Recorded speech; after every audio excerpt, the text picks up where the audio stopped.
Yeah, that's probably true, Viking. That's probably true.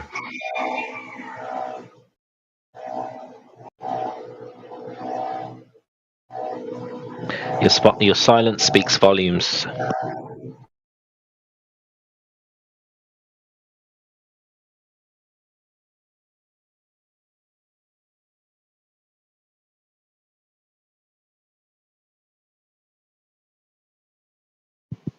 Just wondering if he thinks it even can be known. Geometry of the surface that we live on. Do you think it's possible, Puck? That's one thing that I think needs to be pointed out. And this is not a scientific question. It's a geometric question. And flat assumption. I find it astounding that knowing the whole world could be hearing what you're saying, they have no forethought before their mouth starts moving and the words start coming out of their mouth. They're just like, people who think this or say that or blah, blah, blah, and blah, blah, blah, and Am I wrong? Was I wrong, bro? That guy. Was I wrong? You know. Yeah. Yeah. So, do you all judge it like that's from your observation? 'Cause someone said that that's just the first step. Yes. It's only the first step. It's the first step in the scientific method, yes. Yeah. Tell that to Flat Man Can. He's like, so pissed, bro. That sounds like projection. He is projecting. No, I'm saying that you are. He is. Do you think that goes for everything? Do you think that there's nothing that's self-evident? Eminem? Do you think that there is nothing that is self-evident? Something you can just look at and know what it is just by looking at it? I don't know. Do you have evidence? He's Oh asking my you. god. If you have evidence, show me. So you don't understand the question he's asking you. If you're staring at a fucking vacuum cleaner in your living room, do you know that's a fucking vacuum cleaner, or do you need to be told? Are you schizophrenic? What are you saying? What's your problem, dude? You okay? You're not able to What's his problem? understand. So you're not able to I was understand the questions. I guys remember. Because I was just wondering. Barrier. I was just wondering if you apply that same standard to everything. Yeah. I do. You do. Yeah. I think you're trolling. Honestly, I think you're just trolling. I'm certain he is, but also there is a little bit of a language thing going on. I don't think that he comprehends this conversation for what it is, and I'm not saying disparaging. I just don't think that he's ready for it. I don't know. He said something about evidence or some shit.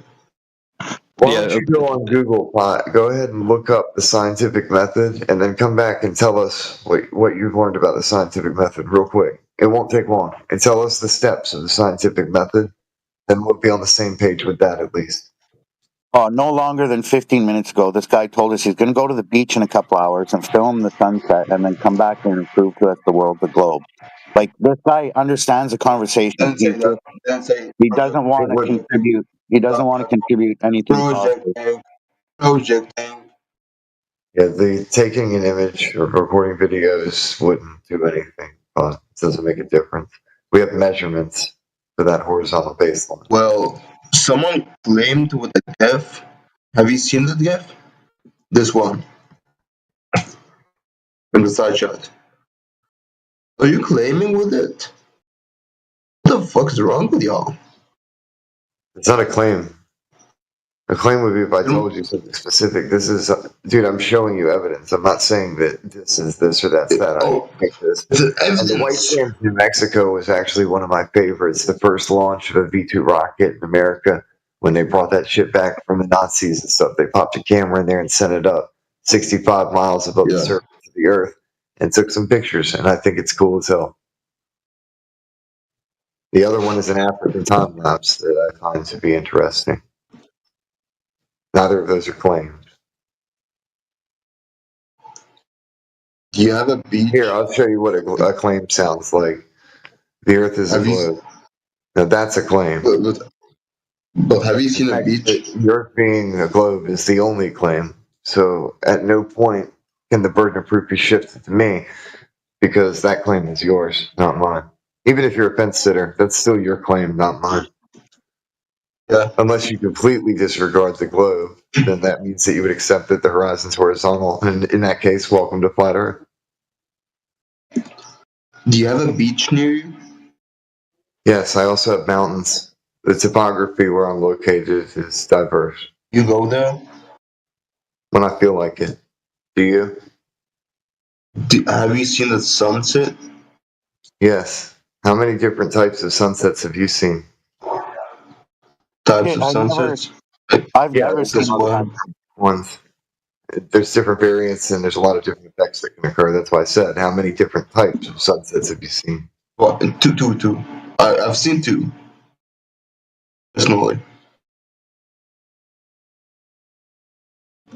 I've seen Lights in the sky don't a have pink one. ground anyway, man. The ground's not in the sky. None of us are skywalkers. You're standing on the ground, you look up, you see things moving above you. It's because they're moving above you, and you are indeed on the ground. There's nobody walking upside down under you. That wouldn't make any damn sense.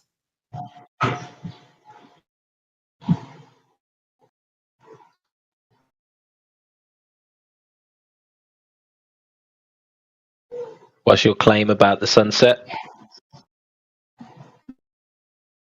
It doesn't go far like you all see. What?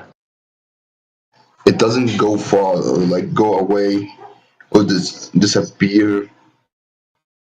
It just goes down the horizon. Sometimes it does, yes. Sometimes it does, and it disappears above the horizon. Ethagrass already told you this. Just because you haven't seen it doesn't mean it doesn't do that, because it does very often. So,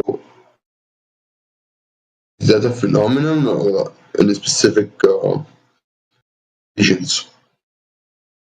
Depends on the atmospheric conditions of the day. But on a very, very clear day, the sun very rarely will go behind the horizon chopped in half like you're claiming. That's a very rare observation. More often than not, it just fades into the distance and merges into the conversion point on your horizon. And sometimes it doesn't even do that. It will disappear before you see the conversion into the horizon. So that's why he asked you, how many different types of sunset have you seen? Because there's different types of the way the sun will disappear in the distance. Can you tell me how can I see your sunset?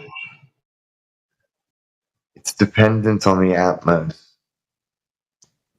They just showed one, if you look at the time lapse of Antarctica. Antarctica. There you go. You all believe that Antarctica exists? Dude, it's No. not a belief. No, they showed you in Antarctica the sun sort of dropping down, but never quite hitting the horizon. And they also showed you a video where it drops down past a mountain, like a mountain in the distance. Then what you could do then is, after you've seen it be blocked by, topography, compare that to how it's not blocked by the curve of the Earth, a geometric leading curve of the Earth.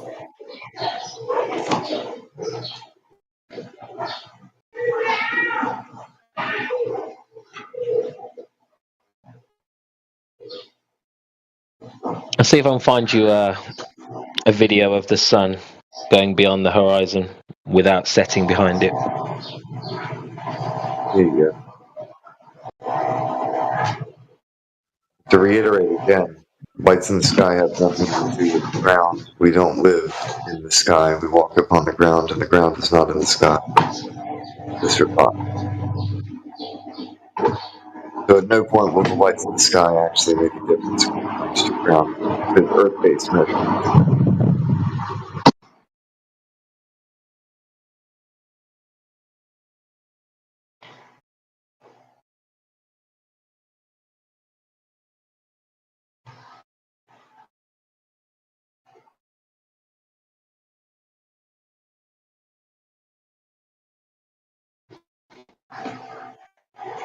Welcome.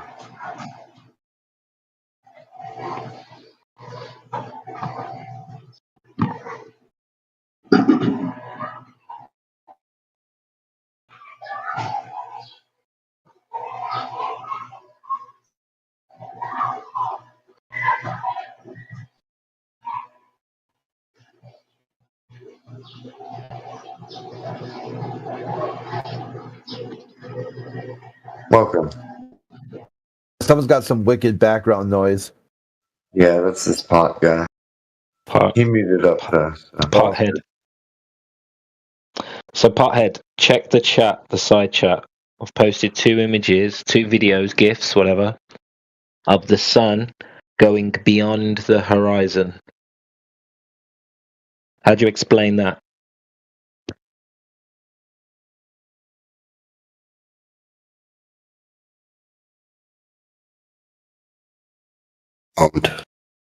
And in the first image, in the first GIF, you can see when you zoom into the sun actually raises up out of the convergence point on the horizon. Now, if we lived on a ball with a radius of 3959, then that would be impossible. You wouldn't be able to bring the sun up from the convergence point in the horizon. It would be blocked by Earth curve. How's that possible? And most of if Earth is spinning away from that sun, there's no way you're going to zoom it back in once it's gone. It would be hiding behind a hill of water.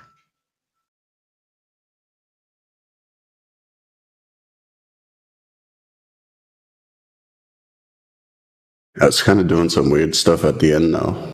Some weird distortion effects. Not a hill of water. But yeah, it's not there. Or Earth moving in front of it. Yeah. But would Yeah, you that's just see that haze. weird distortion effect at the end Yeah, that's just haze and on the heat Roots distortion. picture? Yeah, I just said that's just haze and heat distortion. The point is, it's not hidden behind the curve of the Earth, is it? Nah. Look, AG's posted a picture with that same distortion. It's heat That could go into like It looks like he's trudging thinking through it's the refraction maybe because it's like so. Well, weird there would at have the to end. be 2 mediums. But anyway, this guy is obviously his legs aren't trudging through pavement. That's the optical. I mean, we can talk about refraction if you want, but you have to concede that it's not caused by the Earth, the curve of the Earth, is it? First.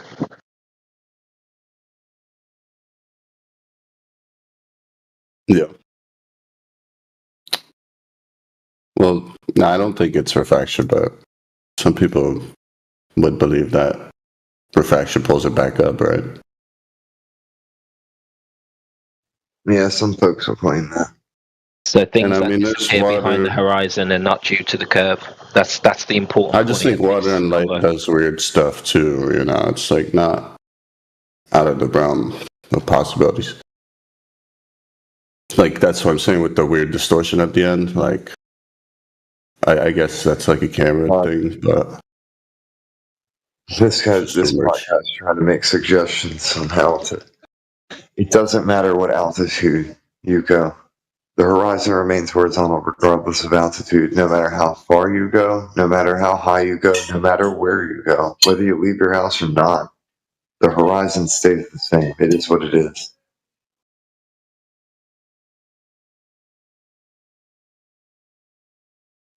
Again, it doesn't quite rise up to your eye level. It drops by an equal amount to you going up. So if you go up, it will go down that exact amount visually to what you see. That's the drop. And it has nothing to do with curvature. It has nothing to do with Earth being a ball. It has to do with the position of the viewer.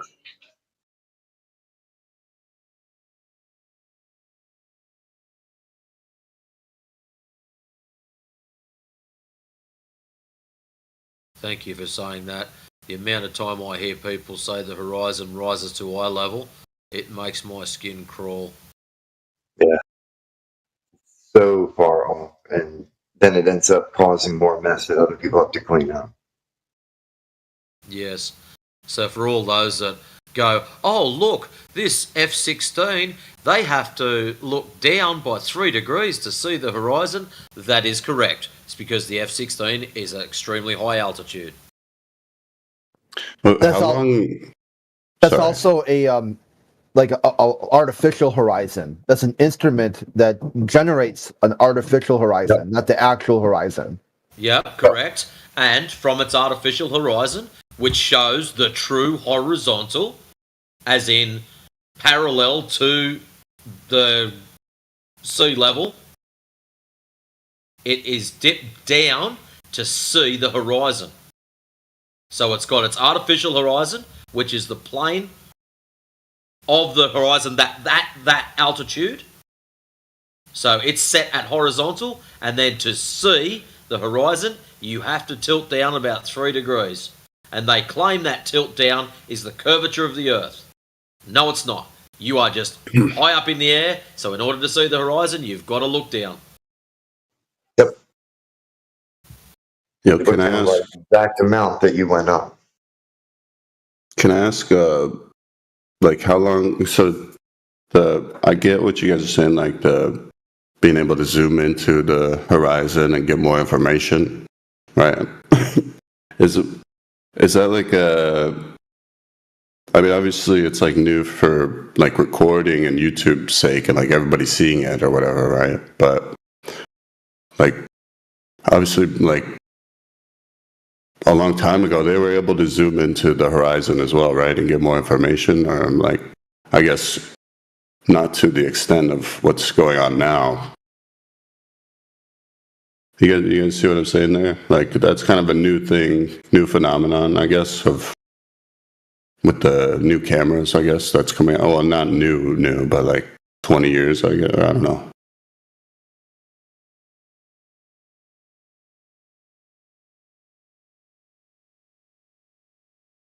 Hello? We're still here, man. Well, I'm sorry, I missed your question, dude. Say that again.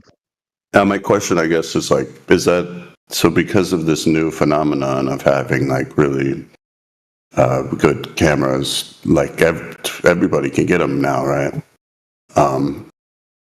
Does that's kind of like a new phenomenon, and that's why like it goes to flat Earth like hardcore, right? Because it's like they didn't have that back in the day, right? From my understanding. Well, you could do the same with a telescope and the naked eye. Once something goes beyond the naked eye, you pull out a telescope or a periscope and you're able to see way beyond where the curvature of the Earth should be. So the assumption is that things that disappear behind or beyond the horizon is due to the curve of the Earth, but then you are able to zoom in, whether it's telescope or camera, and bring that back into view just because of angular size or angular resolution. So you actually open up the angular resolution and you're able to, like you said, open up and see more information. So, no, this was possible before the high power cameras, but unless you're on the shore with a telescope and doing it for yourself, it's hard to describe this, and people wouldn't believe it. They would believe that the ships going beyond the horizon were physically obstructed. So it's like an old wives' tale. Like videos like what you posted, right? The damning video evidence you have of like people zooming into the horizon, right? That's like can't be that old, right?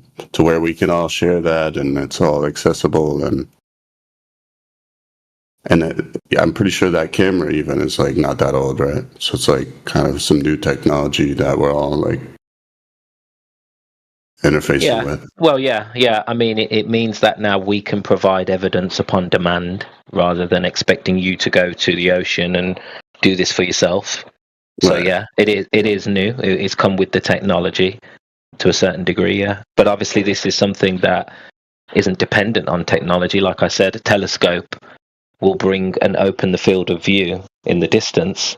You're not looking into the vacuum. You're not looking into the sky at that point. You're able to see the land beyond the horizon. That's impossible on a ball. It's impossible on a ball with the size that they tell us.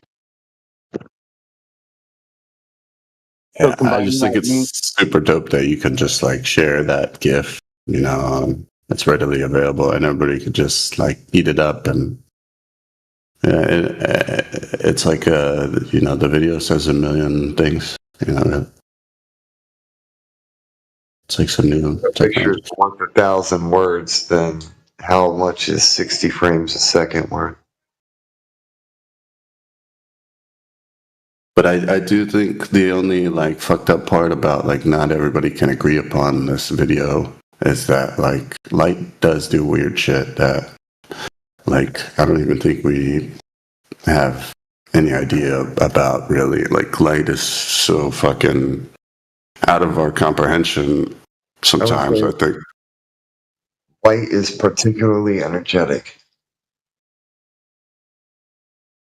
Well, just like the fact that like now, like light exposure and like therapy and like it's all coming on now that like we haven't really like thought about light in the way that we should have with everything. It's kind of has to do with everything, but like it's not really accounted for, with anything, as far as scientifically goes, which is kind of to like, you can debunk all of modern science because it's like they don't accumulate for light and shit like that, What do you mean by debunking all of modern science? What do you think that means?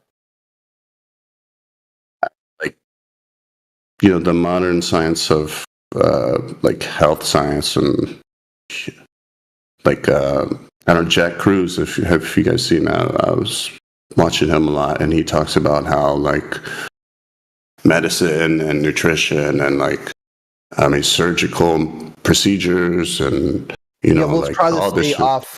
Let's try to stay off. Oh yeah. Stuff. Yeah, But that's what I mean. It's just like all of it doesn't really account for light, and that's what I was trying to say. It's like, oh, okay, I get it. it's like, I see what you're saying. and it's very like nuanced. It's like I like Reddit because it's like we don't know anything. It like breaks down everything. Well, my favorite part about that is when folks do admit that they don't know what they don't know, and it kind of separates one group from another because the other side refuses to admit that they don't know what they don't know, and their egos end up exposed very easily. Yeah, I think it's like a filter. Yeah. It goes to epistemology. If somebody says they know this or they know that, okay, well, how do you know it? And if they can't tell you why they know something, you're like, okay, well, is it a belief system? Do you just believe this? Is this some sort of value-based or moral judgment? Where is this coming from? Is this a philosophy? Is this some sort of thing that you're going with to just demonstrate? I'll hear a good example, instead of just waffling here, is that one of the things that the infantry say in the army is that why is the sky blue? Because God loves infantry. Because blue is historically, when you would have like a battle map, blue units were infantry units, red were artillery, and yellow were cavalry. So they just kind of like color coordinated battle maps, and just over time, they're like, well, why was that? Who was the first person to decide that blue is going to mark infantry? And they're like, say it wasn't really decided. It was just something that people just come across. You're like, why is a 4-leaf clover lucky? These sort of like old wives' tales, if you will. Where do they come from? Who said it and why?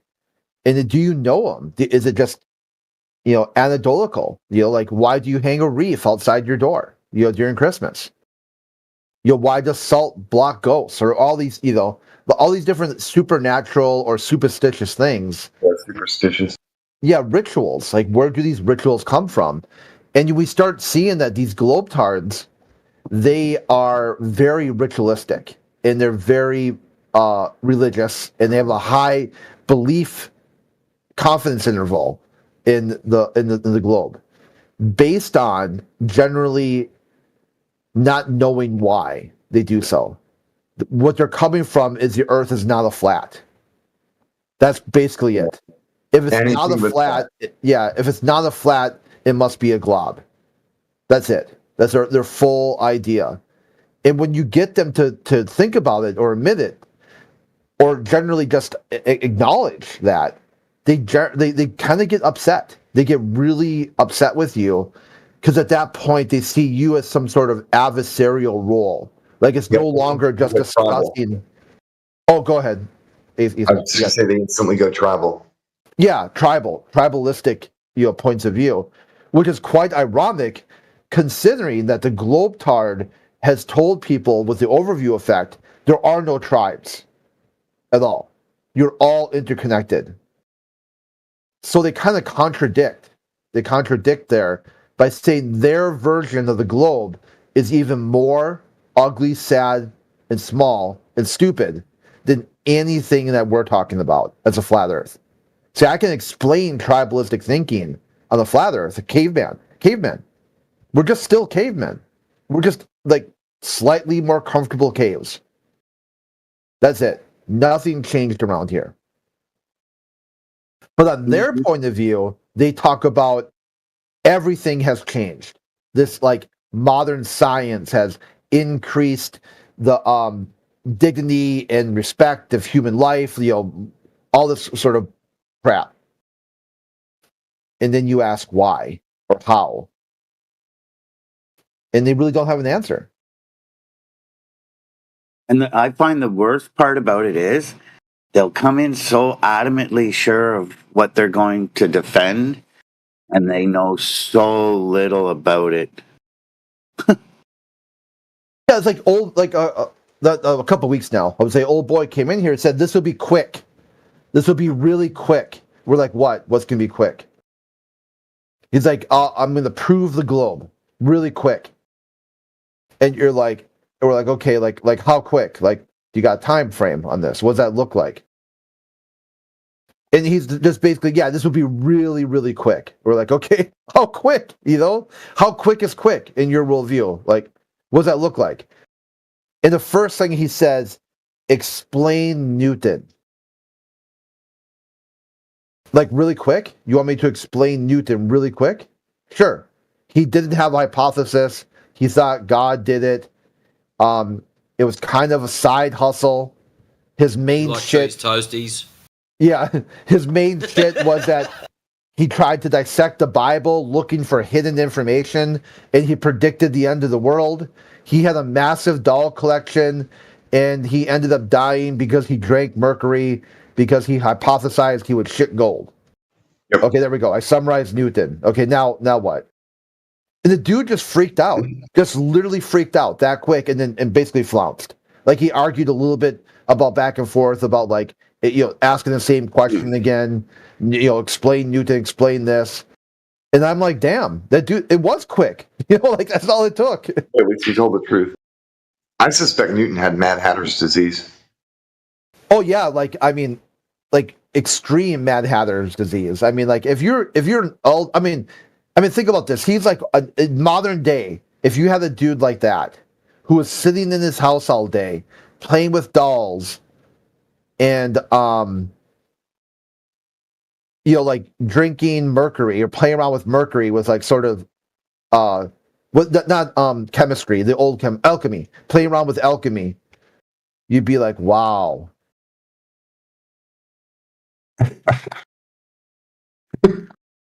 Point.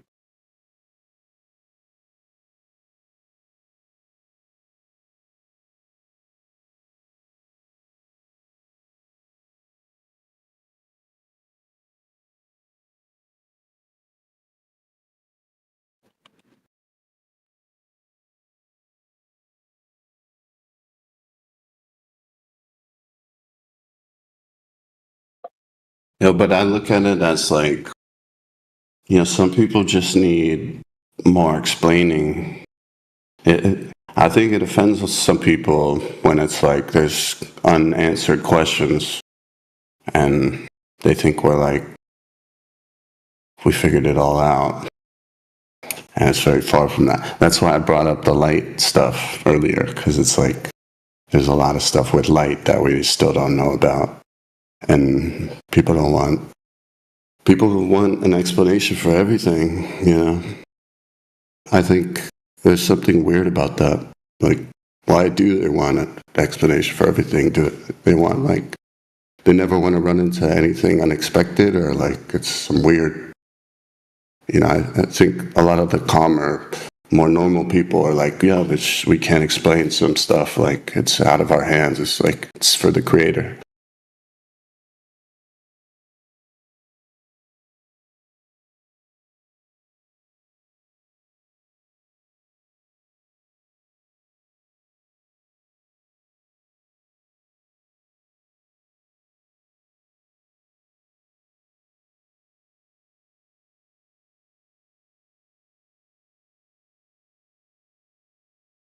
That's why I like FE. Because you're not going to know everything about the Earth. And I mean, hopefully we realize that, but like, it's impossible to get like an eagle eye perspective of things. That's the one problem with the globe model, is that observer dependent. You need more than one observer, sometimes multiple, hundreds, thousands of observers to make the observation match. And each time you do that, you're adding more and more variables, uncontrolled variables, like each person adding in their own observer dependency. And generally, I guess it wouldn't really be that big of a deal or that big of a problem until you start saying that other people's observer dependencies are discredited. When someone says, oh, I'm looking at the horizon, it appears flat, horizontal. And you're like, huh. But these 5 people said they observe it and it's curved. And you're like, okay, how do we know who's right? Like, well, the person who said otherwise is the minority, and this is now a popularity contest.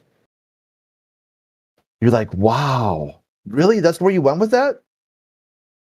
So your worldview requires observer dependency, and you factor out any observer dependency that doesn't confirm your bias. And they're like, yeah.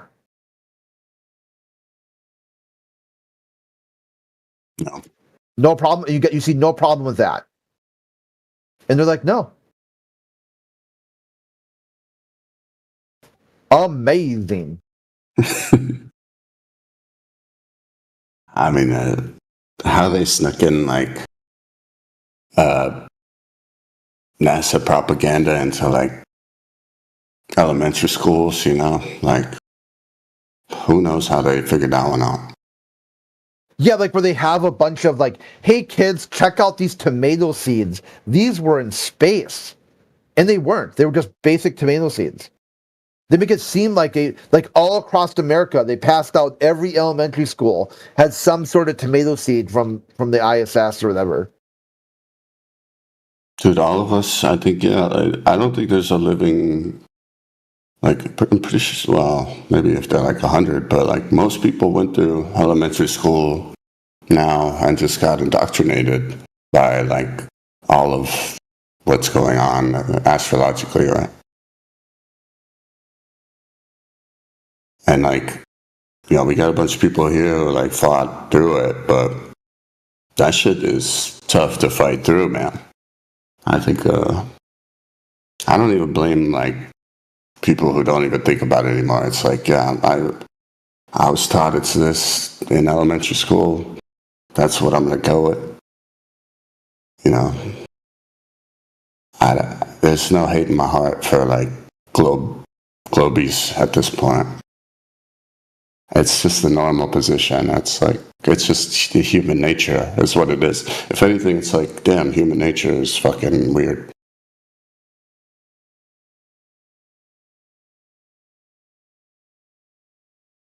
Yeah, you're making some good points there, man. It's almost like they indoctrinated generations to expect that we've got all these answers that we really don't have.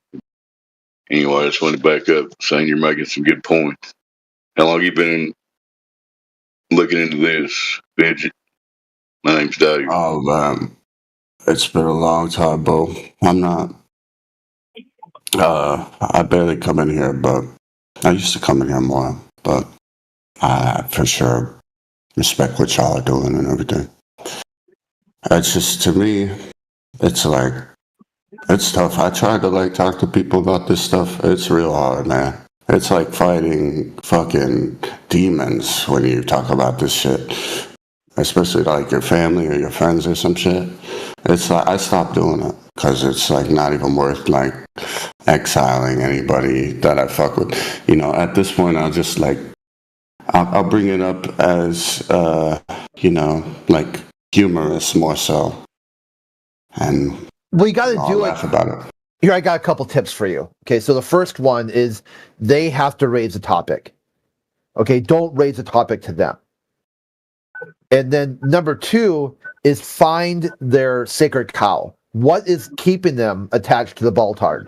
There's going to be something that they think is cool or interesting or whatever. It might be like I had a relative who astronauts were the cream of the crop. Like they thought the astronaut was the best of the best. That's the best of us. The very best. Like there isn't anybody else. Like when they said when God made the astronaut, God smashed the mold. There's no other people that good. Like they are like there's good, better than best, and then the best of the best of the best. Like they are uniquely super positioned to explore space. So I'm like, certainly, let's check that claim out. Here's Don Pettit. I played some videos of Don Pettit talking. Dude could barely hold a sentence together or a thought. Constantly misspeaks, makes up weird words. And then he said, okay, well, that's not an astronaut. That's just some idiot on YouTube. That's some flat earther pretending to be an astronaut. And I'm like, no, that's Don Pettit. That's the spokesperson of NASA for astronauts. He's the astronauts voted him as the spokesperson. He's like, oh, well, that may be the showing the picture. Here's Don Pettit. Okay, that may be true, but the real Don Pettit wouldn't sound like that. That must be some sort of celebrity impersonator. So finally, I get all the way for a video on NASA's website with Don Pettit talking like a complete retard, and then he's like, damn. So once you cracked that he saw that these astronauts aren't the cream of the crop. Some of them are just straight up retarded. Then like that was able to get an in on the conversation. Now they're interested. Now they're interested in the topic because their presupposition has changed. And that's what you're this. Oh, go ahead. I see what you're saying too, and it's like it's all about the different approaches we take to give people this information. But nowadays it's like when I say like you're in an uphill battle whenever you're trying to give anybody any of this information. It's like people more than ever like don't want to think about anything, want to escape. Escapism is huge right now. Like people are in a constant state of not trying to activate their brains yeah, that's bread and circus. So the first one too is they have to come to you.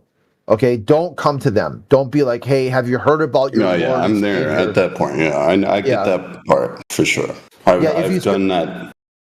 And now it's like, and it's almost, you're right. It's like, that's the best thing you could do because then but initially you do have to come at somebody with the information, but then, later on, I think they crave for it to where it's like, oh, you haven't brought up the flat earth in forever. And then, but you know how you get fucking maimed as like the flat earther in your friend group. And then, but then it's like, all right, I'll ease off it. I'm done talking to you all about it. But then now they want more of it. That's it's some weird shit.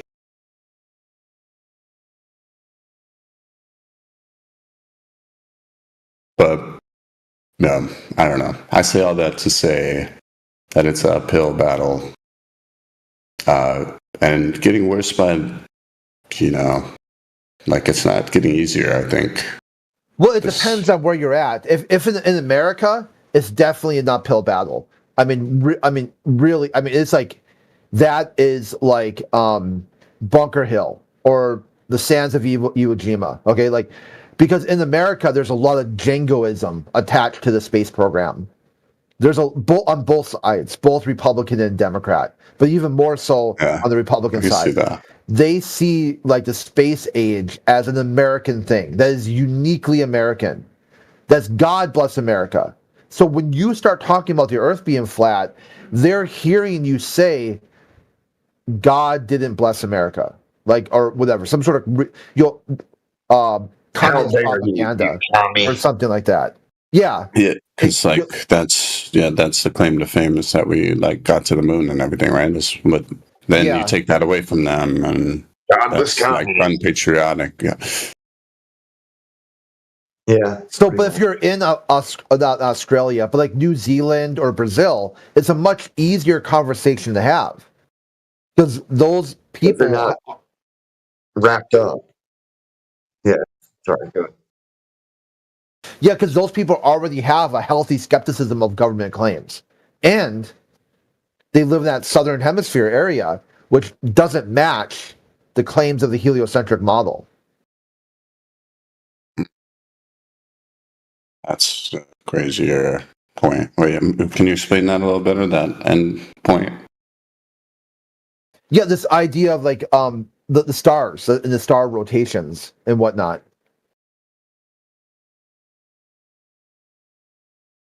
So depending on which hemisphere you are, like you think you're less prone to propaganda? Like that's crazy. No, not propaganda, but that they realize it doesn't match. You know, like the concept of like seasons and whatnot. You know, people in the southern hemisphere have better explanations for seasons and star rotations and all this other stuff. And they see it all day, they live it. Which is why you see like Australia, Brazil, these countries have a very large flat earth population as compared to the north. And this used to be described because like the north is it more predictable over there, the celestial bodies, or what is that? I don't get that. Yeah, it doesn't match. Heliocentric doesn't really have a good explanation for how the sky works.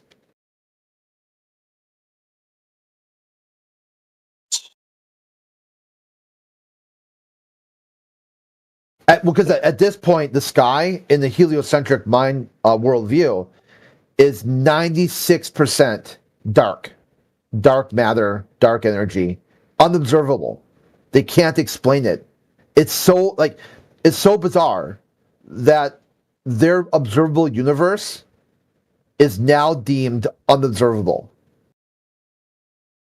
Mathematically, it doesn't match what they should look at. And I like posting the news of the day. I got a good link that they think now that the Oort cloud is a sphere covering the whole solar system. And you're like, if that's the case, if the Oort cloud is this cloud now that covers the whole Earth, the whole solar system, how are you observing anything past the Oort cloud? Because that was told you it blocks your view. That's how they knew it was there. So they're constantly in the heliocentric, since Copernicus, they're constantly switching their explanations of the sky. Like it wobbles, it doesn't wobble. Polaris. What do you think it's? You think it's water, like the Bible says? Yeah, I wouldn't say I know for sure. I guess the creation myth in Genesis sort of makes sense, where he separated the waters above and the waters below, which kind of explains why the atmosphere is so it has moisture, or there's so much water in the air because it's spread out over a larger distance. Like if you were to take water and kind of stretch out the concentration, it could create something as similar as the atmosphere. Well, how many like there's a lot of in here. How many of them believe it's water for real? Yeah, Is it I like think it's 90% now? no. I would say that you really don't know. But if you want to look up that here, let me get a good article for you. I mean, it's hard to say. Yeah, I wouldn't even. It's hard to go 100% into anything. Yeah, check this out. They think that outer space in heliocentric. This came out a couple of years ago. A guy called Don Geo, or not Don Geo. I can't remember his name. Right, it was Don something. He found these articles that went back really old. That space is water. There's all of space is water, and you're like, huh? Yeah, I mean, it's a lot of similarities. Right here, surrounding the Earth contains 140 trillion times the amount of water that's on the Earth.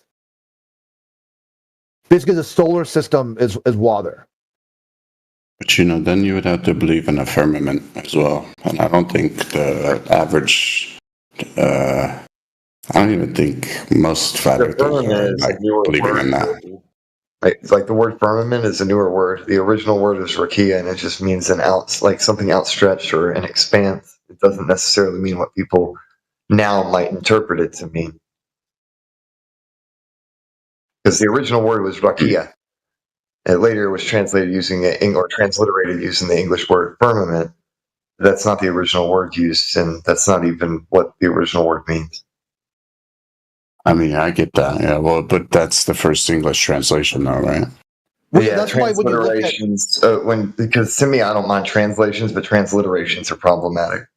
No, I'm 100% there with you. So, and they take the word firmament out, and a lot of the they did the same thing with hell. Hell's the root word for helmet, to cover. But they took hell and they put that to apply to 4 different things. No, but the King James, the King James version is the first translation we have. What else can we work off? Okay, what you're looking at too, though, is that the firmament that's inside the globe side. You make a good point, though. I hear what and I talk to Christians all day about dude, the translations do matter for sure, and they're like, no, it's it's all the Word of God. The way I see it shouldn't be seen in a negative way. It should be seen as I like to continue studying. I want to know more kind of thing. Because anything less than that is kind of mentally lazy. If one can learn more, then why not? Yeah. No, even the way you said the original word is from firmament is what'd you say, Rakia? Rakia. Rakia, yeah. That's interesting to me. Obviously, but that's a Hebrew word, right? Rakia? Yeah. Yeah. I think a lot of folks have a weird thing about that, but it's fine to learn Hebrew. And I would say learn Greek and Latin too, because it'll teach you some stuff about different periods of time. It's all useful. And the further definition of rakia, I believe, is to flatten out like glass. Yeah, or like a metal or something. It has to do with a certain type of process. But yeah, I think that has to do with its appearance. I think Hebrew's, very magical language. I mean, it's sad what's going on now with Israel and shit, but we were told about what would happen with that. If one believes what's written in Scripture, especially in Revelation, then we already know what's happening there. And this is just the descendants of the folks who put them on the cross. They are who they are. I mean, it's all political theater anyway, really. Yeah, exactly. It's gay that, little kids gotta die and shit. That's the shitty part. A bunch of rich old men send young poor men off to die fighting the wars that rich old men started. Yeah. It's hilariously corrupt, basically. And that's why it's why would you believe in any, government-attached agency at this point? Whether it's... Dude, they're aren't they... Have you guys seen they're, trying to dim the sun? Have you guys seen this shit? Oh, yeah. Dude, that's some of the dumbest shit that I've read this year. Are they actually doing that? That sounds I mean, when you read some shit like that, it's like, holy shit, these guys are out of control. I actually don't even believe that it can, like, They've been doing it for a while. Like cloud seeding, for one. They can send out particulates that'll end up receiving condensation around it to brings the point where it drops. Like it'll create rain, effectively. And they can also set out chaff and detect certain things, like radar style. They can use that to be able to pick up certain patterns and other crap like that. They do this stuff all the time. And look So up then cloud the making. idea of the chemtrails being a thing, like it's kind of a no duh thing at that point. Sorry, brother. I thought you were done there. You're Look done. up, You're good. look up I'm cloud making machines too. They even had mobile cloud making machines during World War Yeah. II. And then remember that one that was this building and it's just sitting there kicking out like this cumulonimbus cloud looking pillar? Yeah, on BBC, and like 20 minutes later, it starts pissing rain. They've been being able to do this for a while. See, to me, that's like, it's hard to believe because it's like they are playing God at that point. And yeah. You can't, like, are they, is that the, like, what kind of technology they got, man? Like, there's no way they're shooting lasers into the sky and, like, producing rain clouds or whatever the fuck. It's particulates. They send out little particles, and those particles will then, like, water will condensate to it. Once it like builds up enough weight, it'll drop. It's basically it's that easy. That's what. Well, the way you just explained it, actually, that sounds accurate, Bill. That's the enemy is all about rising himself above the true creator and giving you a false nature, you know, and selling it to you. Yeah, I'm the true creator. This is what it is. So, do you guys believe they can do like any type of natural phenomenon at this point? Well, like even if they can't, they're trying. Even if they can't, they're trying to. Even military equipment is based off of what insects and nature does, and how they observe what nature does, and then they try to mimic that mechanically. They emulate it. So, like, they can like earthquake people and like put and create rain and like create do whatever they want with machines. It's hard to believe that. But maybe it's easier to know it. That's why I said look up cloud making machines. Look it up, research it. Yeah, you're saying this was happening in World War II. Damn.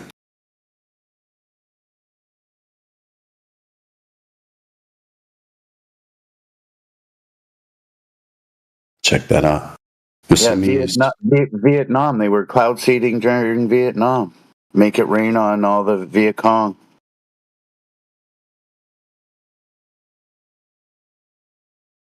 Yeah, that's scary, man. It's kind of, we don't like that. And it's like HARPA, right? Those are the main guys doing shit. How about who's the biggest perpetrator in this geo like warfare on DARPA is like the PR side of the military-industrial complex. They're going to show you all the coolest and latest and newest tech they've got. Their robotic dogs, etc. Right? That's DARPA. HARP and weather manipulation would be a different branch. Yeah. Different types. Yeah, that's what I'm. Because HARP and they got like Antarctic laser beam bases, right? Doing weird shit. From what I last saw. I guess from what I've been understanding and researching, HARP's about putting things into the ionosphere and seeing how it reacts, and but that's what they're telling us. So what they're actually doing could be another thing. I do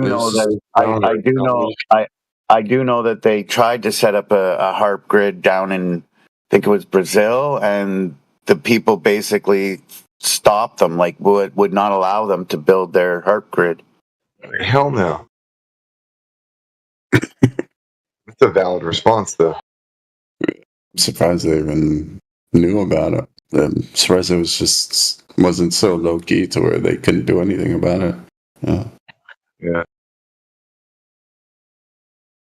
But I'm sure initially that's how it started out. They wanted to sneak it in, but people spotted what was going on and started making a stink and putting it public. And next thing you know, can't really do what they're trying to do without anybody seeing it. Now that people have seen it, and I think they actually might have started to erect certain things for the grid, and the people went and cut them down and stopped it. Paste.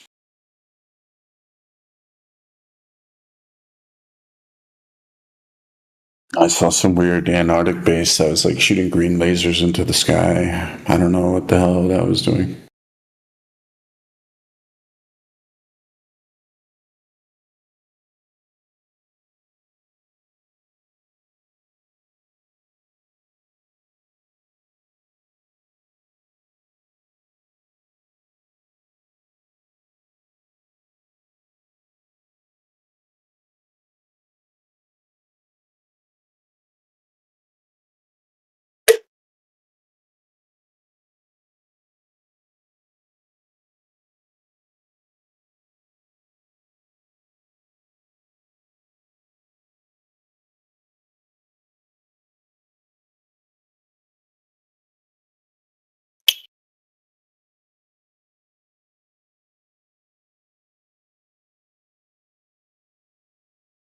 But really, I'm just an old school moon landing guy, the moon landing is more interesting to debunk than the shape of the Earth to me. Just because it's got so much, it's just too much.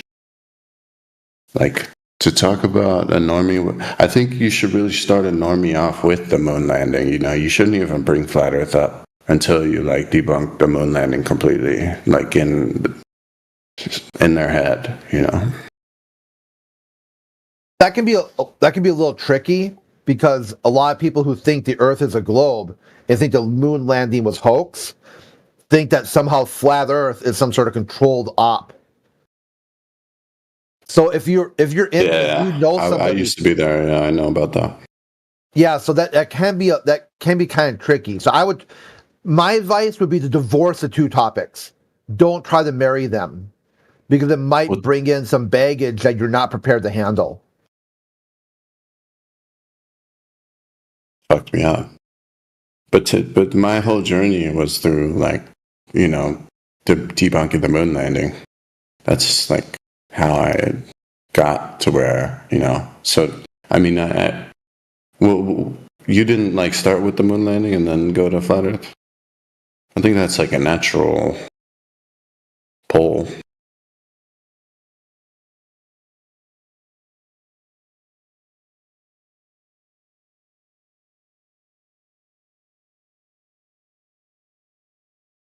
I guess some people start with 9/11 and then go to the moon landing and then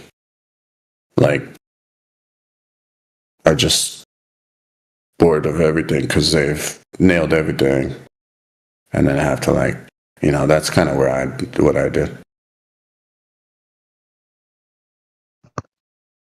I like how you said nailed everything. There's a hell of a lot more to look into. No, yeah. I'm sad, yeah.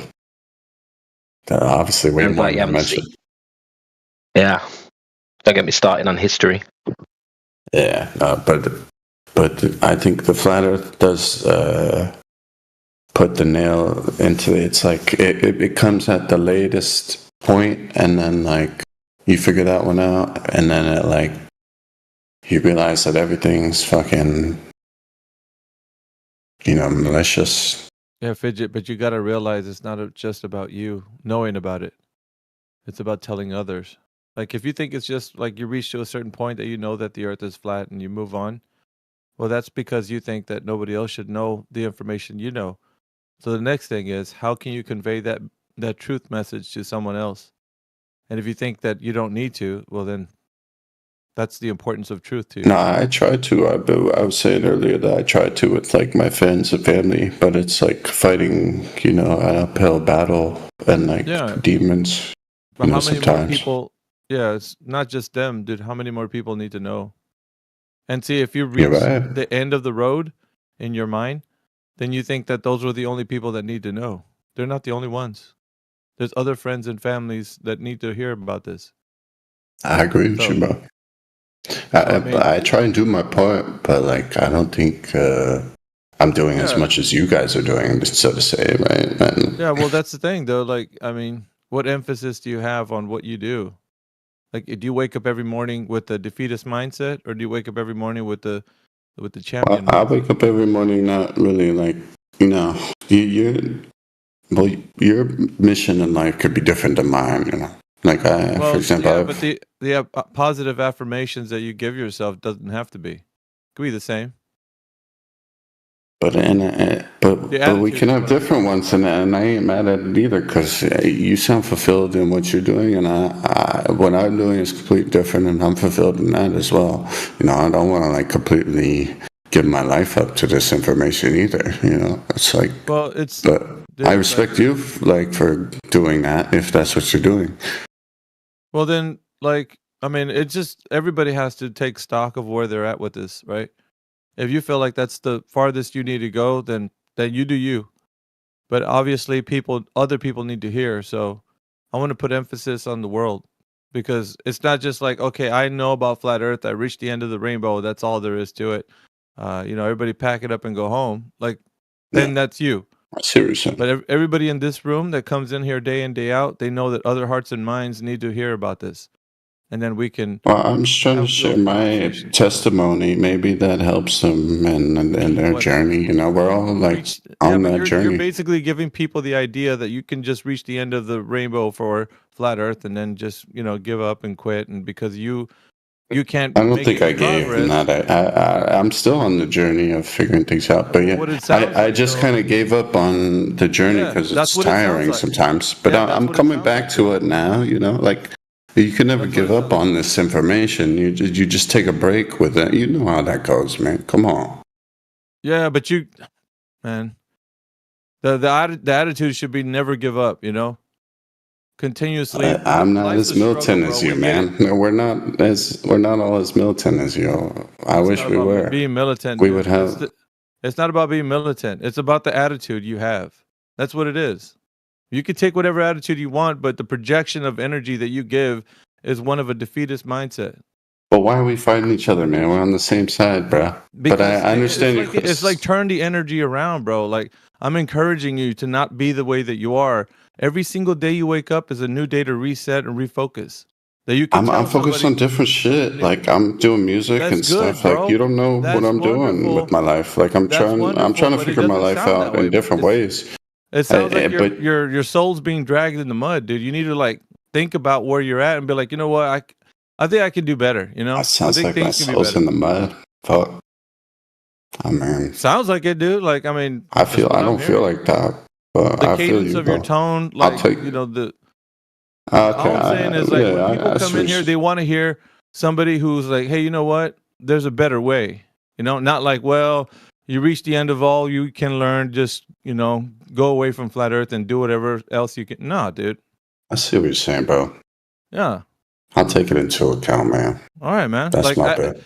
it's like, And I don't mean to give people a dead end or nothing like that. And I get there's people like looking for whatever in here, but bro, like because we're speaking to a wider audience when you come in here. So, and then the energy that you project outside of you, everybody can feel that, man. That's for real. Like you're showing somebody how to just reach the end of a specific subject and then move on to something else because you've already discovered all of it. But what you failed to take into account right now that we're speaking to a YouTube audience. I don't mean to speaking be to an audience in dismissive like Discord. that. We're By speaking the to an way. audience in Discord. Oh, yeah. And what we got to do, man, is keep pushing forward, even though past the insults, past the different splintered groups that leave our like group and just want to come back in here and act like they're flat earthers too. There's fake flat earthers. There's, globers that come through here, but yet we still remain. Yeah. Why? Why do we still remain? Because we're not giving up, bro. We're I know. continuing to forge ahead. we would encourage you. I'm on as your well. side, brother. We would encourage you as well, man. You know It's what? just I can't do the same, Shake you it know. off, But bro. Like, shake that shit off. Dust that shirt. that's why dirt when off I your tell you shoulders, it's bro. exhausting to talk to like my friends and family about this shit. I respect you guys for doing this day in and day out for sure, but I can't do it. It's not for everybody. Like Yeah, you can't all right, expect everybody all right. to do that That's either. duly noted. Duly noted. What we got to do though is encourage people to look into this, bro. Maybe you couldn't reach your family, so what? Somebody else will. You know, maybe Roots can. Maybe Flat Lloyd can. Somebody else will. I see your Like point. bro. Like, there's so many avenues to this, you know, and there's so much more to know. So that's what we're about in here, man. I'm not trying to be dismissive on the importance of this shit because I know it's super important, bro. I'm with you on the shit of like how it important sounds this that shit way, is. Fidget. You coming in here like you. I know how you it might be sounds, going. but Listen, man. I'm not discounting I'm you with going you on through the some, importance, though. brother. Hold on, brother. It sounds like you're going through some things. All right, I'm not discounting that. But the thing is, people need to wake up every day, reset, refocus, and come in here and do the best they can. Yeah, that's all we're doing, man. We're doing the best we can. So there's no need to well, I only reached this far with my fam, like this. We're like, yeah, we get it, bro. Most of us in here sometimes have that problem. It's just like in a biblical narrative, it says a prophet's not honored in his own hometown. So you might not be because they see right through you. So I was just trying to give my testimony, and maybe I'm oversharing, and maybe I'm hogging the mic, bro. And I'll mute up, bro. good advice, brother. Like, if nobody's ever spoken across to you this way, maybe you needed to hear it, man. It's just people sometimes in I life, know they you, feel bro, like and I you're love you, defeated, man. bro. Like, you needed, You needed to hear this, Fidget. Yeah, you needed to hear this. This is that tough love, and I respect AV. I respect what you've just said. You actually fired me up a little bit. And the thing I want to say, just to echo what AV's saying, is what you're describing to me is as if you're trying to chop down a tree with a blunted axe. It takes a lot more effort with the blunted axe. But if you sharpen that axe and you take more time to sharpen the axe than you do just hitting the tree with a blunt axe, you'll get through the tree quicker.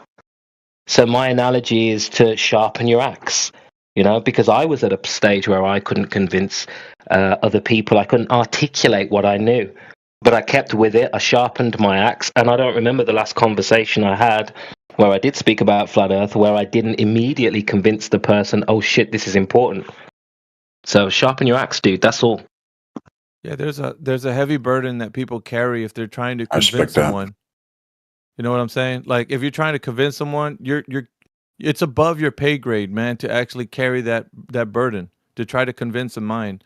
What we do in here is we don't try that. We're not aiming for that. We're aiming for challenging people and leaving them with their own mind and letting them kind of resolve whatever they think. That's the heart of our aim. We're trying to get in here and try to speak to minds, challenge them. And if they ever think about flat Earth or come to it, that's up to them. That's on their own journey, their own path. But we're never going to give up. We're going to continue to challenge the world. And so having that mindset, we know that we have other brothers and sisters like us, that want to champion that idea. So that's who we are, man. We're everyday folk, but we know that it's like the unsurmountable groups of people that are against us. It's like shoot, man, it's like the movie 300. All the Persians that were coming against those Greeks, man, and they only had a small army, but their army was powerful and effective. They couldn't breach them. There's no way they could defeat them if they confronted them. And so, yeah, it's like, and look at their gear, man. Like, they had a shield, they had a spear. But imagine if those guys were ever to run away, they would be exposed. Their backside wouldn't have anything. So they would be immediately, consumed. But if they stayed fighting forward, man, there was nothing the enemy could do to them. So, and it's not just a one man, kind of thing, dude. It's like you're a part of a bigger, force. The bigger force is, well, you see it, it's in here. So it's it's a point of encouragement for you, man, just keep your head up, bro. Anyway, it's like, I'm not dogging you, bro. There's no point of that. No, I see what you're saying, though. I see what you're saying. I get it. Yeah, just keep your head up. Say no more. But I was just trying to cook because no one was talking. But clearly there's mad people now, so I'm just trying to hear. You're welcome. I'm trying to get the information, more than anything.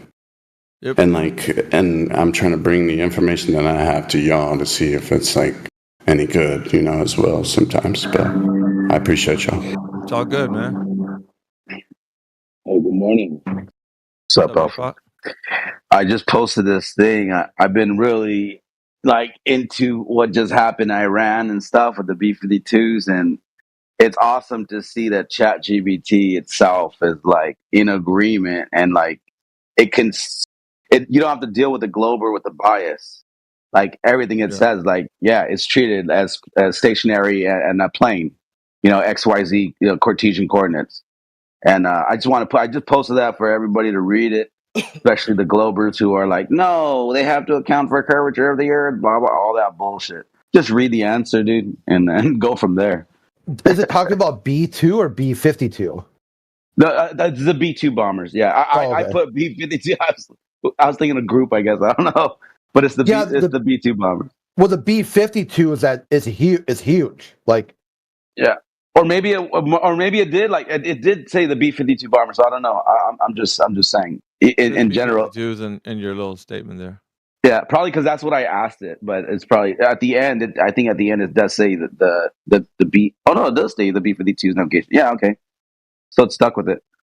Yeah, shout out to the room, man. We got some folks filling in here. Welcome. This is a morning with all of us in here, 24/7. I mean, we're on the politics server, so yeah, we got a channel in here, man. We're always trying to do what we can to talk to these folk that come through here, but got a lot of hard-headed, stubborn people, man. And at the end of the day, it seems like we're just talking to minds that haven't looked into this. So there's a lot of people that come in here and they're upset about the information. But yeah, APOC's dropping some info in there if you want to look at all that stuff in the text chat. But who else we got in here, man? Who's alive today? Who's in here? And Let's go, man. just real quick, as a correction, it was the B-52s that ran that mission, not B-2s. B-2s are smaller, and the particular bomb that they dropped required the B-52, which is a larger stealth plane. Just wanted to throw that up. Correction, bro. Yeah, I'm not sure that's right. I'd have to look it up. I think the B-52 is like not a stealth bomber. It's like a huge, it's like a. You're massive. Right. It's like, it's meant for carpet bombing. The B-52, like right. And I think that's why they used that one, because that bomb is like 30,000 pounds. So they needed the bigger one, not the smaller one.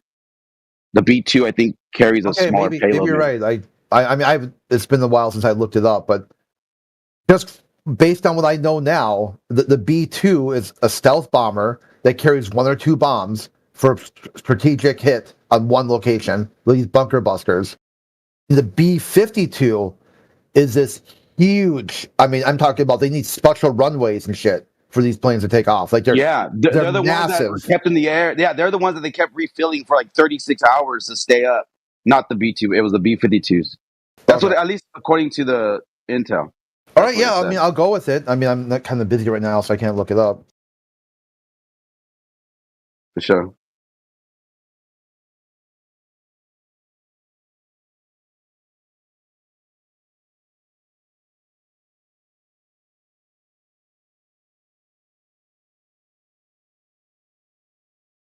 Yeah, I just watched a major press conference this morning with the Secretary of Defense and I forgot his name, the other general guy. It's amazing that they have to go out and be like, look, people, just because of all the disinformation going around with that fake report that went out, trying to discredit what actually happened, and they even showed a video of the bombs, what they are capable of, and it's apparently they've been working on this for 15 years. That's they disclosed that. Apparently they've been working on those sites in Iran. They knew everything about. I mean, even though they were secret to the world, not to us, not to our armed forces. They knew everything about it. That's how they were able to accomplish that. But it's pretty good. It's a pretty good news brief this morning, about an hour ago. They went in depth.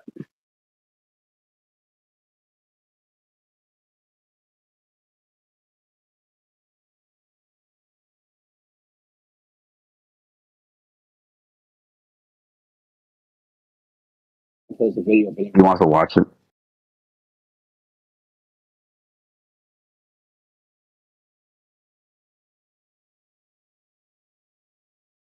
Or maybe I don't know. Oh, maybe it was the B2. I don't know.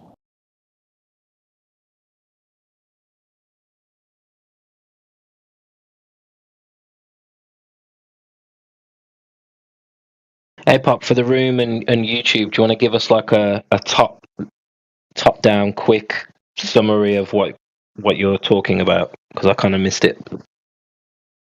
Yeah, so the news brief, it's because there's a lot of disinformation that went out, and they were saying that they didn't actually hit the facility, they didn't target it, and Iran even claimed like we're good, you guys didn't even touch it. But that was just but the general, he came out and he's like, look, we've been working on this for 15 years. We knew everything. They did over hundreds of tests. Like, it's all said in the video. They even have a diagram showing like the construction of the facility that they bombed, and like the purpose why they dropped 6 on each entry point, like how each weapon, each bomb had a specific like purpose to hit. To crash through the layers that were built, that we already knew how they even built the whole facility with our intel, and then it explains how this is why confidently they know that it was wiped out. No matter what, news organization is going to try to take a leaked report and spread that false that disinformation or misinformation. Like they went through it like with a fine tooth comb, and just pretty much put to rest, pretty much just backhanded all the media right now that's been spreading some false propaganda, trying to discredit what was actually accomplished. Okay, yeah, fair enough. Interesting.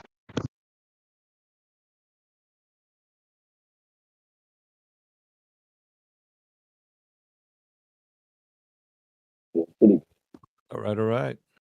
And I did double check it again, and it was it's the B2 bomber. Yeah, I just double checked it. I'm willing to stand when corrected, but it was the B2 Spirit.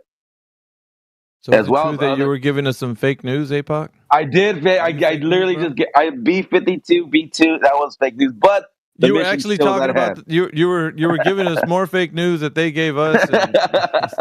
But see how quick I retracted. See how quick I double checked and retracted.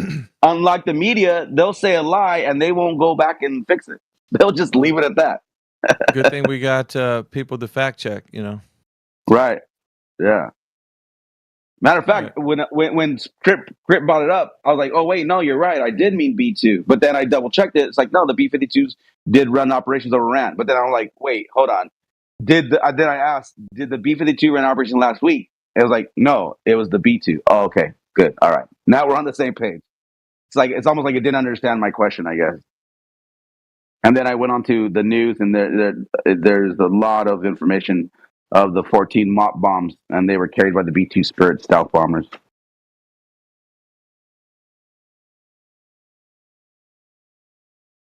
All right, man. Pretty crazy, dude, the way it went down when you look into it. So you're saying planes fly over a plane?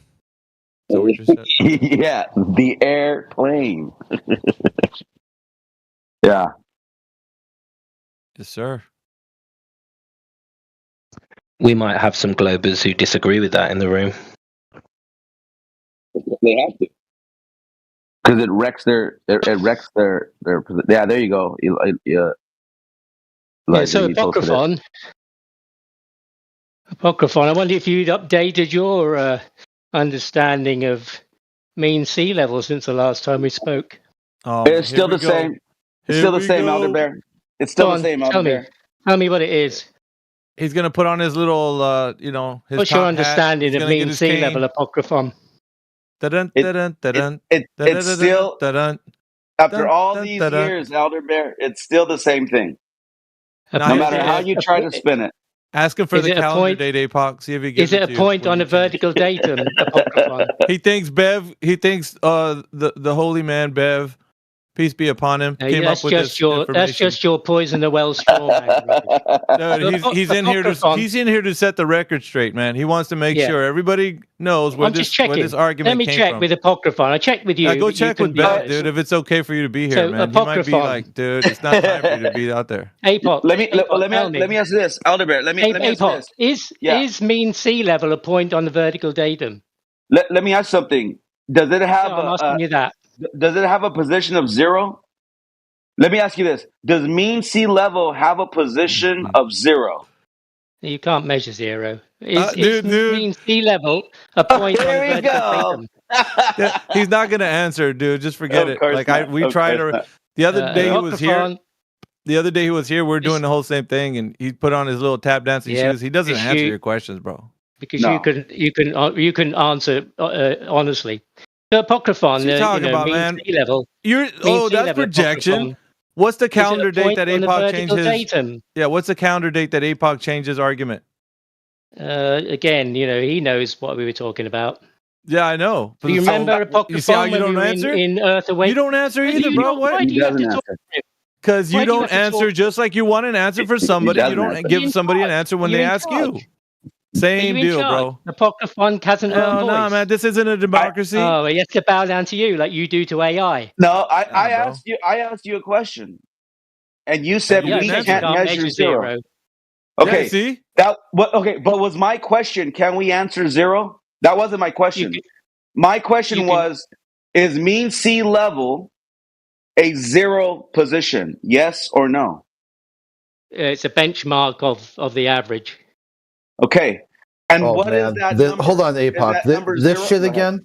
We're going to do... Crit? Go away, Crit. I'm talking He put his top hat on. He's got his cane on. Apocryphon. There you go again. Mean sea level is a point on the vertical datum, okay? Would you agree Bev with came that? up with it. Okay, man. Go Apocryphon? Okay. When you say a vertical... Okay, listen.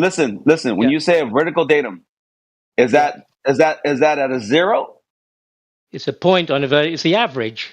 Okay, is it a 0? But is it okay? So for instance, if I'm in a submarine and I am 10 miles, all right, below sea level, is that on a vertical measurement? Yes, right. What do you mean? No. What do you mean by sea level? No, it's not. What do you mean what do you mean by sea level? Be more. I mean that mean sea level, that agreed upon average starting position to where we have plus or minus, like on an old school graph calculator with the XY, and you could say that X line is 0, and then if I go under that X on the Y, I'm in the negative. If I go above the X on the Y, then I go have a positive. Y? He thinks Bev came up with it, APOC. What Y? I didn't say that. I never said that. Yeah. I never. That's another lie. You're defending I never this. Said Bev came up with that's it. Why, that's why your undies are in a twist, bro. Because you think that Bev came up with it, and you have to defend why. No, I did not say that at all. Well, you guys have changed your argument. No. I said that I'd heard Bev present that, and you said it was a lie. So what? And Apocryphon too. I wondered if Apocryphon had changed his narrative too. Really? Since the last time we spoke. Okay, Pac. Now you've changed your narrative. Is that right? You never. When you never keep understood saying this. When you keep saying I changed my narrative, what do you mean by that exactly? For the audience and for myself, because I'm really lost. What do you mean by I changed my narrative? What do you mean? When I said, I don't know if you have. When I said to you the last time I spoke to you. Oh my God! Then what's your point, bro? I don't know. You have coming from Elderbear. I'm talking to APOC, not you. You're shut your dumb ass up, bro. You shut your dumb ass. APOC, the last time I spoke to you in EA, you remember? This guy thinks he's just gonna barrel for it. You remember EA when we spoke, bro? Do you remember EA when we? Shut up, dude. God. You already told him exactly what everybody understands, APOC. We all know this. I know. We've been talking about this specific thing for elevation change on an elevation profile forever. And he's like coming in there, why did you guys change your argument? Dude, because you haven't been paying attention? I'm spitballing, bro. It could be probably because you weren't paying attention. Now you are. You're like, oh shit. Why'd you change your argument? Go away, dude. Yeah, he still doesn't get what mean sea level means, and that's crazy.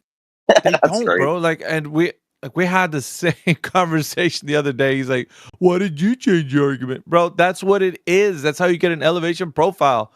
You need to start at zero. Both the vertical and the horizontal meet at a place where the datum is taken from the height of the rise and fall of tides.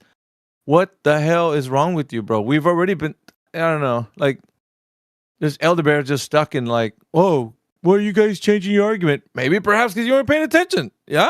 I can sleep at the wheel over here. It's I think his amazing. brains just turned to mush from the constant droning of Bev. Yeah. Well, and the other thing too is because I think when Bev came like through, and because Bev is like doing amateur surveying, so because thus saith Bev in the book of Bev, he's coming in there like, no, he came up with it. I was like, bro, get out of town, man. We're not all gonna be like, oh, let's give credit to Bev. He didn't come up with this, bro. Just relax. God, It's a known thing. Like, come on, man. Everybody knows what that is. Everyone understands how that works. Everybody does, or at least you should. I maybe I misspoke because Elder Bear doesn't. You should know what that is and what that means and what that represents. He's got to be in his bonnet because he thinks somebody came up with it, and that was Bev, and you guys are repeating what Bev is saying, so you are all copying Bev. Oh my God.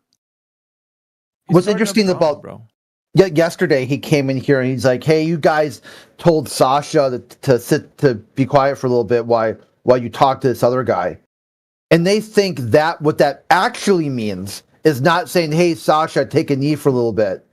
What they think it means is that Sasha has been banned from the community and is no longer welcome here.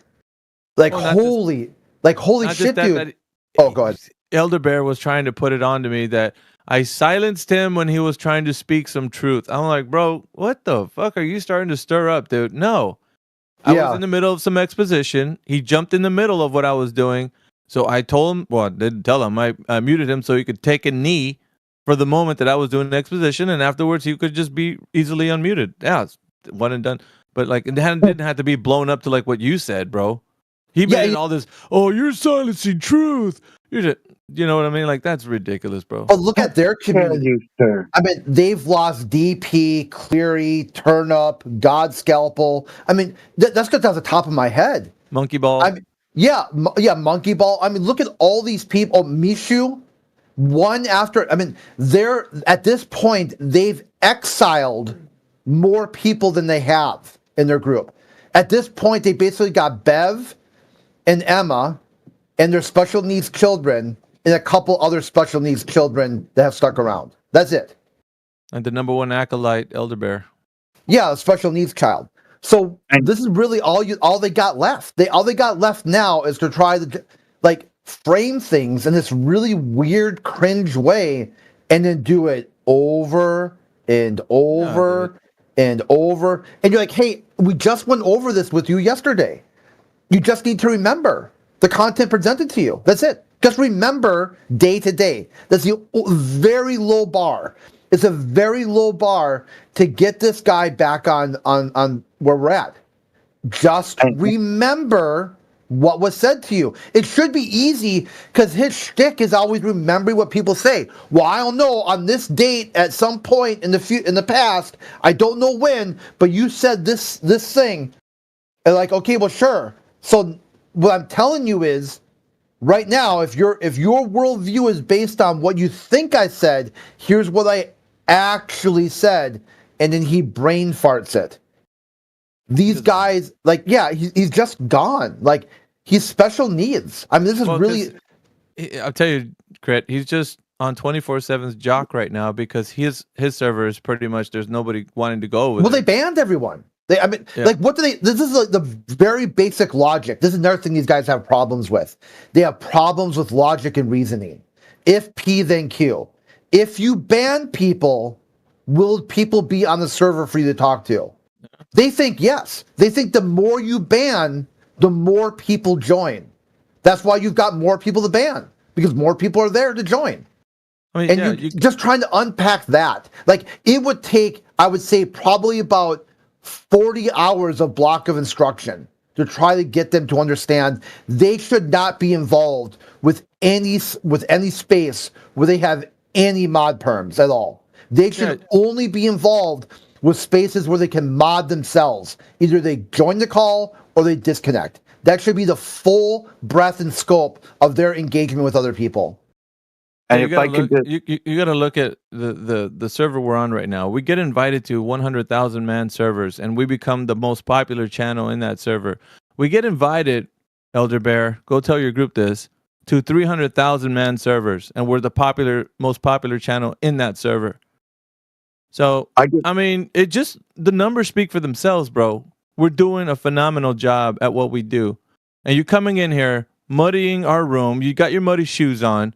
You're stepping on our couch, dude, and we're just like, dude, we're gonna just throw you out. Yeah, there's no reason why we need you here. You're an afterthought, bro. Bev splintered off and did his own thing and thought he was gonna make that whatever he thought shtick. It didn't stick, dude. Neither do you. You can't come in here to what we've created and then create a ruckus, bro. We're gonna toss your ass out. Like, we don't need this. Yeah. There's plenty more people that we can speak to other than you clogging up this room. So my vote is that we just toss this dude out, like the Fresh Prince, dude. Just toss his ass out. I mean, I just wanted to say for people, listening and that whine and complain, and I'm only saying this to make a point. I've been muted. I've been banned. I don't bitch about it. I don't complain about it. It was warranted. I should have been muted. I should have been banned. I said inappropriate things or whatever it was. I don't complain about it continually. I move forward. And somebody on their side will get muted because they're interjecting or interrupting or something. And then when they have a chance to talk, instead of getting to their point, they'll focus on how they were muted. I shouldn't have been muted. Just move forward, man. I know, right? Grace, did you have some, bro? Yeah.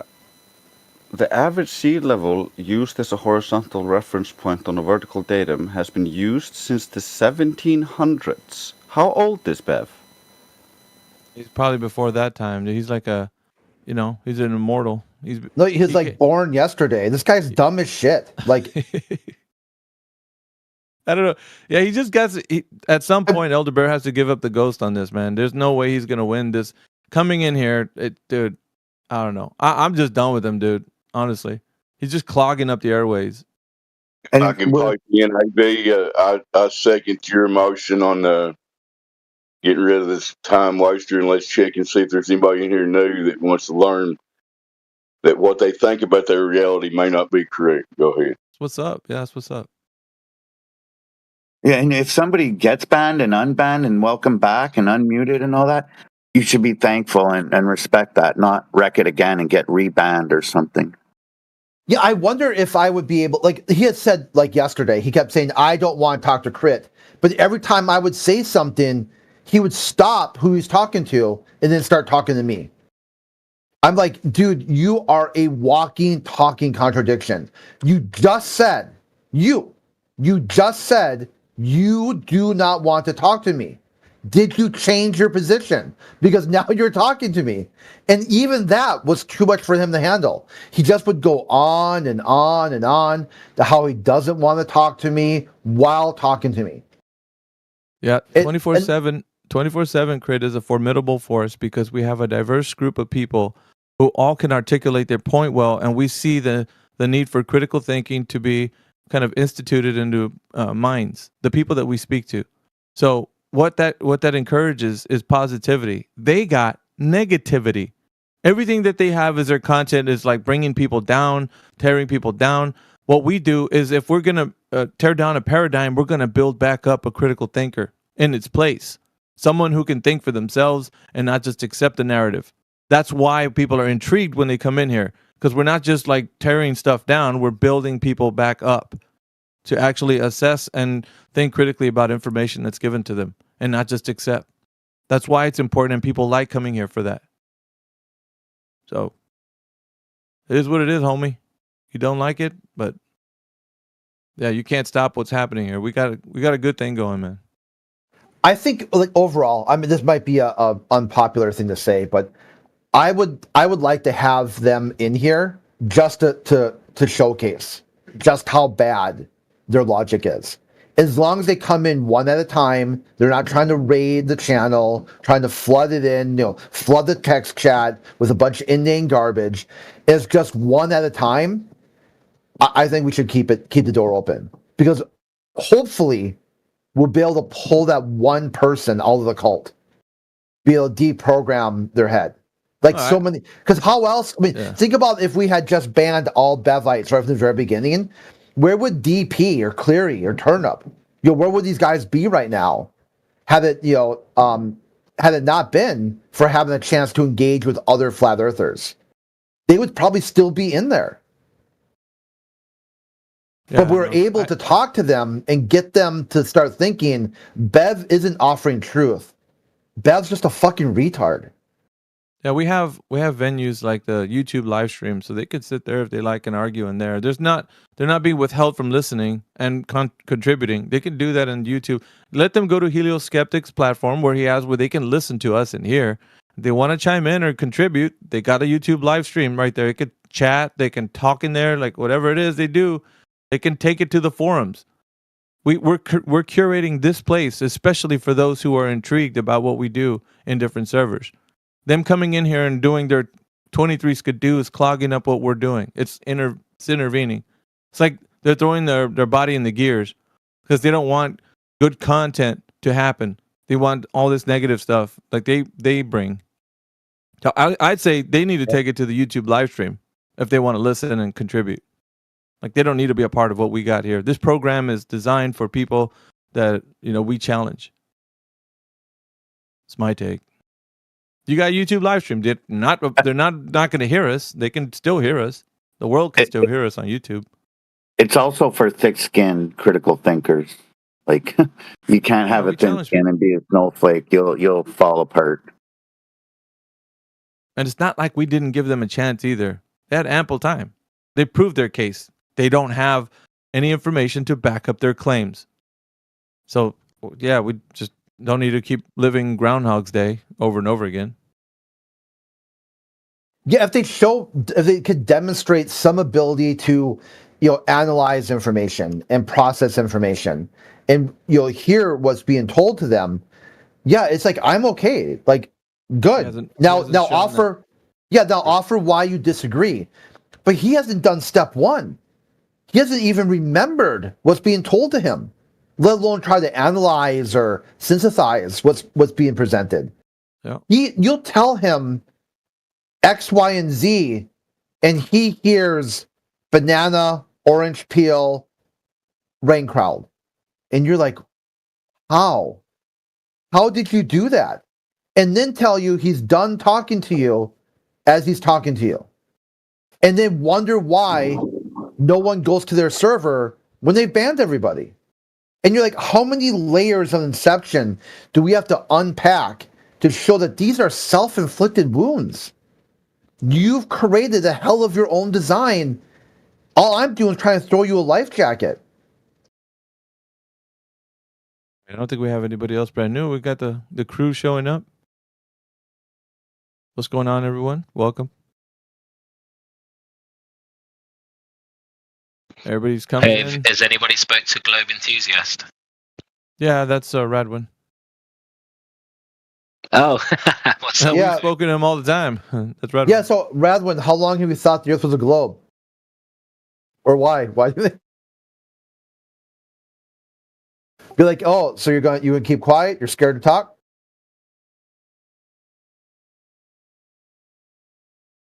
He's probably at work. Usually, when he's at work, he can't open up his mic. Yeah, I know. I'm just joking around. Like, sometimes I connect too, and I'll be AFK. What about Asti Pid? I can't even say it. Asti Pidic. Someone's gonna chime in. You said that wrong. Are you there, bro? Asti. Are you there? Got Eli jumping in. What's up, Eli? Say what's up, y'all. Look alive there, matey. Hello, hello. What's up, Necros? Who's got a pulse in this room right now? That's what I want to know. I'm here. Looking for a pulse, A man. steep EDC is also here. I just didn't open his mic. I got a pulse, but a month ago I didn't for like 15 minutes, but that's another story. Go ahead. Yeah, I'm checking to see if there's anybody here that you woke up this morning with the thought of like looking at the world in a different perspective, like not the same as the day before. Every day you try to be better than the day before. Yeah. Change your mindset.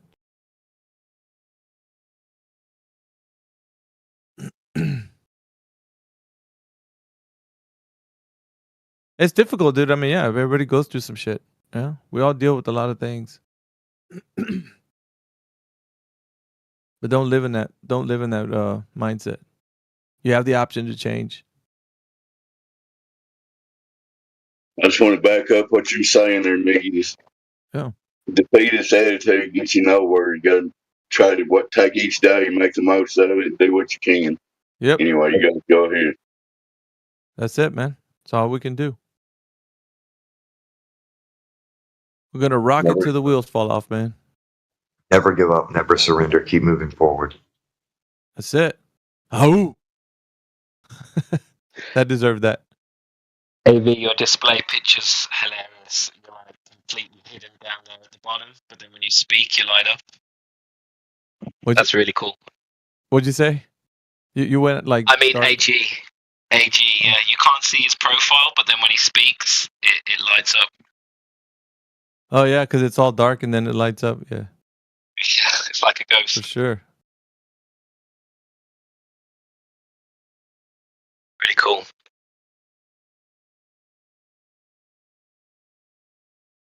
Yeah, everybody's on a time clock, man. But give them hell while you're here. Damn right. And don't stop fighting every day.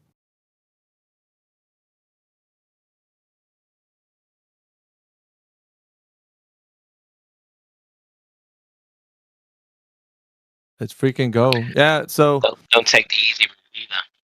yeah, Taking the man. easy route leads to degradation.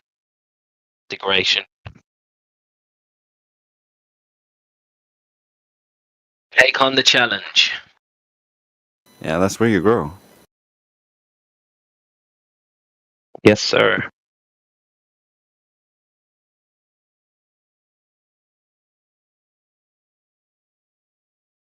That could have been the guy's problem earlier. I forgot his name, who we were talking to, but he seemed a bit nicked out and down, and his whole energy was, yeah, just do the same thing. Like that's not what life's about, man. He's had that problem though, because we've known about him in the past. He's a return customer there, that guy. Yeah, he's been hanging around with us for a while. He just hasn't been around. It was kind of weird to see him, but he had the same mindset back then. He puts it on his shoulders to convince people, and I think that's the reason probably why he feels down. We're not here to do that, man. We're not. Convincing people is too big of a job. If you're waiting for them to see the actual penny drop, it's not going to happen, bro. Yeah, it's more about planting seeds and watching them grow. We're not in the convincing business. Sorry, guys, go ahead. Yeah, I was just going to say, it's more about planting seeds and watching them grow. Not every seed's going to be able to grow. And if you water it too much, you're going to drown the plant. So it's a balance. Yeah, sorry, I was just going to back up AV's point there. I don't think we're in a convincing business. We're in a challenging their mind business. Make them think about what they actually think about reality. Anyway, I'll shut up. Yeah, we can only plant the seed. The soil needs to be receptive, needs to be fertile enough to allow the germination of the seed. It needs to be watered with just enough water that it doesn't drown the plant. Truth. And sunlight. Yeah, and sunlight. Like, it needs all these things to actually have a chance to grow, but it's really hard to judge any of this when you just meet people on the internet for a few seconds, or in person it's easier because you have more connection to the person. You can gauge better where they're at in life and what is holding them back. But you can't expect everyone to understand something, or you need to kind of approach it on their level, and when they're ready for it, they'll come to you. You don't need to push it onto everyone, and that way you can live just happily, and everybody loves you, and it's great.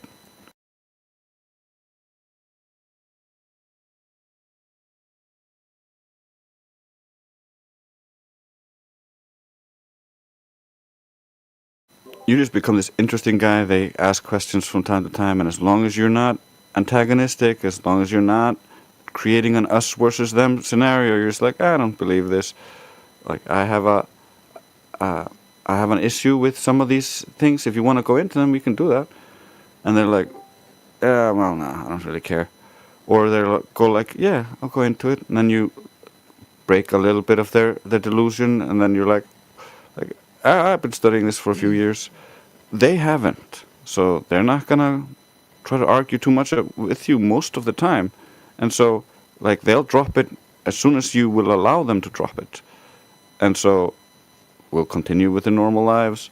And it won't be this negative impact as if you're very neurotic and you're just forcing it onto them, and they become tired of you acting like a weirdo. And so naturally they would not want to hang out with you. But this is the same thing, regardless of what it is. It doesn't have to do anything with the topic. If you act like a weirdo, people don't want to hang out with you. Hey, just a public service announcement. Don't forget, I'm going to be live streaming on Flip. So if you haven't got the app, and you want to join us on that one, we're going to be doing some episodes on Flip. So.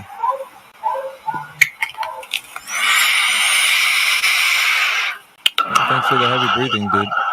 Welcome to the forum, and in a way.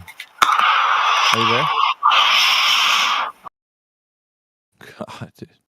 All right, I put him on mute. He's doing that on purpose. Yeah. Feeling life support or something? Yeah, he sounds like Darth Vader with a broken breathalyzer or broken rebreather. Dude, yeah. Why? Because he's probably a young guy. He's a rascal. But yeah, if you don't have Flip, dude, get it, because when I go live there, I have right now Elbow, I have Indio that are linked up with me. So yeah, I would like to link up with you guys too. So if you get it, I'll get on that. And here's the other thing: if your country will allow it, because from what I hear, because it's free speech, there's countries that won't allow that app. I think Australia is a one that don't allow it. But I'm letting you know, because I think within like a week or two, we're going to start up on that. Got to take it to the next level. They have a debate platform there. So like when you're live, I'm going to be FaceTiming, and then people can challenge us on that. I'm going to take 24/7 to Flip. So I've been announcing it for a week or two now. So it gives everybody enough time to download it, link up. And if you do link up, it's my name, and there is AV_overdrive. That's what my handle is on all social medias.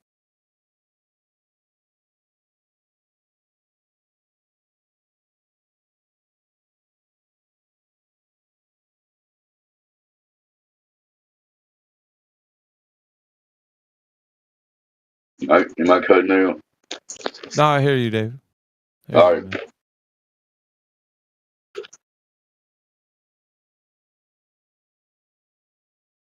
Anyways, good to hear from all you guys, and we're moving forward with giving good exposition. Yeah, people are rising up. They're getting on the mic, and that's what we want. We want everybody to get on that mic, and we're aiming for that good exposition, but it takes practice, it takes time to move up as a person who speaks. Perhaps you like to take clips That's another thing we need. I think this group also needs people that are clipping our audio. Like sometimes people have good sound bites with the interactions that we got, and we need somebody to jump in there and get those clips off the live stream. It's another thing we can have with the homies in here.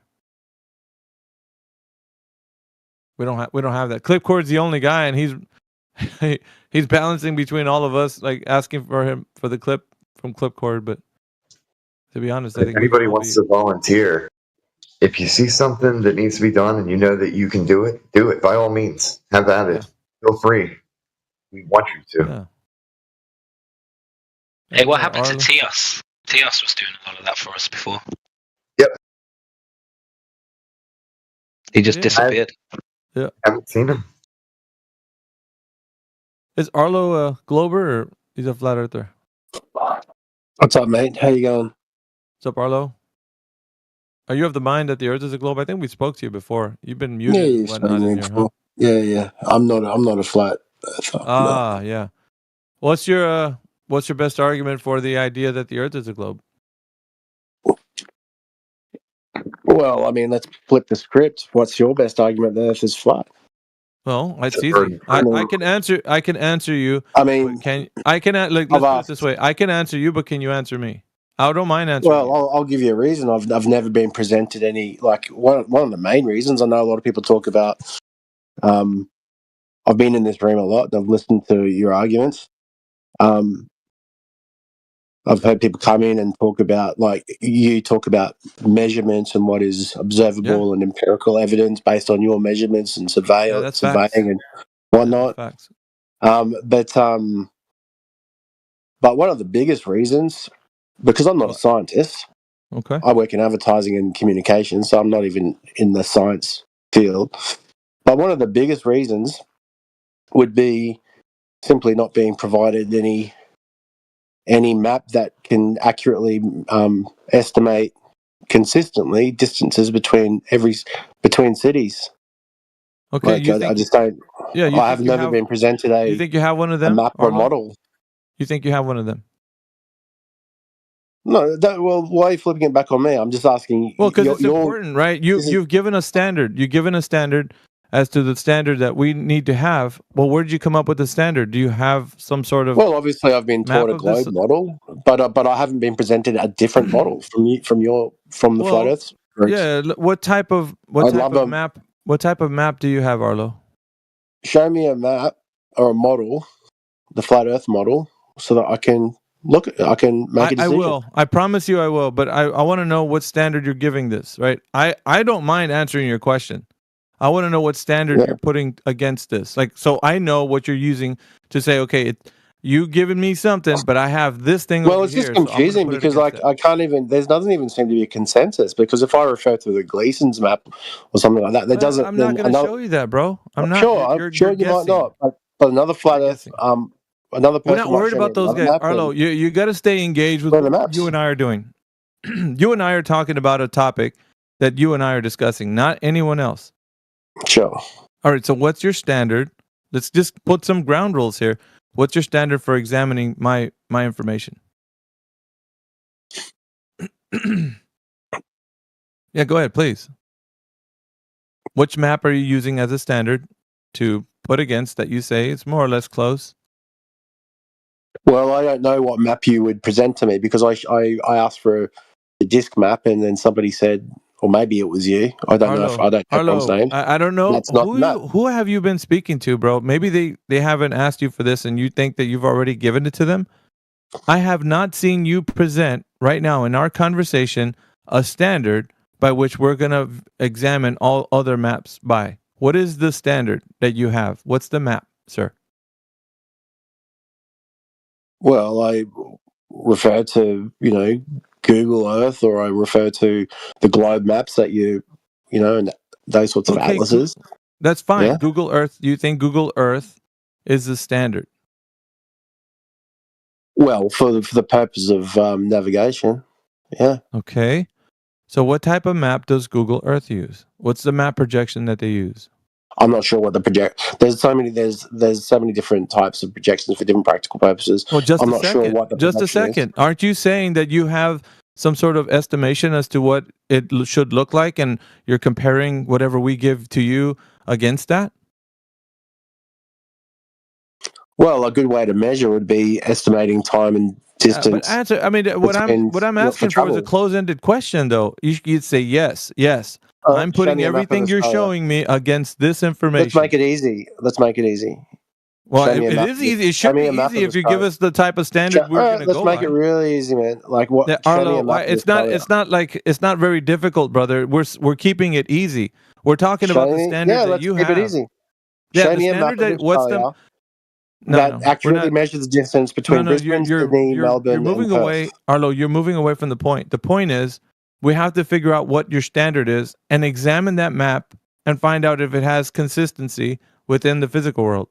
All right, a map that accurately predicts the distance and time travel between cities. Yes, exactly. That's what I'm saying. So are you saying that Google Earth, because Google Earth is a program, we're talking about the map.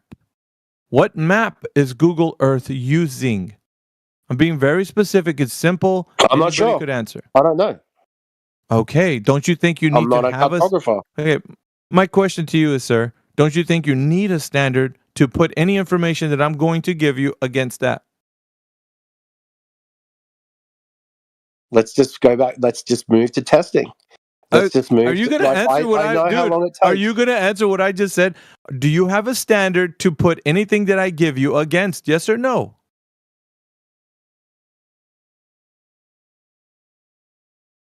Well, I don't know the names of all the different types of maps. Goyim. What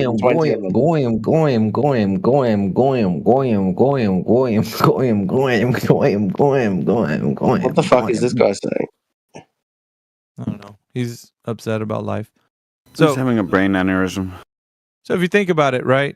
I'm keeping it simple. I'm giving the audience their best shot so that you can tell them what standard we're going to be using. This is a very convoluted way. This is the problem I always face when I ask for a map. Yeah, the problem is nobody knows. Nobody right now, the audience and myself, we don't know what standard you have, sir. There's not a map that you're putting irrelevant. against. I'm asking you. No, I'm it's asking not. you It's totally relevant. To present me with the flat Earth model. It's totally relevant because if nobody understands what you're putting, what the information I'm about to give you. Why are you trying to flip it on me when I'm simply saying you're a community, right? Okay. You're a community of people that promote like a flat Earth theory. Burden of proof. I'd love to see the map.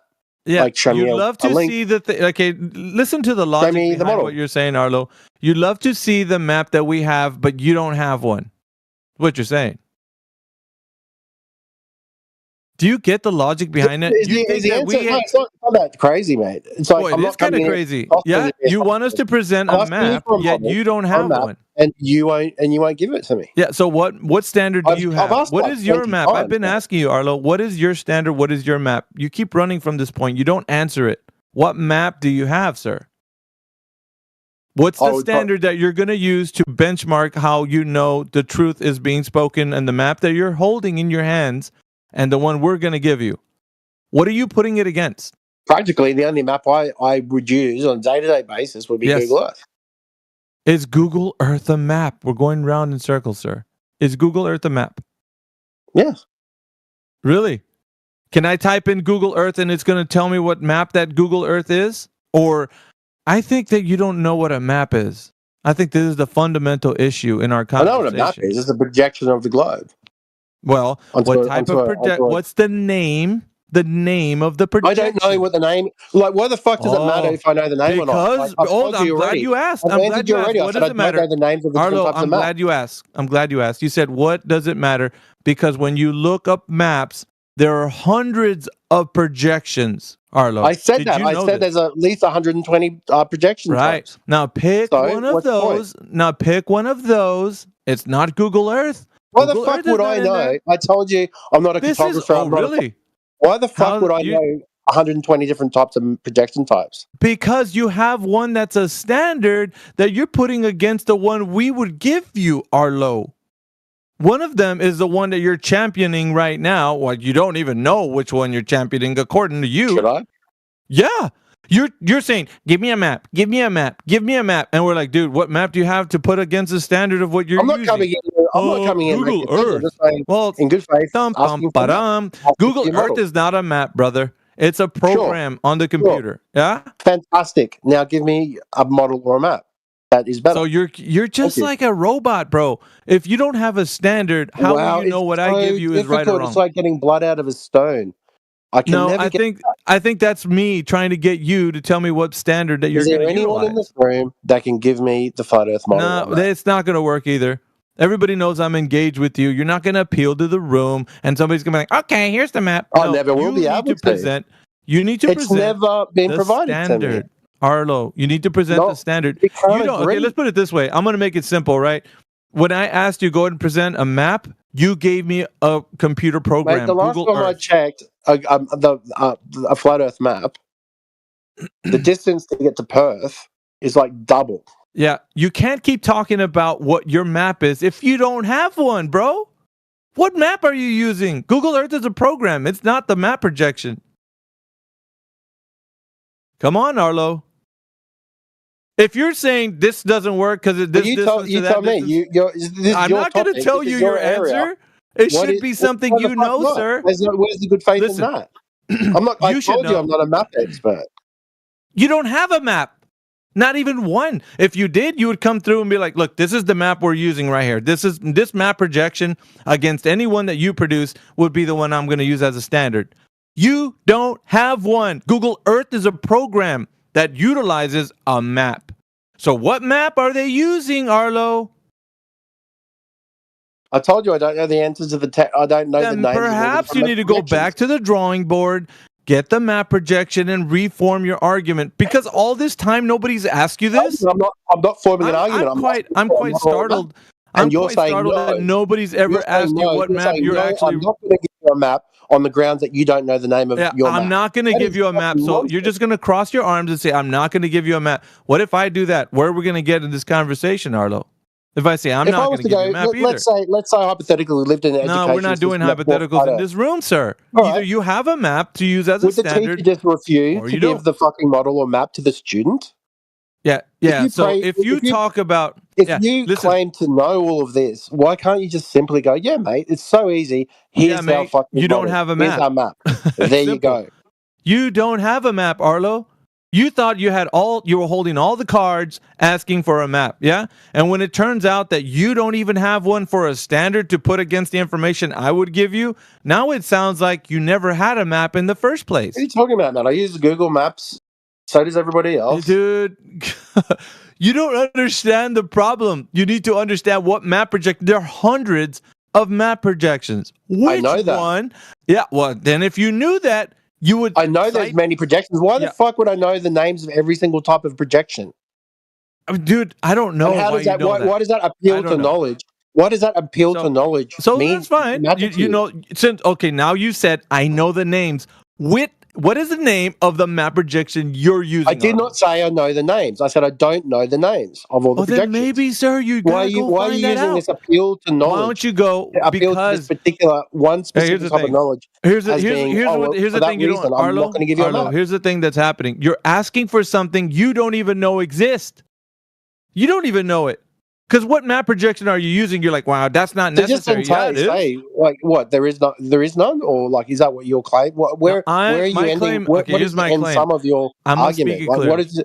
what is the My end claim, of your Arlo, argument? my claim is that you do not have a standard by which you're going to measure anything that I give you. Anything that I give you, you're going to measure it by. You don't have a standard. Zero Anything standard. you give me, I will look at and I'll go. And I'll How work are you out comparing travel it? What are time. you comparing it to? What are you comparing it to? Time spent driving and traveling. Is a local test, dude. Is a local test that I could do. Yeah, Brother, for sure. yeah.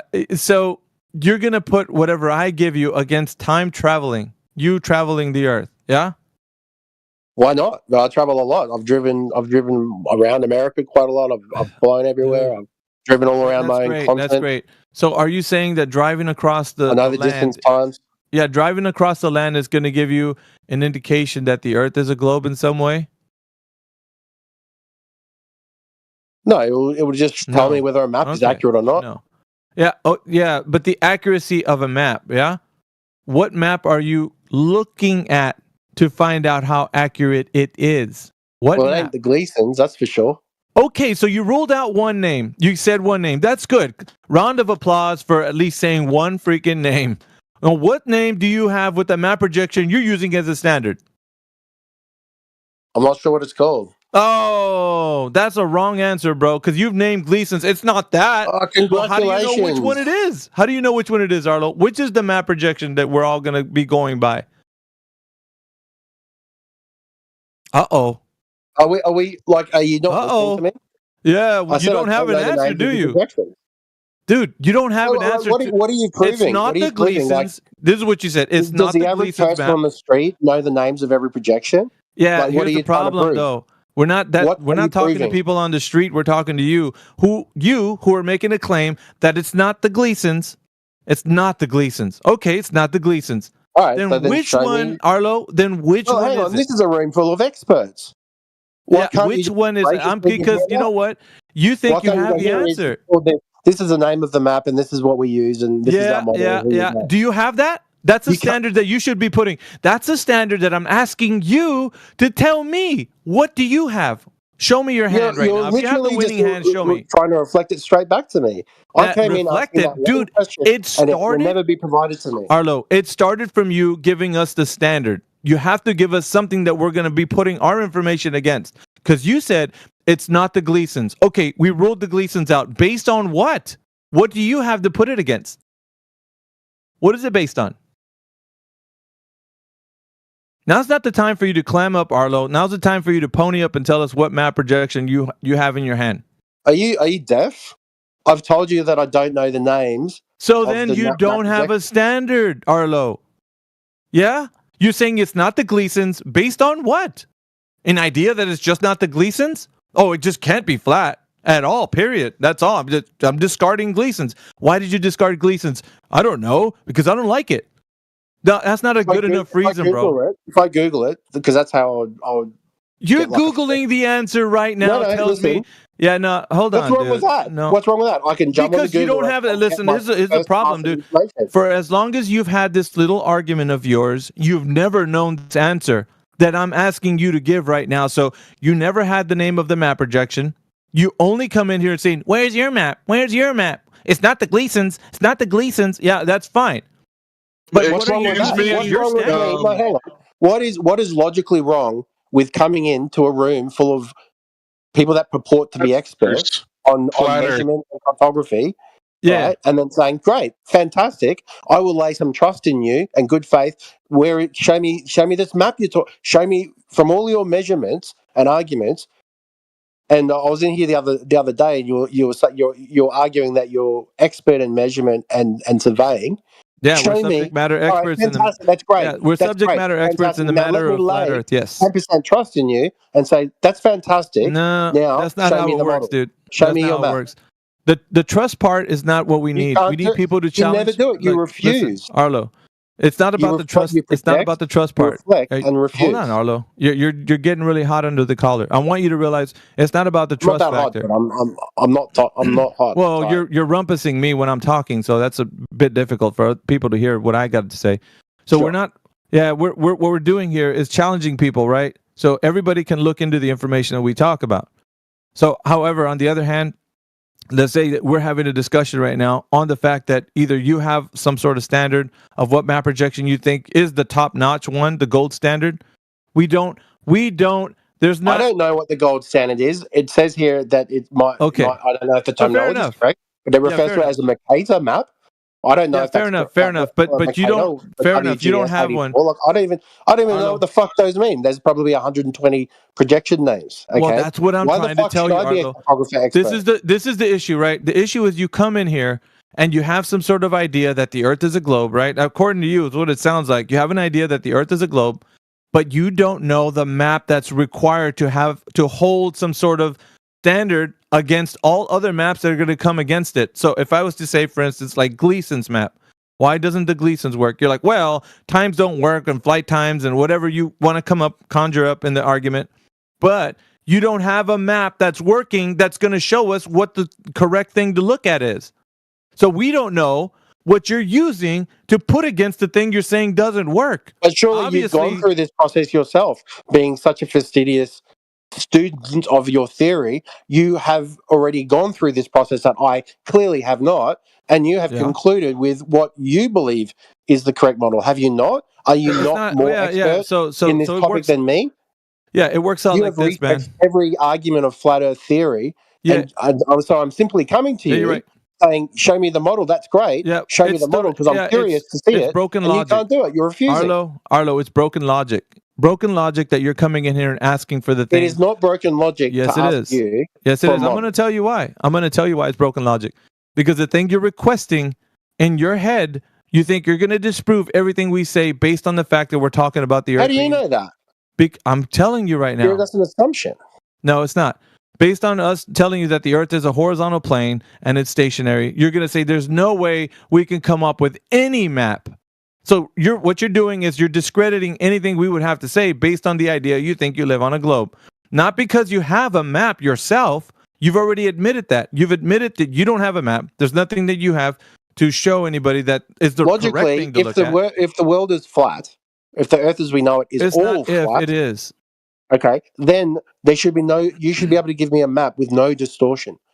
No, correct? That's incorrect. That's incorrect. It should have, apart from topography, some topography, they should have no distortion. Let's put it this way, Arlo. How does cartography work? I don't even think I know if you don't know what map projection you're thinking of in your head, what you use, then you wouldn't know the answer to this. But I'm going to do it so that people can hear how somebody would come in and ask this question, and for the audience, right? He wouldn't be able to answer this, I know, because of the way he's been responding, right? So, how does cartography work? It doesn't take a rocket scientist to know that I'm not an expert in cartography.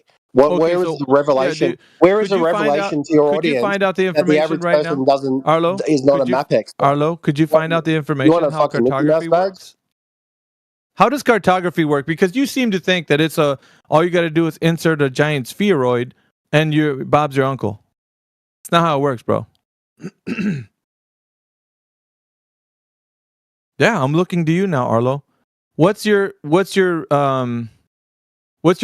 into this topic? I mean, I haven't researched photography that much. Okay. Fair enough, do you want to you're talking about if you were to go back to tribal times, I'm asking. No, I'm asking. Are you talking about modern photography? No, I'm asking for you to realize how do people achieve getting you tell me. You're the one that was to be a surveying expert yesterday. So then you tell me. So if you don't have the answer to how cartography is accomplished within the idea that they're giving you an overall worldview, then I think you have fallacious reasoning. It's broken logic. You think you're going to come in here and ask for something that will give you... asking for a model is fallacious logic? Yeah. Asking you... No, not the model. The model's fine. A surveyor. You're a surveyor. You're talking about surveying. Arlo, the model's fine. I think what's wrong is that you're asking for the map projection of the entire world. That's what's wrong. It's broken logic. You can't ask for something nobody can give you. Not even you. You can't even produce that. Because I would ask you leading... No, it's not wrong. This is just obvious, Arlo. It's obvious that... If I can't make a cake, you're not going to give me a cake. No. Baking a cake is not the whole entire world, Arlo. It's it's not analogous. I'm not a baker. I want to go to the bakery to ask to buy a loaf of bread. Arlo, right? I'm asking you. I'm going to you because you claim to be an expert in measurement. Yeah, you're giving a wrong analogy because in this instance, in your analogy, you could learn how to be a baker. Clearly, you know all the names of the projections because this is you could learn how to be a baker, Arlo. This is not my area of curiosity. This is your area of curiosity. Yeah, may I try something? Enthusiast about. So why can't you give it to me? Oh my God! Shut the fuck up, dude. Just shut up and let other people talk. Rollo, I got something for you. Okay, I think exactly what you're looking for. So in New York, there's a building where they made a miniature New York inside New York. That they did this on a scale model, an exact everything, perfect scale down model. So all the buildings are shown there. They put little cameras in there so they can test for wind going through the city, how the light shines off the different buildings for the sun. They got they use the model for air traffic and how the sound waves will bounce around the city. called I think it's called the Queen's Museum, where you can walk into this building and full city of New York laid out right in front of you. So your job would be, how come they didn't put a curvature of the earth in there? This is one of the largest cities in the world. It's basically, you could say it's all like 5 cities in one. And they got the whole thing along with the river, all modeled out, all mapped out with sun and airplanes modeled. No curvature of the earth.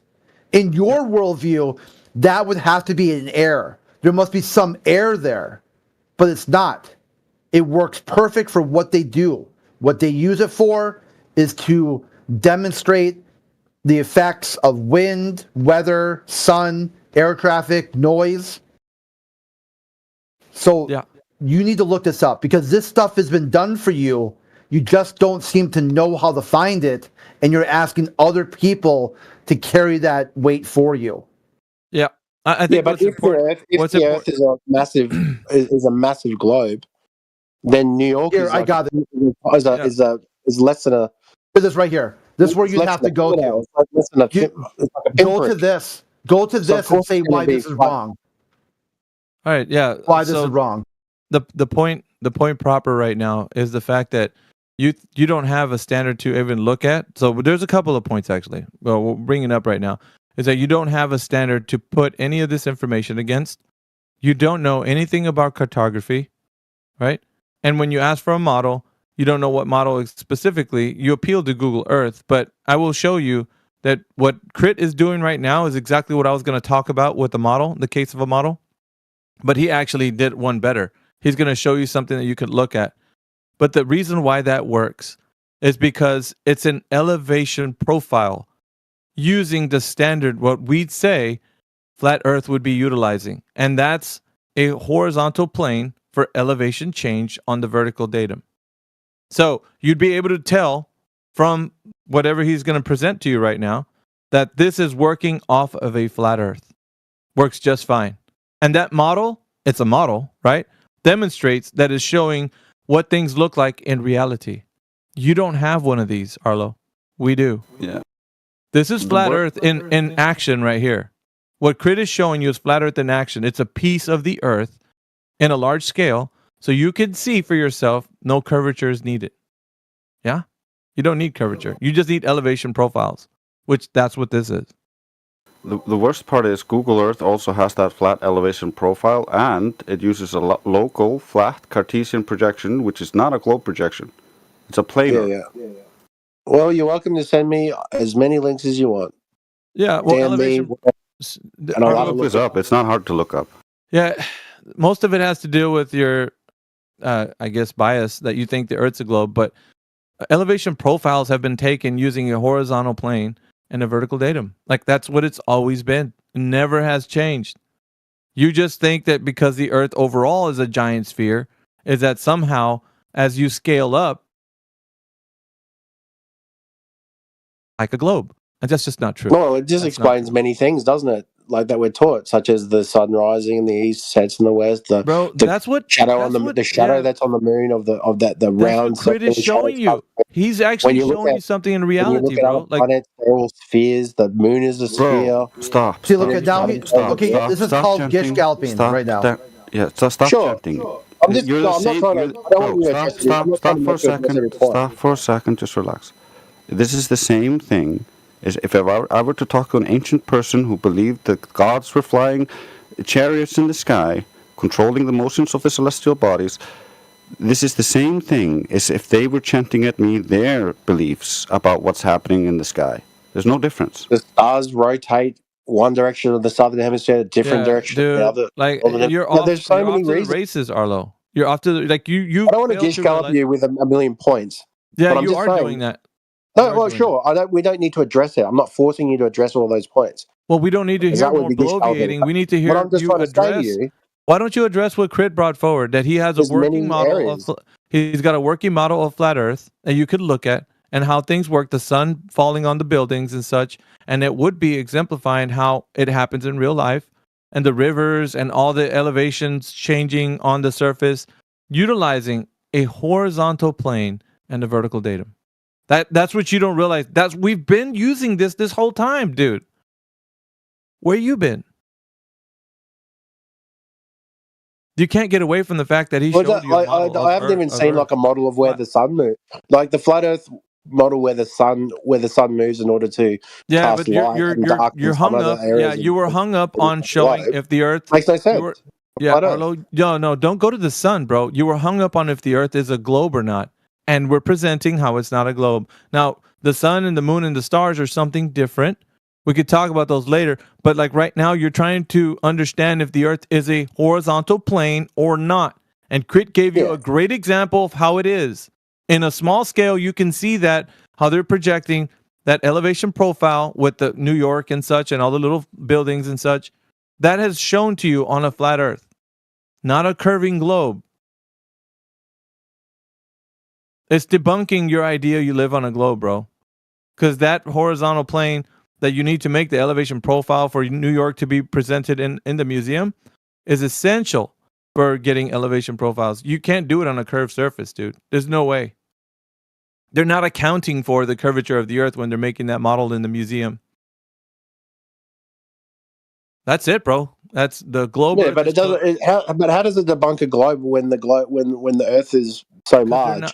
They're not accounting. And obviously, Arlo, they're not accounting for curvature, bro, when they make this model out. And the model is on display for accuracy with elevation change. It's there so that people can see no curvature was needed from the end of that model to the other end of it. You didn't need to account for that curvature. None whatsoever. Earth is flat, bro. At some point, you have to realize that. And in all the demonstrations we have to show these models of flat Earth, like the one that Crit's showing you, I was going to show you elevation profiles, but he did one better. There's an actual one you can look at. You can see how the light falls on the buildings and all that. That's even better. Here's a good example of the elevation profile using your own idea, Google Earth. He can make a elevation profile of his region when he's living, and he can make with any kind of material or whatever, or he can find the 3D map of his region where he's living, and maybe he will understand. Yeah, look at Crit just posted another good one. Yeah. But no amount of argument from incredulity is going to change the fact that the Earth is flat. Like you cannot understand it. That's fine, but that's not an argument. The Crit just posted something else. Look at that vertical datum against the horizontal plane. Perfectly aligns with. Where are you posting it? It's in the text channel. Side chat? Yep. 24/7 Flat Earth side chat. Yep. No, your first knock was New York isn't big enough. Now here's like half of Europe. Is that big enough yet? He's gonna say bigger. Watch. Yeah. No, I'm looking for your link. It's the image, not a link. 24/7 Flat Earth, bro. It's the channel that you're in right now. The text chat. There's a little text bubble. You've been in this call and you've never. Yeah, where is this photo? Like this image of New York. Oh, here we go. Panorama of the city of New York. Yeah. Bro's gonna ask for something like, well, how do we know that the table underneath is? He's gonna go to spiral. I guarantee you, he's gonna make something up. Incoming excuses. Prepare yourself. Relax. Yeah, you're looking for something to find that this is gonna show globe, dude. I'm sorry, bro. This ain't gonna find any. That's all there is to it. Hey, Lee, I got something real quick. Go ahead, Crit. I'm sorry. Yeah, here's another one we've been using since like 2018. This is the elevation profile for the Great Lakes, St. Lawrence Seaway. You're talking about, look at this, 1,200 miles, no curvature. None. You go from 700 feet here in Minnesota, and you drop all the way down to the ocean, going from lake to lake to lake. Intriguing. What I was going to say, back up what Crit just said, that I can't find it right now. I've been looking for the last 5 minutes on my computer, but somebody made an actual physical model of the Mississippi River Delta, like 700 miles of it. But I can't find it right now. It's literally a physical model with water and everything. But anyway, you guys go ahead. That I don't have the model, but I think that this, let me find it. Yep, here it is right here. This is there. It's a river system. The whole North America river system, all benchmarked to sea level. Interesting. Yeah, I like Look at this. Look at all the Great Plains, all the Rocky Mountains, all funneling water down to one location. The Gulf of Mexico, or Gulf of America, or Gulf of Starship, whatever you want to call it these days.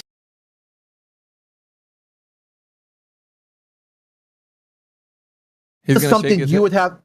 Oh, go ahead. He's going to shake his head like Neo when Morpheus told him he was just a battery. No, can't be. No. I want out of here. Up, he's going to pop. You can't get away from this, bro. Flat Earth for the win, yeah? I don't think so, man. Yeah, you think so. Nah. You got to, Arlo, just, dude, resistance is futile, brother. You got to just look at the information. It speaks for itself. We can tell you all day long, dude, try to convince you, but that's not, we're not going to be here trying to do that. At some point, you just got to give up the ghost, bro. Yeah. You can't just show me like a photo. No, you can't just show me. You can't just show me some evidence. What's wrong with you guys? Don't show me evidence. You can't. Okay, here we go. But this here is a graphic representation, a model of the the Panama Canal. There's two of them showing you exactly how a boat goes up on the one side and then down on the other side, along with a video of the ship doing it itself. This is something you can't deny this, dude. This is model, explanation, and demonstration all in one. This is slam dunk. The only what does that prove? How does it slam dunk? What does that prove? Dam. Like, why is this not possible? I could just drive 30 kilometers down the road and see a dam. Damn, dude, you got a lot of guys coming out the woodwork right now. Crit, this is not possible on the globe. This is not possible. I'm trying to picture what you're picturing. Like, I'm looking at the video. Like, why? It's not you don't have to put nothing in your mind. You could just look at what he posted and see the demonstration. You don't have to think about it in your brain because you know that when you put it in your brain, all you see is globes everywhere. Look at what's being demonstrated. Yeah, it could be some slight curvature there. Yeah, really. Go ahead and present that, please. I'd like for you to demonstrate how there's slight curvature in what's being presented. It's hidden. Go ahead. The job is yours. The task is yours. Well, I could drive 30 minutes down the road and see dams like this. Great, then you're going to see a demonstration of flat Earth in real life. It doesn't prove that the Earth is flat. Dude, you haven't proven that it's a globe. There's no curvature in any of this. None. So the point is yours. Show that it's an actual globe because we see flat water. Flat Earth. Flat water, flat Earth. So he hits you with a map and a model of New York. You're like, oh, that's too small. I hit you with an elevation profile of like 40% of Europe. And you're like, whatever. It's Google Earth. You're like, whatever. I go, then I show you the whole river basin of North America, the river system, going all the way down to Louisiana. You're like, you got to show me a model that explains everything.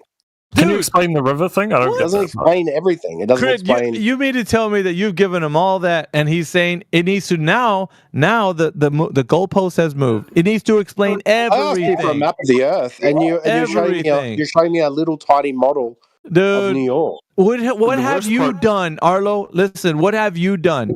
What have you? Where's the curve even being presented? I can't believe I'm coming here asking for a map of the Earth or a model of the Earth. All right, dude. And you're unwilling right now. Listen, models that I've never seen before. Bro, you're unwilling right now to show anybody. There's demonstrations that we've been showing you. Where's your stuff? I could just fucking get my Lego box out and say, look, here's a panorama of my city. That's proof that the Earth is flat. You're just fighting against the idea right now that the Earth is not a globe.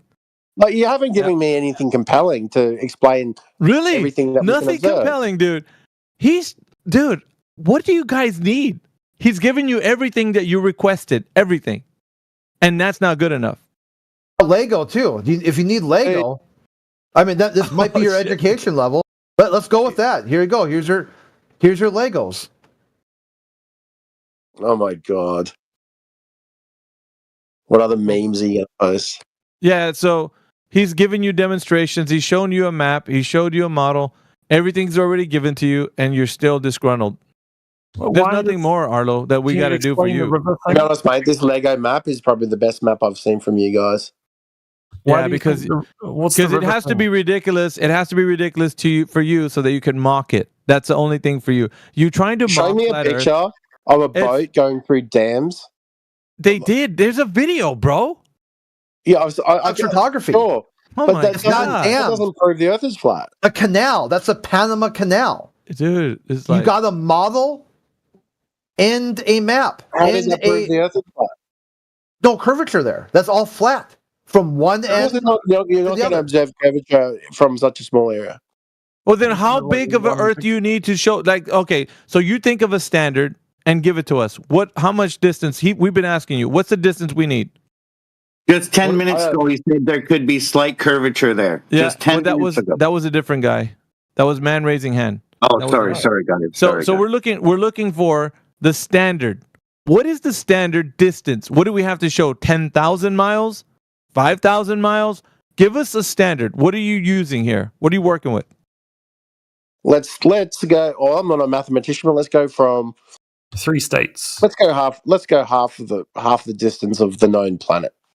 The known planet, which you haven't proved. Okay, let's go to the half the distance of the known planet, which you didn't prove yet. Let's go.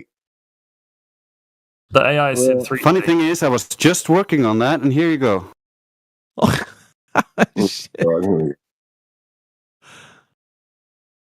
Get fucking wrecked. So from America to Africa, flat. Oh shit, dude. Oh shit. Dude, you're freaking toast. And dude, this is what you asked for specifically by name. It's his standard of evidence and everything. Yeah, it's your standard. And, it's crazy enough that Drace was working on it while you were even conjuring it up. Yeah, that goes but to show you, bro. on a globe, you're still going to have sea levels. No, what?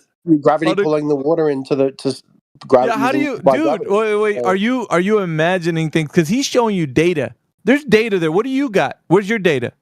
Let's see your data. What's that? What does that mean? Because if I go data are see my sea level, I can just go measure sea level here in Australia. But he's giving you data. Listen, in America. Look at what he posted. Look at what Drace posted. Look at what Drace posted. He's got data. Where's your data? You're coming up tits, aren't you? You ain't got shit, huh? So that's not. That's how we do it in here, man. We shut up the mouths of people that think they know what they're talking about. And before you even spoke, this information was already being gathered. We know how you guys think. And look at that. You got egg on your face, Arlo. I don't have egg on my face. What the fuck you do. You can scrape that shit off and make 2 omelets with it. Whatever, bro. You still believe in a mate. Yeah. He's showing you flat Earth data, bro. From sea to shining sea.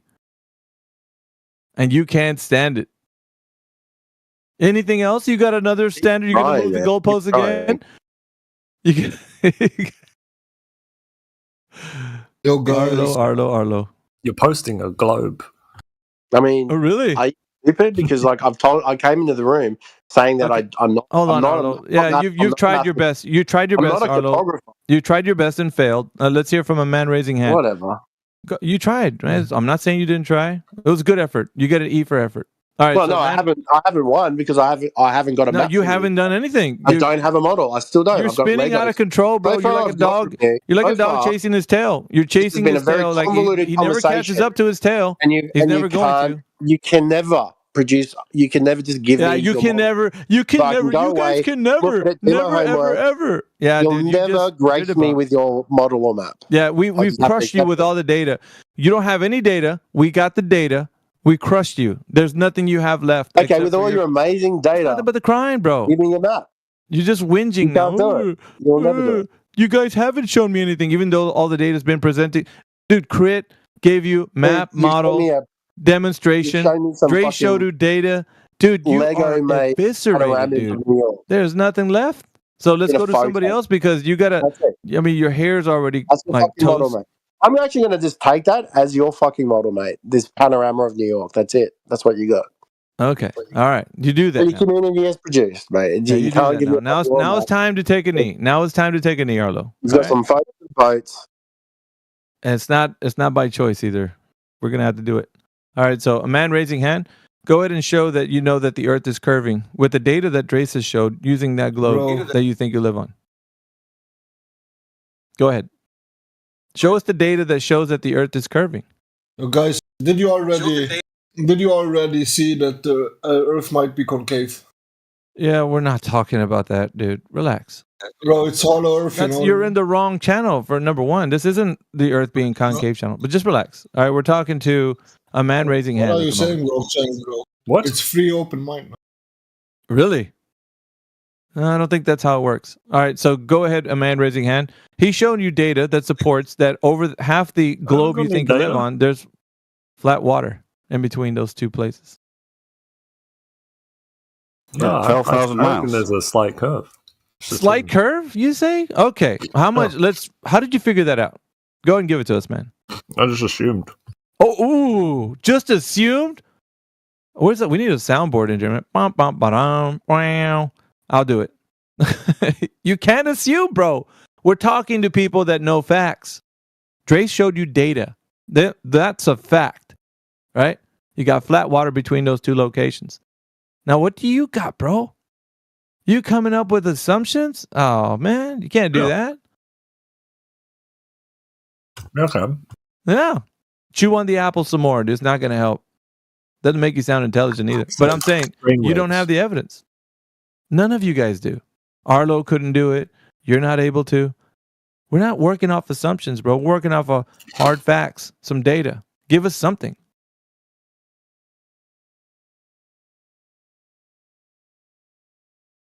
Nice try, fellas. But you got to go back to the drawing board. We have all the data to support the Earth being a flat and stationary plane. Yeah, all we're asking for is put a little meat on the globe bone, metaphorically speaking. Go ahead, me. Yeah, that'd be good, right? That would be good. Show us some data. Give us something to work with. You guys got nothing. What can we do? No, we're not going to just keep asking you for something that you don't have. I'd say go back to the drawing board, go see what you can find, and then come back. So we got Arlo, who tried his very best, didn't have a standard at what he's putting the Earth that we're showing him that has a map, a model, and a demonstration of how the Earth is not a globe. He doesn't have anything. No data supporting it, the Earth being a globe. No map supporting the Earth being a globe. Because I asked him for it, right? Give me your map projection. Give me your standard. I don't know. I don't know the names of them. Well, I'm not an expert. Then what are you putting all these maps against? It's clear to see now you don't have any information to support the case that the Earth is a globe, bro. Sucks to be you, yeah? Anyway. If we don't have any more conversations, I'll just unmute Arlo. But if anybody else here wants to provide evidence that the Earth is a globe, you're welcome to. We got Future Void that's just jumped in. Welcome. Hey, what's up? Hey, what's going on, bro? Do you think the Earth's a globe, Future Void? I do believe it's more likely, yeah. More likely. Okay, what's the indication that the Earth is a globe? What evidence can you provide? So, actually, I haven't engaged in those discussions before, but it definitely sounds intriguing. Try it out. If you've always usually had if you had a preconceived notion that the Earth is a globe, can you think in your mind how you remember it being like a globe? What information was given to you that puts it across that you think you're standing on a globe? So, usually with scientific things that are established, I go with the thing that's to generally have a consensus. Okay. It's like what I guess things more are of a those? personal argument. There's not really like an argument for you to accept. Well, no, But I do mean, have something I you're think talking is about science, right? So what science has been produced? NASA. Okay, NASA. That's a one-word answer. I think I would require a little more than just one word. What science? I'll ask again. Maybe it'll help ring some bells in your mind. What science was being produced that shows the Earth's a globe? Yeah, I don't know exactly what kind of question you're asking me.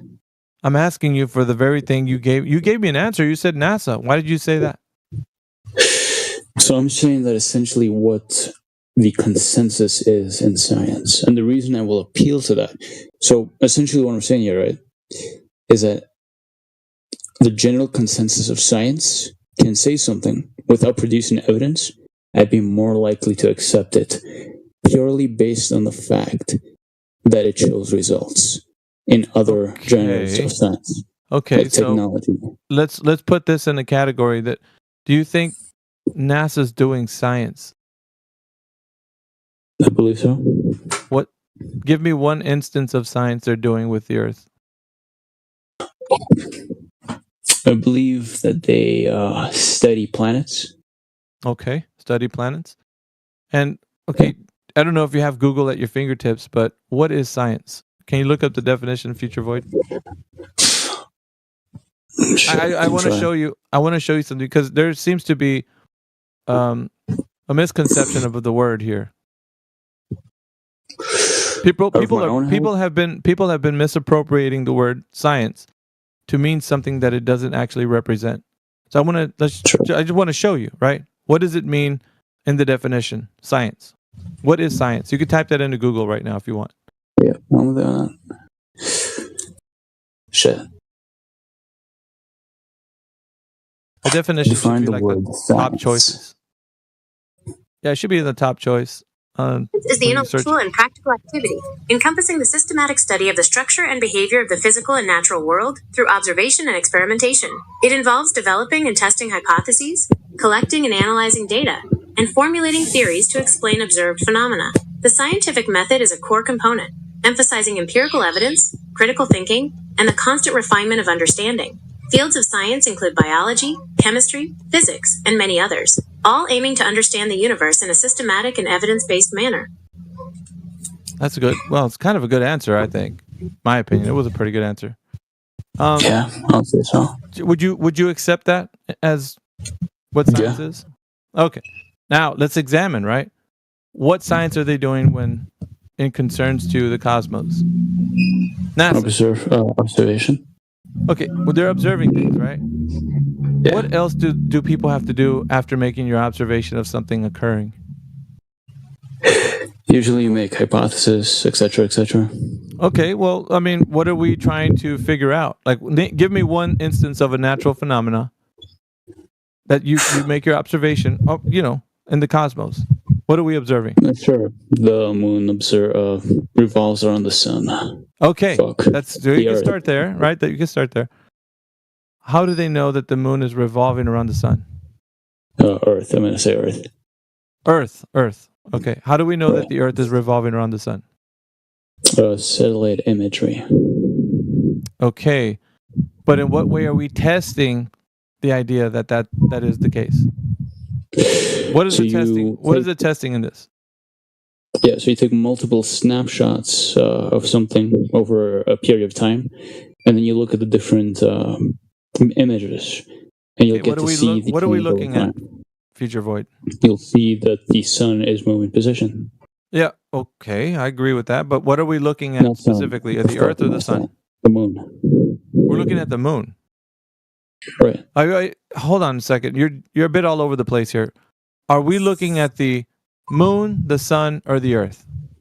So specifically the moon. Okay, so the moon. What is the moon doing? What do we see it doing? Revolving around the Earth. It's revolving around the Earth. Okay. An observer, right? You going outside, see the moon revolving around the Earth. So, in order for that to be the case, do you observe the whole Earth to make this distinction? What do you mean, do I observe the whole Earth?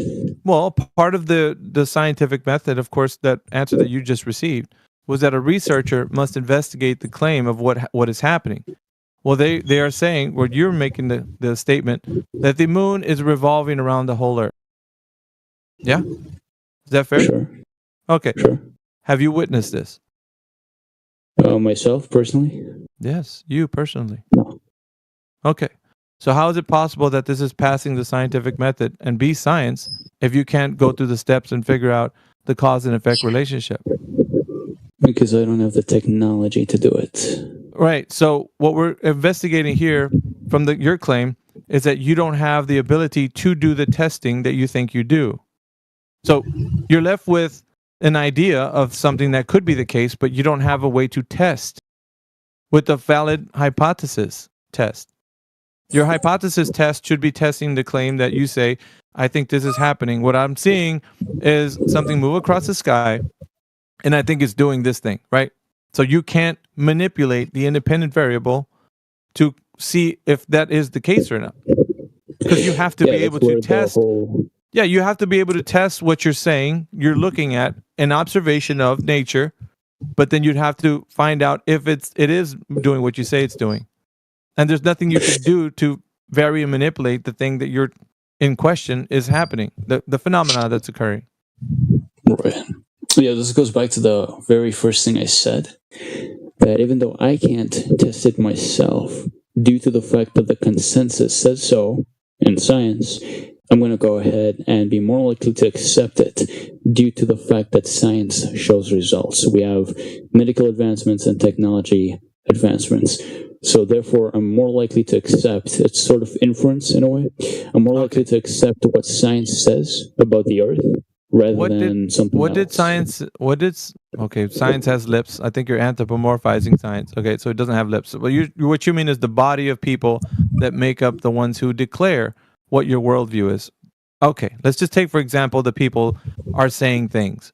What are they saying about the moon revolving around the sun? What do you mean, what are they saying about it? I mean, if it's science, right? What did they do to test this information? Like the way you would have tested, but you don't have the right stuff. What Pretty did much they what do? I said, satellite imagery, microscopes, telescopes, whatever it is.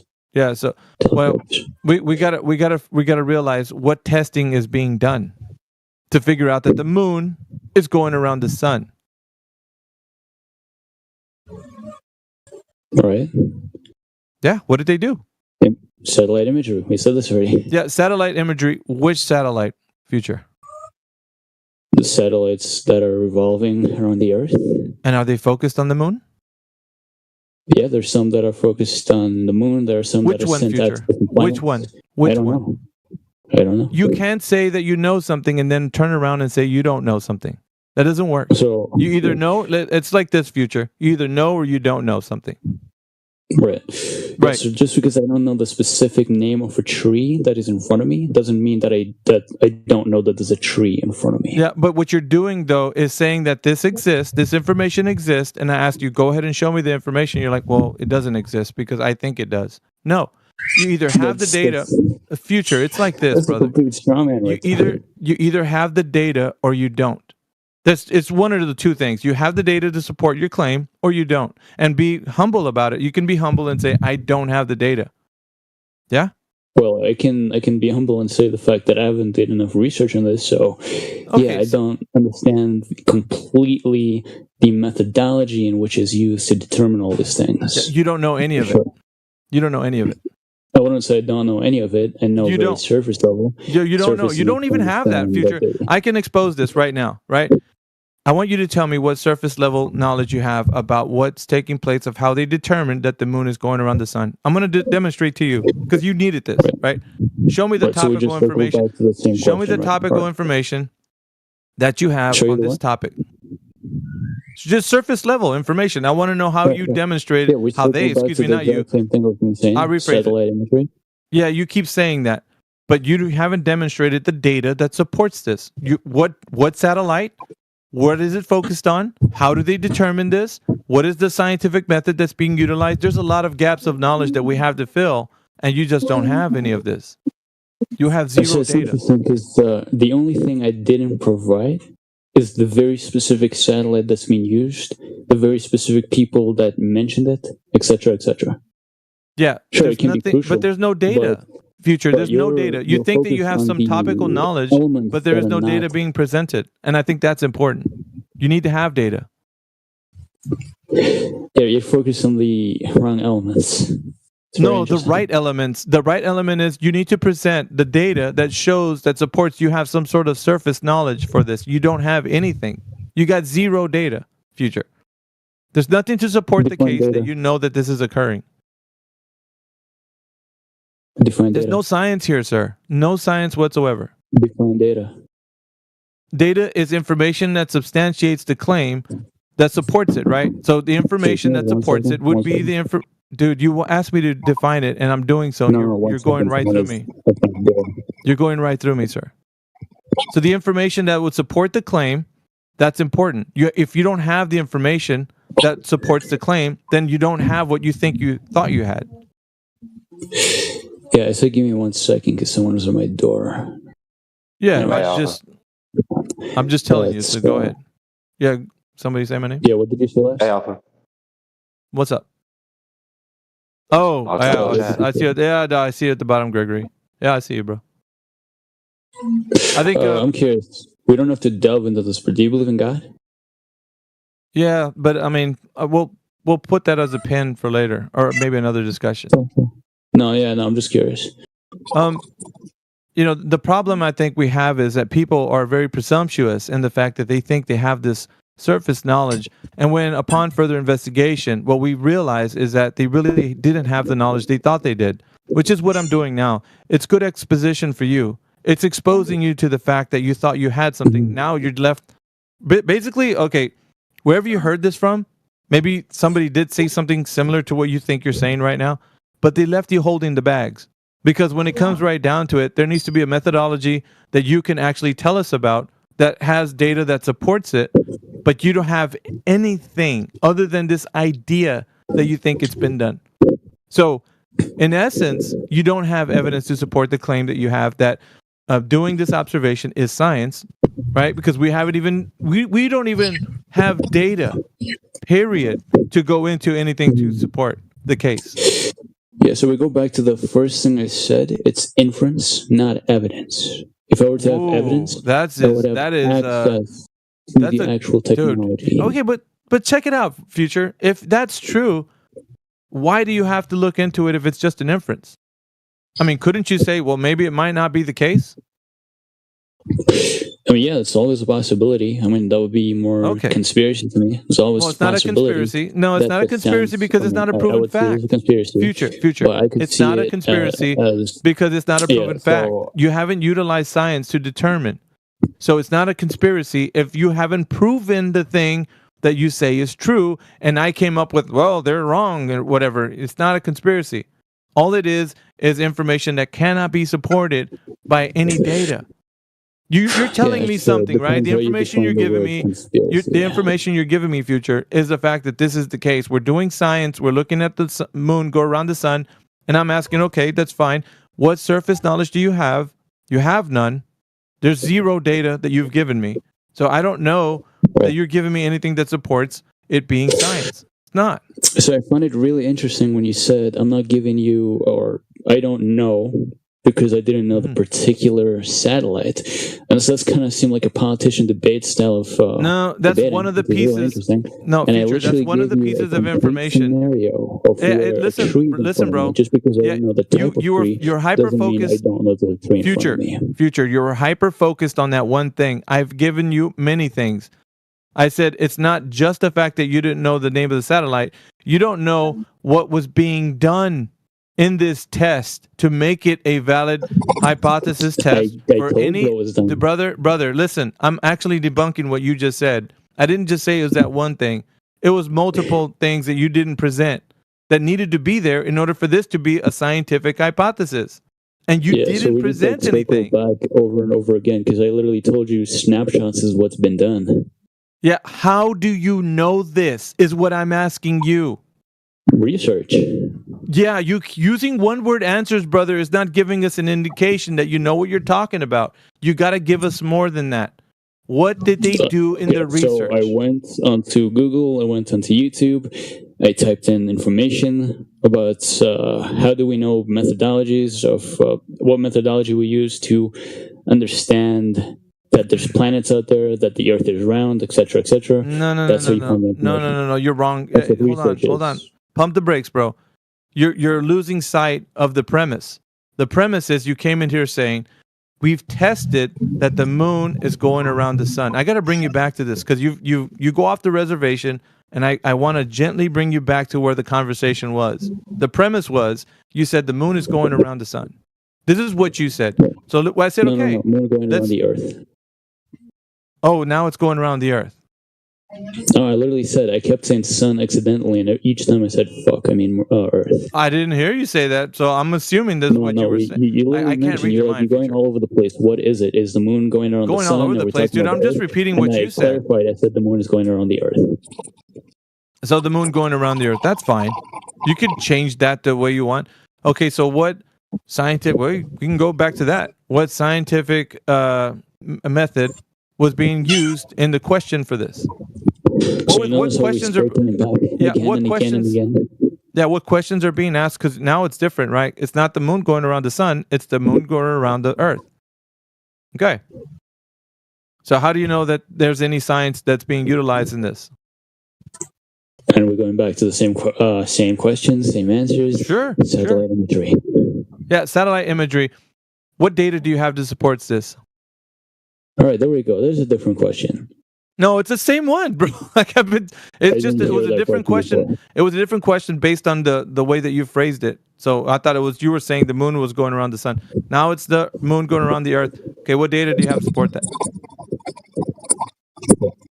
Hello? Say that again. What data do you have to support this? All right, define data for me. Information that substantiates the claim in question. All right. Are you capable of research by any chance? Oh my God. Do you have anything to present? Yes or no? Are you capable of research?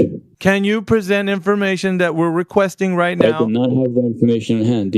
Okay, thank you. That's the concession I needed. That's exactly the concession I needed. So therefore, everything you're saying about it being science cannot be proven through science because what? You don't have the data. It's simple. Right, it's just that easy, Future. It's inference. Do we understand what inference is? So we're getting to the heart of the matter, which is you've been believing this whole time that there's been science being done and there is no science presented. Understand? No science presented. There's no data presented. Well, you're saying that the data supports a scientific method and it doesn't. So overall, the greater point is that there's no science being done. Wait, how did you define data again? Yeah, that's the information that's collected from the research that you're doing within whatever you're investigating. So if you're saying, I'm going to give you some data that supports whatever you're talking about, it would be information that's done in a research type question, looking into, you're figuring things out. You see, the biggest problem, the reason you can't debate this part is because it's based on inference. You'd have to first debate the fact that science is not reliable, when you say that, you'd have to debate the fact Future, when you say that, it's easy for me to tell you that there's no facts that are supporting the case for you saying this is science. There's no facts. You're saying if it's an inference, it's easy for me to just say, okay, well, it's something that's inferred, but not actually determined. So now you have no case. You basically shot yourself in the foot. I didn't do it. You did. You did. There's no determination that we're gathering from this information that you're going to present in any way that this is the case. So you're telling me it's just an inference. Okay, we can walk away with that. But there's no science being done. Like you thought just because we don't have the technology to do something doesn't mean there's no science being done. So there would be per the definition. Remember, you hit that little robot. The robot was giving us the information as to what science is. Per that specific definition of what science is, you're not doing that. So there is no science to what you're doing with what you think you're me. I'm not doing that. Sure, other people did it. No, do you gentlemen even mind if I join the conversation? Not even them. They're not even doing science. Sure. Gentlemen, Can you mind if I join the conversation? This is an important part. Hold on, Raytime. This is an important part for you to understand is that no one's doing science when in regards to looking up and seeing things happen. There's no science being done. the science that you think needs to be done needs to be followed by the systematic study of the physical and natural world, right? And they're going to see an effect and try to figure out what is causing those types of phenomena. Now, if they can't do that, they're just making observations. That's just the whole point of what we're showing you here is that people have been misappropriating the term science to something that is not applicable. So if I'm trying to figure something out and I'm using science to do it, then I'd have to say, I'm going to walk through some sort of methodology and we're going to accomplish a goal by, doing research and acquiring information to substantiate any point that we're saying we're going to try to investigate. So we're not doing that. There's no methodology. There's just observations. That's all we're doing. We're just observing things in the sky. Yeah, I would say observation is a very important part of science.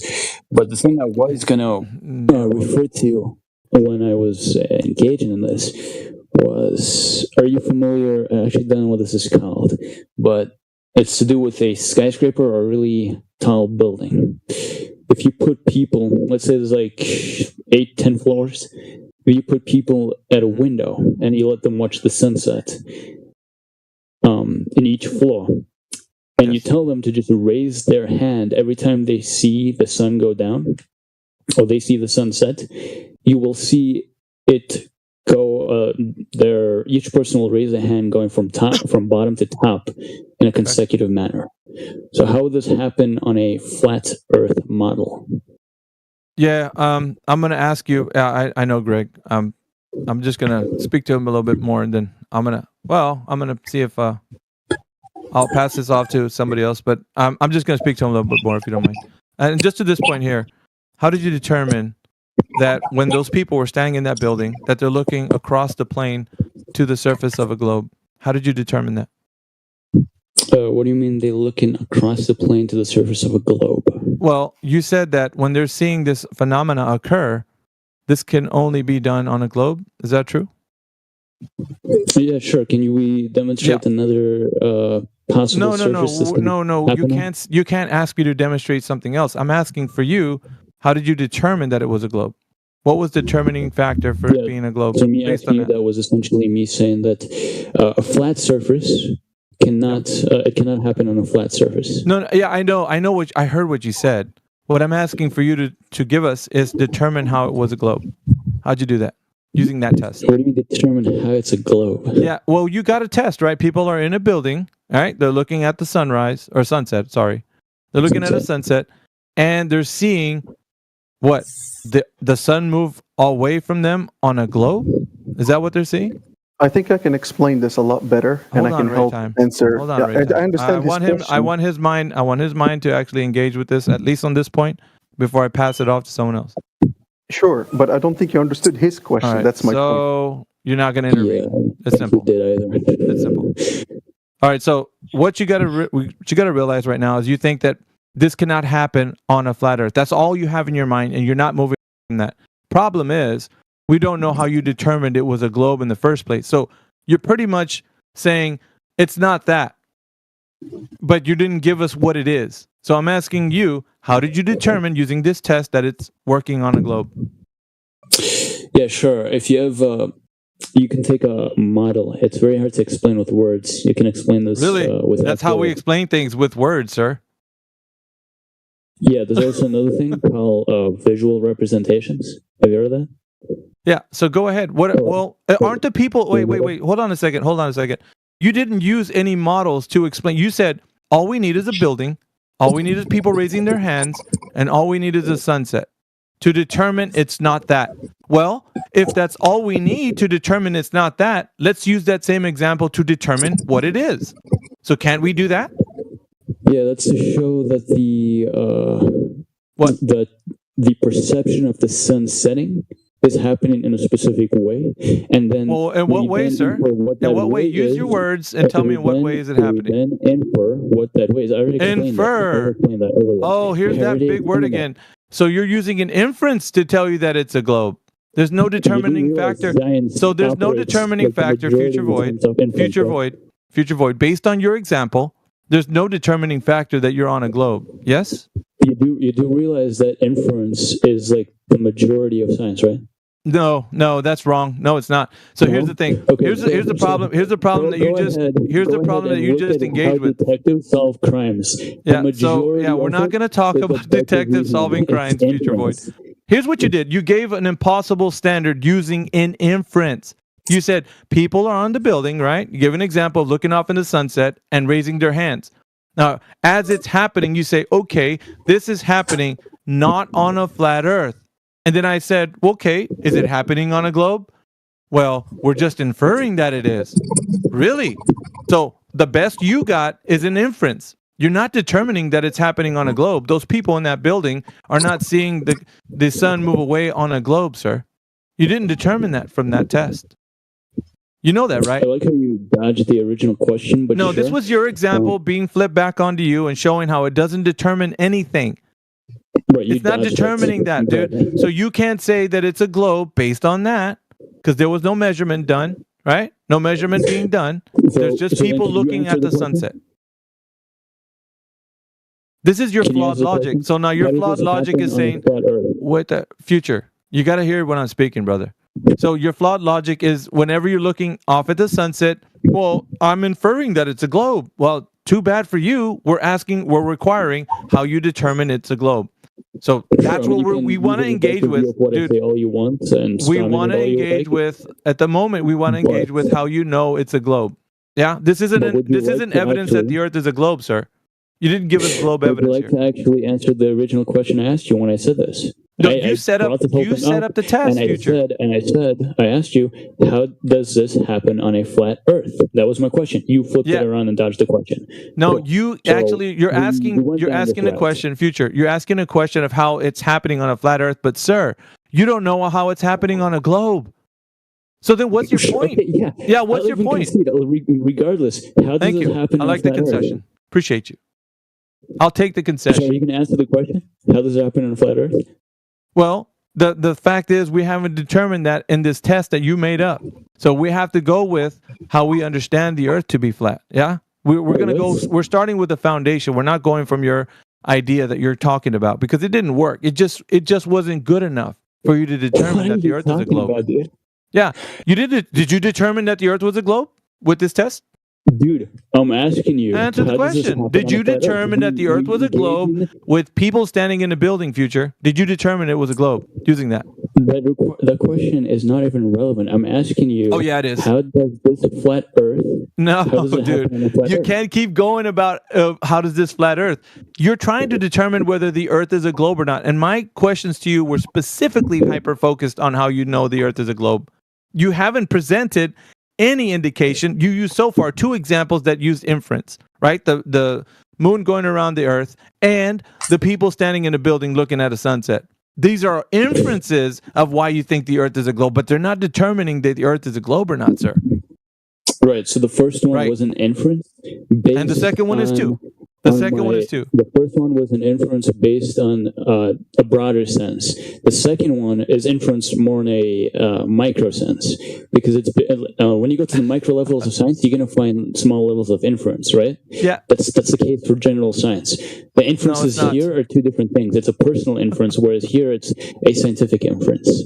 So no, it's not. Future, you're wrong. It's not a scientific inference, bro. Like, first of all, sure, it's nothing to do with science. It's not, but I'd like to address how many times I've asked you the question of how would this happen on a flat Earth, and you're yet to answer that question. You dodged it every time. No, it's not a dodge. What it is that you're coming in with a faulty premise. Your faulty premise is you already are on a globe. How does this happen on a flat Earth? You're not saying as much, but I'm telling you, this is how you preloaded the question. You're like, I want you to, I got an example here. I have my globe, and I want you to tell me how this works on a flat Earth because I have my globe, but you have your flat Earth. How does this work on a flat Earth? That's what you're asking us. So the standard you've given us, dude, this is how. This is a Future. Don't interrupt. That, but I can reword it, right? We can jump away from both the globe, both the flat Earth. You're saying there's a flat Earth. Okay, good. So I'm asking Let's you, do that. Fine. The sun, where we see the sun setting, and it goes in this very specific way, where people at the bottom sees it set first, and people on the top see it set last. How does this happen on a flat Earth? Yeah, it's simple. The narrowest angle that you have to the surface gives you a limited view off into the distance. So you see things happening on the surface at a very narrow angle than you No would one if has you're. ever done this, by the way. Yeah, I mean, he's got like this idea that the Burj Khalifa, when people are seeing this, because the idea that where this stems from is that argument. We've seen this in like the Flat Earth WS kind of like debunk things or whatever. But this is a problem, right? You've already preloaded the information with thinking that you're already on top of a globe. It's like an inference that you have that the Earth is a globe based on an observation being made, and you're asking us how to determine that the Earth is flat based on it. You're asking for us to determine, but in fact, you're using an inference. You see the double standard here? Acknowledge the fact that you were giving me an answer about narrow something, and then you just twisted it back to tell me that I'm thinking it's a globe. I'm pretty assuming it's a globe. Yeah, it's a narrow angle of view. So all you have to consider is when somebody's off the surface of the Earth, they have a very wider angle of view.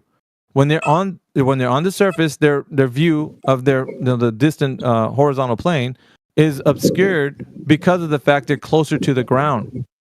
You can't see. It's just an obvious fact, dude. The higher you go, the more you can see at a wider angle. It's not saying that you can see things sharper and more clear, but you see things farther in the distance. They might not be able to be seen. Your visual acuity might be a little bit less, depending on how far you can see. Things can be resolved with your eye, but still, you could see a lot more of the Earth based on your elevation or altitude. That's pretty basic. Yeah, dude. the idea of you being able to see more from the Earth. Can I ask you a question? Generally Not yet, stems from Sasha. the fact that that the Earth curves. Yeah. You keep inserting ideas of Earth curving, but yet it's just an inference. You've never demonstrated Earth curve, Future. Not once. I mean, yeah, this whole entire idea shows that the Earth would curve, or either it's your narrow view of what you said. Yeah, it's a narrow angle that you're on the ground. That's all it is. It's a narrow angle when you're on the surface. When you raise up either in elevation or altitude, you're going to see more of the ground, more of it. But that does not mean that the Earth is a spheroid. Yeah, you'd see more of the ground, but that's because you get to see from above, so you'd see more of the things that are below you. Yes, that's a well duh, dude. That's a well duh. Everybody knows it's a well duh. There's no more after that, because everybody understands a simple fact. As you raise up in height, you see more. Wow. Thank you, Captain Obvious. Like, we all know this. But the fact of the matter is you think it's happening over a curving surface. That's the elephant in the room we're trying to address. How did you get to that it's happening over a curved surface? Yeah? Yeah, I mean, if you take let's say a giant ball, a huge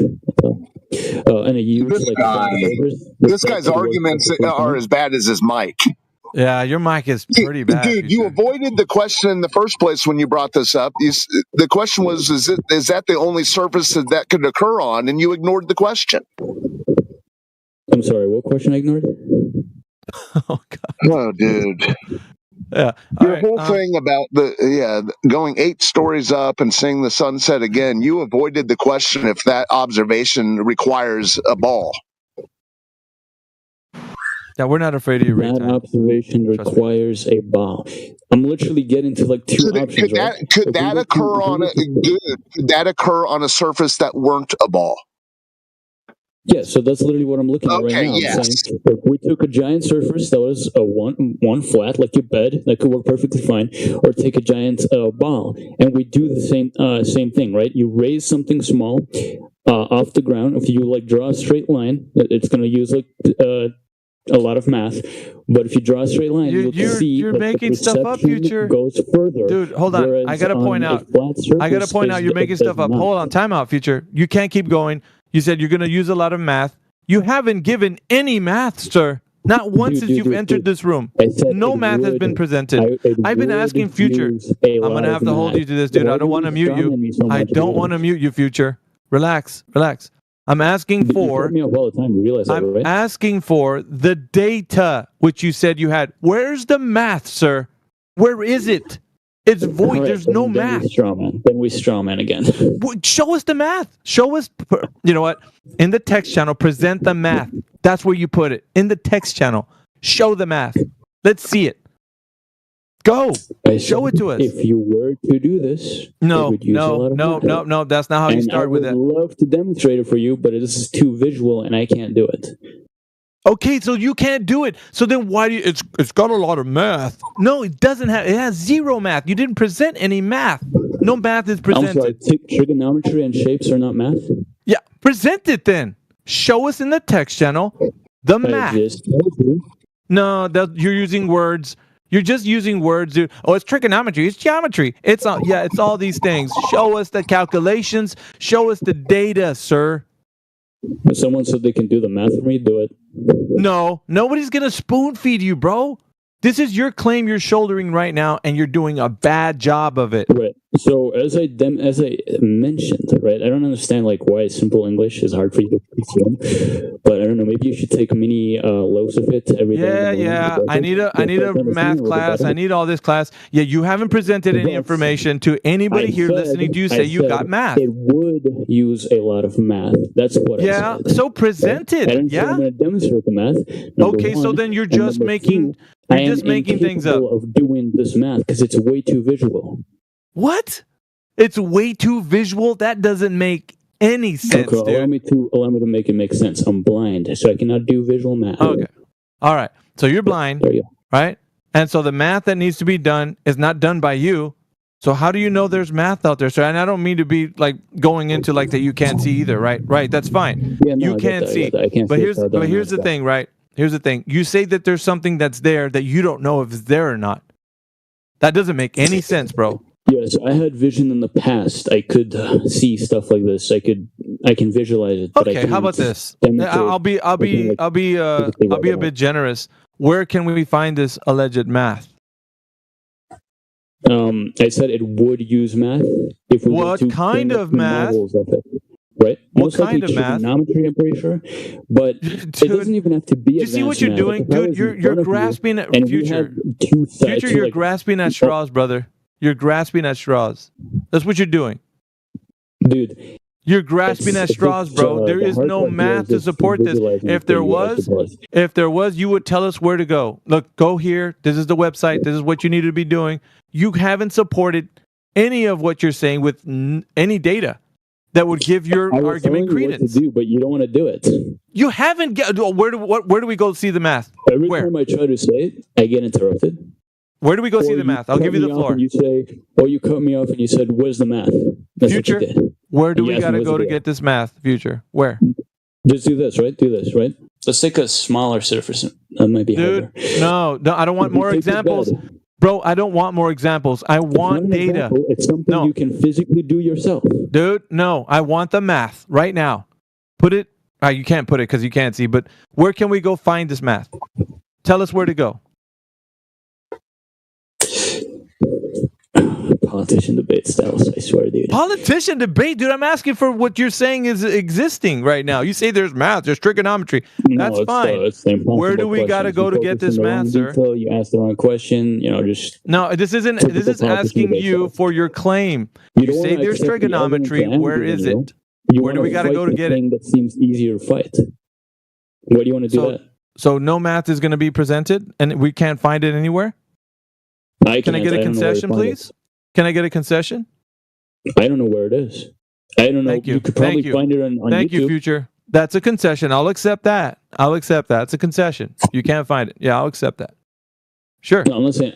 It's imaginary. Yeah? It's not there. I'm saying I just don't know where it is. I haven't looked. Yeah, for it. I know. It's like the Invisible Man. You can't find him either, right? So it's nowhere to be found. Like I said, we can deductive view and we can go ahead and. He can't see you, Ray Time. He can't hardly see, so he's not able to see what you're saying. All we want, but the idea is it's trigonometry. It's using a shape. It's using a flat surface. Obviously, it's going to use math. That's very common knowledge. Bro, you have this idea that something exists somewhere out there. Like, dude, it doesn't matter what you say about that. If we're not presented with empirical information, you don't have a case, sir. You don't want to accept it. Every time I tell you, if you have a flat surface, you didn't present anything, bro. There we go. If you say I didn't accept it, future. Yeah, if you say I didn't accept it, you haven't presented nothing for me not to accept. You have to present something, and then I'll say, okay, let me see this math. Okay, yeah, I don't accept that. You didn't present even the thing you think you have anywhere. Literally, as I'm trying to present it, you cutting me off, and as I'm telling you cutting me off, you cutting me off again. So how am I to present it without you cutting me off? Oh, you're floundering. Where's the math found then? Now you want to focus on the math again. All you got to do is just take a huge... That sounds wrong. You got to take a flat surface. Your bed could work perfectly fine. And take a ball. Maybe if you get something more sizable, the right equipment is going to be crucial for it. And do this little experiment, right? Take a ruler. Take a ruler. Take at least 2 rulers. Or a measuring tape. A ruler and a measuring tape. That could work better. If you pick up the ruler, you let it sit vertically from the bed. And then you put your line of sight. It will go just as far as it was when you're down on the ground. Right? That's the first thing. So you would not be able to see past the bed line unless the bed is smaller. And according to the Earth, we can't see the edge of the Earth, so we can only imagine the Earth would have to be really, really big. Okay, so what's the math? What's the math in this specific example? Can you give us a math where we can look at this? The fact that we're going with a vertical ruler, then we have the. Give us some distances, dude. What are we working with? Yeah. Yeah, I don't know all of it. Dude, you need to. This data supports your claim. Yeah, you're telling me to do stuff, right? That's fine. But you need data to support your claim for distances, for drop over distance, for what's our angle of view. You need all that, dude. You don't have any data to support this. You're just saying, hey, do this future. Relax, brother. Relax. You're saying that all we need to do is do this example, and then Bob's your uncle. The Earth's a globe. No, it doesn't work that way, dude. People want more. They want information. They want to know mathematics. They want to know how is this supported with anything outside. They want to test it, bro. You're not giving anyone anything to test in reality. No math, no test, nothing. You're just like, get a ball, put it on your floor of your room, and look across your bed, and there you go. The Earth's a globe. Nuh-uh. No, you're not getting away, dude. Politician debate style, of course. No, this is what people want, dude. They require information so they can test it themselves. You're just giving some bedroom example of how you're doing some test, and then you're like, well, then how can you not reason with yourself that the Earth is a globe based on this? Well, perhaps because we need math. We need distances. We want to test it outside, bro, because the outside is where the Earth is a globe. Your little test doesn't show us anything. It's a methodology, but it needs to be backed up by information like distances, like numbers. Numeric values are important, bro. You gotta have that. You know what's crazy to me, right?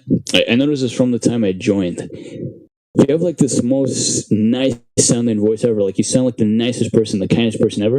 And the thing that's screwing with me is like, at least with the other dude more, you're being like sort of like a jerk to him, which is like really interesting because you like sound so chill.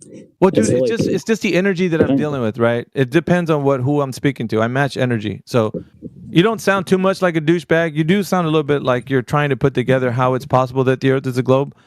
But you can hear when somebody's actually reflecting back an energy of how, I'm just like, dude, if you mess with the bull, you get the horns. It's simple, right? Just be cool. And listen, I understand you have like this cognitive dissonance about it because you've been thinking of the Earth as a globe for such a long time. I don't discredit that, right? I'm not saying that you're a complete doofus, but I will say that it's got your mind thinking of nothing but a globe.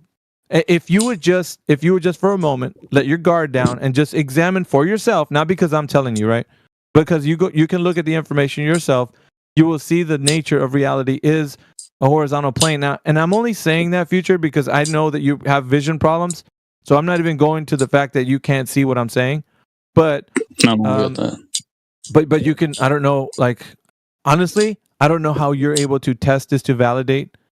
So in other words, it has to make sense to you for you more than anyone else in an explanatory way, right? Somebody has to explain something to you that makes sense, but because you can't visually, see things that are represented in the world, I think that's going to make things a little bit more, for you anyway, a little bit more difficult than the average guy. He can take the best friend and he can test it. No, I mean, but for him, there's this other thing I got to throw in there. I do get what you mean with the cognitive dissonance. It makes complete sense, In fact, I see this with a lot of people. But there's one caveat to that: is for the majority of my life, I believed in a religion, and now I did not. So that's fine, dude. I mean, I am very much capable of destroying beliefs that do not logically align. Well, I'm only trying to go. Listen, the path of logic lies within the way you construct and argue. Like, if I constructed something that's illogical, you'd be able to say, okay, that's not logical. We're not using logic. You're using an idea that you have in your brain, but that's no way logical. You could be able to test what I'm saying out. I want to be logically consistent in all points of argumentations. So it's not going to be like I'm handing you something that's not true in the logical form, right? So, however, I think we've reached kind of like a conclusion on this topic on what me and you've been talking about. I think we should kind of pull back from this and maybe just kind of examine what's been said. And then maybe we can get some other people that want to jump in and talk to you, perhaps, or we can unmute the other guy, Ray Time, or whatever his name was. It just depends on if you want to continue.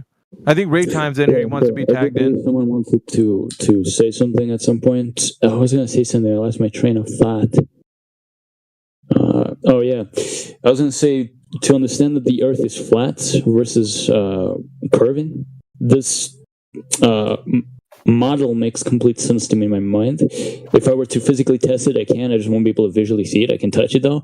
It does make sense. I don't understand the math behind it because I didn't do the math behind it. I don't need to. I just need to feel it or see it technically. So you're giving us at least that much. It makes sense. It makes sense to me. I accept it, but I can bring a dinosaur in front of someone and they'll be like, this is not a dinosaur. That's very possible. It happens several times. Well, that's neither here nor there. That's not the subject. So let's just give it to the next guy who wants to speak, perhaps. Yeah, sure. Let's do that. I'm going to go ahead and take a knee here for a little bit if anybody else wants to jump in. I think Ray. Although I would like to debate you on religion at some point. Yeah, not in this form though, but yeah. I don't care. For sure. Ray Time, if you're there. Oh, I'm unmuted. Hello. You've been unmuted, dude. But you had to take a knee while the conversation was happening. All right, go ahead. I don't mind. I wasn't going to interrupt anyways. I was just trying to explain Future Void's question because either you didn't understand it or you didn't want to. But that's not what he was asking. So I just wanted to help you and everybody else here understand this question. Here's the thing. Let Future Void carry his point and you carry yours. We'll do it that way. Why? Because every individual who's in here, we're giving them the opportunity to be a critical thinker. That's what this room is built about. Not you forcing your opinions on what his example was. Because you could say something totally antithetical to his point, and then he wouldn't be able to disagree with you because you're trying to side with him. So it'll be a conundrum for him. So I'd rather you bring up your own point and then carry that point forward. That's fair. What's your point, if I take someone's what's your point as to how the Earth is a globe? Go ahead and start there. Don't start on his point. His point is his point. Wow. So if I take someone's point and I build on it. We're not going to belabor this, sir. Move on. We're not going to belabor this. Bring your own point, sir. Okay, I brought my own math too, since you like data. Good. Go. What's your presentation of the Earth being a globe? What is your starting point? Wrote it in chat multiple times. I'm not going to do it again. You don't have to. You know what? Everybody's free to do what they want. If you don't want to present any information, you don't have to. But yet again, we're going to be left with you and the rest of the people that come in here saying, I don't want to have to present information. You don't have to. I did wrote it in chat several times. I wrote it in chat several times. Then you say in which minute on the chat because other people posting also. I'll scroll up and copy paste it again. That's okay. That's that. So what's your argument, Ray Time? What argument? There is no argument here. It's a fact of life that the planet we're living on is a sphere. What argument do I need to present here? So Ray Time has come in with some information in the text chat. If anybody wants to challenge that, Ray Time, I guess is going to defend this. You're going to defend this like information, or are you just saying you're not going to defend it? What is it? I just wrote it again. What's there to defend? I mean, it's math. There's no defense in math. And that math presents reality. Does that math present reality? Can you show the reality with that math, not the numbers and letters? Yes.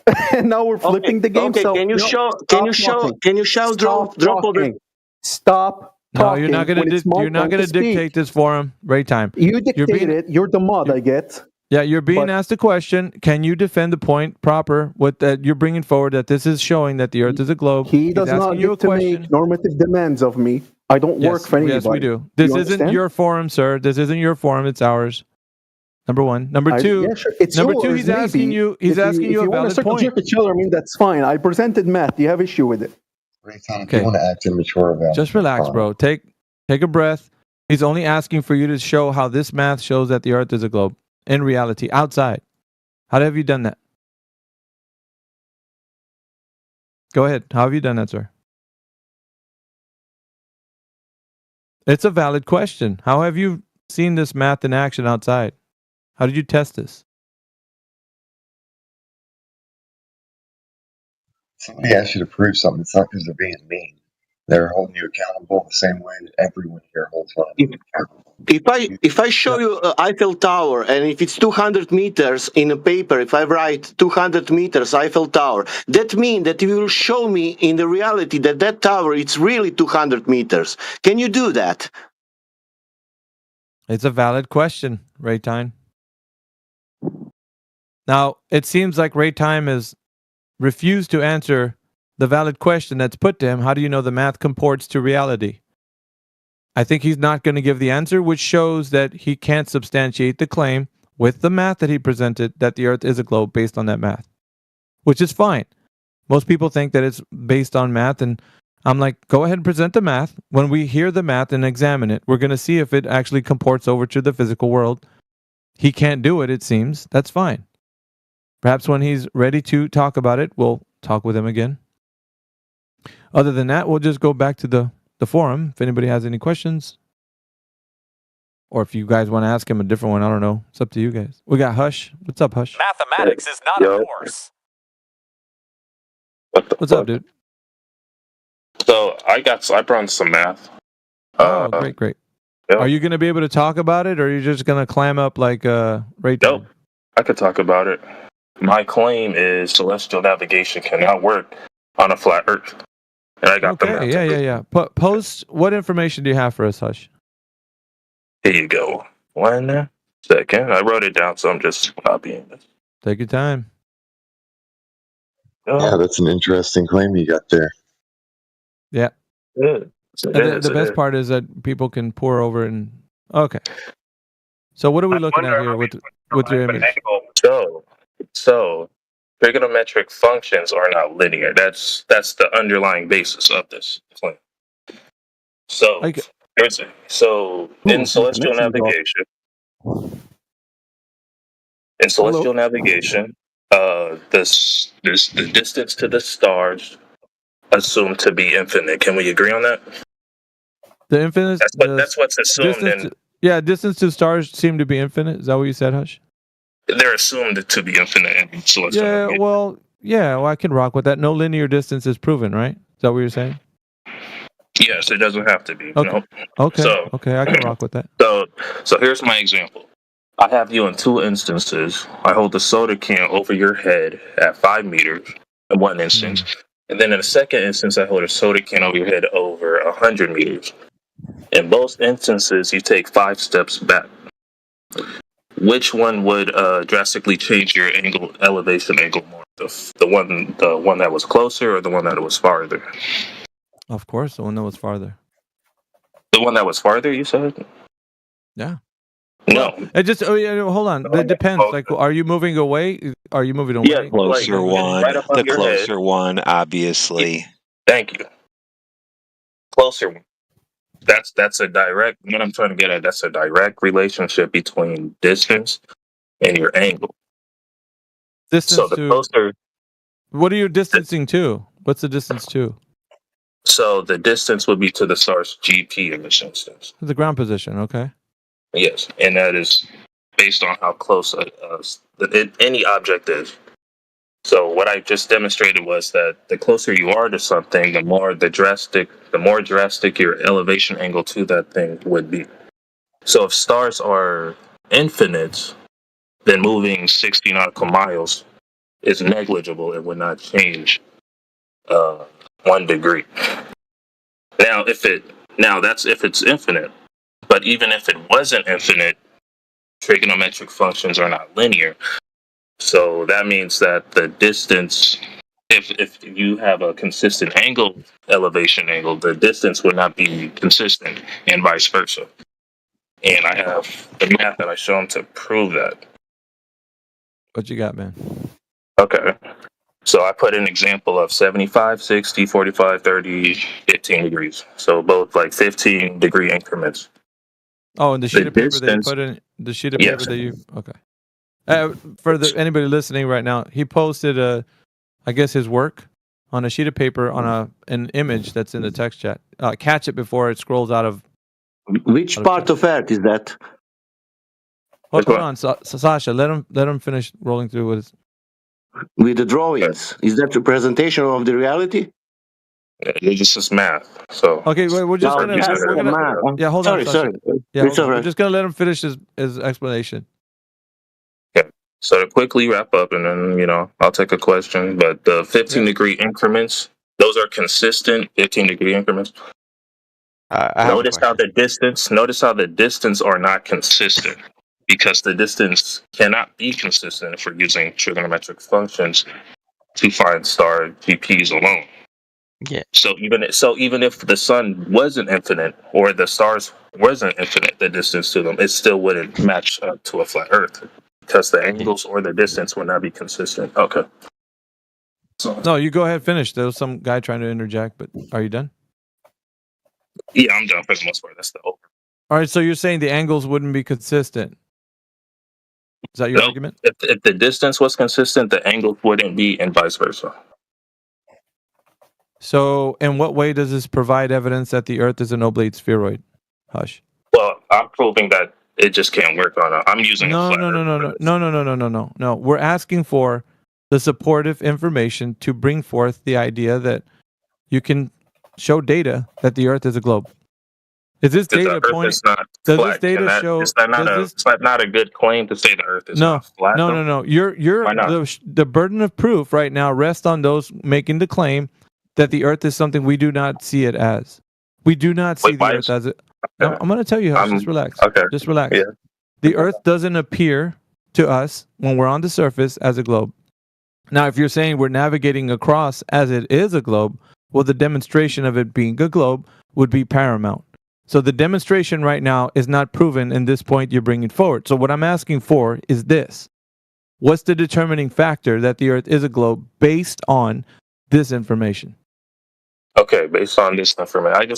So you don't have nothing for the math. You just want to know how this proves a globe? Yes. The elevation that changes consistently with distance. The mere fact that 1 nautical mile is 1 degree.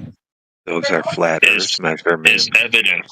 No, it's evidence. I wouldn't say proof, but it's great evidence to support the fact. Okay, so what we're moving into is great evidence, but it's not proof. Yeah? Yeah, but it can't work on a flat plane. You're making bold claims, but this isn't proof that the Earth is a globe, yes? But what we require. Flat Earth. No, dude, what we require is simple. We need proof of the globe. Do you have that in this? I do have that. No, you just finished saying this is good evidence. It's not proof. You said those words out of your mouth. I want you to confirm. This is evidence. I have proof, but this is evidence. No. Okay. So I know. But what we're doing right now is moving away from the thing that's not proving the globe. If this doesn't prove the globe, I want to actually get to the thing that does. Okay. So let's put this.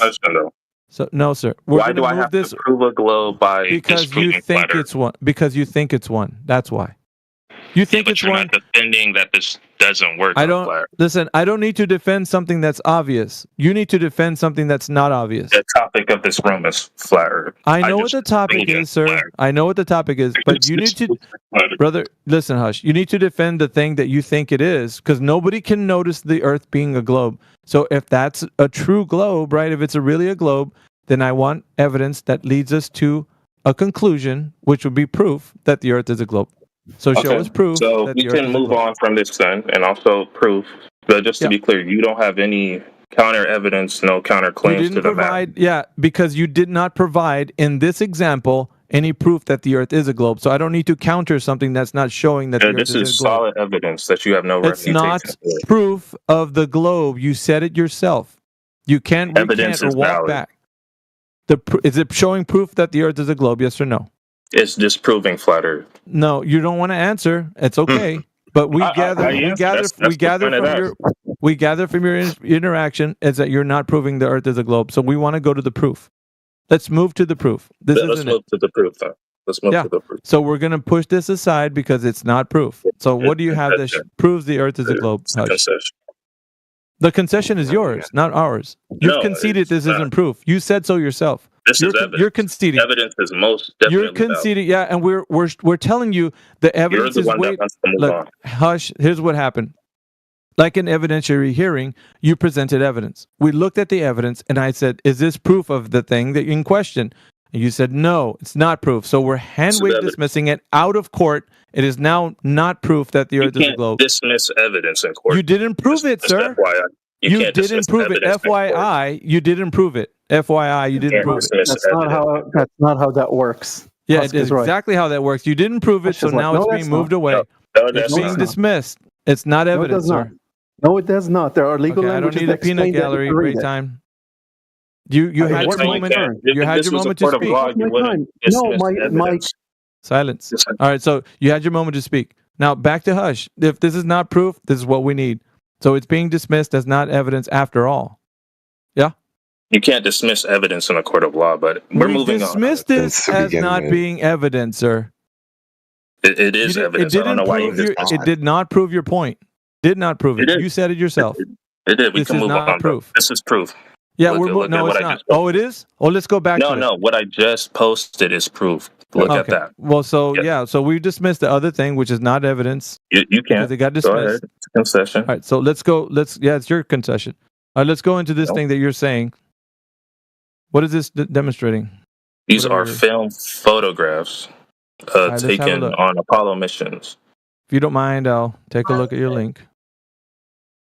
Apollo program galleries. Anywhere in this source that we need to look at specifically? What I like most is the go to Apollo 15 Hasselblad 500 EL 70 millimeter. That's the camera that was used. Is that the 70 millimeter or the data camera 70 millimeter? Well, that's the camera's name. The lens is the Zeiss Planar 80 millimeter. What Okay, standard but we of got- evidence did you use to evaluate these images? Great question. So I am in the process, and I already went to one. I'm going to digital forensics experts to verify these photographs. These smokes, dude. And I want to go. Yeah. How much has that taken you out of pocket, bro? That must cost something. 200 for this one, but it's not. But Good that's night. how we would verify, photographs in the modern era. You really want to debunk flat Earth, huh? That's putting money where your mouth is, right there, bud. All right, so It is. I posted a link for you. go Here's to, a PhD. Here's a PhD in the Department of Physics and Technology in Orkov State University, who used the stereoscopic image analysis technique on the images from the Apollo missions, and yeah, they were not on the moon. Okay. I would look into this. I'll look into this later. And are these just looking at certain images or just like the entire image? Because there are thousands of images in the link that I posted. There's 878 to be Yeah, exact. what he does, he looks at all the images that have a similar perspective of a similar feature in the background, and he then uses the different perspectives to analyze the shifts in perspective, and that's how you can determine how far away the backgrounds are. Okay, I'll definitely look into this. But my digital forensics expert named Jonathan, the one I took to, said these videos are authentic. There's no cloning. Yeah, but no think about AI. this: they can look authentic because they're taken in a studio, real pictures. Yeah. But the studio still betrays the fact that they're in a studio. But that would have to be your burden to prove that they're in a studio. No, yeah, I just showed you image analysis of that, and you can go through that. No, Yeah, so it's not studio. there's a standard of Hush, there's a standard of validation for you to examine these photos. You don't have one. I just proved it. What's the standard for this? Examining The these standard of evidence to verify the photos were real? Yeah. Yeah, digital forensics expert. Okay, so digital forensics expert. What is he going to determine? What is he going to determine when he puts these under your pay your 200 American, and he puts this under his Let's see if microscope? any of these photos are doctored. Okay, in any so way. that is not what the questions we're raising in here. The doctor, I mean, somebody might challenge you on that. That's fine. I don't care. But what I think what we need to examine though is the content of the information in the image. You see something in the image, yes? Examine? Yeah, what do you want to examine? Well, I want to examine, how do you know that they're in the place that they say that they are based on the content of the image? Where are these individuals? If the video is authentic, and then No. No. We're not talking about authenticity, dude.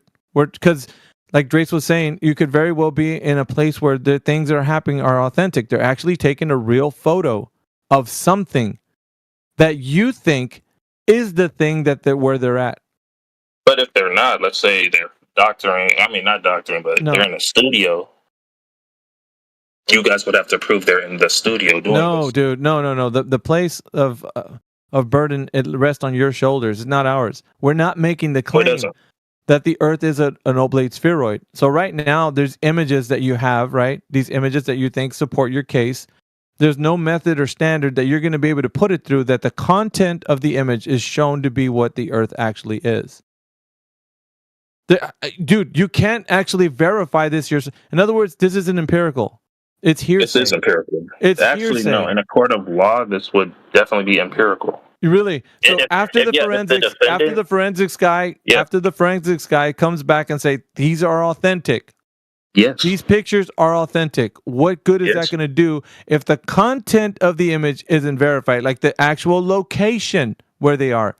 That's what's in question, not the authenticity of the image. You could very well say this is an authentic image. Good for you. That doesn't make the Earth at a distance away being visible like that. You'd have to be able to empirically verify the information of the image, which means that you need to go to that location and verify this is exactly what it is yourself. Otherwise, you're going to say, well, the photo's authentic. Well, that's good. You just found out that the image was taken and it's a real photo. Congratulations. It's a real photo. Of what? What is the content of? It's of a location that you can never go to and see in the perspective of that camera. It's not like you can never go to. It's just okay, then Hush, that's the point of verification. Can you verify? It's just very hard to get there. Yeah, can you verify the specific logistics of the image, of the content of the image? Can you verify the logistics? When you say logistics, you mean like the camera specifications? No, where it's at taking the image. Oh my goodness. Where it's at taking the image. Who cares about the authenticity of the photo? Who cares?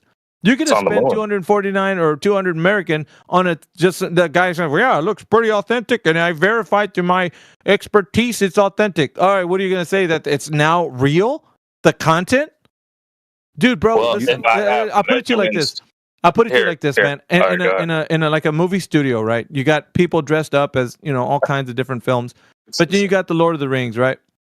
And you got a guy with a camera. He snapshots a photo of all the actors, and they're portraying themselves to be in a place that doesn't exist. That doesn't make the content of the photo real. Like the content, well, they're actually in Middle Earth.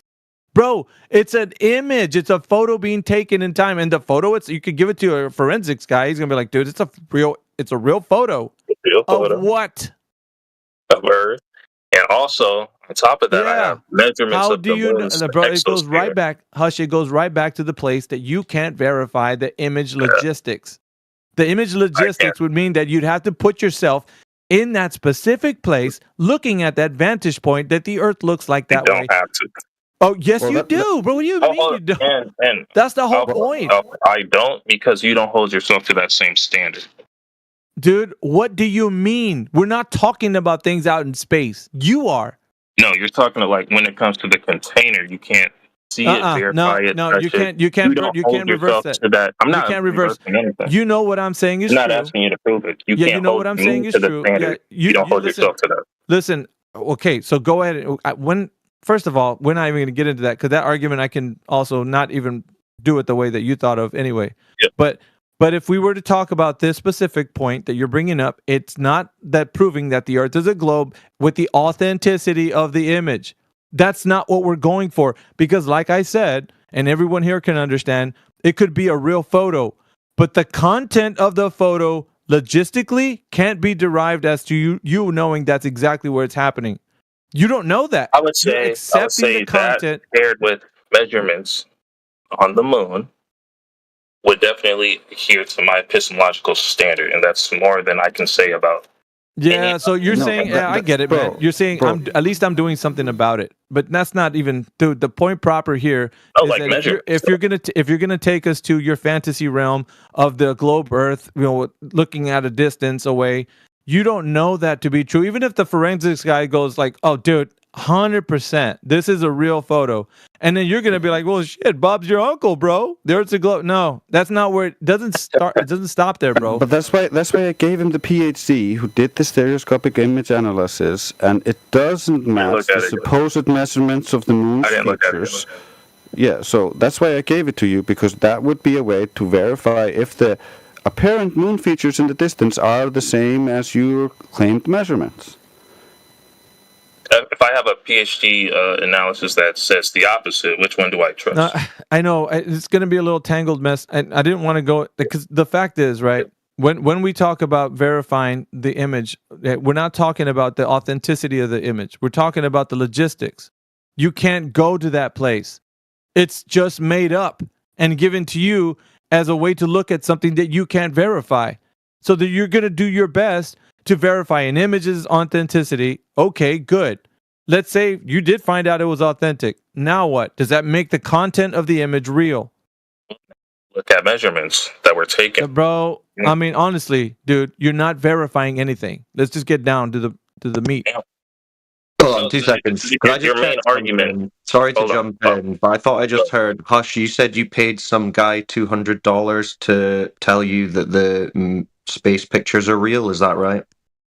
That they're authentic. Yes. So, did he provide you with some kind of report or something?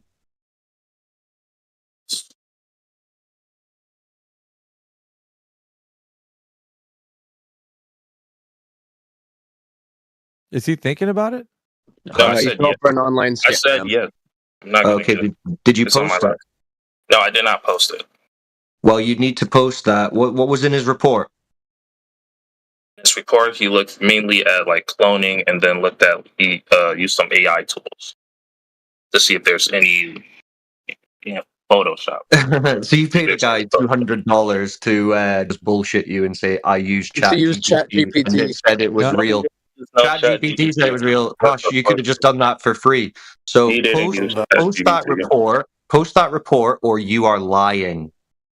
Bro, I can do image analysis myself. Either you're lying, Hush, or you're a gullible little retard and you just gave some idiot $200 to tell you the government space cartoons are real. So post that report because we all want a laugh. Post that report. I'm laughing now, dude. Some crayons to munch. Isn't that hilarious? These globies are throwing $200 at retards with ChatGPT to say, "Yeah, Hush, they are real." I knew it. How do you know it's ChatGPT? Flat earthers. The space cartoons are real. Listen, Drace was already saying this earlier. He was telling him this earlier. But he just like skimmed past that. He's like, "Oh man, but he's a photo forensics guy." Behind on YouTube, but I had to. He doesn't seem to realize that there's real images of the Loch Ness monster. Doesn't mean that the thing in the photo was an actual Loch Ness monster. I was trying for. Look, that's been my point. Monster, but he just walked past it. Hush, he whistled past the graveyard, dude, because he just wants to go straight into the forensics guy. Like, dude, Hush, we need to see what you're getting for $200 for your. Yeah, is that $200 plus tax?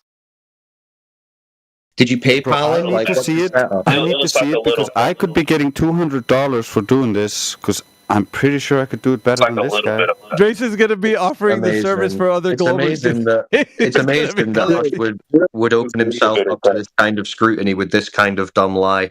So Hush, could you send us the link to this guy's website, I guess, where he offers his digital analysis services that you went to? And a Venmo for $50. Hold on. What was that? I'll do it at my laptop. How about that? Yeah. What was that? I'm on my phone. He's going to do it on his laptop. He's on another platform. You're going to send the report through? Yeah, I can send the report on my laptop. He's not on that. He's not on his laptop. So when are you going to do that? When I brush my teeth and eat breakfast in an hour or so. Later. Right. So what was the guy's name? Like, what's his? Has he got a company? What's the digital expert? He works for a company. He works for a company. What company? This was like a month ago. Yeah, so What you should know the details of who you went to and how you found him. What's his name? Where's he advertising this service? Was it on like a Flat Earth website or a Flat Earth forum where you're all getting upset? If it was a flat, he would like say the Earth is flat. If it was a flat Earth website. No, not if he's going to make like an anti-Flat Earth website. Did you find him on a link on like flatearth.ws or something? No. All right. So what's the guy's company? So this isn't even a guy offering his services. He's just some random guy who works for a company that does digital analysis. Is that what you're saying? He works for a company. How did you come into contact with him?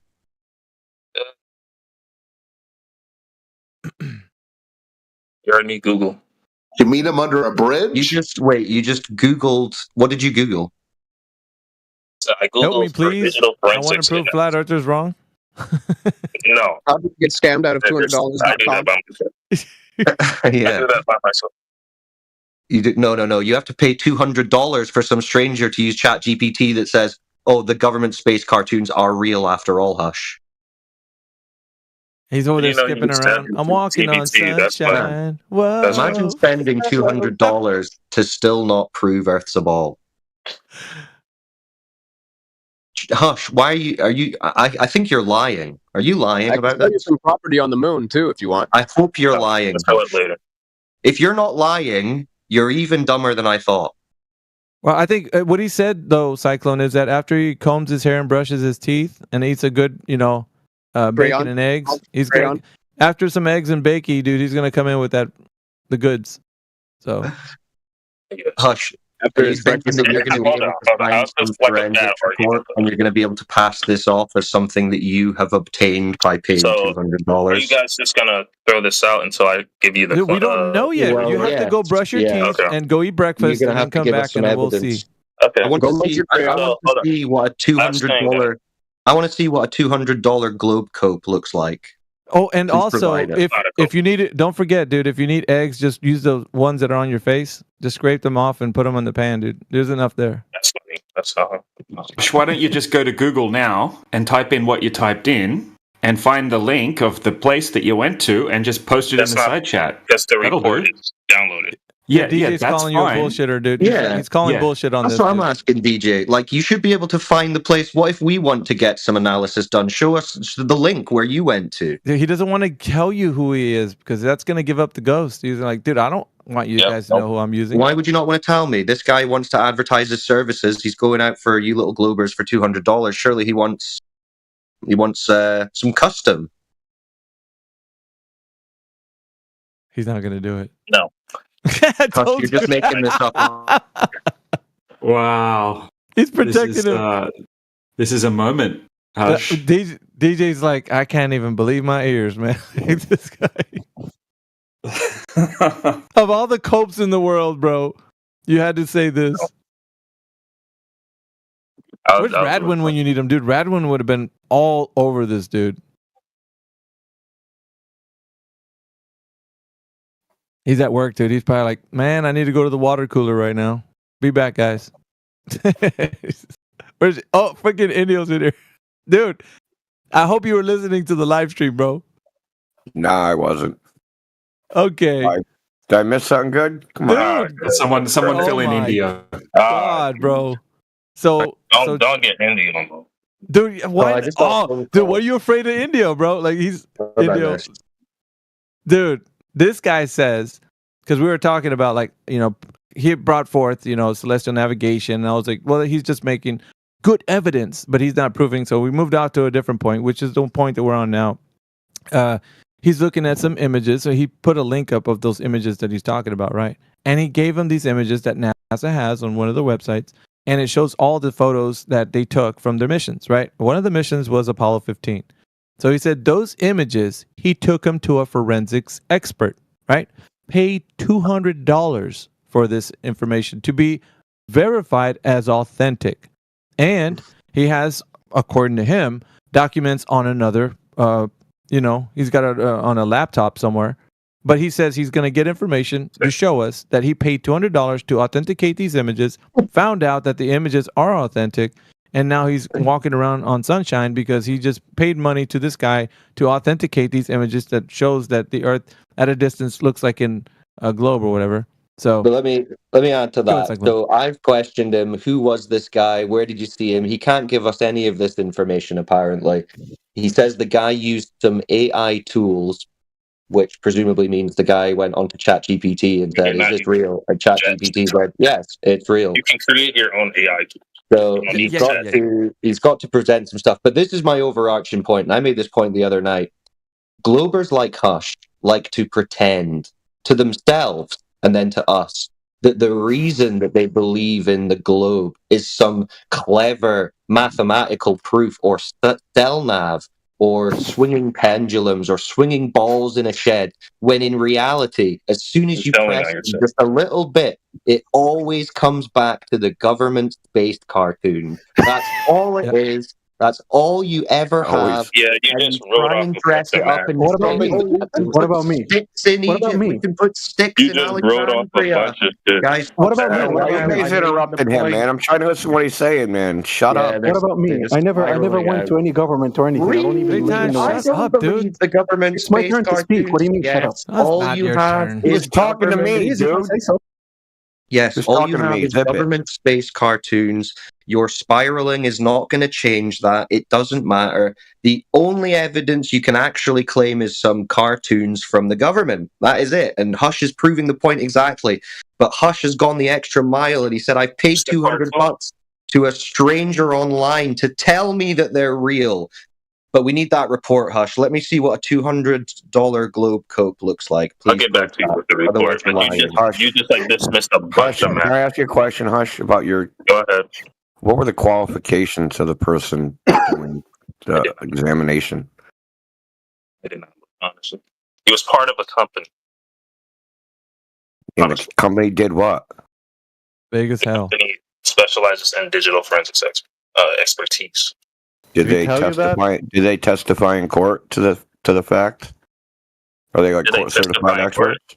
No, do they? Because that's typically people that do digital forensics. They typically are expert witnesses in court. That's what they do. That's how they make the money. They do like crime stuff. So I guess they do testify in court then if they're involved in like solving crime. So I guess so. Oh, so they're expert witnesses, CSI expert witnesses. In his report, did he give you like a detailed synopsis of his evaluation techniques, like what he did? Wasn't really detailed. No. Did you find him on Fiverr? Upwork. Fiverr, it's a website that you just like, hey, here's $5, do this task for me. DJ's forehead is red from being slapped so many times. Grace is trying to figure out how he's going to corner the market on this. He just told us just Upwork. He just said Upwork, but 10 minutes ago he told us he did a Google search and found it on Google. So was that an Upwork link? You can find Upwork on Google. Hush, I'll make you a good offer. Did you verify by any means his previous job location, or did you just assume he was telling you the truth? Yeah, did you do any due diligence before you transferred the 200? Hey, listen, Hush, I'll do you an even better deal. If you transfer me 100, hold on, Hush. If you transfer me $150, I will tell you the Earth is a globe. How about that? I'll do it for free, and I'll give him the method and the papers and the You just send me the $100 Start the bidding to tell this guy the Earth is a globe. Do I have Hush, 200? you don't need to worry. You don't need to worry, Hush. You got to say it right now. A spinning ball in a vacuum, and that's only $150. That's a really good deal. So you transfer me that, and I'll DM you that the Earth is a globe. How about that? Yeah, you said my deal is even better. I'll do it for free. Hush, I'll do it for free, and I will even give you the registry of the company and the papers and the methodology, and I'll even give you the certificate. You're not a good businessman, Ray Tyne. All right, got it. I'm doing it for free. I don't care about business. Yeah, exactly. What do you want? You're an idiot. Yeah, I'm not. You're an idiot. These Globers are looking to spend money. They need to spend money. Or I don't care. I'm not a flirt, so I don't care. I'm an idiot. You live on a flat Earth, so consequently, you are a flirt. So deal with it. We contract with a company that is, so that's what I offer them. We'll do it for free. You'll do what for free? You'll verify what I just government suggested when you're not listening. I don't live in the US. It's not a government. It's privately owned. Let me ask you this. Do you believe that in the 1970s, some men played golf on the moon? Yes, I don't believe it. I know it for a fact. You know it for a fact. How do you know you it? Don't. You know no such thing. Yes, I do. How do you know Epistemologically speaking, I do. What is it? What is the primary? Hold on. Do you have primary knowledge of it? One person at a time. I don't speak. Do you? Okay. Do you have primary knowledge? I just said epistemologically speaking. Do you understand what that means? Don't play smart games with me. I remember who you are. You do speak the words. Yeah. I still have that video on YouTube too. That's Globy talk for you've got a religion, Ray Tyne. Lovely stuff. So before let me just unmute quickly because this will be a quick spiral. Ray Tyne, walk me through the process of how you verified someone played golf on the light in the sky that we call the moon. How short or long do you want it to be? Just be succinct. What was your process? So someone says to you, hey, Ray Tyne, you gullible little retard, we played golf on the moon. What's your process? If I start explaining it, at which point will you mute me and change topic? There. Someone tells you, hey, Ray Tyne, we played golf on the moon, you little dildo. What do? I'll tell them, yeah, they did. That's it. So that's your process. I agree. No, I asked you a question you didn't answer. Why do you expect me to answer yours? So what's your process? How do you verify it? That's my question. Would you like to know? Yes. That's why I'm asking you, little dumbass. At which point are you going to mute me and change topic? No, we're letting you go because it's more embarrassing for you. It's more embarrassing for you. You're a bitch, dude. Yeah. You're a little embarrassing. It's more embarrassing. Don't get to make demands of me, but I'll happily explain. I'll happily explain. I'll happily explain. You're muting me, Ray. You're muting me. You're muting me, dude. I don't have mute powers. You're talking over me. That's effectively muting me. Well, I don't care. You asked me a question. Dude, that's why you get muted instead of us. Come on, I want you to try to answering moon golf. Okay, hold on a second. Ray Tyne, when you talk over people, you're muting them. Okay, you can mute people by more ways than just silence. You can mute people with noise. Too. Okay, you just did it again. You just did it again. I didn't finish my sentence. You can mute people in more ways than with science. You can mute people with noise. And that's the shit coming out of your mouth is noise. Yeah, but I don't want him to get away from explaining his method. I'm not getting away. Don't you worry. Don't you worry, you little butts. Oh, come on, Ray Tyne. Let's speed it up. Come on. Well, I want to do a direct test of this guy with an image, and I want him to explain how this image is possible. Why? Did I say I'm an expert on it, or did I say we have a company that? Well, you don't even need to be an expert. You don't even need to be an expert to figure out that the image is impossible. You don't need to be an expert. Why do you think so? Why? Because you cannot. It's impossible to take a photograph. Which criteria are you going to use? Okay, listen. It's not a theory. It's the way life behaves. Yeah, okay. Which can you have it? Like, say you're standing. Listen. Stop talking over me. You ask questions and you answer them yourself. Oh, I know you are, but what am I? I'm 10 years old. Shut the fuck up, bitch. Okay? Maybe there was a delay. Have you tried considering that? Okay, so listen. If you have a pole and the sunlight and that pole is casting a shadow, can that shadow go between your legs without touching your body? Between my legs without touching my body? Yeah, between your legs. So if someone was looking at you, they would see the shadow go between your legs, not touch your body, and go out the other side. Yes. How? Let me just do it right now with the flashlight on my table and my fingers. Yes, I can do it just fine. What's the problem? But you got to remember, the pole has to be taller than the person. Not really. No, in this case, it has to be taller than the person. No, not really. I can What do lower you mean, the no, light. not really? I can lower. If you would stop talking, you'd actually listen That's to the the answer. scenario. You don't get to make up the scenario. It's my scenario. I'm asking you: is a shadow? Yeah, you're in full cult mode. It's my scenario. You don't get to fucking change it, dude. How high is the light? Okay, but 30. That's irrelevant. Yes, it is. If I lower the light, I can make the shadow pass between my legs just fine. I just did it right now, and it's on my table. Not if the pole is taller than you, dumb fuck. If the pole is taller than me, let me test that. I can visualize it, but I need to make sure. Let me see. Let's say the pole is 3 times taller than you. Shut up! I'm testing it in real time. 1 second. He's doing real science. It doesn't matter if I talk. No, you're right. Actually, yeah, I can't do it even if I lower the light. Or okay, I have they to, did it on Apollo. They did it on Apollo. They did it on Apollo, brother. And I'm going to show you the picture. Do it. Shut up. Shut up. No, you're not going to tell me to shut up because you're in full cult mode now. They did it on Apollo. And I'm going to show you the image where they did it. So the LEM leg, and the LEM is, I don't know, 20 feet high, 30 feet high. It goes between the astronaut's legs and out the other side without touching his body. So you're going to tell us how this is possible. Again, how high was the light? I could change the light, change the effect. I just did it on the table right now. Why are you interrupting me? You asked me a question. I'm not interrupting. I'm answering your question, dumb fuck. Okay, you said, how high was the light? That was what's the English You're on thin ice, motherfucker. Okay? What are you going to do with your thin ice, boy? Nothing. The best you can do is mute me. So no, I can ban you. I changed the light. I could change the light elevation. Ban you. I can change the light elevation, and it changes the shadow effect. So if the pole is short, I can change the light angle. Right, it's not short. It's the leg of the LEM. Okay, yeah. If I raise the light higher, I can make the shadow pass between his legs without touching his body, even if the pole is higher. It has to go out the other side, dude. Yeah. I can't go outside. It has to go beyond his body, beyond it. Yeah, I'm doing it on my table right now. Are you screenshot? Take a screenshot and post it. Can someone post the image also?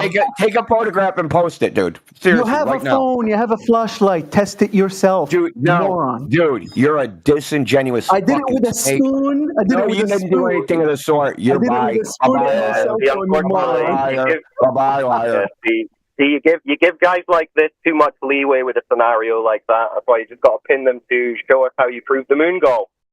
And he spazzes out like a little retard. Because he's just going to be dishonest if you say, could you do this impossible thing? Yes, I can, because the Earth's a globe.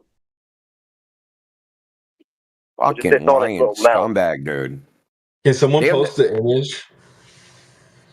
Oh, yeah, I'll post it. Hold on. So, it's a pretty famous image.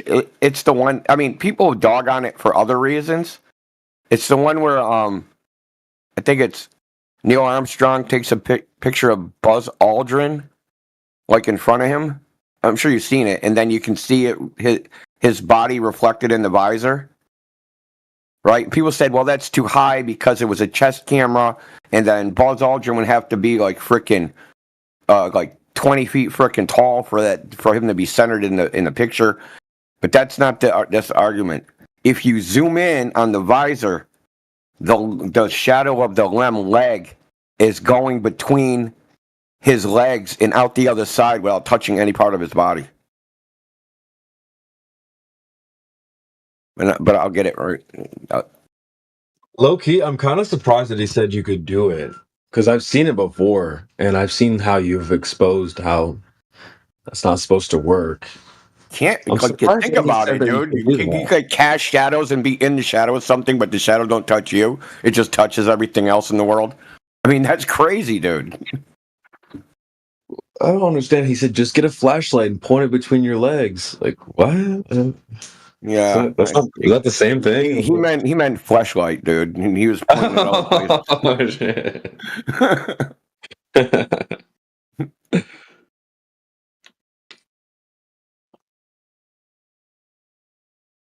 Where was he from? Oh, I don't know. He's been in here before. He does the same. He did the same thing last time. Did the same tactic. So that's the original image. I'm gonna post this thing like in sequence. Oh, okay. Yeah, okay. So, and this is like a zoom in on the visor, and then I'm gonna do a further zoom in. Oh, You gotta take everything step by step with these guys, dude. So.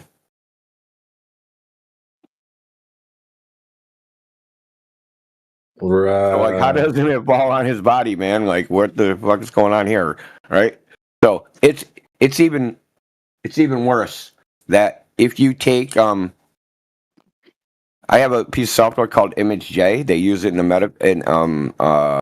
in medical research. It's put out by the National Institute of Health. You can measure everything about an image. So if you measure the pixels, you can do like a graph. There's no black anywhere on this white suit, right? That's so right. You say, well, you just can't see it or any other thing. No, there's no black there. Period. Or there's no black on anywhere on the shadow or anywhere on the suit. There's no shadow on it whatsoever anywhere on it. And hold on, I got another one because I got a negative color filter. So, and this is the coup de grace. Did they edit him in, or how did they do that? Yeah, they just paste them on top. It's a composite image, right? So they take an image and then they take another image and they just sandwich them on top of each other. There's a bunch of ways to do it. They probably just cut them out, paste them on. You take another photograph of it together. I actually, when I was 15 years old, I wanted to work and I wasn't old enough. And I actually did this with my birth certificate in a photocopier and lowered my age by 1 year. And then I took that. So it says 1972. I took a copy, cut out the 1, pasted it over the 2, photocopied it again. And now it says 1971 instead of 1972. And then I can work a regular job. Wait, you made yourself. Oh, okay. Yeah, because you can't work on certain number of hours under 16, like between 14 and 16, you can work, but only a certain number of hours. Okay. So I wanted to work like a large amount of hours, and so I could buy beer and weed.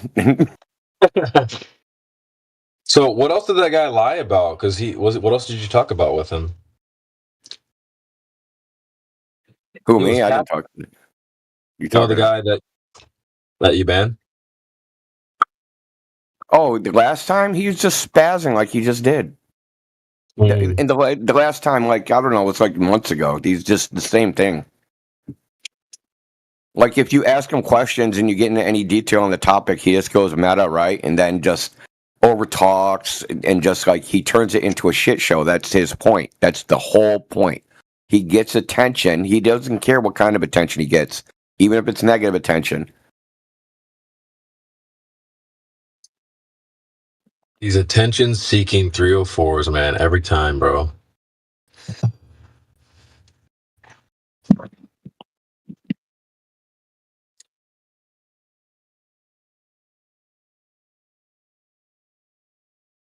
Hold on, I'll be right back. All right.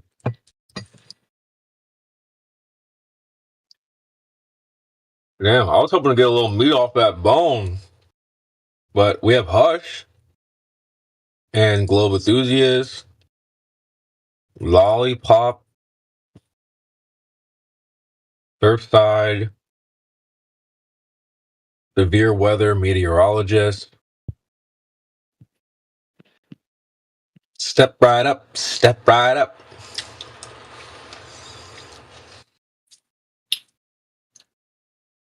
Who's the next Globe champion?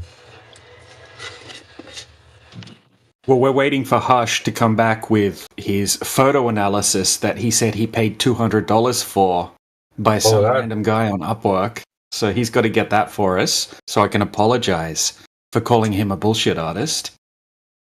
Oh, okay. What's the photo of or whatever?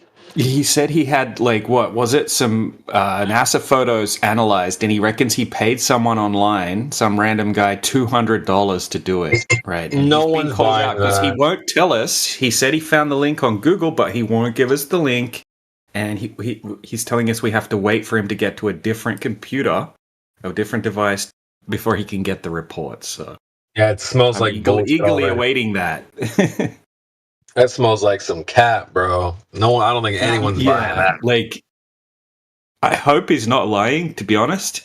Because if he's lying about that, then my God. Yeah, that's bad. Man, come on, man. I paid $200 to have someone analyze the photo. Yeah. What if they're biased? Or probably just didn't even do it. But what if they did do it and they're just biased? Like, oh yeah, I love the globe. Like, yeah, of course it's not fake. I'll take your money though. How do you analyze a photo like that? I mean, what you just like throw it through ChatGPT? Like, what can you do? Yeah, I don't know. I'm calling, I just think it's weird. Like, he was like hesitating when we're asking him, like, who was it? How did you find the link? And like, why would that be a secret if this is some public service that someone offers? Like, just. Right. And then he's like, oh, I don't know. It was like a month ago, so I don't really remember. Oh, that's cap, bro. He's capping so hard. Like, come on. Oh, I will apologize to him if. Now. Yeah, he's gonna have to validate a bunch of things to get the apology, but not that he cares about my apology. But I think he's still here, Hush. Yeah. How you going with that? How you going with the receipts, bro? My computer died. ChatGPT will make you a fake receipt if you want. Oh yeah. See, don't give him any ideas, man. No, we'll just put his image through a we'll put his image through a tester. ChatGPT will comfort you and talk to you like a girl, like your girlfriend or your wife. Tell you that it loves you, all that kind of stuff. You decide if you believe it or not. He told us like he found it on Google, so it's got to be something we can link back to, an actual post, like a link or something like that, to validate. Oh, we'll see. I don't think he's even going to get back with anything. To be honest. And funny, snack in the chat, right? Someone posted a meme, and then I posted all my images, which he ignores, and then asks how does the meme prove the moon landing's fake? Brother, look at the images I just posted. You're whistling past the graveyard. Like, man, I know you kids got Apollo astronaut action figures. Take one of your Apollo astronaut action figures, your Lego lunar module, right? Set it up on the floor of your bedroom. Push all the Star Wars action figures to the side so you have a nice clean landing. And use a light and see if you can get the Lem's leg to go between your little action figure astronaut and not fall on his body. It's really simple. This is a simple test. You said push all the Star Wars figures out of the way. Yeah, dude, these guys have, listen, all the anti-flat earthers on YouTube, they always got action figures in the background. They're wearing, Marvel Comics t-shirts, and they're like 40-year-old men. What? I saw one of these guys yesterday in person. He had a SpaceX shirt on. He looked like a total weirdo. I was like, you must be on Discord. You look like you're on a Discord against flat earthers, aren't you, Mr. SpaceX t-shirt? I mean, I understand it. Like, if you're young, 17, 18, you went to Cape Canaveral and got some swag. But when you're a 40-year-old dude, man, with action figures, I also understand if it's a hobby, right? But I know. I knew a dude. He collected like all the Star Trek stuff, right? But it was a collection. It was almost like a business. But I know these dudes are still playing with them. Well, in the vast universe of the globe, since billions and trillions of miles away and galaxies behind galaxies, and there's so many billions and billions of possibilities, trillions of planets and I don't know suns. The possibility that Star Wars is actually happening somewhere. It's there's a chance somewhere. Ramsey, don't hype him up like that. Bro, I want to ask a Glober if they think like there's any, like if there's aliens in space, any of them are flat earthers. Ooh. No, it can't be. They've got to be advanced.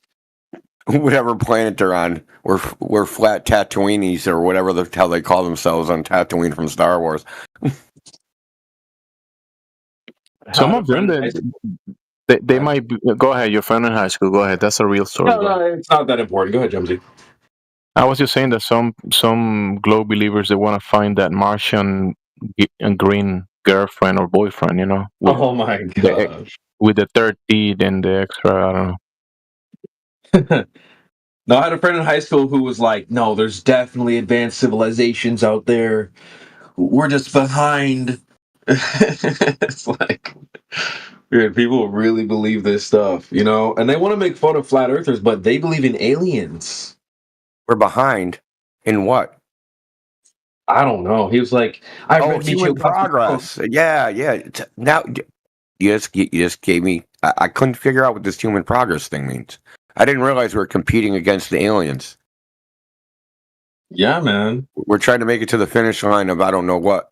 Are we taking over? Like maybe we're supposed to. Like there's a bunch of alien civilizations and we're supposed to take over the galaxy first, or I don't know what they're thinking. Like what are we supposed to be doing? Well, we gotta travel faster and farther. We need to get interdimensional travel. To colonize the galaxy and take it over, man. We got to beat the aliens to the frickin' punch, or they do it to us. We've just got our little rickety Voyager 1, Voyager 2. As soon as we get some actual spaceships and stuff, then we'll really start to be advancing. Here's a real question. Would people be against taking alien slaves? That's a good question. And would we call their planet Africa? Oh, damn. These are some good questions. We should ask Globers about aliens more often. We should, just to hear their nonsense. Well, actually, yes. There's planet Sirius B69 that has extra mini characters on the Earth or whatever. I mean, but they would get lost in the sauce quick. We'd have to reel it back. I mean, maybe you could use that as an icebreaker to let their defenses down or something. Yeah. You gotta make them feel comfortable. You gotta talk about aliens to make a Glober feel comfortable. That's crazy, man. That is pretty good. What does that say about humanity? I mean, hasn't the government addressed aliens? Or whatever, the government's come out and said that they saw UFOs or whatever. No, they're called, the new hotness is UAPs. UAP, yeah. Unidentified aerial phenomena? Yeah, something like that. I wonder why they changed it.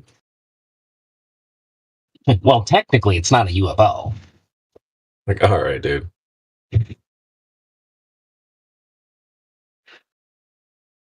I don't know, maybe, I think, well, if you don't want something found on, search engines, you just change the name, right? Yeah. Because, if you, there's going to be a lot more search results for UFO than UAP. But eventually that'll change, right? Yeah. So eventually it'll be UAP you search that you'll get, and then UFO ones will be 200 pages down or something.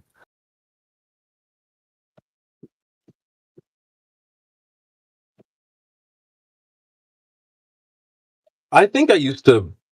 Did you flat earthers when you were still globe-tarded? Like, did you think that aliens were a thing? Because that's kind of like conspiracy vibes. We call them Mexicans in some places. It's just- I don't think I don't think I've ever believed in aliens. Holy shit, you're Mexican? I don't know. It's kind of like conspiracy vibes, right? Like, I remember seeing videos that were like hinting at aliens, and I was like curious about it. No, I looked into it, right? The people that had been abducted, right? Like Whitley Strieber and Travis Walton and fucking you reported the people that said I got abducted by aliens. And I've read their books and heard they're full of shit. Yeah, I don't believe that's all I can say. Those people are full of shit. I don't believe the abduction thing. I mean, does anybody believe that? And then people like Bob Lazar, that dude's full of shit. He never says anything. Like, you just have to listen to him. They never say anything specific. It's always general, right? It's just nonsense. Well, but that's the thing. It's fictional. It's nonsense, right? But when you use the word alien as some being coming from another planet or another galaxy, right? That's fictional. We know that, and that's the correct sense to use the word alien on that context in fiction. But if you want to use alien in the realist level, that's a foreigner, someone from another land. Yeah. Yeah, it's actually illegal. It's a legal status, technically. Yeah. But that's in the realist level. That's when you talk about aliens. But then the Glober, when they say alien, they think in fiction because they cannot verify these aliens that they have in their mind. Fiction. That's perfect. That's exactly what they think, and they think in fiction, bro. It's yeah, oh, man. So the ones that you read the books, they're making fiction and saying maybe they saying they believe it, but it's still fictional. Like the Bob Lazar thing, because that's been around since I was a kid. He used to go on like the Phil Donahue show. I think that's the first place I saw him, which was like a talk show like Maury Povich. And like the government can't kill him because now he's out there, and if they kill him, everyone will know they offed him and give credence to a story. They don't give a fuck. What are you going to do? Right? We killed him. Well, what are you going to do? Protest? Is Congress going to investigate the death of Bob Lazar, some kook that fucking said he worked at a Area 51 and fucking saw alien technology? Like, really? Yeah. The FBI is going to investigate that? No, they're not. The FBI is going to investigate this guy that made Marvel or DC Universe and talking about like fictional characters. I know, right? Wait, what is Area 51? What is that for?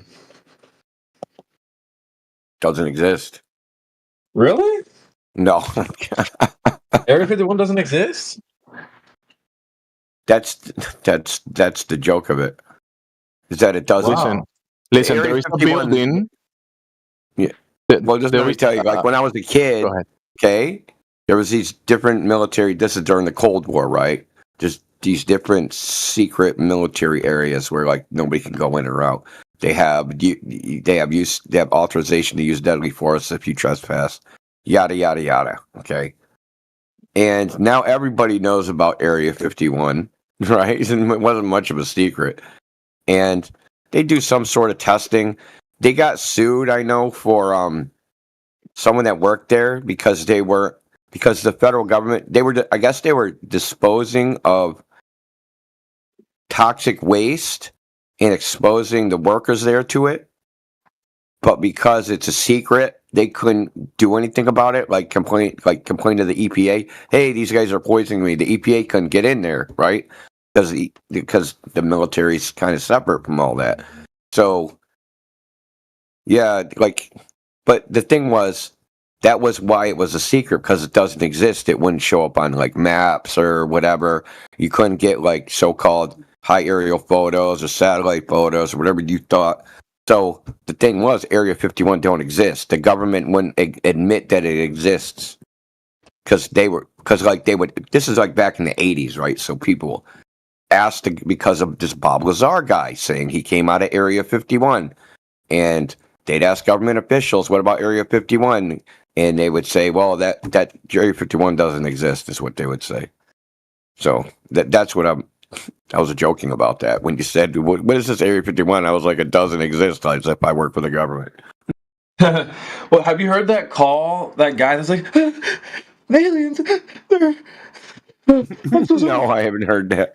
You haven't heard that call? There's like a call. I think No. it's fake, but there's a guy. He's like, they're coming. Like, Yeah, I he's think like, that's from the old Art Bell days, I think, Coast to Coast, which Lazar was on all the time, too. yeah. Oh, Wait, yeah. I'll try to pull it up. I'll try to pull it up and play a little bit of it. But yeah, this is the Coast to Coast era, definitely, when Coast to Coast was huge, and when all this, a lot of this alien stuff. Which is funny because it was radio theater. In retrospect, I mean, I'm sure some people said some things that were true, and I'm sure some people called in and before they could cut them off. But yeah, a lot of it was just theater. Linda Moulton Howe and the oh my God, she's Howes being horrible, abducted. Talk about a grift. Dude, the ultimate grift is Linda Moulton Howe, man. Dude, that grift is fucking genius, dude. Yeah, she's the crystallized version. Sources tell me that in the future, some alien, like, dude, that chick is so bullshit. The funny thing about Bob Lazar is when they asked him where they claim they found those things, those UFOs. He said that they found them in archaeological digs. So it was like something ancient. My goodness. Guys, the only reason why the Earth is flat is because your mom sat on it. You're so funny. Oh. Yeah, you must be really popular already. Sarah, don't quit your day job, man. It's gonna get round again when we bury her. I'm sorry, your voice is too annoying. This voice would make me want to jump off a bridge, dude. I would jump off a bridge if this You voice. sound like a chimney sweep. Hey, we are taking aliens in. Yeah, we gotta be inclusive. So Sarah, even though she sounds like someone from a fantasy, fictional, imaginary place, we can, try. It's 2025, guys. Come on. Go ahead, Sarah. Bring your point about Fantasyland. Tell us about fantasy. Your mom was so nasty, I put in a cucumber and pulled out a pickle.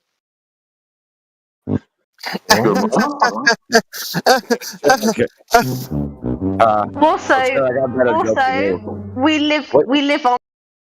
Wait, Sarah. You have to wait for someone else to say something, and then you can say something after that. Sarah, I got a joke for you. Tell me if it's any good. Here, I'll mute her. Sarah, you're gonna evaluate my joke whether this is any good. What's pickle bread made out of? We live on a globe. My God, The Earth is round. You're not gonna pay any attention to anybody else. You fucking nut. What did I just say? Globe Earth for the win. She's in chanting mode. She's just broken at this They're point. too dumb, Indio. I don't know what you're expecting from these little ingrates. You said globe is Earth. Hey, dude, probably got her speaker turned down. Your brains are flat. Your brains are flat. Just quickly, Sarah, before you spaz out again, tell us your best evidence for that claim that the Earth is a ball. What's your best evidence? Well, when we look at the moon over time, we see that it rotates left. Yes, but it rotates left and right slightly, and we know that the moon is a globe. So it's not far-fetched to also say that the Earth is the one. You just see one circular. Okay, so your evidence for you thinking you live on a big spinning ball is because you've seen the moon. That the moon is a ball, yes. No, you don't know that the moon's a ball. But even if it was a ball, we do because it rotates slightly left and right over time. Do you think? Yes, we do. There's a GIF of it. Do you see the moon? Like, do you see the other side of the moon? Do you see different sides of it? We see different sides appearing, yes. Oh, do you? As So you never as actually it rotates. thought or about or looked at the moon. No, you just see one face of a circular face of the moon. No, you don't. You don't see a fixed position moon. You see it rotate Yeah, you just see one slightly face of left the and right. moon. You see one face of the moon, Sarah. You're confused. No, you see Yeah. 55% of the moon to the left and 55% of the moon to the right, depending on the angle of the Earth. So you Can only you see give us a one citation face for of the that? moon. Can you give us a citation for that number? Of I've course got- you can. I've got No, I want a citation. I don't want trust Sarah Yeah. mode. I'm not in trust Sarah mode. I'm in show me the evidence mode. Post in the Okay, chat. I'll show you the evidence. Did you not? Was you not already aware of this though? That's why you're flat No, earthers, right? I know what vibration is, and you're just pulling numbers out of your ass. I don't mean vibration. I mean the Earth No, I said rotating around. libration. It's called libration. Libration. Libration. That phenomenon. That's what it's called. It's not 55%. You pulled that number out of your ass. Oh shit! Can't help this person about libration. Sarah, you don't see the moon rotate. Just real quick, while she looks for the evidence. Relative to us, I'm Sarah, looking for if the moon is a diagram. spinning ball, if the moon is a spinning ball, while she looks for why do you not see? Why wouldn't you see it like a spinning ball and see all sides of it? The moon doesn't spin all the way. What I'm saying is that we see sides of it depend on our relativity to it. So is the moon a spinning ball or not? No. Okay, cool. Oh wow. Okay. So that wouldn't. So I mean, yeah, the moon's not a spinning ball. Cool. Earth is not a spinning ball. Cool. Facts. Simple. Simple, Sarah. Yeah, that was easy. No, wait, hold on a second. Hold on. Hold on a I'm looking second. for Hold on a minute. I think the moon is a spinning ball. There's some reports of it actually spinning in line with us. Spinning But ball. look, that's not what I was on about. What do your eyes report, Sarah? What do your eyes report?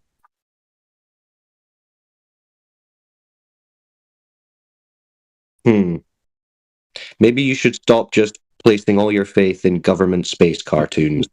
Cyclone, just give her a minute. This is maybe the first time in a long time she's been thinking about this stuff. Let's just give her some Yeah, time. that's fine. I'm going to go on mute anyway. I'm just making a point. Just let her brain work for the first time in some time, and she'll figure it out. Sarah, smile. You ask her what is your eyes showing you, right? But she's never thought about that. She's only been thinking about what she can imagine. Go ahead, Sarah. You can do this. Sarah.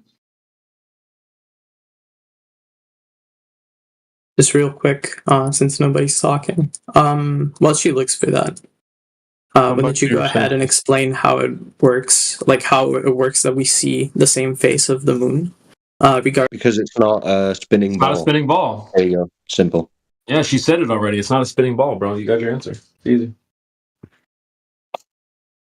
If it was a spinning ball, you will see what you will see as a spinning ball. But since it's not, you see what we see.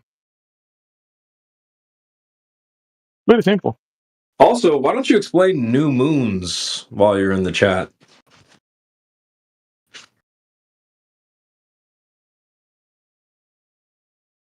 Yeah, go ahead. Explain a new moon in the chat. That'd be nice. Yes, spinning balls don't behave like the moon behaves. So Yeah, no exactly. Spinning ball. Exactly, Jimsy. Explain this inside chat. This isn't exactly what I was looking for. There's something else I'm looking for.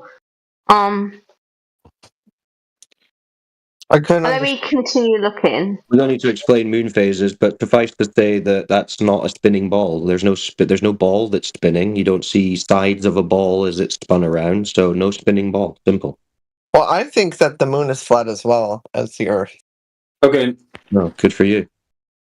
Well, the Earth is certainly flat, so you can think what you like about the moon. It doesn't matter. The moon could be a ball, but it would still be above a flat Earth.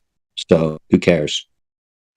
Come on, Globies. Right, we've got a couple of yous in now, so you can work together and come up with your best globe evidence. Remember at school when they said, "Hey there, little Jimmy, this is how you spell your name. You live on a giant spinning ball, and now we're going to do some math." Remember? So what evidence did they give you when they were spinning up did the you globe know in your that face? the sun is not yellow, it's actually white, but because Amazing. of pollution it What comes off evidence as did they yellow? give you? What evidence did they give you that the ground beneath your feet is a spinning ball? Well, I'm a flat earther, so Cap. Oh, Cap, are you? Cap. Okay. What's the claimed radius of the globe? I don't know. Now that means you're a glober. No, I'm. How does that mean? Wait, hold on. How does that means you're mean I'm a because glober? only Hold on. globers don't know the claimed. I mean, I basics can believe of in the it globe. for other reasons, maybe Hold on, spiritual Anita. reasons. Watch this, Anita. Only Watch this, globers Anita. are ignorant. Only globers are that ignorant of the globe. Hold on. It's a Watch. I can show you, requirement for you Anita. to Hold on one believe. second. 1 second. Watch this. Maybe I believe in it because of spiritual reasons. You don't know what. Bro. No.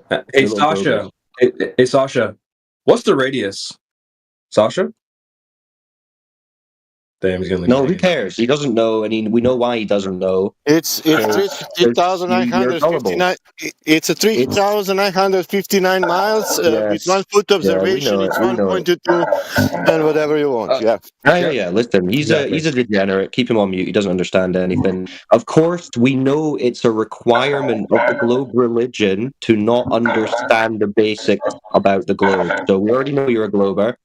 Don't be one of these little cowards who's just going to pretend he doesn't believe in the globe and try and talk shit, because you do. You're a little globe head. James, you got a hot mic? Yeah, someone's hot micing. So come on, globies, let's hear some evidence. Anita is too fragile and scared to admit that he believes in a globe. Do we have any globers who aren't scared to admit they believe in a globe and can present some evidence?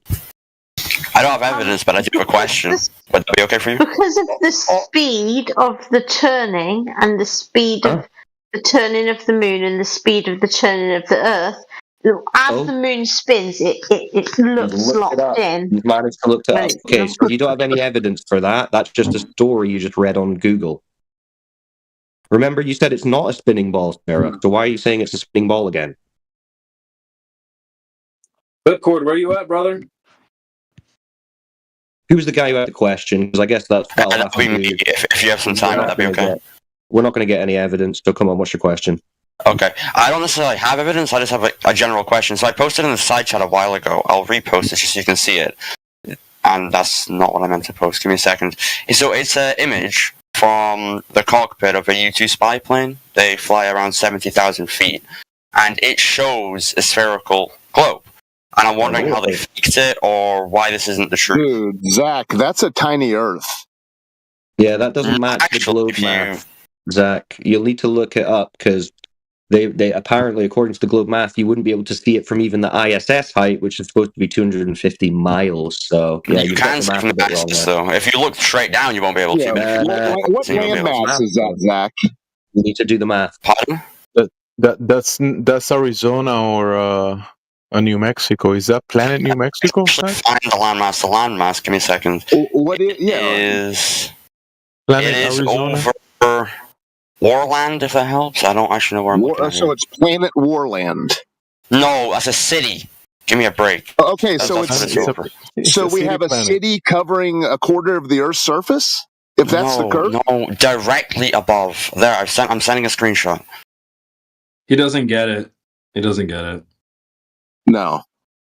Oh, Sarah's just posted a jiggly moon, so the moon jiggles. Listen, the little jiggly dance. time-lapse footage of the moon that I just posted is all Sarah, the that's not a proof you spinning need. ball, though. What's going on there? Because that's not a spinning Right, ball. listen, That's like a little forget jiggle. spinning ball for a second. Forget spinning ball for a the second. moon's not a You spinning can ball. see The Earth is a slightly ball. more of the left side of it and slightly more of the right side of it Okay, to the point okay. that it proves it's a ball.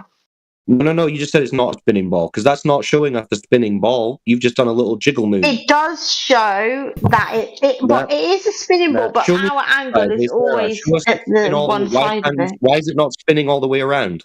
Wait, Clipcord, It is, but you're not letting me answer. You're not letting me answer.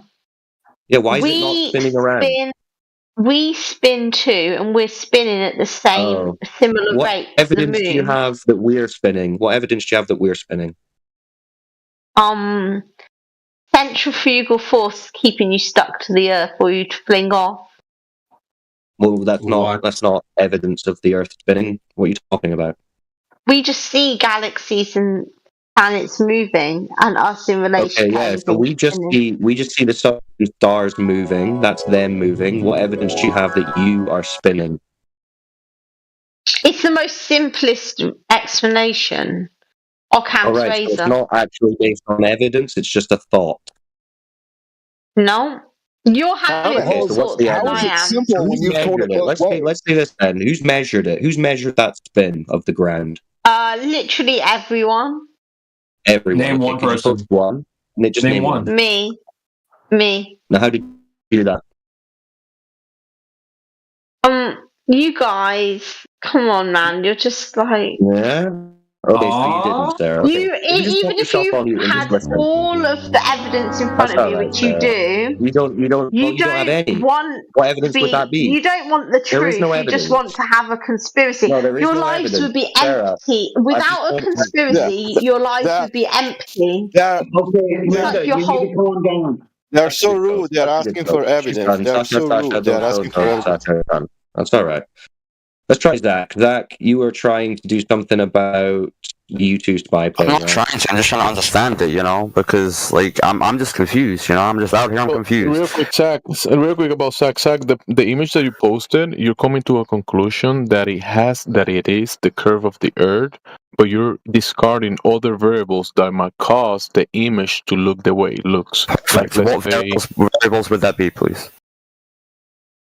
Okay, so in the same video that you observe with that convexity that you see in the image, you also gonna see images. Listen, bro. Hello. In same footage that you can observe this convexity, you can also observe concavity, the image going from convex to concave, and also completely horizontal. So that will indicate to you that is an optical thing that is happening, not a physical thing on the surface of the Earth. So you're saying that it looks curved because of the camera? Is that what you're saying? Bro, just check the cameras. All cameras have all lenses have distortion, and that is the case. Why is the Earth distorted in the camera then?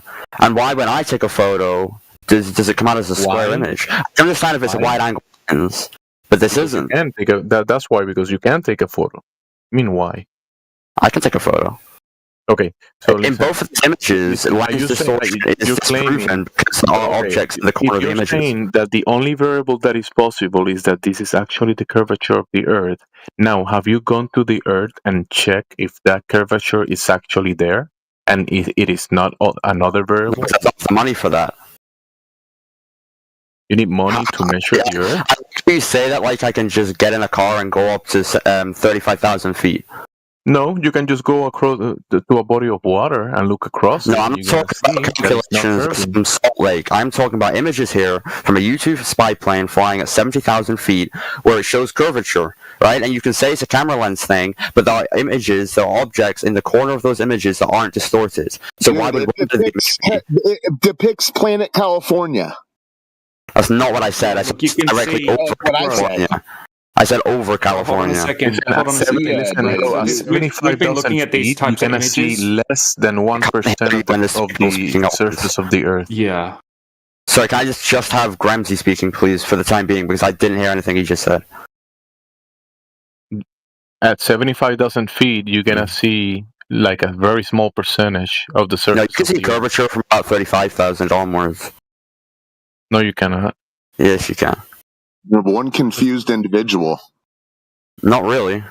Well, okay, then you're seeing a micro-Earth. How am I saying you're not getting the whole thing about. You're showing us this curved ball, right? Yes. In California, well, this specific city in California is taking up a big part of the surface of this globe you're showing us. All right, take the second image then if you're not happy with this one. No, take the first one. No, but the first one's the only one that proves your point. What about the second one? Well, now let me go back and look. I can post it again if you need to. Do you need me to post it again? What do you mean, the aerial one, the bird's eye view looking down on the city? There is no one looking down on the city. Yeah, when I asked which city it was, okay. Show me the second one. No, I said it's directly above that city. Yeah, that's what a bird's eye view means, bro. No, bird's eye view is looking directly down. That's not looking directly down. You can see horizon line there. Okay, well, you must have posted 3 images then. No, I've only posted 2. I posted the first one twice because somebody asked me to send it again. And then I The posted issue the that you're second one. having is that you're with this image that you're discarding all of the other variables. You're claiming that you made it past the bridge without walking to the bridge or without having a bridge or building a bridge in the first place. You're already coming to a conclusion without being able to establish a logical syllogism of the cause of the effect of this thing that you're saying you're observing, like the curvature of the Earth. You're saying that there is already a conclusion in place just because this is what you see, and you're not checking other I'm variables. just saying, what is it then? If that isn't curvature of the Earth, what is that photo showing? Oh, okay. You're saying that it is curvature of the Earth. Now we go to the I'm not Earth. saying that for sure. I'm just saying if that isn't what it is. Listen. Now we go to the Earth and the surface across the Earth, and we measure it, and we find that it is not curving. So what you seen in the image, it's optical, because the Earth, the physical thing that you're saying is curving on the image, it's not curving physically. So you're saying it's an optical illusion, then? That's what you're saying. Oh, bro, it's a lens effect. It's very obvious. Can you say that without mumbling, please? Yeah, it's a lens effect. It's obvious. It's a lens effect. Right, so hold on a second, bro. Just let me finish talking, please. Okay. I've been trying to get in for a while. Okay, why does that image, right? So that's 70,000 feet, right? Why does that show more curvature than from the ISS claimed footage from 1.3 million feet height? Can you send me some images that you were talking about from the ISS? You've never seen the footage from the I've ISS? seen so many different images from the ISS. I want to know which one you're talking about because it depends on how you look at something. Well, the footage from the claimed live stream, for example. They live stream almost constantly. Which one? The only one. Look, I can post some images in the chat for you. But do you understand how wide-angle lenses work and how the images that you posted? Okay, so if you have a straight line and it's in the center of the frame and you have a wide-angle lens, it's going to be straight. As soon as the line goes above. Right, so let me finish, right? So as soon as the line goes above center frame, it starts to go convex. And when it goes below center frame, it starts to go concave. Now, if you check video footage from similar things like this, right, you'll see that the horizon curves one way, and then when it's below center frame, it curves the other way, right? So you're going to have to look for the footage, right, and see if when he's panning around, what you'll notice is that the horizon drastically changes. Right, this is an obvious lens effect, and you can see it very clearly. Like, we've been looking at these types of images for many years, so it's very obvious to us when we look at this that it's a lens effect. Right. Also, it's showing like way more curvature than what they even show from the ISS claimed footage. So it's obviously just a lens effect. I mean, well, because I use lenses on a relatively daily basis, right? And wide-angle lenses do distort. I completely agree with you, okay? But if you have something... You made No, I'm not done yet. If you have something at the edge of the image, it's always going to be distorted. And in some of these images that I've posted, some of the things on the edges aren't distorted, and some of the things are according to you. Well, those could be layered, no? It doesn't matter how far away they are. Layered. What do you mean by layered? Please elaborate. It could be a completely different layer than the lens they're using for the Earth. What do you mean by images? I can dig up shit where they have it fading in the satellite that's in the foreground with the ball beneath it. I'll dig those up for you real quick. Please, because I'm talking about how lens distortion works, and it doesn't distort. That's why I'm saying it. What the landmass? entire horizon's distorted exactly as it should be with lens distortion. Right. So why don't you just look up like what type of lens that they used? Right. Well, Obviously, if they're high, they wouldn't get a wide angle of view. That was taken a very long time ago. Well, do you agree that if you have a straight line and it's near the top of the frame and you have a wide angle lens, it's going to curve like this? I do agree. Yes. So then, explain how that. So in one of the ones that I posted, you have the tip of a wing on the corner of the image, and it's barely distorted compared to the supposed distortion of the globe that you're talking about, which is way more distorted than the wing. And then if you go up to the other image, it's the tip of the aircraft, which isn't at all distorted, but yet something a few inches above that is completely distorted. How does that work? Well, there are no straight lines to even check on that little tip of the wing that you can see on that. No, but it's not as distorted as the Earth supposedly is to you. Right, but you would only see a very tiny percentage of the surface of the Earth from that height anyway, if you do the math, right? So from 40,000 feet, you would only see 0.1%, right? So this isn't, so this is just 70,000 feet. You would never see that much curvature. And once again, you've got the horizon way above the center of the frame, and you can see the portion of land that's below doesn't match up with how much curvature you can see there. Right, like Hoss was saying, that would have to make a tiny globe.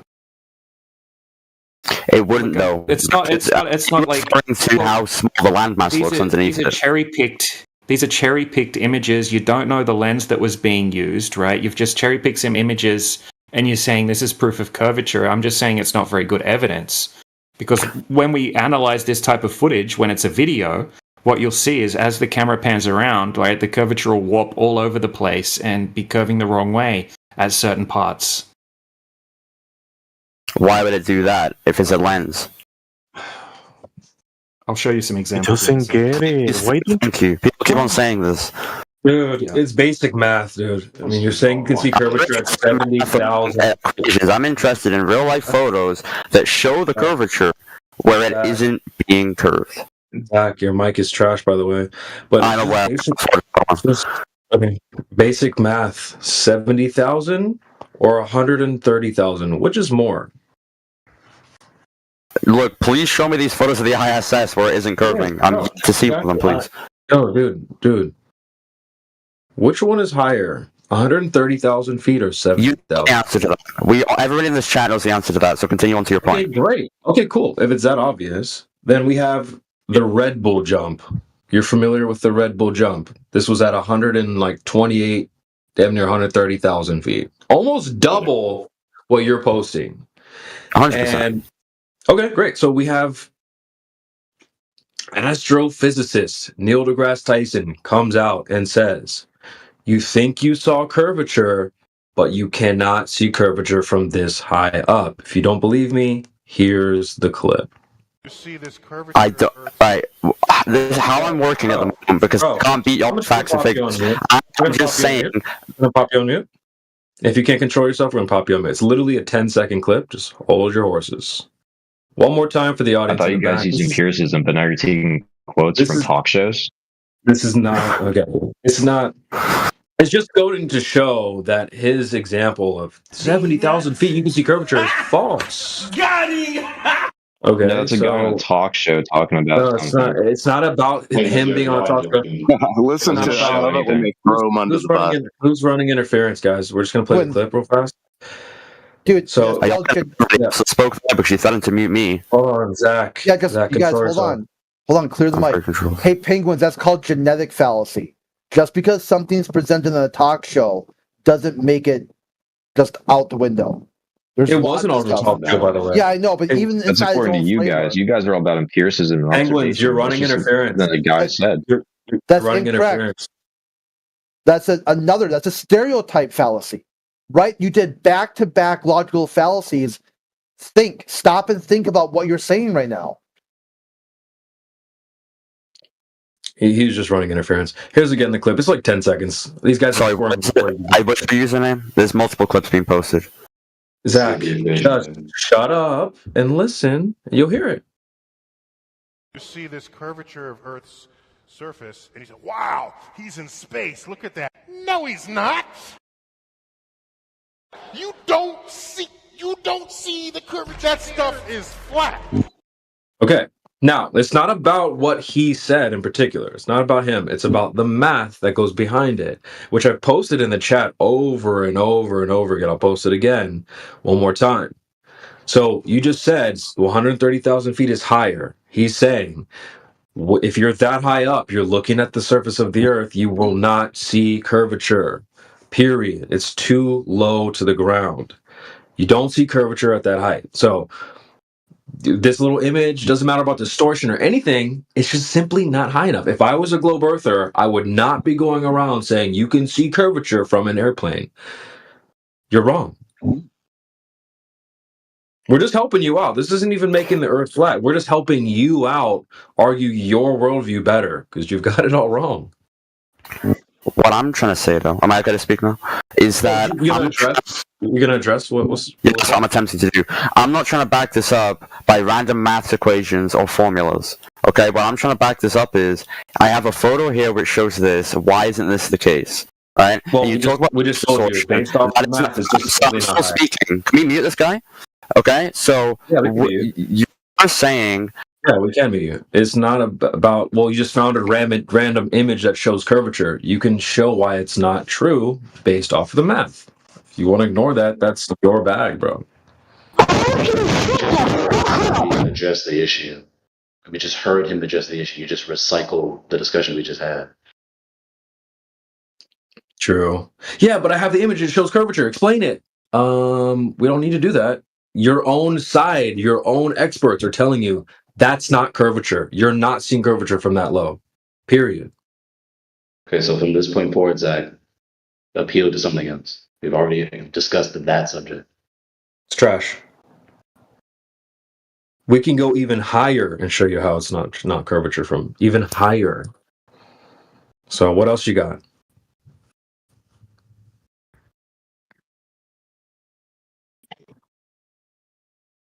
Consider this, Zach. I tagged you in the open chat. I tag you again as it concerns the alleged screw on Earth. That's the dilemma. If you can see it in the open chat, the side chat, quote unquote. Right, this is the issue. Right, so the premise is either true or false. Right?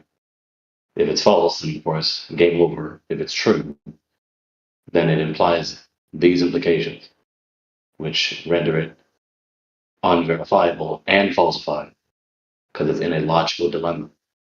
And most people ignore this. I hope you're not one of these people. If you don't understand it, then go ahead and ask a question, but ask whatever you want to ask. I can read it for you if you want me to. And you do have the ability to speak that. Oh, perfect. It'll take me a while to read that, so I'm going to go ahead and look through it. Yeah, you can't just throw all this information in my face and expect me to read it at once.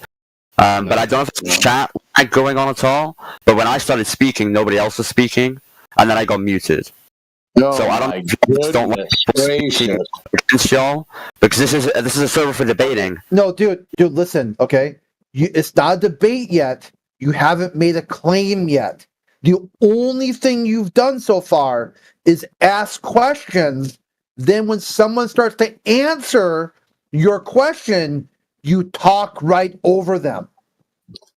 That's the only thing happening so far. There's no debate. There's no claim. You haven't made a position yet. The only thing happening is you ask a question and then stick your fingers in your ears and make a bunch of word sounds. You can't control your mic, so someone's controlling it for you. If you can control your own mic, you won't have to worry about being muted. You ask a question, then shut up so you can hear the answer.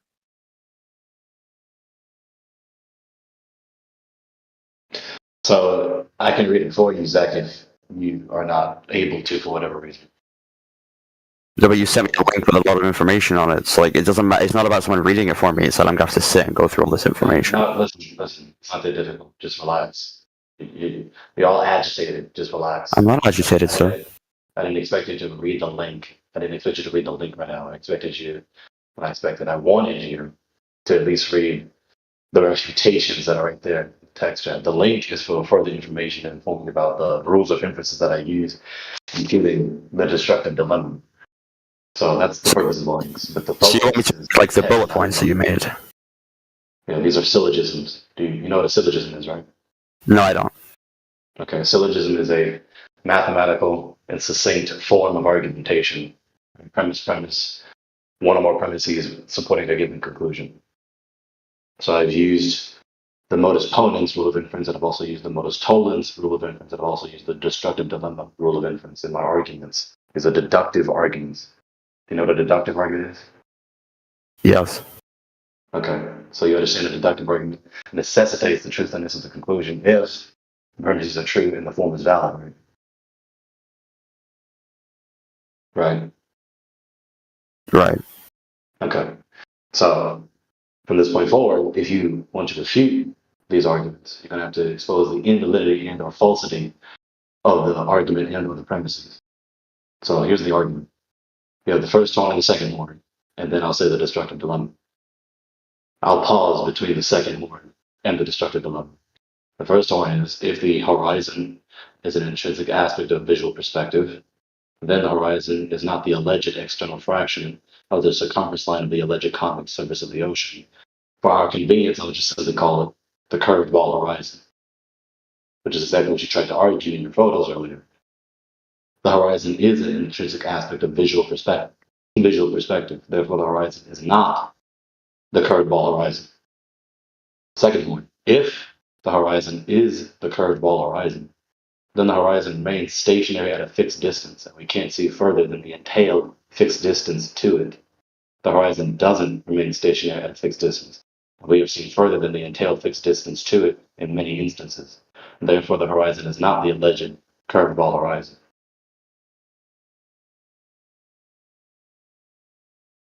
PTS? What does that stand for? Permission to speak. You don't need my permission, do I? Thank you. So, to my understanding, the horizon is a visual thing and also like a geometric thing, right? On a globe, okay? Because due to the Earth's curvature, right? So it's like forming a circle where your line of sight tangentially meets the curved surface of the Earth. So, like where you're looking on to the curved surface of the Earth. Therefore, like the horizon that you're seeing is like the external circumference of the convex of the Earth's surface, and it's not just an illusion. I'm not nascent. I know what the doctrine is. I know what your position is. You just reiterated a position I just deductively refuted. Well, I don't know what else you want me to say to you. Like, you asked me a question, that's my response to it. That's not the case, and that was the case. I didn't ask you anything. So what's the point of these points then? You're casting pearls before swine with this Zach character. We'll see how far it goes and see if we can get it. I kind of need y'all to like lay this out for me. Okay, so listen. Here it is. So I just told you deductive refutations to the premise: the Earth is a ball, the alleged spheroidal Earth. You believe the Earth is a spheroid. You believe the premise: the Earth is a spheroid. I refuted that premise with these deductive refutations. According to you. Well, unless you have a refutation to any of the premises to expose the falsity, to expose any of the premises of being false, or to expose the invalidity of the form of the argument, then you don't have any refutation to what I've said, and it stands unrefuted and sound.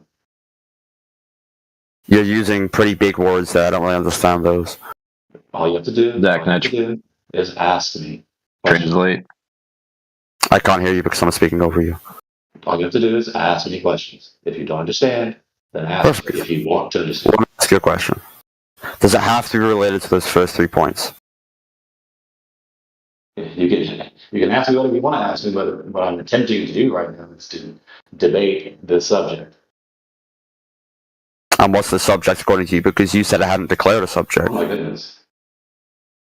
I don't believe you. I really don't believe you lack any acumen to try with the subject. I don't believe that. The what? I don't believe you are unable to track with the very subject that we're talking about. So I actually is very blurred. You're just kind of like, your microphone isn't the best. I know it's not your fault, but it's like what you're trying to say. Like, I'm not really. It's like, so what are we talking about here? Like the horizon line, the curvature. Like, what are you talking about? Okay, just like you tried to articulate earlier with your photos, you tried to argue that this is photographic evidence, talking from your perspective, that we can see the curvature, the convexity of the Earth in this photo. And then they explain to you that this is not evidence of convexity of the alleged spheroidal Earth that you believe you live on. It's a lens distortion.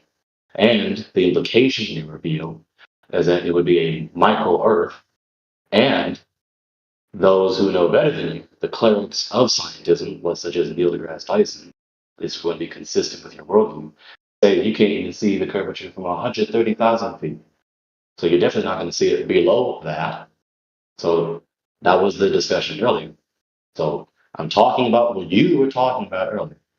So the premise you believe is the Earth is a spheroid. It has a spheroidal shape. Okay. There are implications to that premise that I've explained and refuted in these arguments. Are you tracking so far? Okay. So, like I said, in the conditional premise, and then the affirmation of the antecedent, and the conclusion with the consequent in the conditional premises. These are deductive refutations. You said to me earlier, you understand, you know what deductive argumentation is. Okay, so it necessitates the truthiness of the conclusion if the premises are true and the form is valid. Modus ponens is a known and irrefutable valid form of argumentation, valid syllogistic form. But unless you have a refutation to expose the falsity, to expose the premises as being false, then my argument is unrefuted and sound. If I would be able to produce a source, such as a photograph, that shows the curvature, where lens distortion definitely isn't a factor, would you possibly take that into account? Okay, this is my response. It is moot to talk about my hypothetical reaction to your hypothetical presentation of strong inductive evidence that actually proves your point.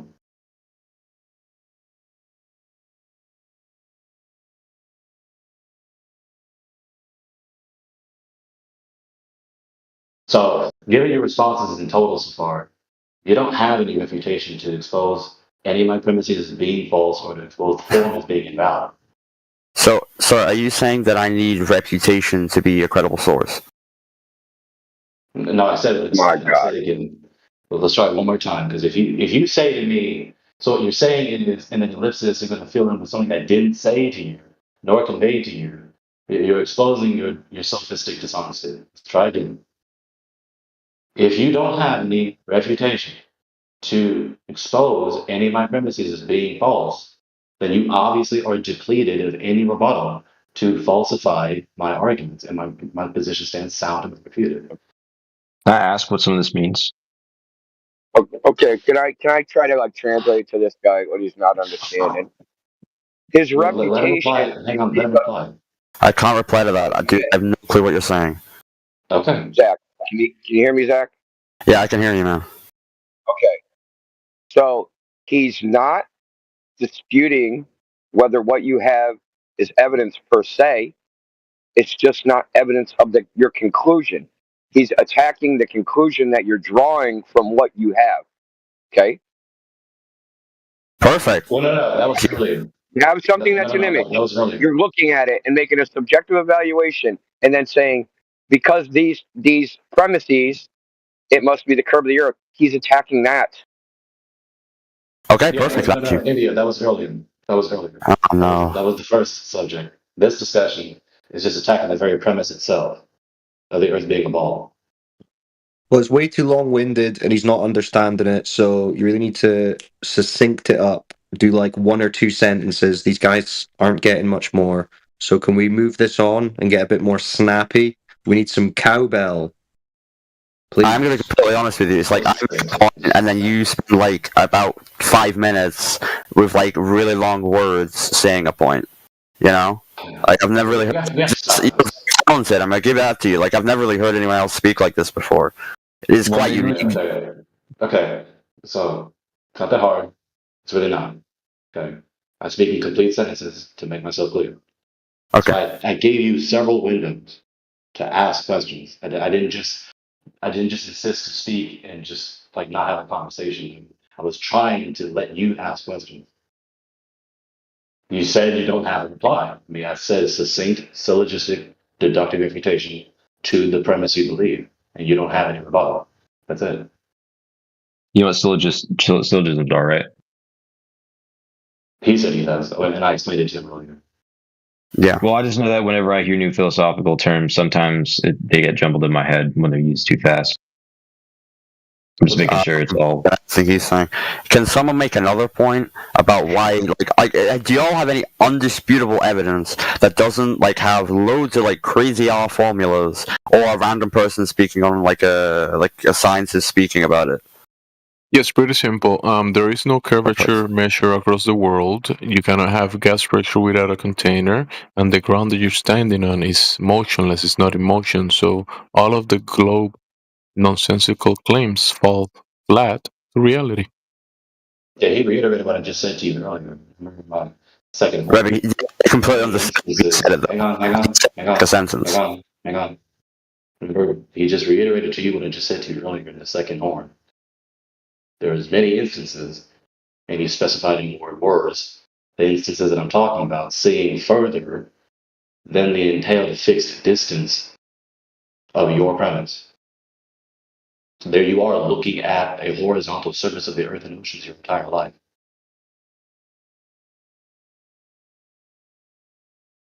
Can somebody translate that?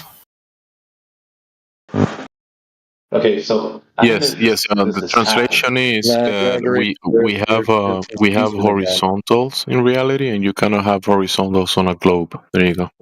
Why can't you have horizontals on a globe? Good question. A curved convex surface is not horizontal. It's not simultaneously curved and not curved. Wait, how are you measuring the heart? Sorry. How are you measuring the horizontal? Like with a level? Hang on. Your question is distracting the point. If an object is a ball, it's not simultaneously and cannot simultaneously be a non-ball. If the surface is convex, it can't simultaneously be convex and non-convex. Yeah, but I want to know how you know that it's not convex. What are you using? We just went through this. No, you just made a claim, but what you said you can't measure it? Can I respond to that? Yeah, the example of no convexity is that you can go to any body of water across the world, and there is no convexity to any of the bodies of water across the world, and that's a big percentage of the surface of the whole of the place that we exist in. So no convexity all across the world, therefore no globe. Pretty simple. He just reiterated the argument I just said to you earlier. Well, we're repeating ourselves at this point. Yeah. So how do you derive that there's no that it's? But he said, is it level or that's not curved, not convex? The orientation of the surface is horizontal. How are we not tracking the toast? In short, what do you mean by horizontal? I know there's different definitions, and you guys might be using one that I wouldn't use. Bro, in short, he's saying that if you have a ball, you can't have a horizon that's flat. Horizontal position is something that can't exist on the surface of a sphere. That's what he's saying in short. You can't He's asking have oblivious questions to with the horizontal. Yeah, it doesn't follow. Listen, he got that already, but he's asking how did you came to that to that conclusion. He asked about levels and that kind of stuff because he's trying to mechanically come to the conclusion the way that you figure it out. So you're invoking an observation from like ground level on a very large ball. So of course the horizon would be virtually flat or horizontal. Not only from the ground. No, it's not only from the ground. Okay, I'm not going to let you get away with this. You're doing this thing. We're asking these oblivious questions that we've already answered. You guys are acting like a cult. That we know that you understand, that you don't need these things spelled out to you. We know you're doing this. I have no clue what Hey, you're talking Gregory, about. that was a different guy. That was I a different genuinely guy. have no fucking clue what Yeah, I type know, of it's cult Hank. shit It you're sounds on. like Okay, shut up, Penguin. Like, he's doing this tactic where he's asking these oblivious questions as though we're so bad at articulating our point. We're being very specific and succinct. It's almost like it's just a tactic. He's It's avoiding. just a tactic. Yeah. So when I say the deductive imputation that I've already said, the premise cannot be true.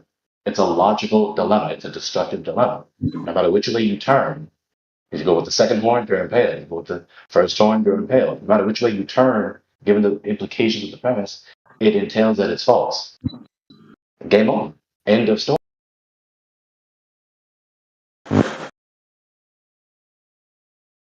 What happened to Greg? He dropped. I don't know. Something happened to him. He dropped. Oh, he was banned. What? Oh, wow.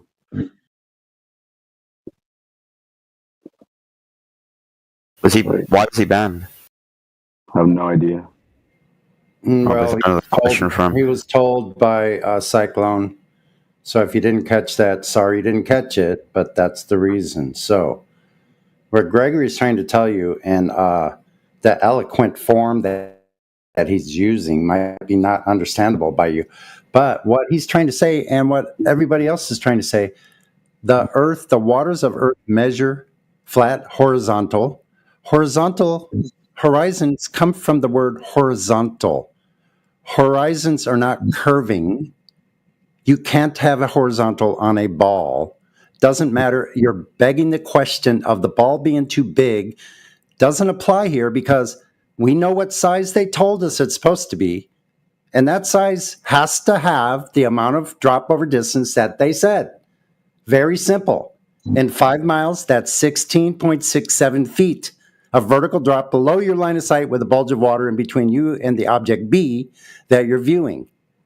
In all cases. So 10 miles, 66.67 feet, 30 miles, which I have a photo of Catalina 30 miles away from Huntington Beach. There should be 486 feet of vertical drop below my line of sight. I could not possibly see the ships that are right near the shore 30 miles away, which obviously can be seen. So these observations are ubiquitous. Every time we look over water, we don't find any of this curvature that's supposed to be there at the place it's supposed to be. Very simple. Earth is not curving. It would be obvious over water, so you can't use Earth too biggie. That's not an excuse. They told us the size. That requires specific rate of change or slant drop over distance. It has to be there. It's not there. There's your cowbell. That was plain English, Zach. Do you got that? I'll address the first thing you said. I don't know where you heard the horizon means flat and horizontal. It comes from a Greek word. It means boundary or enclosing circle. So are you trying to say that horizon doesn't mean horizontal? It doesn't matter because the word came from so long ago. That's just something that people said based on what they had, and science wasn't very advanced in those times. It's called the etymological fallacy. If it looks flat, I don't care if they call it a flat like horizontal horizon. That doesn't mean that it's flat. It's just what people observed and called it at the time. Okay. People called a lot of things dumb shit at that time. Okay, that's called an etymological fallacy, but I'm not getting. That's not important. The important part is you can see the meaning of the word. I'm just correcting you because you got the linguistics wrong. You have issues, dude, controlling your mic. So when I don't interrupt and you say so many wrong things in a row, it's hard to keep track, man. What did I say that was wrong? And he instantly leaves. Damn. Chicken. What? Okay, I'm going to finish what I was saying. Okay. An etymological fallacy is saying that the etymology of a word means this, therefore it's not that. It doesn't mean it doesn't mean what we say it means in the context we're using it. But it does. In fact, it actually does because horizon in ancient Greek means bounding circle. So that means that's the limit of your vision. But that circle, that bounding circle, is the plane of the horizon. So planes don't have to be square. They can be circles, right? So you can have a coin. That coin can be on the top is a plane. Doesn't have to be a square. So he cooked himself.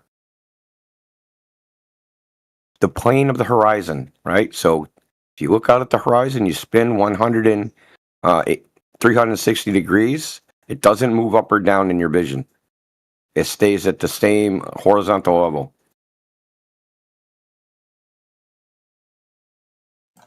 Yeah. And also it would follow that if the horizon was a curved edge where boats are disappearing over the edge, there would be a left and right drop as well. So in a panoramic view of nearly 180 degrees of ocean water, open ocean, you can be seeing a swath of ocean that is like from 40 to 80 miles easily.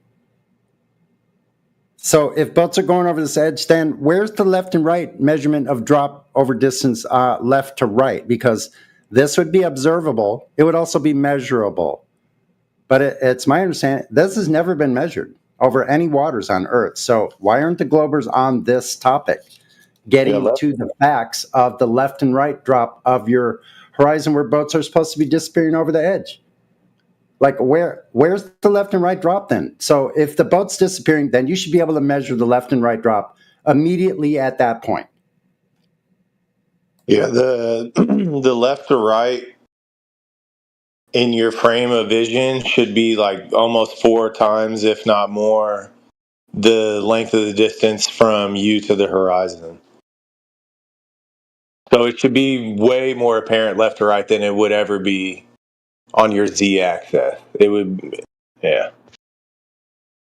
Could I ask, how are the poles colder than the middle of the Earth? That's nice of you to obfuscate the point that was just made. Now you're going to weather patterns. Because I want to know why that's like that and how it works in a flat Earth. I'm not saying flat Earth doesn't exist. I'm not saying it's a globe. I'm just saying, how does that work on a flat Earth? How does that work? Well, it has to do with the position of the sun. Yeah, okay. And the amount of time it's visible. Okay, and what is blocking the sun from being visible in the poles? The air. Air. So are you talking about the albedo effect then in the atmosphere? Listen, do you see a whole street illuminated by one street light, or are there multiple street lights because that one street light can't illuminate the whole street? Very good, okay. But the distance that the light has already traveled from the sun to the earth is nothing compared from the equator to the poles. So why would it lose its light and heat then? Okay. So let's just take a normal day, right? When the sun's at noon versus when it's at the horizon, the difference in brightness is a factor of 23,000. That means it's 23,000 times less bright on the horizon than it is at noon. You can't look at the sun at noon, you'll burn your eyes out, but you can look directly at it when it's on the horizon. Now, the sun moves and it moves away from where you are. Right? So the farther away it is, the lower it is, the less light you're getting from the sun. So in the extremities, what you call the polar regions, right? The sun is never high in the sky. So it gets less intensity of light throughout the course of the day, the year, the month, whatever.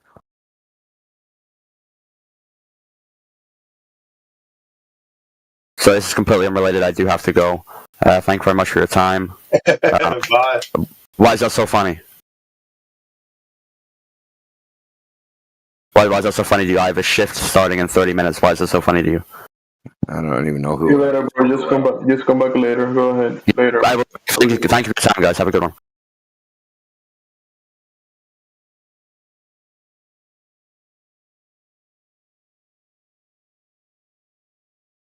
Go ahead. DMs, obviously. Prot, you got the mic now. Prot, go right ahead.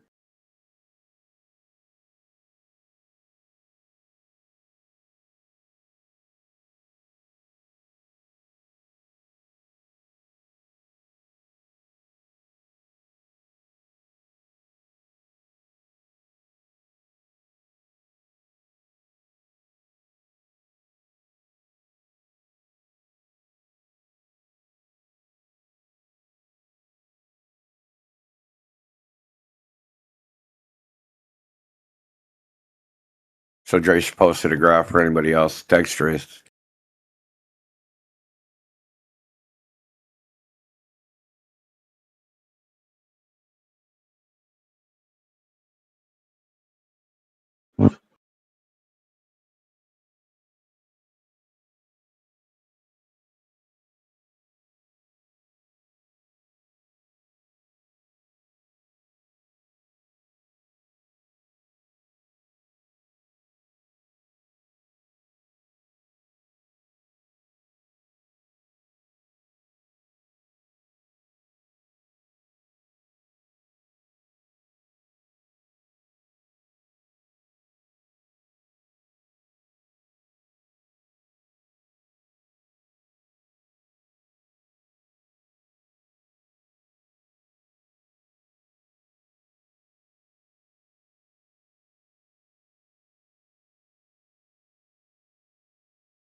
Yeah, I can ask a quick question before I head back to work if you guys just want some content.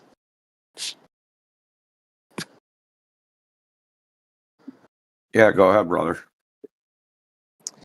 So my understanding of the flat Earth worldview includes that the sun takes a circular path above the planar Earth. Is that correct? Not necessarily. It's not necessarily a circle.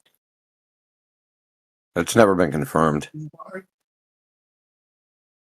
Okay, so like every demonstration of the flat Earth paradigm includes the sun moving in a circle above the Earth. So that's that's not part of the worldview.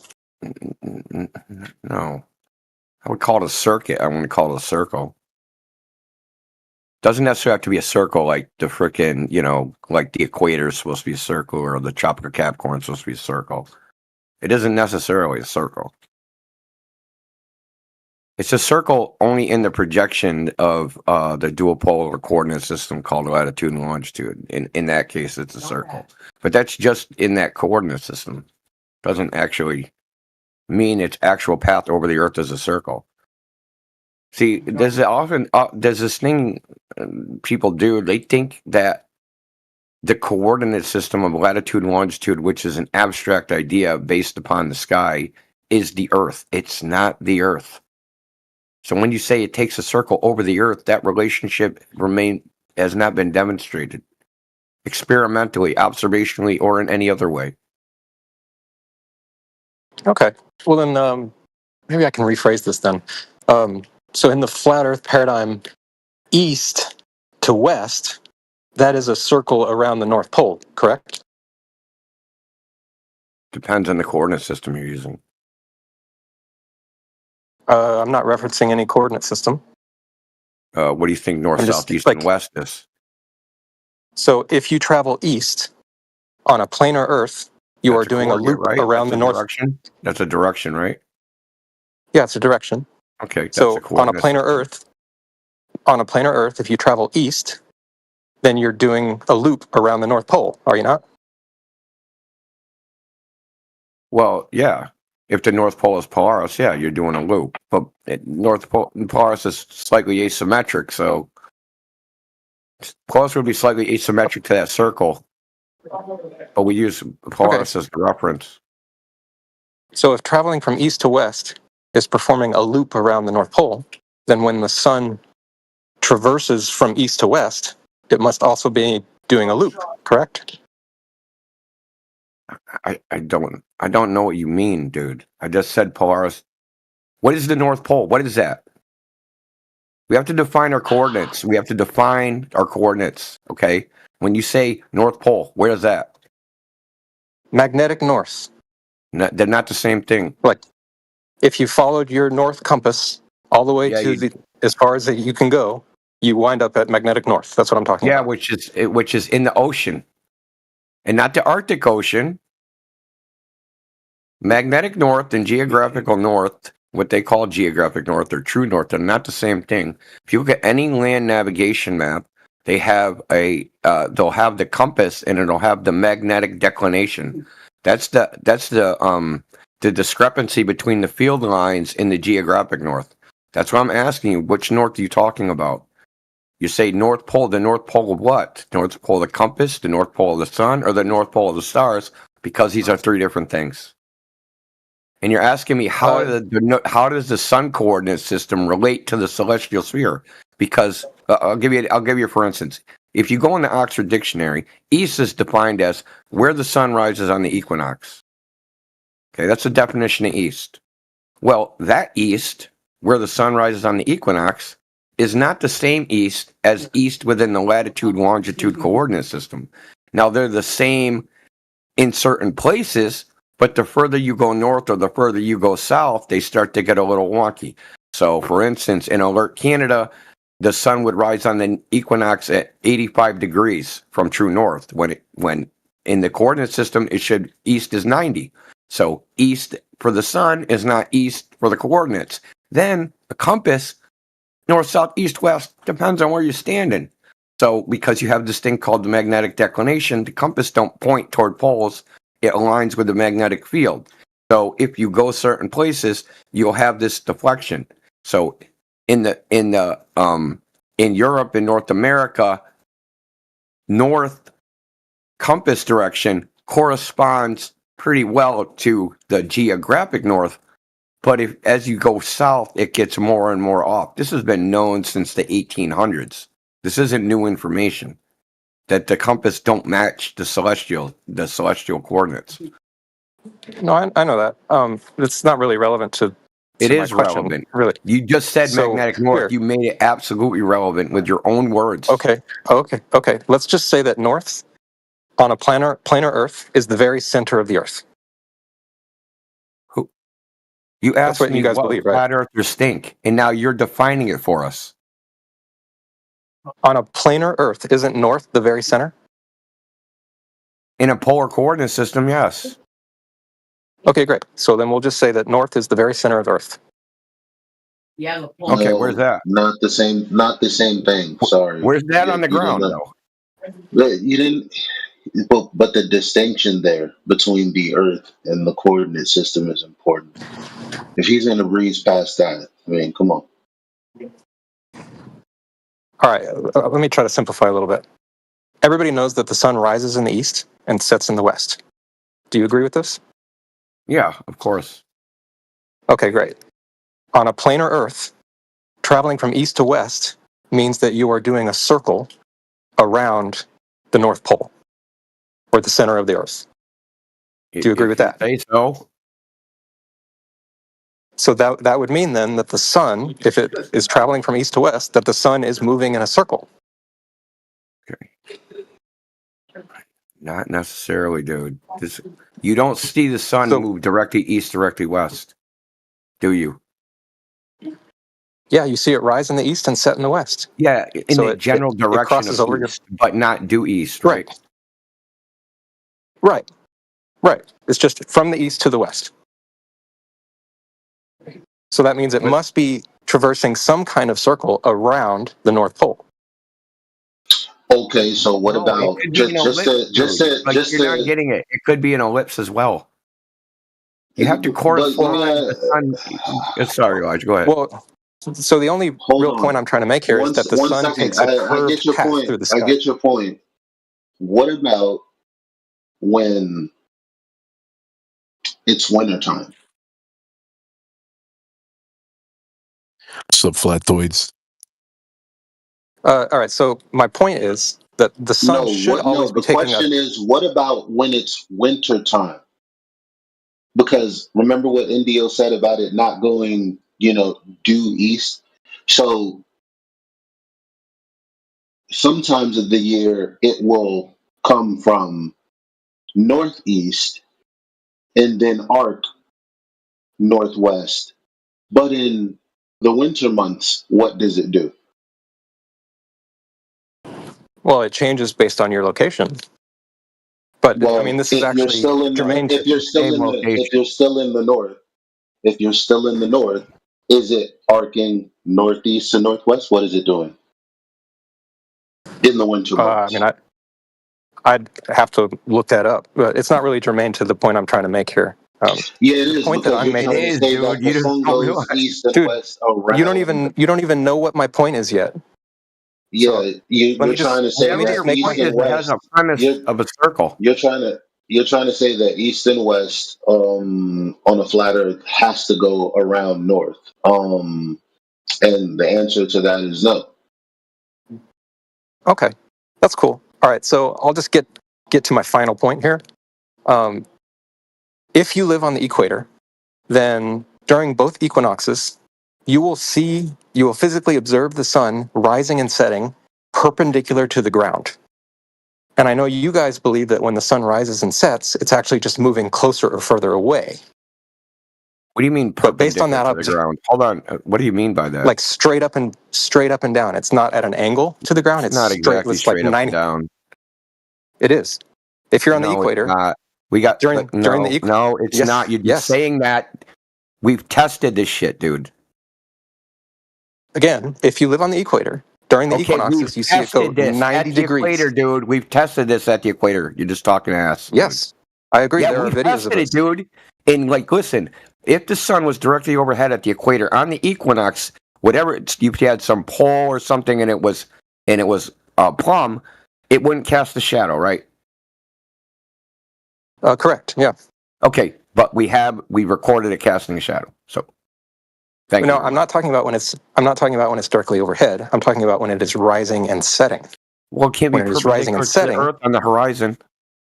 When it is rising and setting, it moves 90 degrees up and down from the ground. What I'm telling you, it's not exactly 90. It is in those locations at that time. How do you know that? There are tons of videos. Like, people record this all the time. You can see the sun moving straight up and down.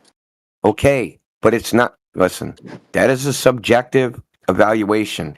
Okay? No, it's the way you can test it objectively is by seeing if something casts a shadow. Okay? And if it doesn't cast a shadow, it is 90. And if it does, it's not 90. Again, you're talking about when the sun is overhead in midday. I'm talking about when it is rising or setting. It's moving closer to the ground when it's setting, and that moving closer to the ground is exactly a straight line up and down. Not physically moving. It has no angle to the ground, to it. Dude. Right, it's due to perspective. Yeah. Okay, fine. What is it perpendicular to? The ground. Visually? Yes, visually. Okay, so visually the sun appears to come straight down. Is that what you're saying? Yes. Okay. Just for the sake of argument, I'll say it's 90 degrees. Okay, go ahead. Great. And we have videos that prove this. So my point is... No, you don't. Yeah, we do. We have tons of it. Okay, give me... how did they measure it? How did they measure its perpendicularity? You just look at the video. You just look at it? It's not a measurement. Looking at it isn't a measurement. Let me finish. You look at the video, and you put your protractor up on the screen to follow the sun's path as it moves to the ground. And if the sun's path moves directly vertical to the ground, then that means it's falling at a 90-degree angle to the ground. Okay. Like you can measure it on your TV screen. Okay, you can measure it? Okay, in what, a 2-degree field of view? Yeah, that's all you need. It's 2 degrees. Oh, dude, you 2 can't dimensions. be serious. 2 dimensions. Is this done with a solar filter or not a solar filter? Without. Oh, without. So you think that you can measure the With or direction without of the both. sun with in what level of precision? 1 degree, 2 degrees, half a degree? You know no one's ever done this, and you're just making this shit up. But that's okay. Let's continue. No, actually, there are tons of videos out there where people put 2 parallel lines. Post one. You're not doing anything else until you post one. You're not doing anything else until you post one in the chat. Because now you want to say it 3 times that there's tons of videos. I was just going to ignore that, but now I want the evidence. Post it, please. You have tons, dude. Tons, lots to pick from. Yeah. Go ahead. I'm going to pull one right now. So my point is, if the sun does move straight up and down at those times and on the equator, then that means. Okay, you're muted. I said you're not doing anything else until you post your evidence.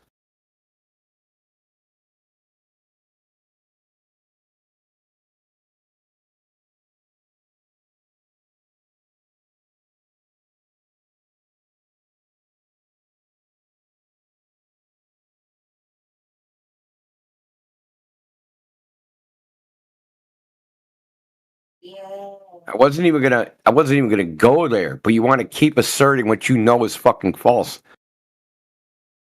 Well, not false, it's baseless.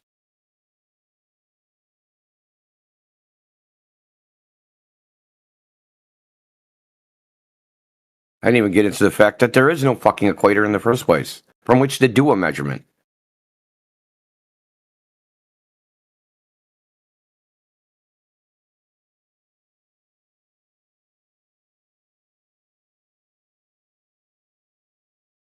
So how long should I wait to get him to concede that he don't have that? A minute, 2 minutes?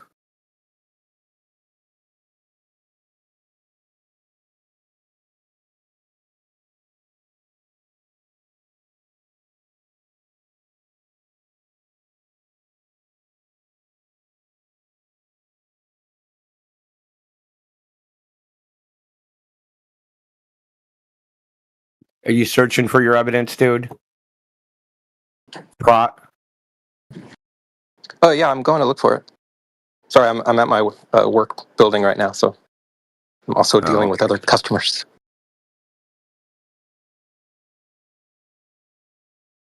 So tell me the search term, and I'll search for it myself. Like I never do this, just for the sake of I'm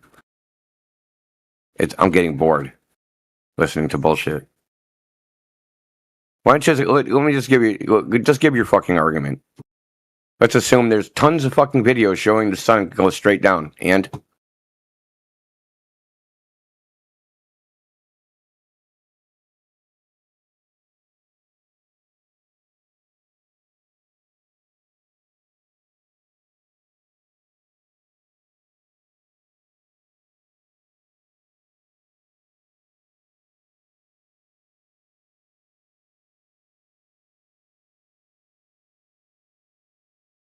This guy will never tie it to a conclusion. It's like he's afraid of his claim. It's one of those guys.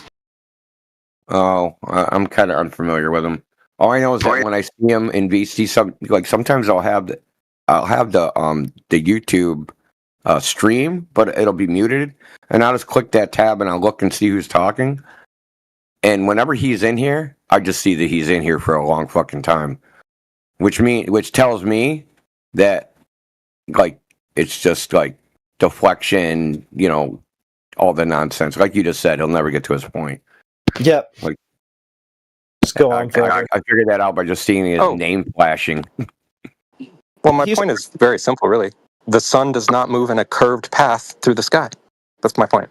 Why? Because it moves straight up and down? That's correct. Okay.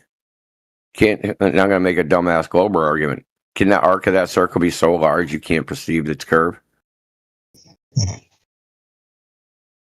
Yeah, it could be. Is that your claim? Yeah, so you just flushed your own fucking claim, dude.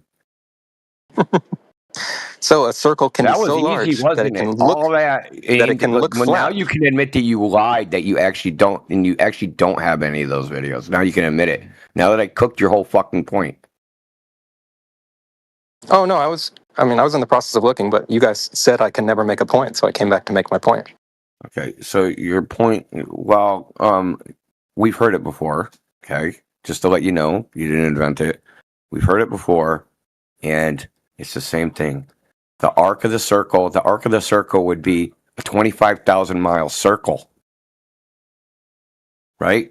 Equator. If all your premises are true, that circle around the North Pole, that circle would be a 25,000 mile circle. And the arc that you see in the sky would be so small, it would not look curved, it would look straight. Because you're only looking at a very small portion of the arc, like 1 degree of the arc. Cool. So you agree then, if a circle is large enough, then a tiny thing on its surface is going to see what appears to be flatness. Correct? Okay, this is different because you see, this is what you guys also do. You guys are conflicting. Looking at a circle from edge on is different than being on top of a sphere and looking at across its surface. It's different.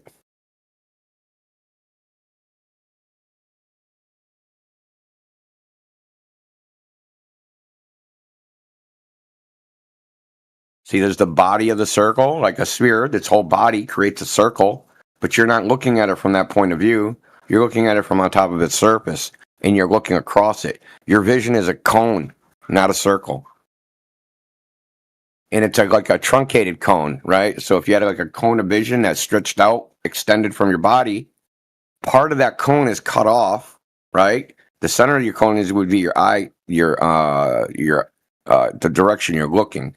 Right? But the cone of vision is the circle that bounds you on a globe, right? So it would be like you're on the center of at the apex of a cone, and you're looking at the bottom of the cone, the edge. But if it would be a severely flattened cone, right?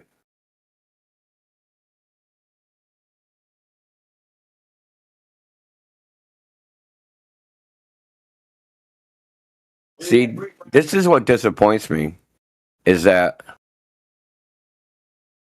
you heard these explanations because these aren't your ideas. They come from externally, from websites or anti-flat earthers or whatever.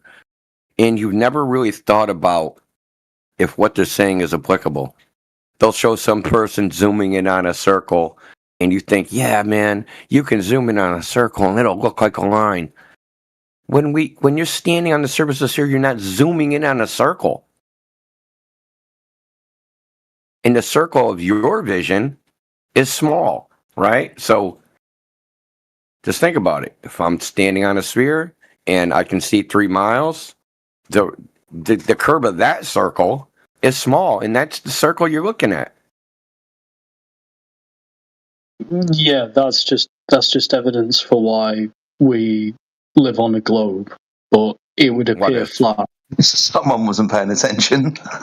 Yeah, exactly, bro. Yeah. I literally just posted photos showing how, like, as you get higher up and you produce tangent lines, like you can see an arc that correlates to your thing. I tried doing it at 2 meters, and it just kept calling the tangent lines horizontal. So you're saying, oh, how can you have a horizon on a globe?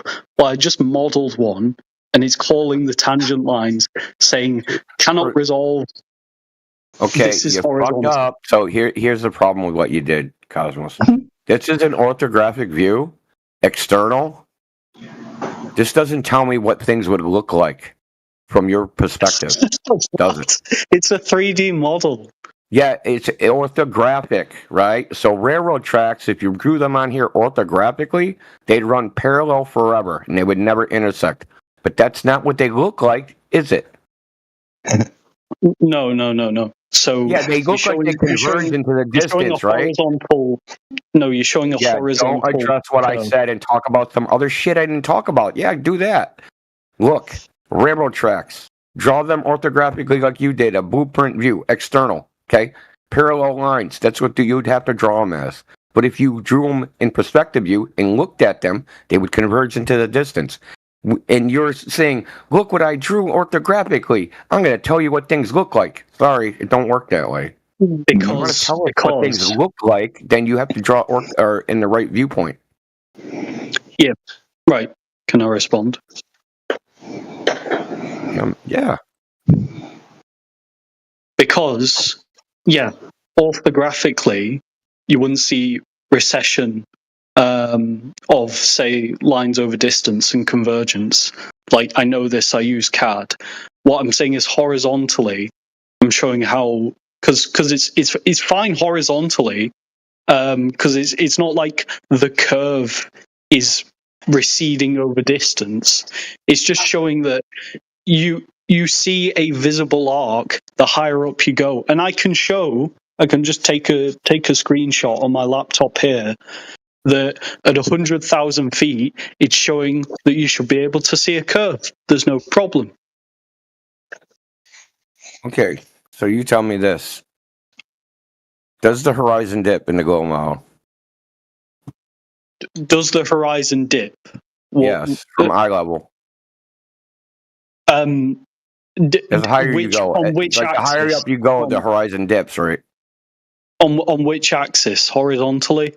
Yeah, it dips from your eye level. Yeah, it becomes more. Yeah, it becomes more pronounced the higher up you go. We're talking about dip angle, dude. The dip angle. The horizon should dip down some number of degrees depending on your elevation. So at 128,000 feet, the dip angle should be 6 degrees. Okay, yeah. That means from eye level, it should be dipped down 6 degrees, right? If you have the maths there, then sure. Okay. I'll post in a second. Can any part of the horizon appear higher or lower than any other part of the horizon if it has the same dip angle? If it has the same dip angle, no. Like all throughout. Okay, then you don't see curve from 100,000 feet. Sorry. No, you do, because the dip angle does change. What's curving then? The Earth. Sorry, how could it be curving down if the entire Earth, which would be the edge of the Earth, which is the horizon, right, has the same dip angle at every point on it? No. I'm saying it doesn't at every elevation. It doesn't. Sorry, hold on. Sorry, that's not what I said, man. Sorry to interrupt. Yeah. Sorry to interrupt. My friend, make the same measurement at the same altitude, but turn in 4 different directions. So you're literally making 4 measurements, dip angle measurements to the horizon as you turn around. Are they the same angle or are they different? If you turn around, yeah, they should be the same dip angle. If you've kept the same plane of where you're looking with respect to the horizon. Cool. So where do you see curve then?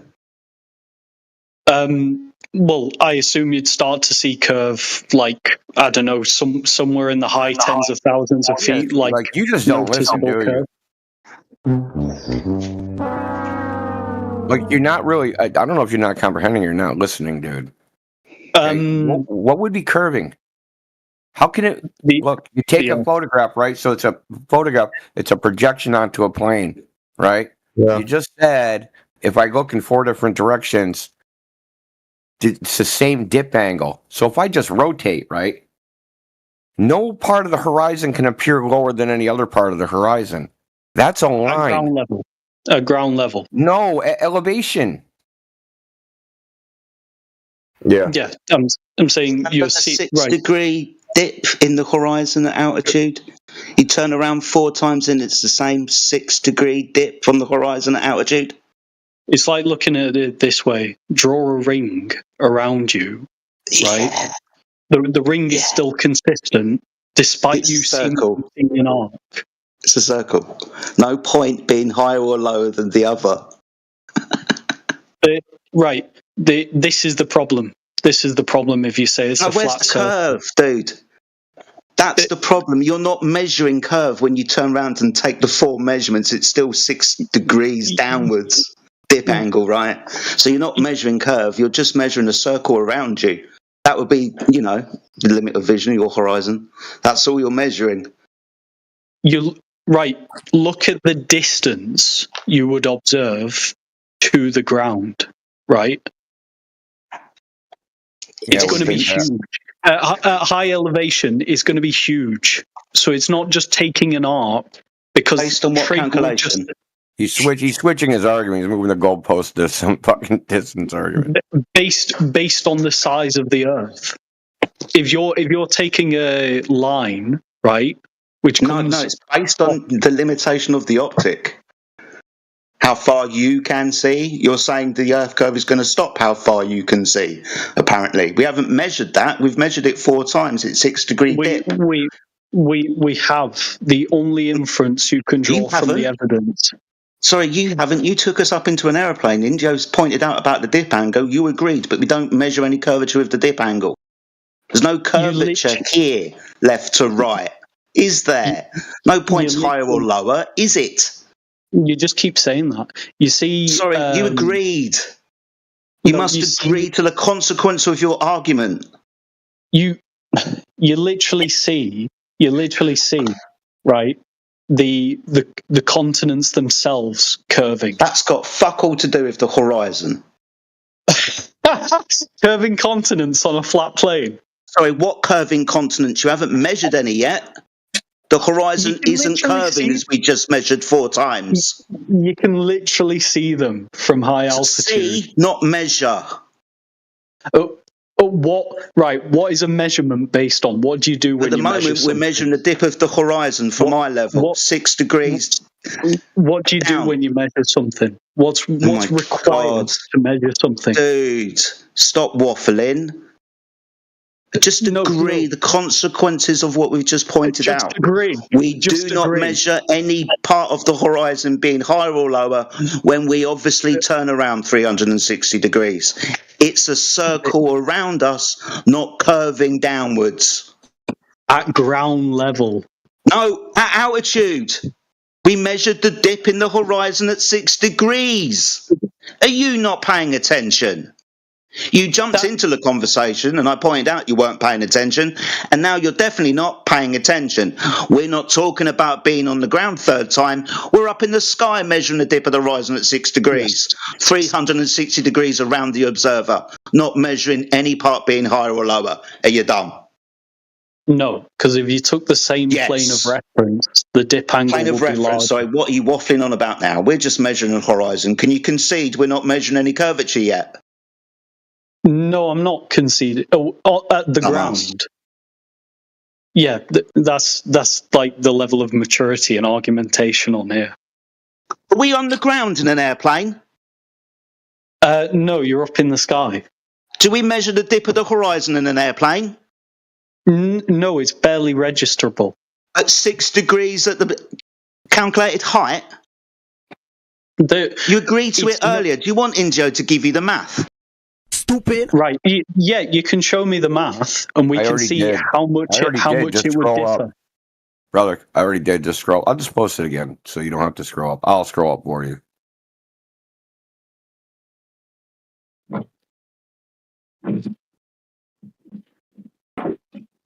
The bottom, where it says dip, 6 degrees, 19 minutes and 28 seconds. Or 6.32 if you're doing the decimal. Can you add the link? Oh yeah. So this would be from 128,000 feet. The reason I'm using that because that's the Felix Baumgartner jump.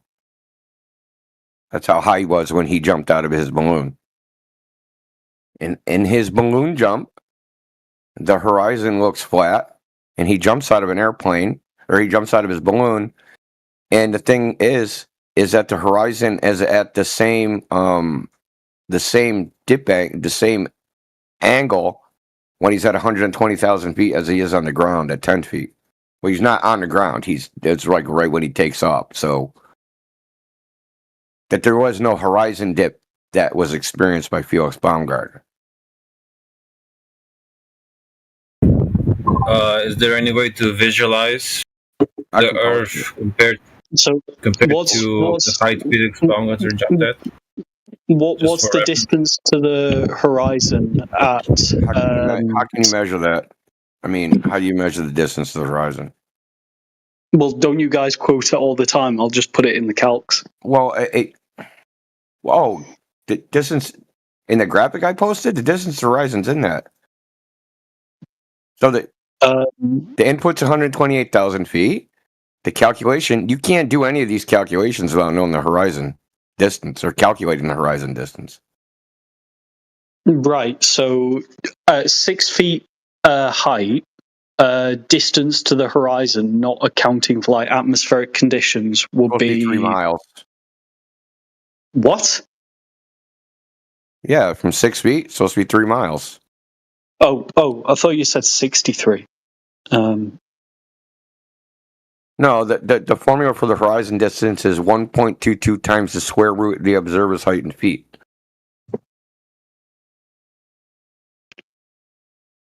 Why did we give a specific latitude? Are you just putting that in? It doesn't, because the guy who made this is an anti-flat earthers website. This isn't a flat earthers website. Because they say the Earth is an oblate spheroid, he put that in so you can calculate the curvature at that spot. Right. The difference is so minuscule that it doesn't matter for anything we're talking about. At 6 feet height, objects 3 miles, though I assume it's just referring to, say, some reference of an object, but I put 3 miles for the sake of argument. Dip 0.0434 degrees. We're not talking about underground. We're talking about at the elevation, which you said you can see curvature. Yeah, that's literally why I was saying the dip angle increases as you go higher. Great. Awesome. Go ahead, Jedi. No, I'm glad he finally got that part, that we are actually talking about being at 20,000 feet or whatever you claimed. Yeah, we're not on the floor. It's the dip angle. Yeah, it exists and will increase, obviously, as the eye of the observer increases above the surface. Good. Please carry on, Indio. Who's that fuck? Yeah, that's literally what I was saying. Was I not saying that? Yeah, so we're pointing out, measuring the dip angle to the horizon from 4 observations, i.e. you turn round. Yeah, so if you have a photograph of like the horizon at a high elevation, right? And you can look at that photograph and there's points, like all the points on the horizon are supposed to have the same dip angle from eye level. All the points, every single one, because they're all supposed to be equidistant, right? Yeah. Okay, so if they're equidistant and they have the same dip angle, how can they appear higher or lower in the image just because they're at the side of the frame? What do you mean? Okay, you take a photograph, it's a rectangle. Every part on the edge of the horizon is the same distance from the camera, and it has the same dip angle. How can it appear different in the frame, like where it's positioned? Because you go higher up from the rectangle. Right, and you're saying take it at different points. The rectangle I'm talking about is the photograph. You draw an abstract ring, right? And you'd say, if I'm almost level with the ring, if I'm like a bacteria on the ring, it's going to seem like it's completely horizontal. Like I look in any direction, and nothing seems to arc. Right, it'll be a circle around you, and as Jedi said, that's not Earth curve. Right. I go higher up. It's over, man. Like checkmate. Done. I go higher up. Suddenly, the horizon seems to start curving, right? And you can say, whoa. What? Curving? No, if we're going to turn around, we're just going to measure that same dip angle 360 degrees around us. The curving is just let's call it an abstract of the photograph, where I don't know, the peripherals on the side, the circle that's around you appears to go downwards in the photograph. But if you were to look at that directly and measure the dip angle, it will be the same as you measured before, measuring no point being higher or lower than the other. There is no curve. Stop saying go higher and see curve. You've gone high enough, it's not curving. Your own calculator, the calculator you cited literally says you're wrong. Sorry, that's your calculator working on the presupposition that the Earth is a sphere, and the horizon that we're actually looking at is physical. Right. Why did you give me it if it literally complies with what I'm what it would be? You'd ask to make a prediction. Listen, Clown, it's called an internal critique. Yeah, Mike, it's completely internally consistent. critiquing You haven't your refuted worldview anything. without accepting it. I'm internally critiquing your worldview without accepting it. And it's completely consistent. But you linked me a calculator. The calculator isn't consistent with your claim. It isn't consistent with your claim that you're going to see Earth curve from 100,000 feet. That's for fucking sure. It would. It would. We didn't measure it 6 degree dip, 6 degree dip, 6 degree dip, 6 degree dip as we turn around. Let's say we face north, the horizon, east, south, 1,000 miles away, 1,000 miles away, 1,000 miles away, 1,000 miles away, 1,000 miles away, and you think it's going to look different in the photograph, one part than the other part. You're not well, dude. What did you measure? Bro, do you understand when you a high altitude balloon, you take a photograph of the Earth, you see the horizon. Yep. If I take any pixel on the horizon, which pixel is the furthest away? The furthest away. Don't interrupt. Which pixel's the furthest away? Which pixel's the furthest away? Yeah, the part of the Earth, right? Which pixel represents a part of the Earth that's the furthest away? It's a circle. It's a radius. So every single pixel that's seemingly displaying the horizon would be the same distance away. Okay, how can it appear higher or lower in the photograph? How can it? Are you taking it as a level shot, a completely level shot to a tangent? How can it appear higher or lower than a photograph? So if the camera's not level, the pixel in the horizon's closer or further? Is that what you're saying? I can move the horizon by tilting the camera? You mean moving the dip angle by tilting the camera up or down? That's great, but no matter what way I move the camera, the dip angle is still the same, right? No. Oh, along a horizontal plane, right? The dip angle should remain consistent. I'm almost at a loss for words, dude. I almost can't take no more of this shit. What I'm saying completely complies with the maths, and yours is just an incoherent garble. No, dude. Listen, the math is fine. Okay? There's a one dip angle. There's one distance to the horizon. If you take a photograph, you're not taking a photograph of curvature. You're taking a photograph of the bounding circle, the limit of your vision that's in a circle all the way around you. It is not a freaking arc, a vertical arc.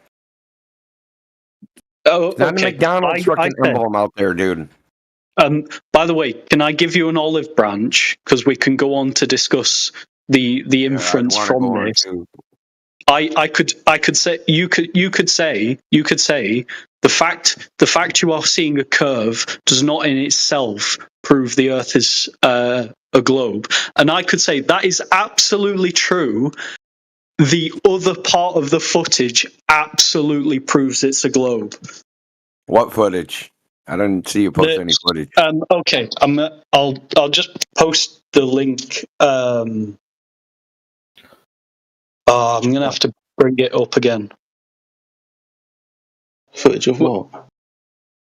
It's a high altitude rocket launch. Okay, it's the horizon curving in this one.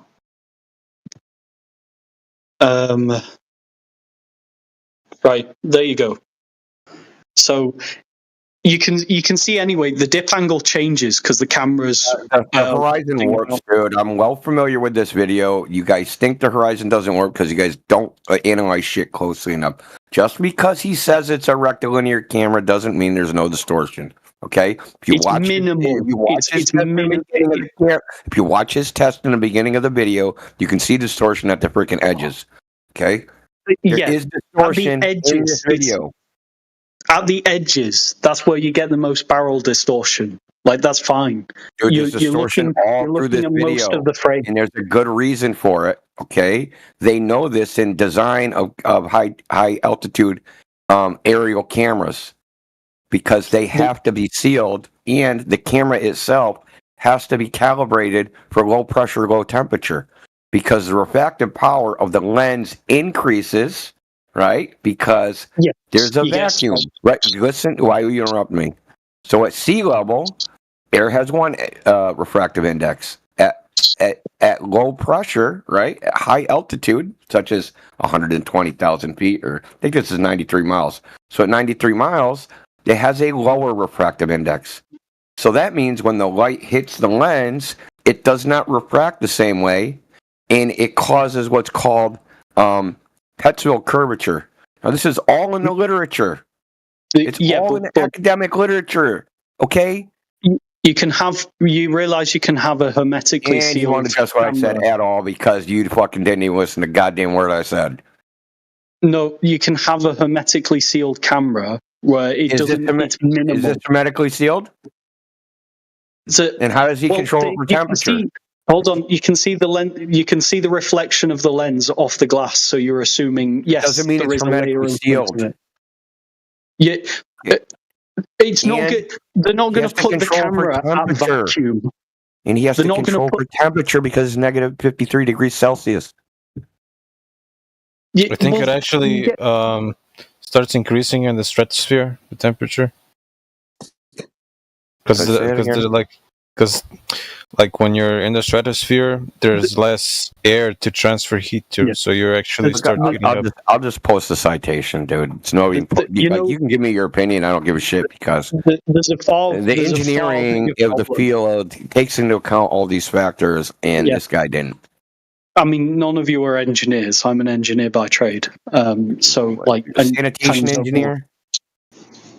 Sanitation engineer. No. Yeah, you clean toilets. Is that your claim? He's taking a piss, dude. What the fuck? Well, if you just say I'm an engineer, that could mean anything. I'm a network engineer. Whoopie-doo. Okay. Okay. I'm a mechanical engineer in the energy industry. Like, does that help?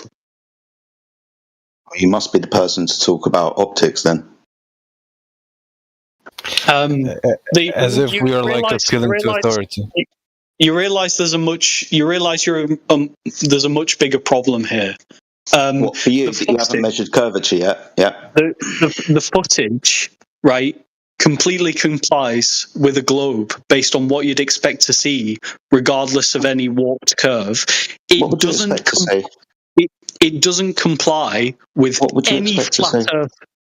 Sorry, you're just saying that, dude. You expect to see only a part of the Earth. How do you know what you would expect to see?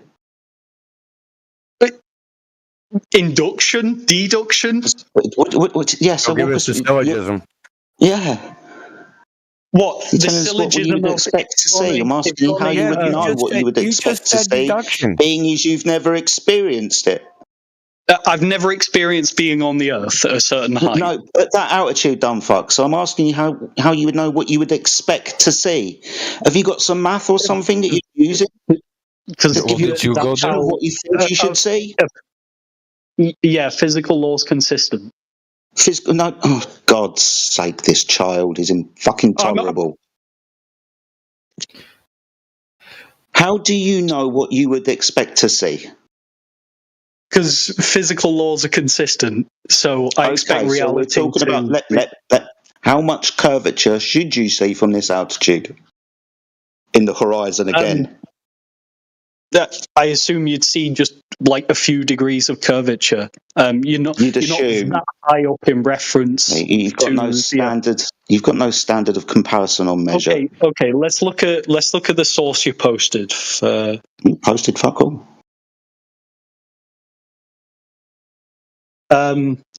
Angular size. Let's go. For fuck's sake, it's American feet.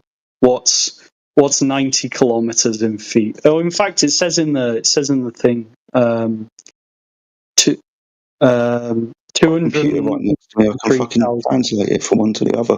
God, life's so hard. Right, 293,000 feet. I don't really like this object distance because it's not exactly. Can I just not put something in the object distance because I'm purely looking at the horizon here? And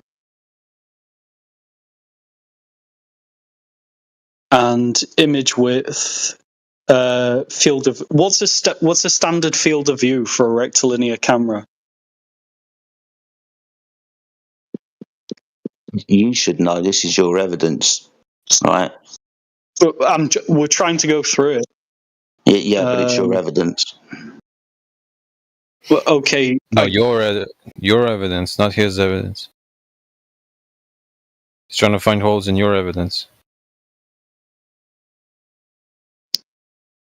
We're just slowing it down because I know everyone has internet access, so we're just trying to go through it.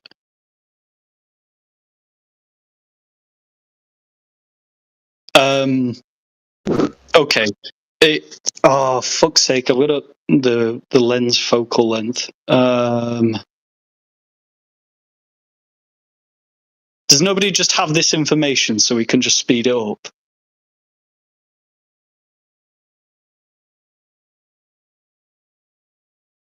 Field of view varies by the focal length of the lens. Yeah, it does say the focal length.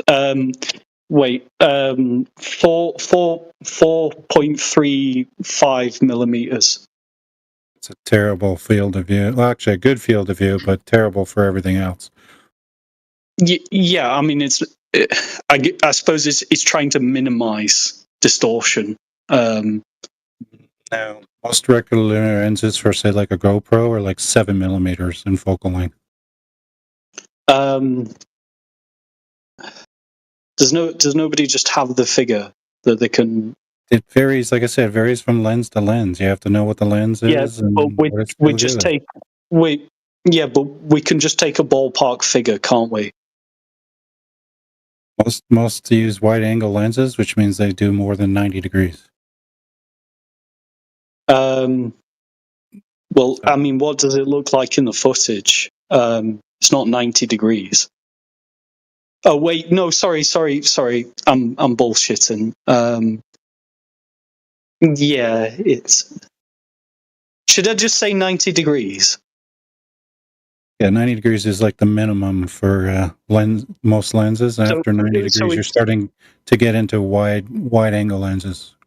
So, right. So I'll say for the sake of argument, I'll make it low. I'll make it 80 degrees, right? For the sake of argument, just so it's like worst case scenario. So angular size.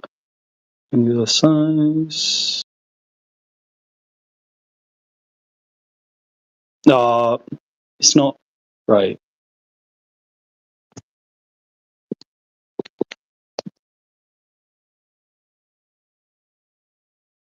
I just put an object 1,000 miles away so it would give me something, but because they're looking above the Arizona desert, so I just say, well, there's something 1,000 miles away. It would say 3.1787 degrees angular size. Yeah. Wait, what's it measuring when it says dip exactly? No, sorry, tilt. Of angle from eye level the tilt, to the horizon. The tilt. I misspoke.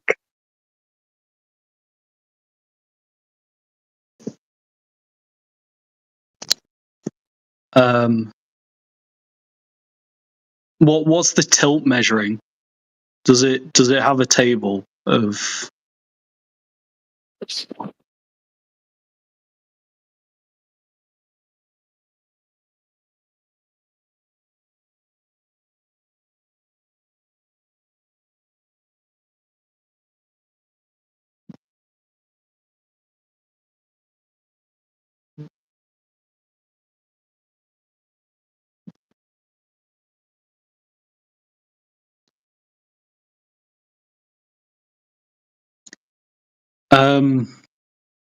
Wait.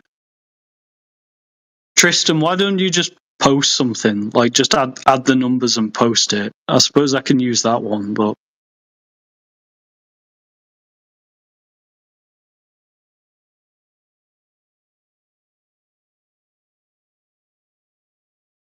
Okay, yeah, I suppose this has a visualization.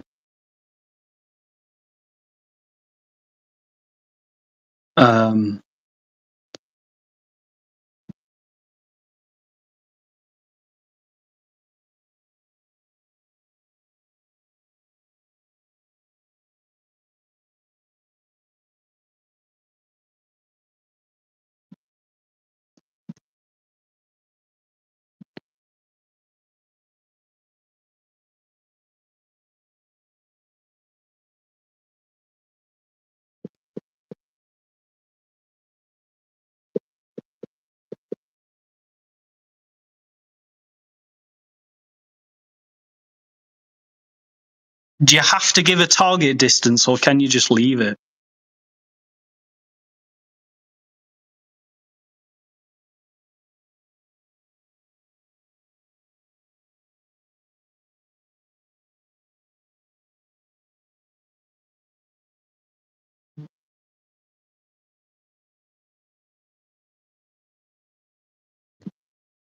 You need to give it a target distance. He's put just ignore the target. Which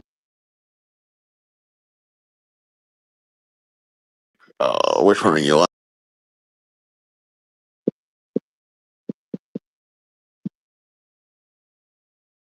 on?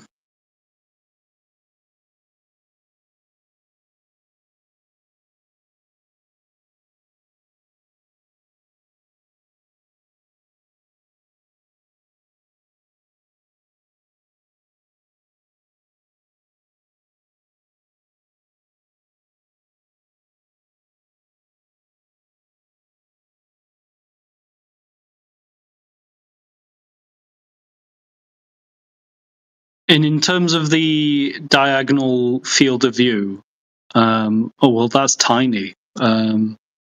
If you're saying, right, if we're saying conservatively 80 degrees, I mean, we can make it smaller.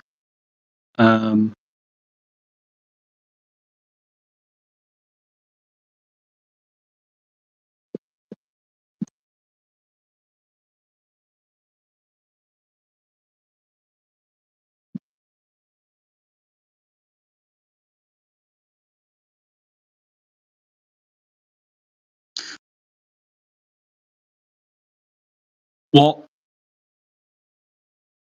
is there a figure for the arc?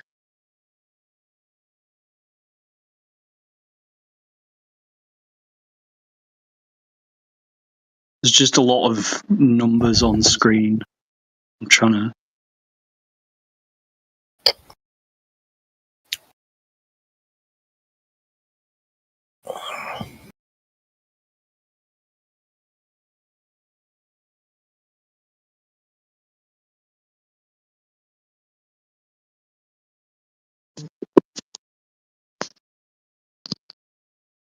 Wait. Left, right, drop. Right.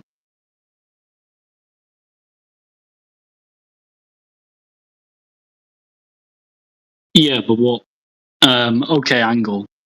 Right.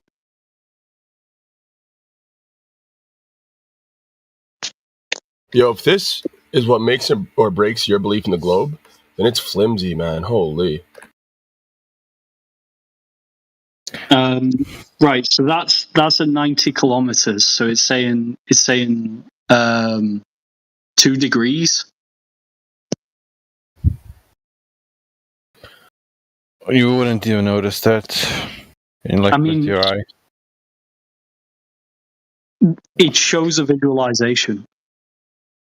2 degrees, that's like, if you ever use one of those bubble, when you bubble things that you use to see if something is flat, the bubble would still be in its parameters, it's register as flat.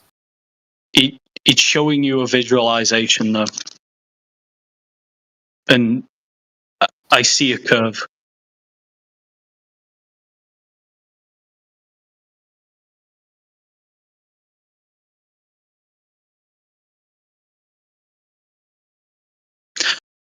I'd rather one where he put continents on as well. Yeah. You see, listen, buddy. You see a curve, but that has nothing to do with a globe. We have curves in reality. What we don't have is a spinning water ball in a vacuum of space. That's not in reality. That's what you believe. No, you see a curve. You see a curve. You see a curve, but has 2 degrees, bro. 2 degrees within the margin of error. It must be a globe. It would be a good one if he had a render of the globe model of the continents on it, because then you could just go anywhere, go to where a rocket says that it was, how high it says it was, and see if it's consistent. If you got the game Space Engine, you can you'd be able to look into that. I have a good spec PC, so I can maybe download Space Engine. But if I set it for, I know you guys don't say you don't have a flat Earth model, but that's why we're kind of trapped, because it seems to comply with everything that's said about a globe. And then when we say, well, what complies with a flat Earth? You say, well, we don't have a model. And it's like, well, you're saying that these optical curve that you observed prove everything about the globe, like gas pressure without a container, like curvature all across. Why are you guys obsessed with this? You saying this little optical curve that you're observing, it's also proving the motion of the ground that you're standing on, that is not in motion. You're saying it proves everything about the globe, but that's not the case. Why would you say that? They're proved by different methods, because they're different principles. But you just said that this optical thing that you observe is proving everything about the globe. No.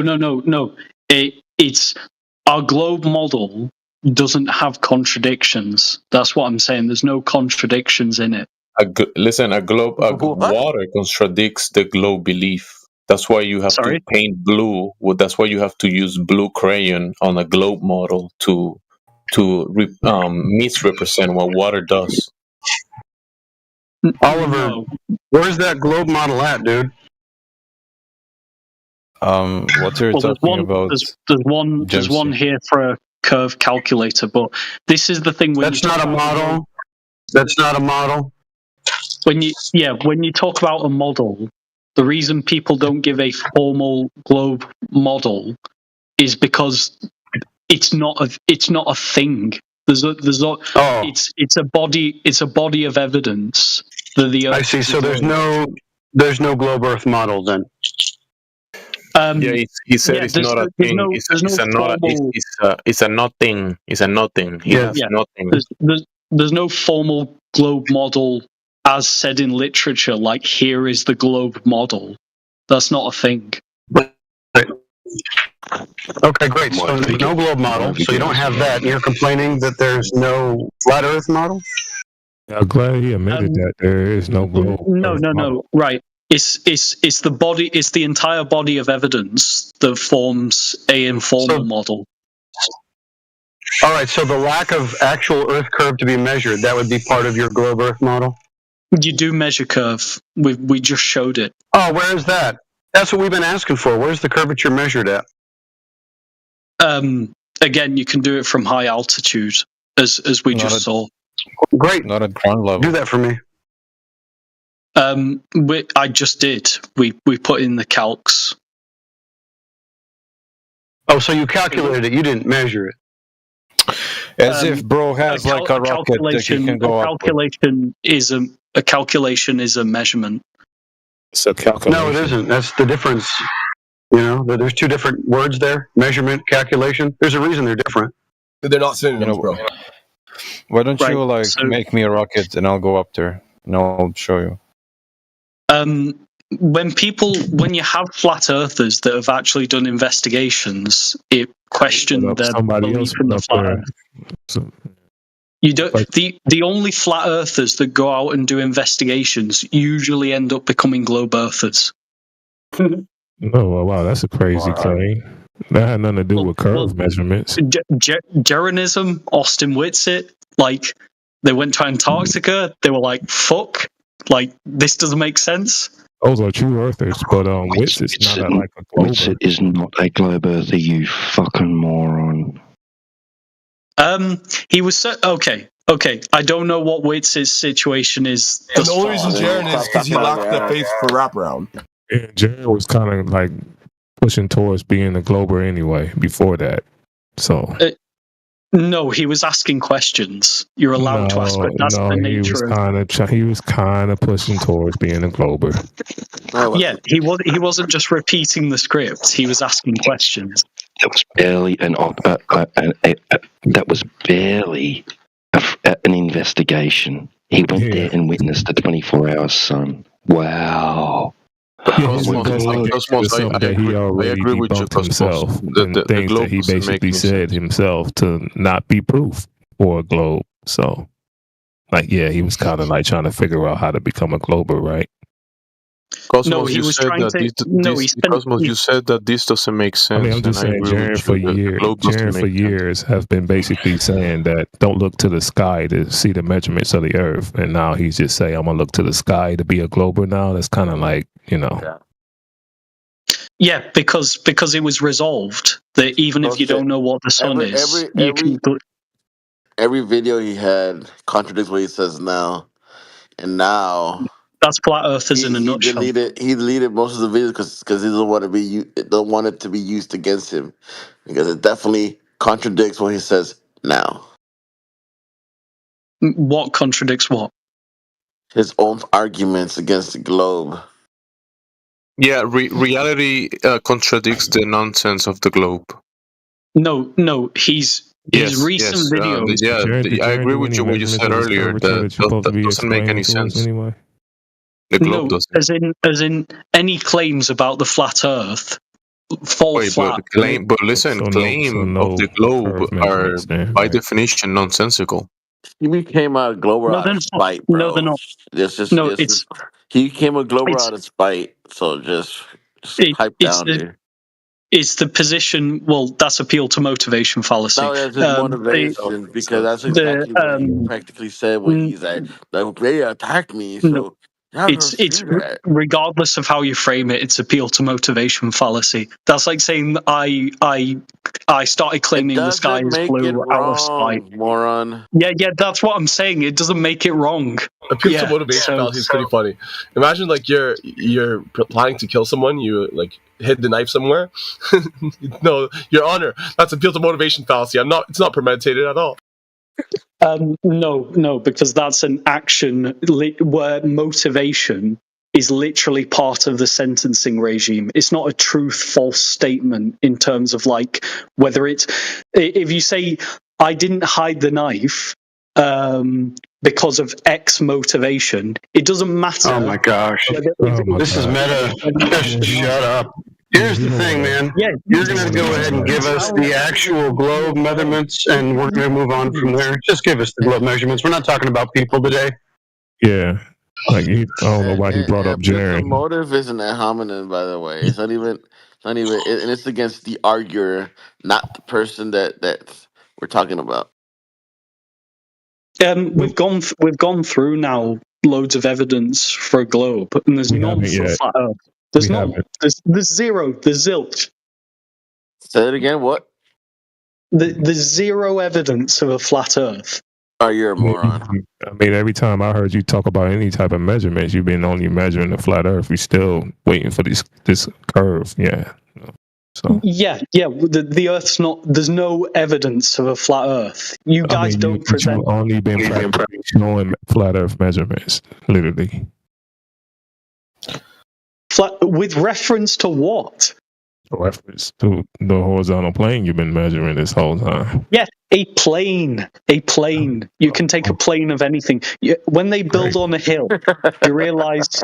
Do you realize how it will be stupid to say? How is a hill measured can't anyway? take a level on this hill because it's not level. How do they measure hills anyway? Sorry? How do they determine hills? By looking at them. So they measure slope, right? Yeah, you can measure slope. Right, so that wouldn't be a curve measurement. Curve would be all the way around. Hill would be just a measurement from slope, from level. The difference between level. Yeah, the slope itself can have an arc, so yes, it can. Yeah, so it can have an arc and would be the difference between level, right? So you would still need a plane reference. Yeah, rise over on the Earth. So you create, you assume a plane. Not done, Donald. So that would still be a reference to a flat plane in order for you to do anything with hills. A plane in reference to the vector of gravity.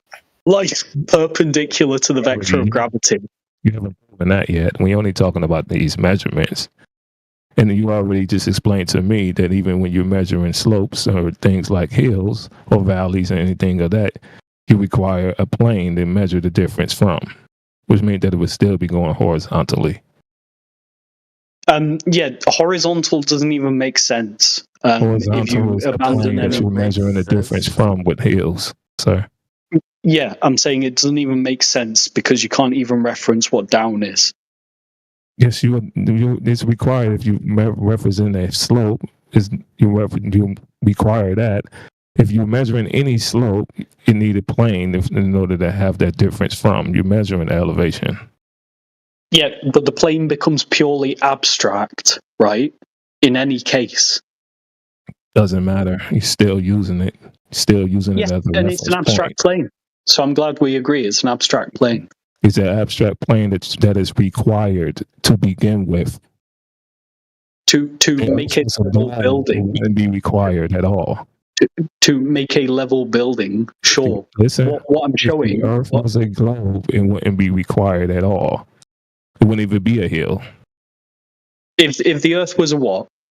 If the Earth was a globe that curved, all going all the way around, where you guys could walk sideways and upside down on the other side, you wouldn't need a plane. You would be measuring Earth curvature.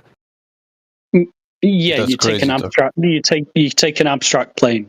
There's literally no contradiction with curvature because you're just taking an abstract plane. Abstract as in what? Would you define abstract plane? There's no real plane. It's just an abstraction. You're just taking it for the purpose of a tool for measurement. Abstract that is required for you to take the measurement in the first place. Yeah, the same works with numbers. Numbers are abstract. It's things we attach onto numbers that give them like real, like 2 apples or something. Doesn't mean the number 2 actually exists. It's just a description.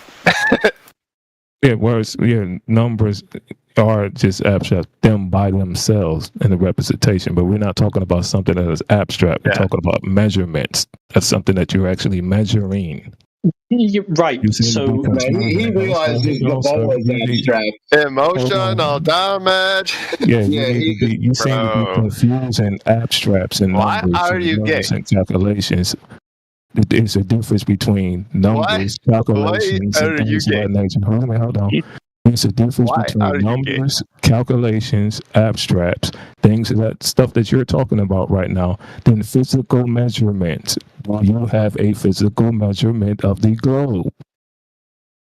Sir. Yeah. Great. Joe, can I say something? A physical measurement of the globe, sir. Joe, can I say something? Just arguing about descriptions is not going to help you. Because only this thing that you're describing right now, even with those abstracts, is a horizontal plane that is being referenced to get your hills and slopes. Yeah, an abstract plane. Oh, yeah. Yeah, horizontal plane. Yeah, horizontal plane. It's just a tool for measurement. But it's kind of funny that that's what you are measuring. Yeah, you're using it as a tool. Yeah. So it's a measurement. So you're measuring something physical. Okay. Right. If I measured the diameter of an apple, right, I'm not saying that like 10 centimeters exists. I'm just describing the apple in those terms, in numerical terms. Yeah, the apple exists. You're saying the apple exists, right? Just like the plane does. And how you're measuring the apple. An abstract plane. You're using it for measurement. Yes, you're using it. Okay, you're using the plane. If you're measuring the Earth, how are you measuring the Earth? Let's just go there because you're trying to run away from it. So it's what complies with all observations and measurements is a 12,500 kilometer diameter Earth. What measurements? Right. Because we already established that measurements are physical. Yeah, the measuring instruments. Okay, great. Right. And we already talking about the measure. Okay, the instruments is also physical. And anything that you're talking about, as far as numbers and concepts that is used, right? In order for you to have the descriptor points for these measurements, you need the thing that is physical in order for those things to be describing, like ground positions. Yeah. Or geographical positions. Just the word by itself. I don't know why I have to explain this to you because it seems like you're trying to be funny. Just the by itself, geographical positions on this plane or being a representation. Yes, the word by itself is just a concept. That's just an abstract. But what the word is actually representing is a physical place that's being measured. That is not just an abstract, sir. You'd have a physical place, but a physical place is not a physical place is not a plane. Yes, it's an actual place. It's not a physical place. Yes. Yeah, so plane is not a physical place. That's fine. Yeah, so when you get when you enter in the position where the observer is standing in the ground position, is being parallel, right? And those measurements is basically being taken using the abstracts, which is linear. All of those are flat Earth representations of measurements. Yeah. So you are measuring a flat Earth at that point, sir. If I may just interject for 2 seconds. Literally, a plane is physical. The plains of Africa, that's a physical location. It's plain. I can walk across it. Don't be silly now. How can you say it's not physical? That's outrageous. He's trying to say that as an abstract, there's a representation of the two, right? This seems like it's very difficult to explain a simple concept. The continent of Africa. The continent of Africa is physical.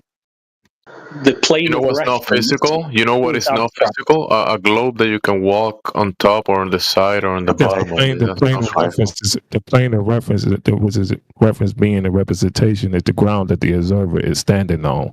And the ground and the observer is standing on is on that plane of reference, and the measurement from that ground, right, is being measured from the observer standing in the geographical position, which is using the horizontal straight line because they represent the horizon. Exactly. It's a physical endeavor. That's what it is. A physical endeavor. Matter how, hold on. Even if I give you that abstract argument that you're making right now, even in that argument, what is physically being measured is horizontally or flat Earth, a plane from the ground where the observer is standing in the geographical position, using the stars, using celestial navigations, which is a right angle triangle. So even if you want to say all of that is abstract, it is basically being that. Hold on. Even if you want to say all of that is just concepts, those concepts is in representations and referencing physical points, which is the geographical position in the ground where the observer is standing on. Now, you can say that you guys actually say y'all have something that is called dip correction, where you're making the claim that we actually take these measurements at the center of the earth. But you will have to basically, show us how do you dig to the center of the earth to take physical measurements there. Yeah, nobody's dug to the center of the earth. Yeah, I know you haven't. I know. Why are you asking these impossible things? And also, why are you so close to the microphone? What? Like your lips smack when you talk. Okay, and remember that the Kola super borehole is only 7.6 miles deep. That's 12 kilometers. And when what they predicted to encounter during the 20-year ordeal, they were wrong every step of the way. So there's no way they can tell me what is 4,000 supposedly deep we don't even have the technology to see that deep of the Earth's surface. We don't have that. So they were wrong for 7.6 miles. So they can't tell me what's 4,000 miles. We don't know for certain what's down there. And you realise it was radius is the point, isn't it? So what other measurements do you have? You said you had them. What are they? You said they were everywhere, obvious, and all that shit. What measurements? Not this one. It's definitely not this one. Again, references of light from celestial objects. And by the way, no. We're trying to talk about the surface of the Earth, and you keep going to celestial objects. We're talking about level, which has got nothing to do with celestial objects, unless you want to measure the elevation above a level surface. That's a problem.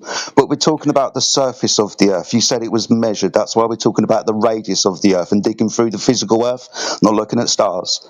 So let's stay on the surface of the Earth. You said you got measurements of the surface of the Earth. So can we have those, please? That's all we need, isn't it? You know it's a red herring, so that's why you keep surface of the Earth, and that's the thing in question. How's that a red herring? It's a direct response. How do you measure the Earth from ground level? What does that mean? Survey the land. How the fuck do you think we build upon it? How do you think we have vast engineering civil structures upon the Earth? Bridges, tunnels, these things. Do you think at any point we're going to be measuring the Earth? Yeah. What do they assume? That's how we do it. What a silly question. So can we measure the surface of the Earth, yes or no? No, we measure parts of the surface, that's all. So we measure the surface of the Earth. Everywhere we go, we measure the surface, don't we? We measure it. No. Right. When we measure the surface of the Earth, do we measure curvature or do we measure it to be a horizontal plane? We measure curvature over long distance. Can we have the measurements of curvature, please? Yeah, just provide that. Well, if you look at long span bridges... no, go and get it. A long span bridge, that's going to have a measurement of curvature in it that they're going to have to account for, so they say. So give us the physical measurement of curvature that they had to account for. Yeah. Not the bridge curving, the curving they had to account for. When they surveyed the land, show me that. Yeah, and just before you do go off, the longest bridge in the world, which is in China, the King Dong something or other, 102 miles long, Earth's curvature was not considered during its construction, okay? That's 102 miles. Okay, go and have a look for it. So the measurements, please. Great to hear your voice, by the way. I was going to say, Jin, I almost called you Jedi then, and that's fucking me. It's good to see you, Jin. Glad you found your way here. I'll send you another link to another server, man. You might also be able to get in there as well. All right, cheers, man. I'm looking forward to it. Cool. So measurements of the physical curvature of the Earth, please. Good to hear you guys. And yourself, man. I just want to say to Joe, like when you talk a bit further from the microphone, because it looks like you're eating the microphone. My mic is just. Is it called the Danyang Kunshan Grand Bridge? Measurements of Earth curvature is what you should be getting. Did the dog eat your Earth curve measurements or what? I don't even get what that means. The Chinese bridge is correct. the Kam Nan Gong Yong, Turn it down, you know, Ling Lang Long, 102 mile long bridge. No Earth's curvature was taken into consideration throughout its construction of 102 miles. Yeah, what's your source? Where's this Earth curvature source is measurement? You there. said there's. You're meant to be Sorry, getting Jen. the measurement. Jen. Right? Yeah. Got to help me, dude. All right. Yeah. I know that you dropped a great big bomb on him and he's going to follow that trail, dude. But he said there's measurements of curvature of the Earth. It's always there. We always do it, blah, blah, blah. I'm asking him to go and get it. He needs to concentrate on that. I'm not going to find it because I disputed what that even means. What measuring, surveying the land? Yeah, because land can vary. You don't know what surveying is? Surveyors take a measurement of like a certain portion of the land. What does that mean? Yes. I could be on a mountain. You said that they measure curvature there. He's just asking you to get it. If I'm in the Himalayas, what am I going to measure? I don't care what you're doing. No, you're going to measure the elevation off of sea level. That's what you're going to do, bud. You're going to find out how high you are off of a horizon. Yep. No. Yeah. Who told you this? It's quite simple. It's a right angle fucking triangle. When you're at distance, you can measure the angle of an object from the surface, its elevation. When you measure that angle, and for example, you know the distance to the mountain, you can do some very basic math we all learn at school, figure out the height of the mountain. Transversely, if we know the height of the mountain and we measure its elevation angle from mean sea level, we can figure out our distance to it. It's quite handy when we're navigating. So these two processes, surveying the land and then navigating the land that we've just fucking surveyed, is going to take place on a horizontal plane. Now, where's the curvature? Why? Because that's the measurement we used. Distance from point A to point B along the horizontal adjacent of the right angled triangle. And why couldn't it be done on a globe? Because you cannot measure angles from curved lines. Because you haven't proven that it is a sphere yet. Sorry, what's the definition of an elevation angle? I got no idea. Okay, it's an elevation taken from a horizontal. So, for example, that star over there is 15 degrees above the horizon. That's going to be an angle measurement. Now, within the definition of an angle, the intersection of two straight lines that meet at a vertex and the measurement in separation of those two straight sides, you can't have a curved line because you won't be able to measure the separation. No longer fits the definition of an angle. You won't be measuring elevation angles up from a curved surface Earth. You won't be having right angle triangles on the surface of a curved Earth.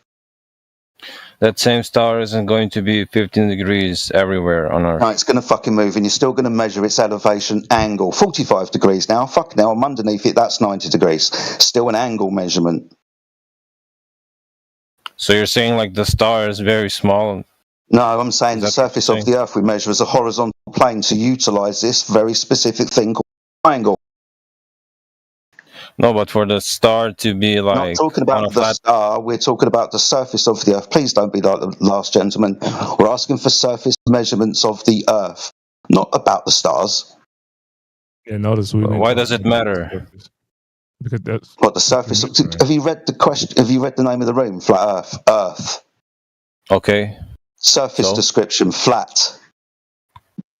Topic of the room is the surface of the Earth, not the stars. Well, okay. This is like if you. Can I say something? This is like if you have a magnifying glass.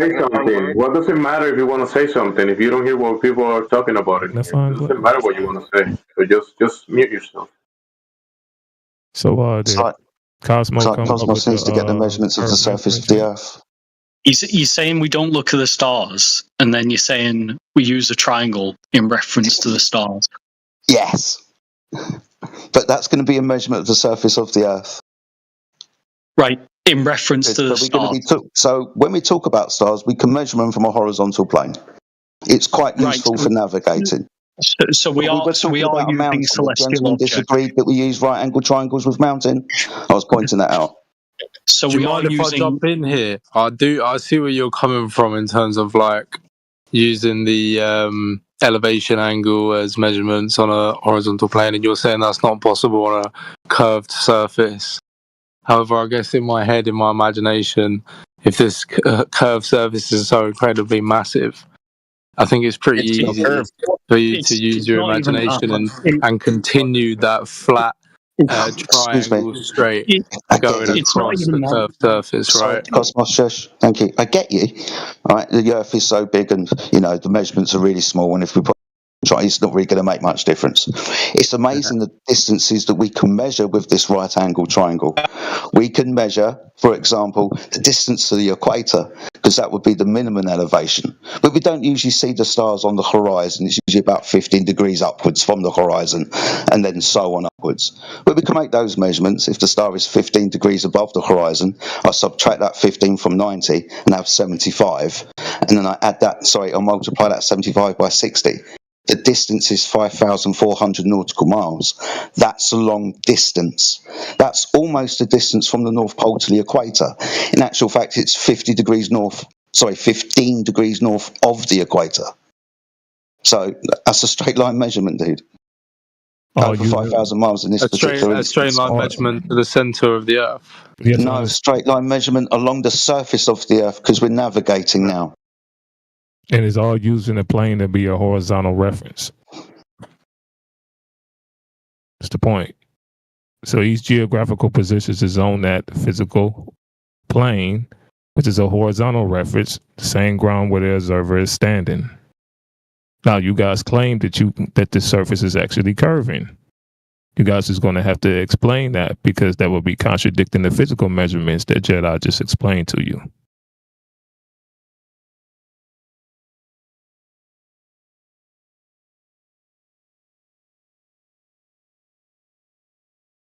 Why has it gone so silent? You waiting for me to respond? I have a question.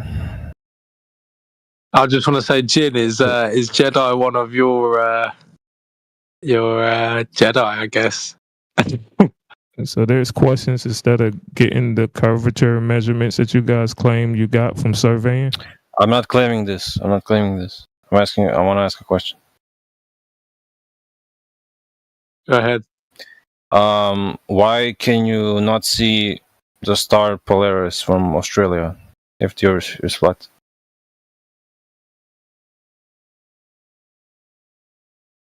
The star Polaris is the North Star.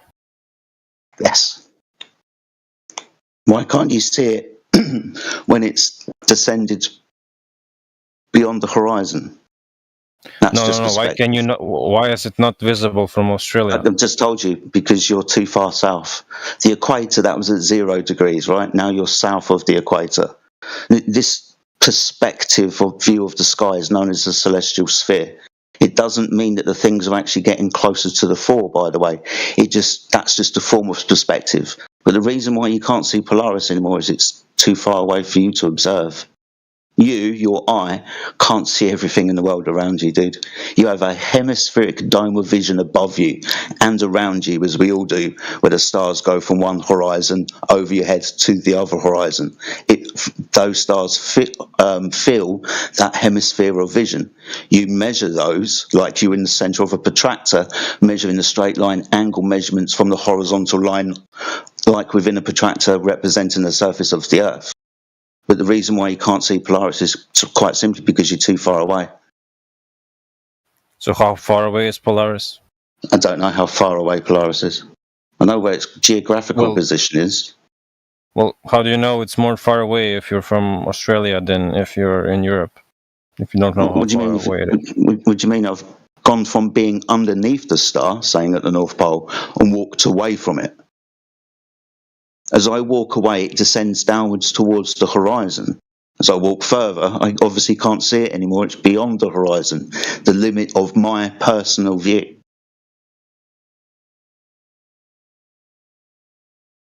But the stars are above the Earth anyways. So yeah, like a ceiling, which appears to descend downwards towards the floor as you look horizontally down the corridor. It's not actually getting closer to the floor. The floor is not actually ramping up to meet the ceiling. but that's just perspective. Same thing when you look up at the sky at night.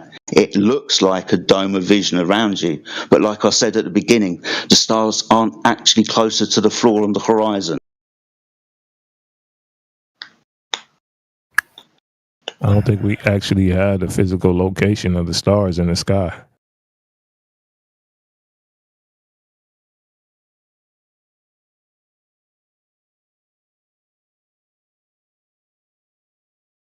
Sad that we have to explain to the grown-ups.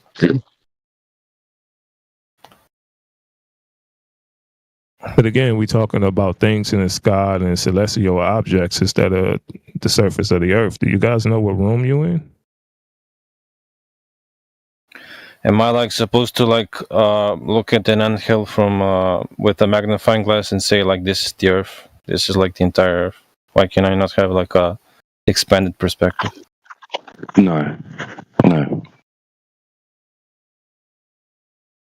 What did you do to these guys, Jedi? They sound like they're so. You tell them one thing, and they look at a star. He's like, "We're on the ground measuring an angle." What do you mean the star is flat and far away? That's not what we said. We said the ground is flat and we measure an angle. What do you mean the moon is round? It's just fucking ridiculous with these idiots. It's been a fun couple of hours. Jid, if you're not taking over, What do you mean level isn't curved? Did Cosmo come up with those curve measurements yet? We still waiting. I think it's been like an hour since. What do you want? What are you waiting for, bro? I'll hook you up.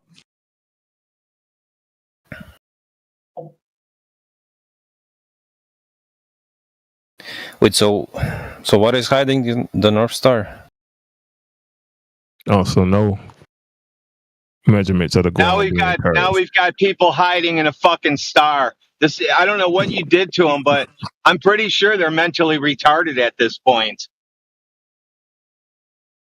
Nah, man, these poor people. They're logically impaired.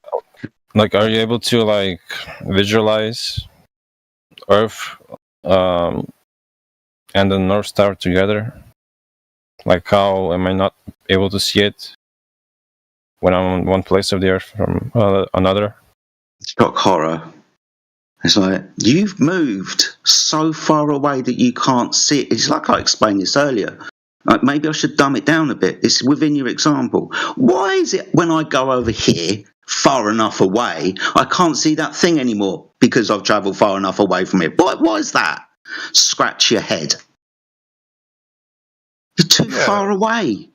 But doesn't that imply that the stars are really close? I mean, there could be more than one reason, but hey. You're saying that if I had a telescope... Yeah, go on. If I had a telescope, then I would be able to see it. No. I told you that on the horizon we don't usually see stars anyway, because that's the thickest part of the atmosphere. It's going to be a problem with an optic looking horizontally through it, because at a distance of about 200 miles, the atmosphere that's opaque and gets more and more dense with distance acts like a wall that light can't pass through. The sun, that's fucking bright. There's a huge ray of light that can burn through that atmosphere, but a star, good luck. That's why it's easier to look up, right?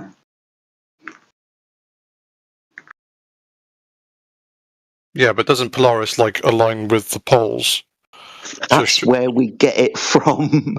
Polaris, the North Star, is a circumpolar star. It rotates around a point in the sky, a centre of rotation. Directly underneath that, expressed as 90 degrees north, where the vertical line from the star meets the horizontal plane perpendicularly, that's the geographical position on the surface of the Earth.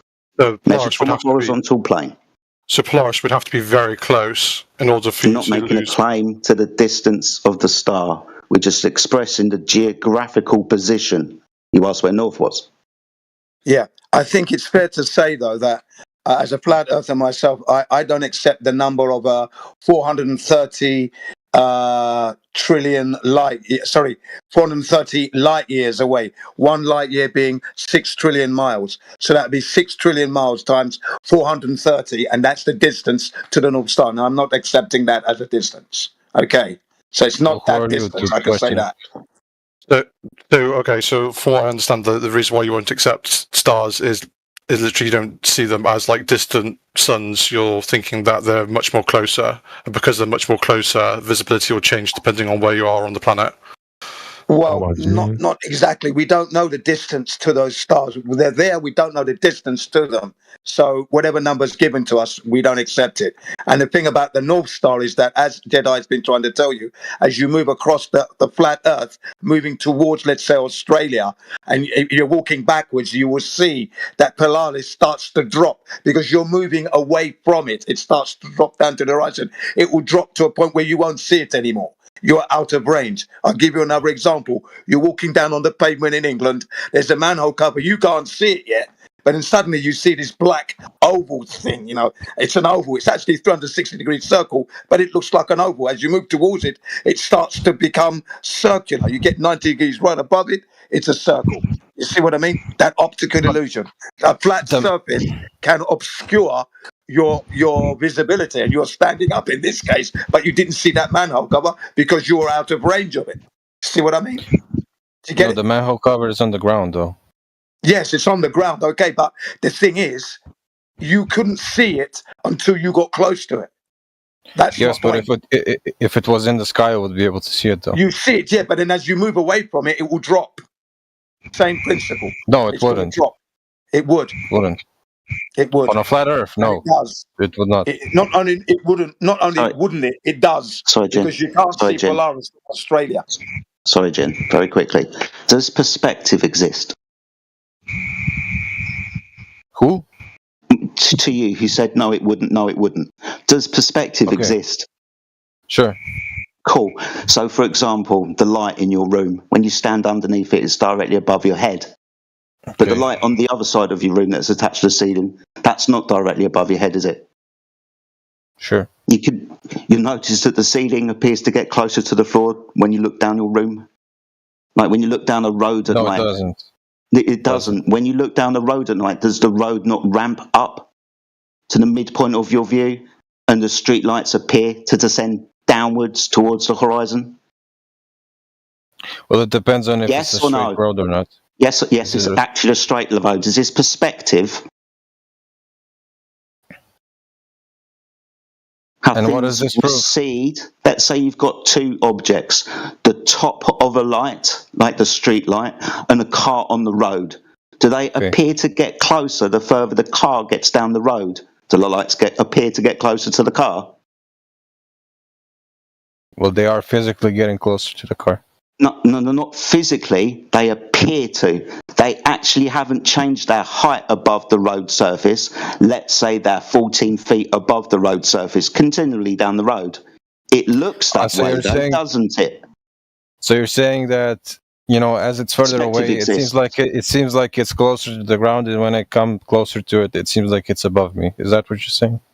Yeah, things appear with distance to arc downwards towards the horizon. So that would mean the Polaris star is like in the atmosphere. It's so like close to the Earth. No, it's just above your eye line, and as you walk away from being underneath it, because you're no longer underneath it, it appears to get closer to the horizon the further the distance you walk. Yeah, perspective. Anybody have anybody can draw this with crayons and then take a picture and show them how this works? Because this isn't working. I would love to. Hang on, this is like a double-edged sword because from the North Star you can see from our globe from the northern hemisphere. So when you're talking about like changing your location, like vast distance, I can go from France to like North America and I can still see Polaris. But if I go to Australia, then I can't see Polaris.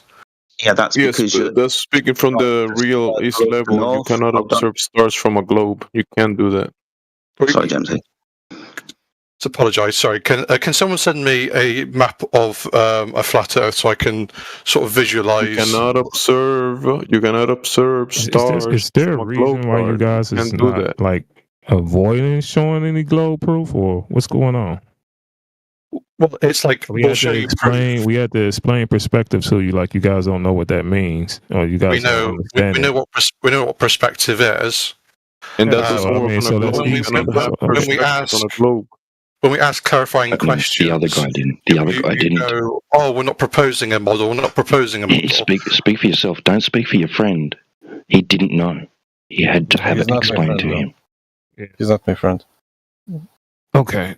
But that is like indirect, like reasoning anyway. Is like when someone comes with evidence, basically making a claim about the Earth's surface and saying that, well, here it is, was backing up my claim, which is deductive reasoning. You should be dealing with that. You shouldn't go to the inductive part.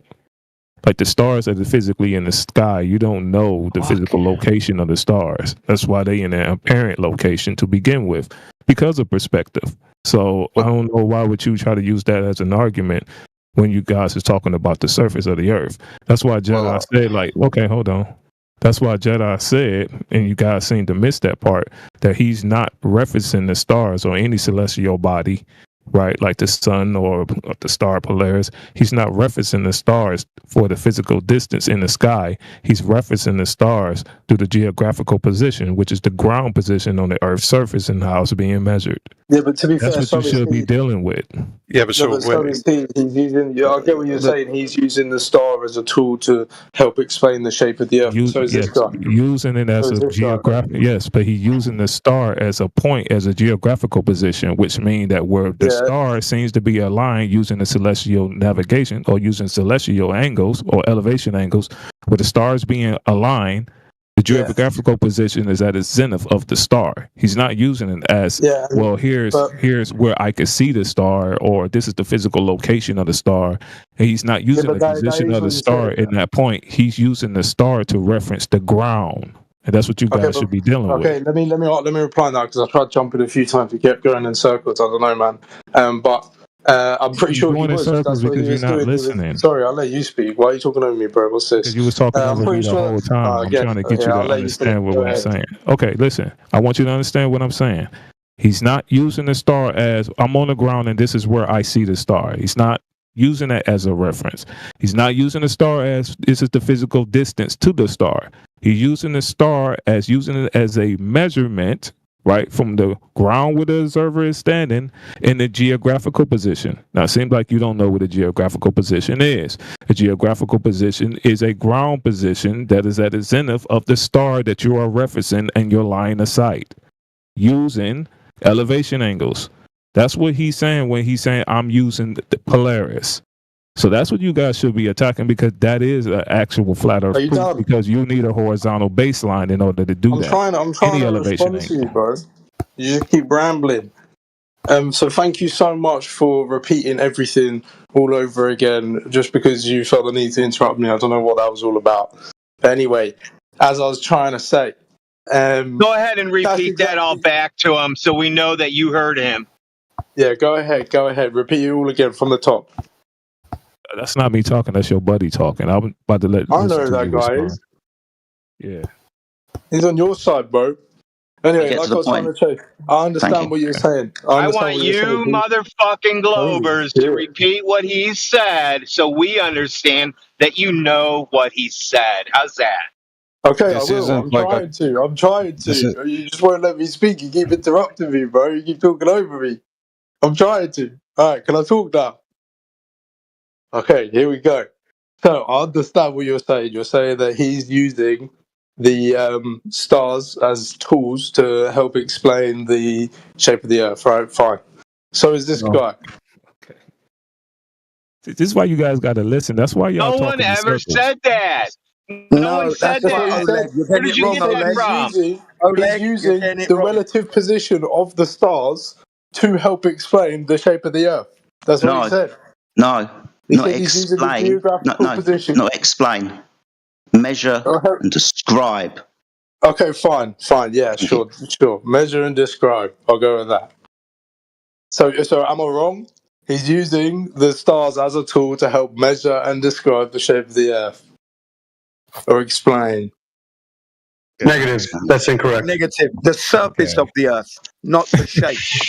Are we not getting into semantics then? You asked me to fuck it if I understood Yeah, but you what said a shape is completely different from the surface of the Earth. We don't know the shape. No flat earther in here knows the shape of the Earth.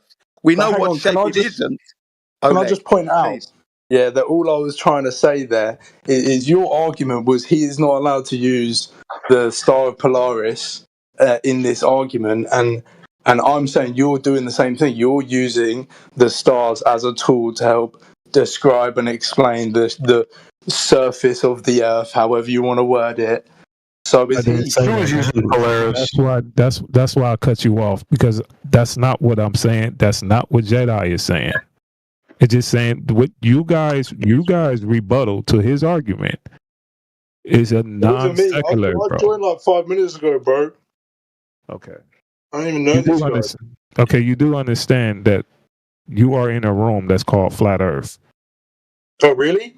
Yes. So am I just So supposed to anything shut that you're up? talking about with the sky is irrelevant to anything that he's talking about, because Okay, he's so only is using the everything star. what Jedi said about This is why. This is why you're not understanding it. And he said it like 10 times, and you guys keep going around in circles, and then you're going to accuse us of going around in circles and keep repeating ourselves because you guys is just not Well, getting no, all that I wanted to jump in and say was, so is everything that Jedi was talking about fucking elevation angles. Yes, angle to elevation. fucking hell. Yeah, elevational degrees. There we go. I got it out. Gosh. Okay. So the reason why I brought up Polaris is because, the reason why you cannot see it from Australia is because the Earth is in the way. No, it's because of perspective, bro. Yeah. You know why you say you can't see Polaris? I want our guy to finish his point, though. What was he trying to say? Well, as that fucking guy said, using stars is irrelevant in this argument because we're talking about the flat Earth. So all that I was trying to say is that applies to you guys as well, right? So the whole thing about stars and fucking degrees and all that shit is irrelevant, surely. Right. Shall I help? I know you only joined the conversation 5, 6, 7 minutes ago. We were asked where North was. And that's how we got down to looking at the stars, because the surface of the Earth is directly underneath that point in the sky that the stars in the north rotate around. So that's how we got to where North is, because we used the stars to describe where North is. Same with South, right? Yeah.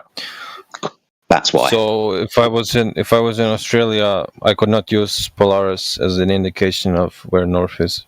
No, you wouldn't be able to see it. You'd have to use other navigational stars and tools to do that. Yes, it's too far. You'd still be using And you're the saying same that lack of visibility comes down to like angle, perspective. It's just too far away. Yeah, so if you would understand that when you stand out beneath the night sky, the sky that fills the field of vision above the surface looks like you're standing inside a dome. The stars towards the horizon look close to the horizon going downwards. The ones above your head look higher in the sky. They're not actually in these positions. They just look like they are to you making the observation. Like when you look down the road, as I was pointing out, when you look at lights and cars below or above your eye line converging with your eye line at distance. Yeah, I'm totally with you. So it's like perspective, right?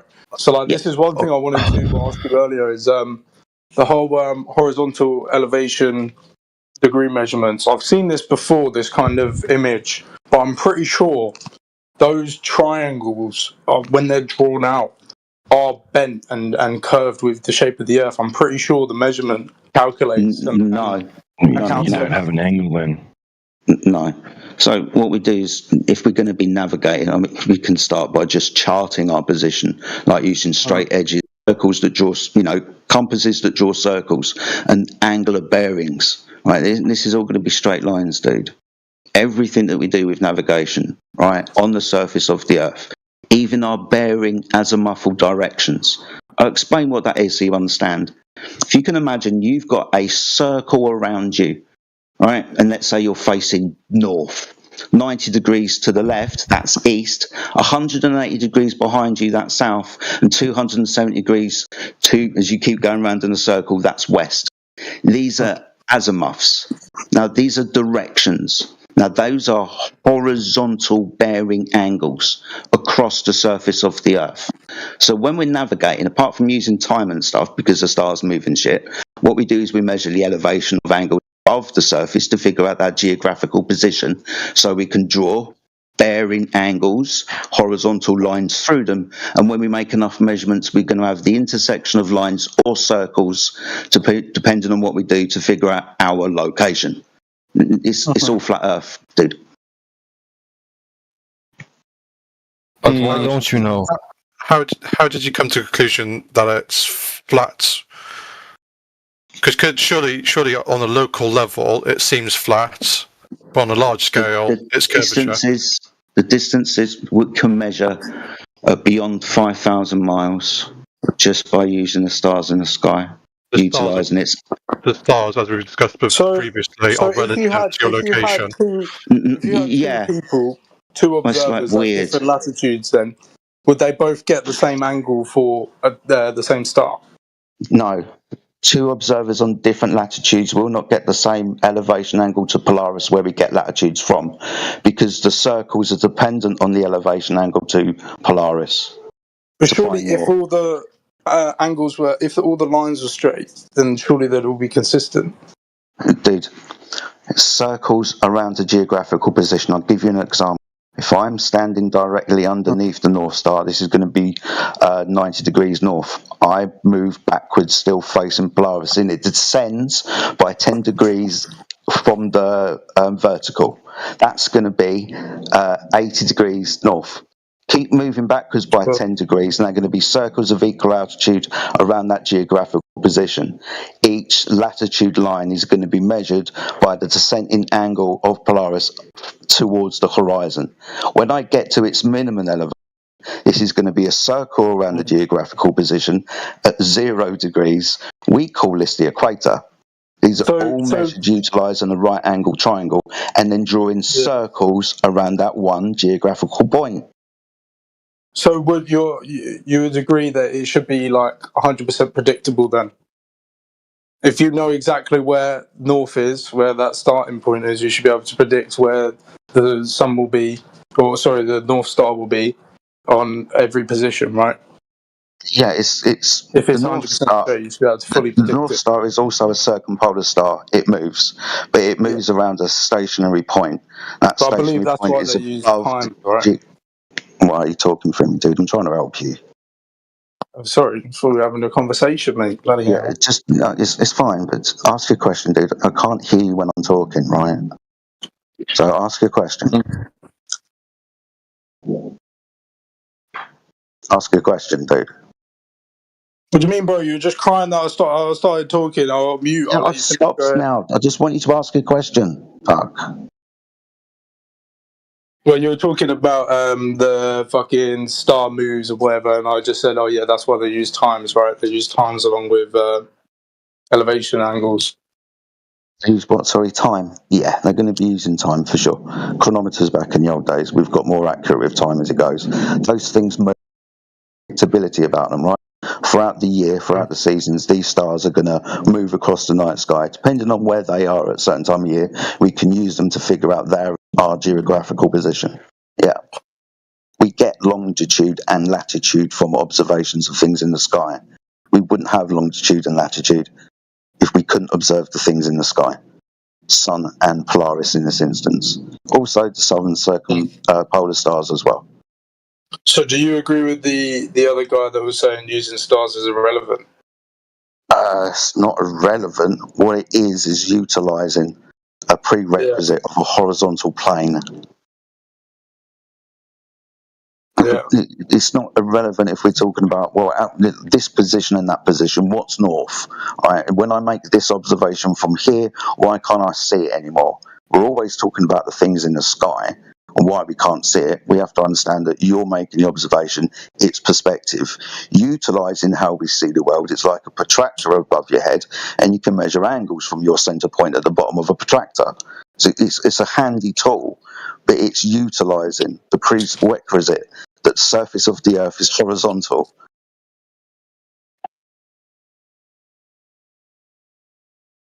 Yeah, man, for shizzle, man, there's all. Sorry, I don't want to speak over you. I don't want you to lash out at me again. I'm scared now. I mean,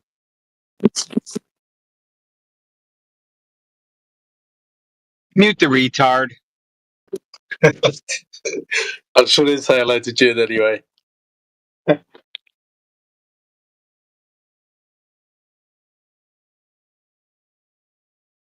Yeah, how you doing, Oleg? You're doing all right, yeah?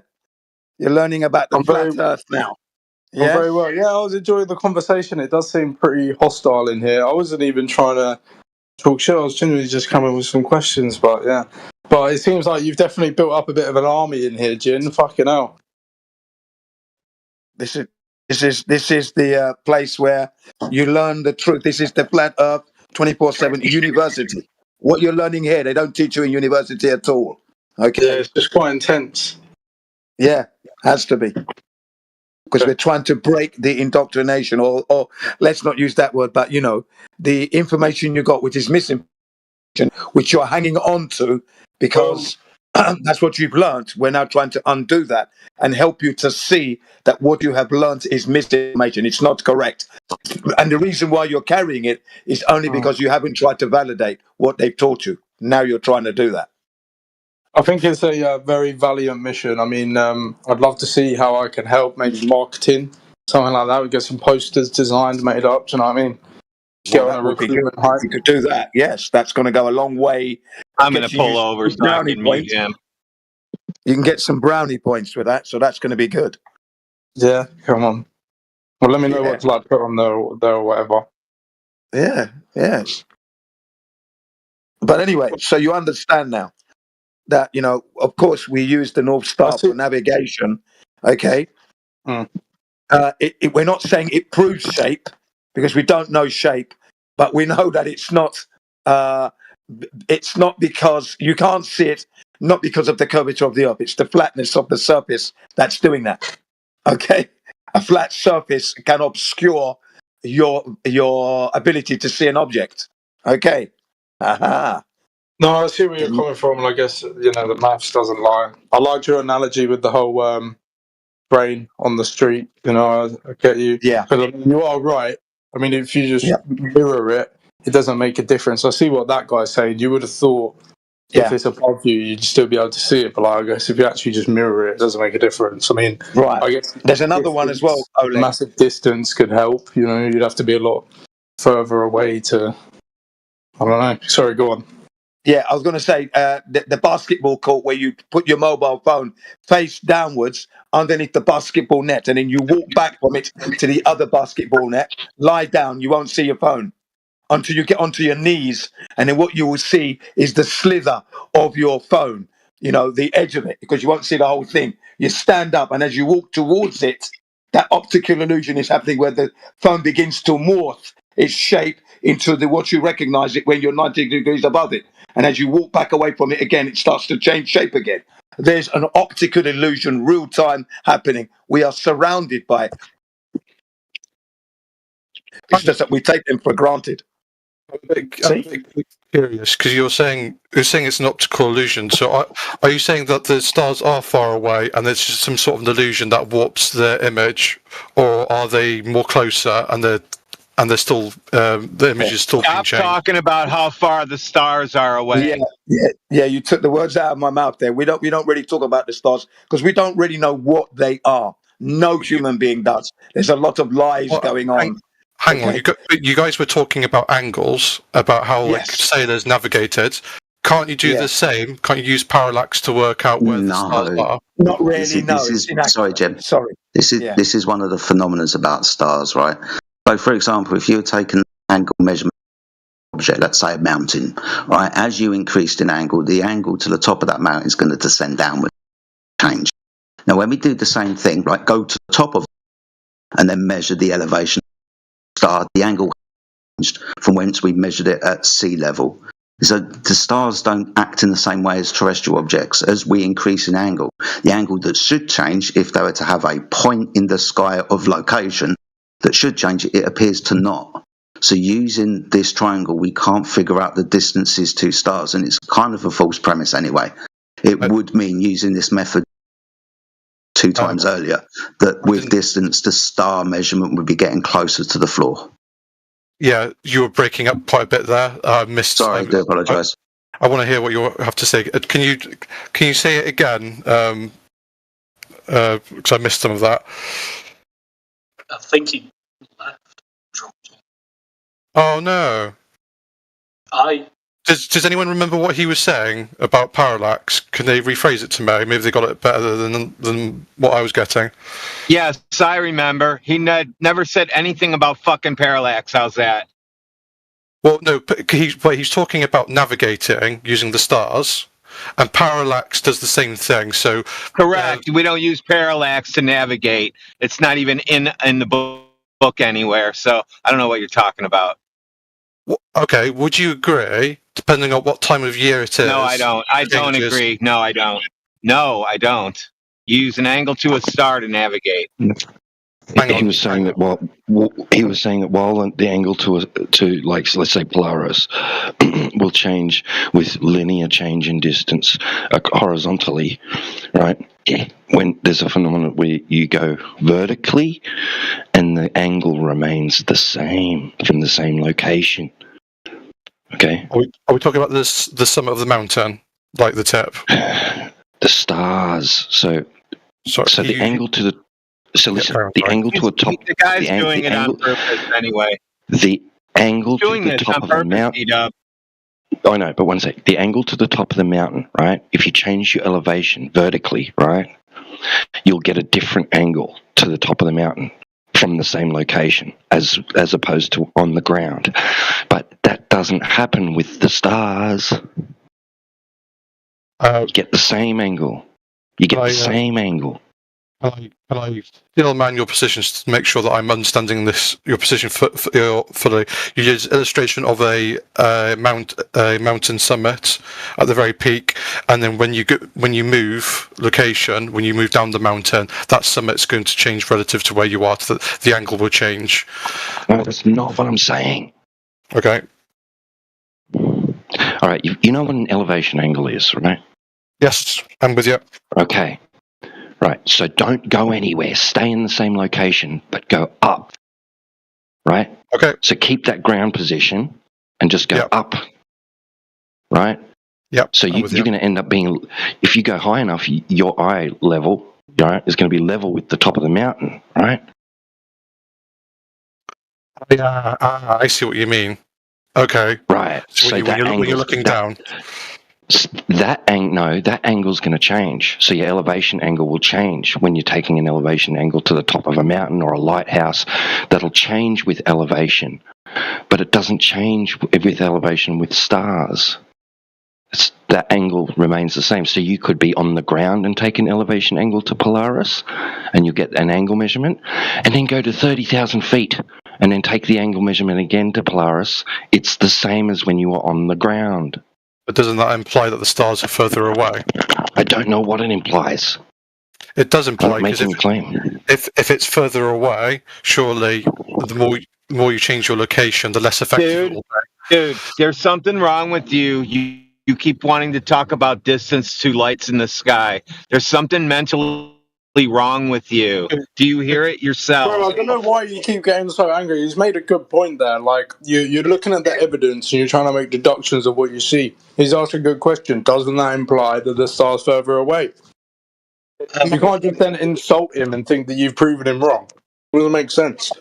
Yeah, no, it's a flawed methodology because the accuracy is, the room for error is just too great to be using that methodology to prove a shape when you can be actually measuring the surface, as you know, Oleg. The golden standard is, let me just finish, please. The golden standard is to measure the surface of the Earth. You can't be looking to the stars to determine the shape. Thank you. Do allow me to finish.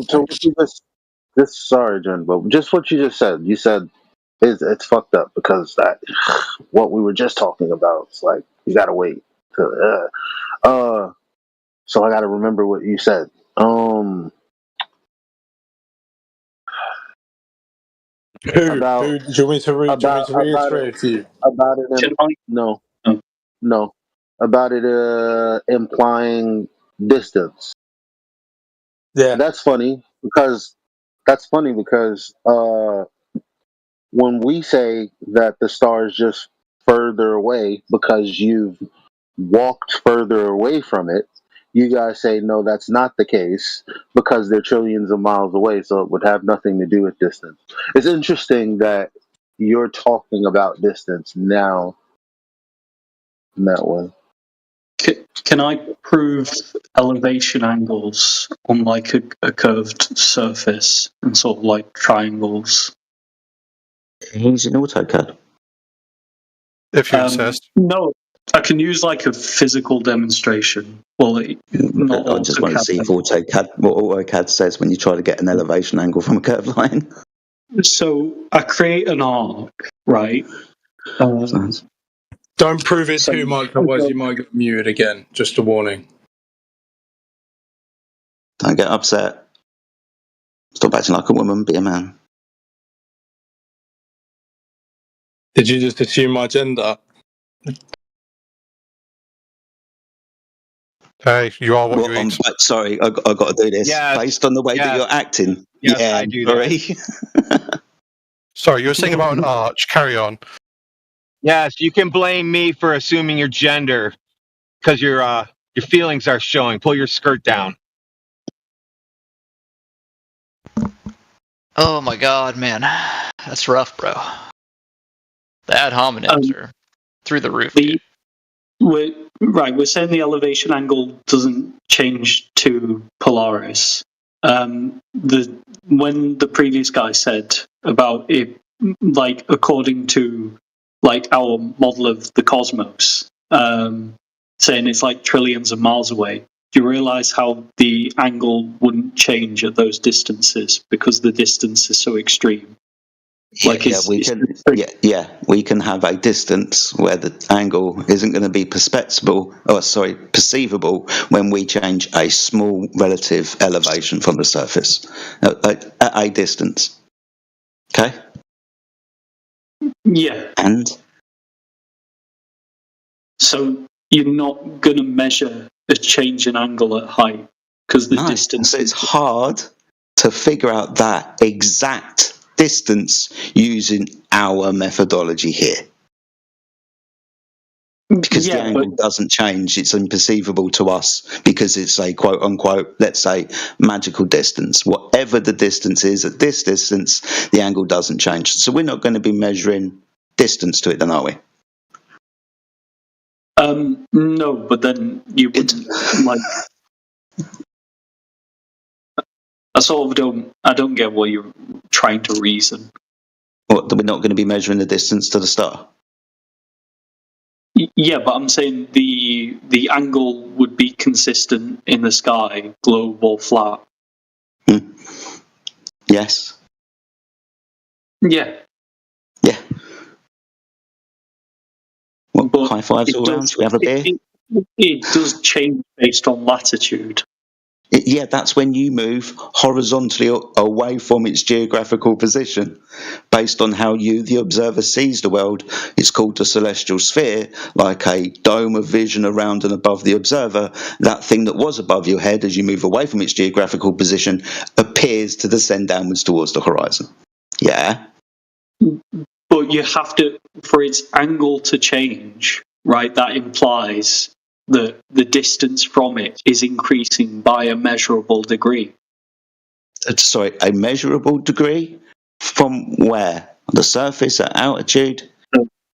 So does it get closer to the? Sorry, does it get closer to the floor the further away, or closer it gets to the horizon?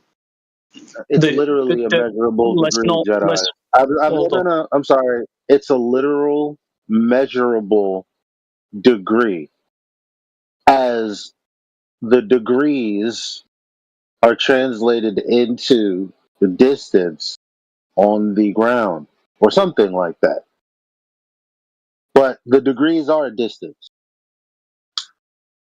If you have a measurable change, you'd have to have some sort of change in distance or curve. Exactly. That's the thing. The change in distance is directly under Polaris and then walking away.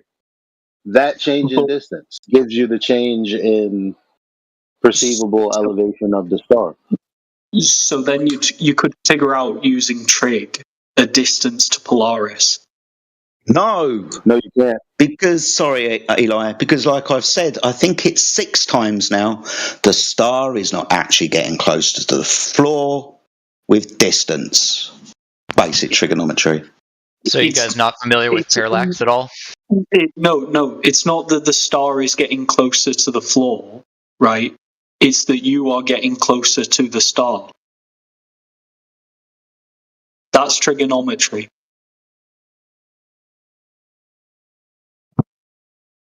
You guys got to stop drinking or whatever is causing this brain rot you have. Not brain rot. This is trig. Another ad hominem. Great man. This is just trig. If you're what's the one hypotenuse over adjacent? If your cosine angle is larger, Perfect. You know what? You just proved the Earth is flat because you can't do that on the surface of a ball. You can. You can. Second of all, no. Listen. No, you can't. Number one, no, you can't. But what was I going to say before that? Yeah, you can. Check chat. That's exactly how you do it with simple dash geometry. No. We're not doing. The thing is, when it comes to celestial bodies, you don't do trigonometry. So why are you doing that? What? Why? What? What do you mean? Google it. Because you can't. Don't do it.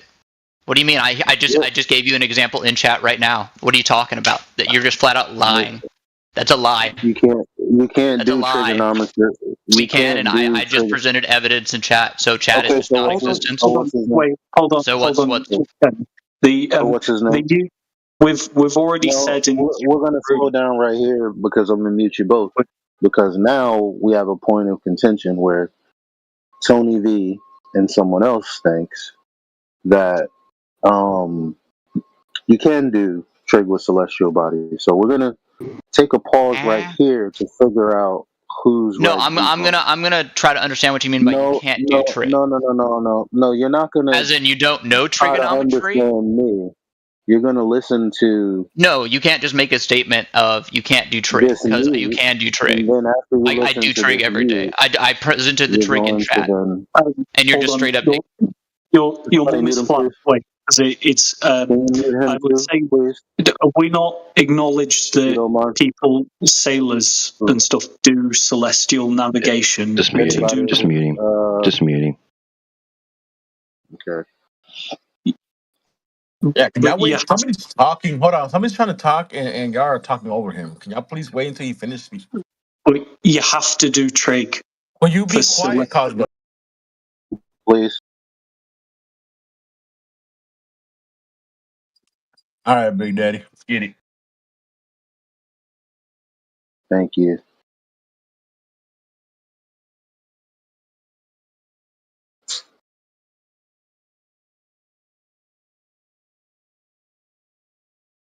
I'm not talking, but he sounds just like me, though. If ever said Tony V. Someone in here does sound just like me.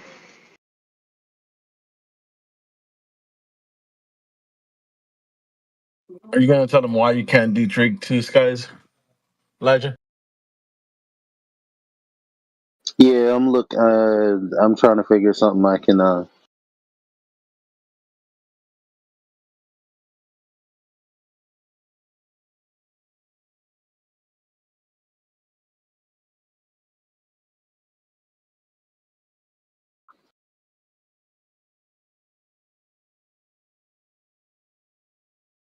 To solve for the height of celestial body.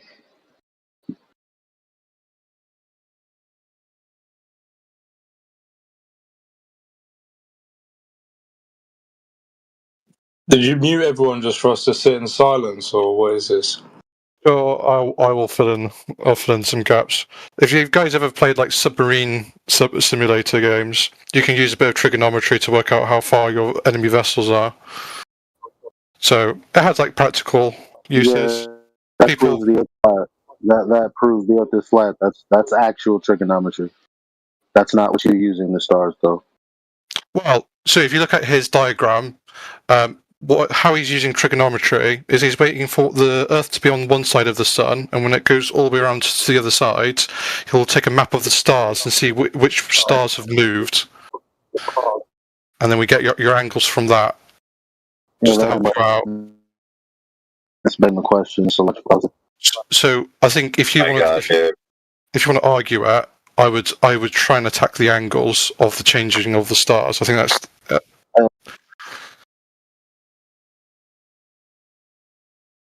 Yeah, so what you're saying is he doesn't have any parallax unless he creates an imaginary baseline by assuming the Earth is on the opposite side of the Sun in free space, which is part of the thing he needs to validate in the first instance. So he has circular reasoning at best. Wow, that's worthless. It's only circular if you don't believe that the Earth orbits the Sun. Is that your position? Okay, so we need to believe in your position in order to understand your position. That sounds like a religion to me.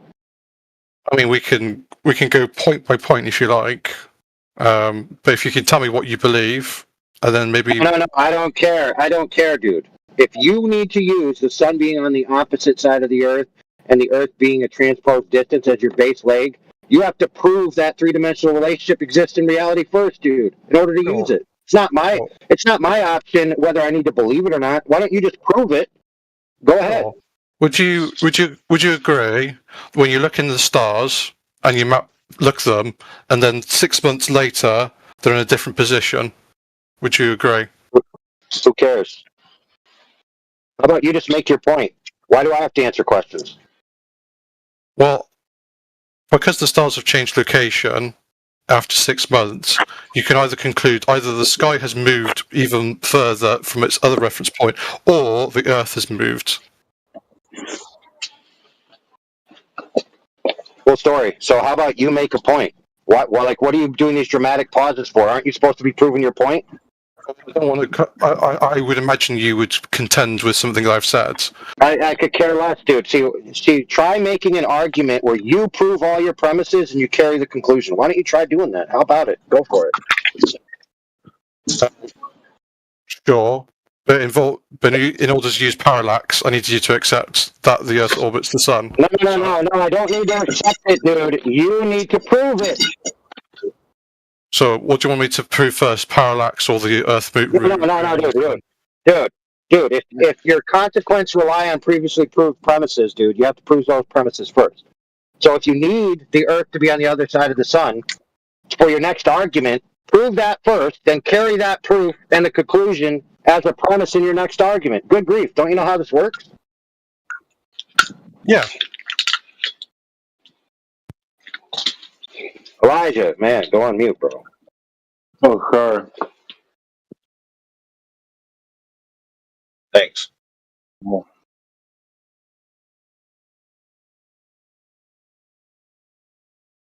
I know, bro. Cat got your tongue. You don't know how to prove your case. You just want to make everyone get on a belief ladder. Do you believe? Do you believe? Do you believe? Do you believe in the Holy Ghost now? He'll make the world a globe now. Do you believe faithful in the pews now? How about you just prove your case? How about that? Is that so hard? I just wasn't expecting someone to say that they didn't think the... Oh, you weren't expecting somebody to ask you to prove your case? Wow. Hard one, bro. How about you just prove your case? I did give you evidence, and it's this changing of the stars over the 6 months. No, dude. That's not evidence of anything. What you gave me was an assertion that that's what the stars do. Maybe a claim. It's not. Maybe a true observation. Hold on. Maybe it's a true observation. but you didn't put it in the form of an argument that it helps your case or proves your case or does anything to advance your case. You just left it as an open-ended, question for the faithful to stand to and say, I believe, sir. Amen, sir. Okay, here's the argument that the Earth orbits the sun. First one is obviously the movement of the stars, which I've always mentioned. So if the Earth is literally moving its position, then the Earth is moving, and it's not the sun that's moving, it's the Earth moving around the sun. And then we know this because the stars are moving, and we can map this every 6 months. Oh, hold on, brother. Hold on, bro. That was the circular tautology loop, bro. You said either the stars are moving or the Earth is moving. And if the Earth was moving, the Earth would be moving. And we know the Earth is moving because the stars are moving. So you got nowhere, dude. You ended up back where you started, where you have a possibility of either one being the one that's moving. You didn't exclude one or the other.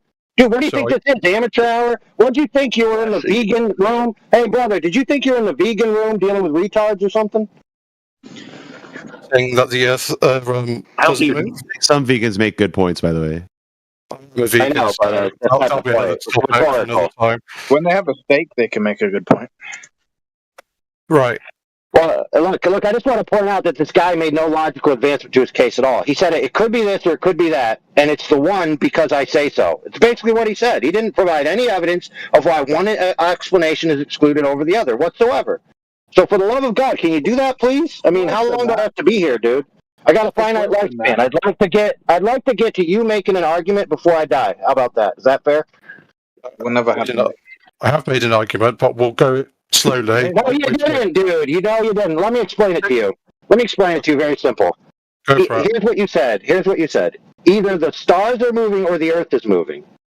If the Earth was moving, it would be moving. And we know the Earth is moving because the stars are moving. That's what you said. That is a horrible argument, dude. That is a big pile of steaming turd. What position do you hold? I don't think you said that, though. Yeah, that's what he said, dude. Stars moving. And that's Doesn't how he matter, wants to justify a relationship between the Earth and the Sun. It makes no sense to make a claim about a relationship between one party and another party, and then your proof for that or your justification for that is to bring up the third party, as if that has any. For example, Alicia, why is he asking me which one I believe? Isn't he supposed to be proving one is true? I thought that was what he's supposed to be doing. Why is he again asking me what I believe? I forgot. I thought I was in a 24/7 flat Earth, not in a church. He doesn't know what he's doing. I think he's confused. Not confused. No. He's been eating too many carrots. I don't know. I'm trying to explain it, but you just yell at me. I don't care, dude. I don't care. I don't care. What I'd like you to do is I'd like to stop talking, and what I'd like you to do is to make your claim, and then you explain why your parsing is correct with evidence and reasoning that actually is a sequential reasoning and not just a circular loop that leads to a conclusion. For example, you might say, I know the Earth is moving relative to the stars because of this. A, B, C, and D. Kablam. There's the conclusion. Like, it doesn't require you asking me what I believe. I don't know why you don't get that. All right, go ahead, for the love of God, please. Sure. We know the Earth is moving around the sun because we see a shift in the stars. That's retarded. How can you know that How can you know that the apple came from the tree because of the grass? Let him finish. It's retarded. A is this with respect to B because of C. It's stupid. I know that. That's you haven't fair. established any relationships. You haven't established any core principles. All right, Alicia, stop talking or get kicked. Thanks. Was I over talking? Okay, we yielded the floor to that guy. Okay, we run this room. So if we yield the floor to somebody to complete a point, and you guys want to butt in on his point, you better be a mod. Otherwise, you're getting yeeted. Does that make sense? Yes. All right, I want him to just make his point. Now, before he goes on, I just want to point out to the previous person who told me that he didn't say we know the Earth is moving because the stars are moving. He just said that again, dude. Doubled down, tripled down. For the love of God. I'm right, as usual. All right, now I'm going to mute this kid Please don't interrupt him so we can just get through it, as painful as it is.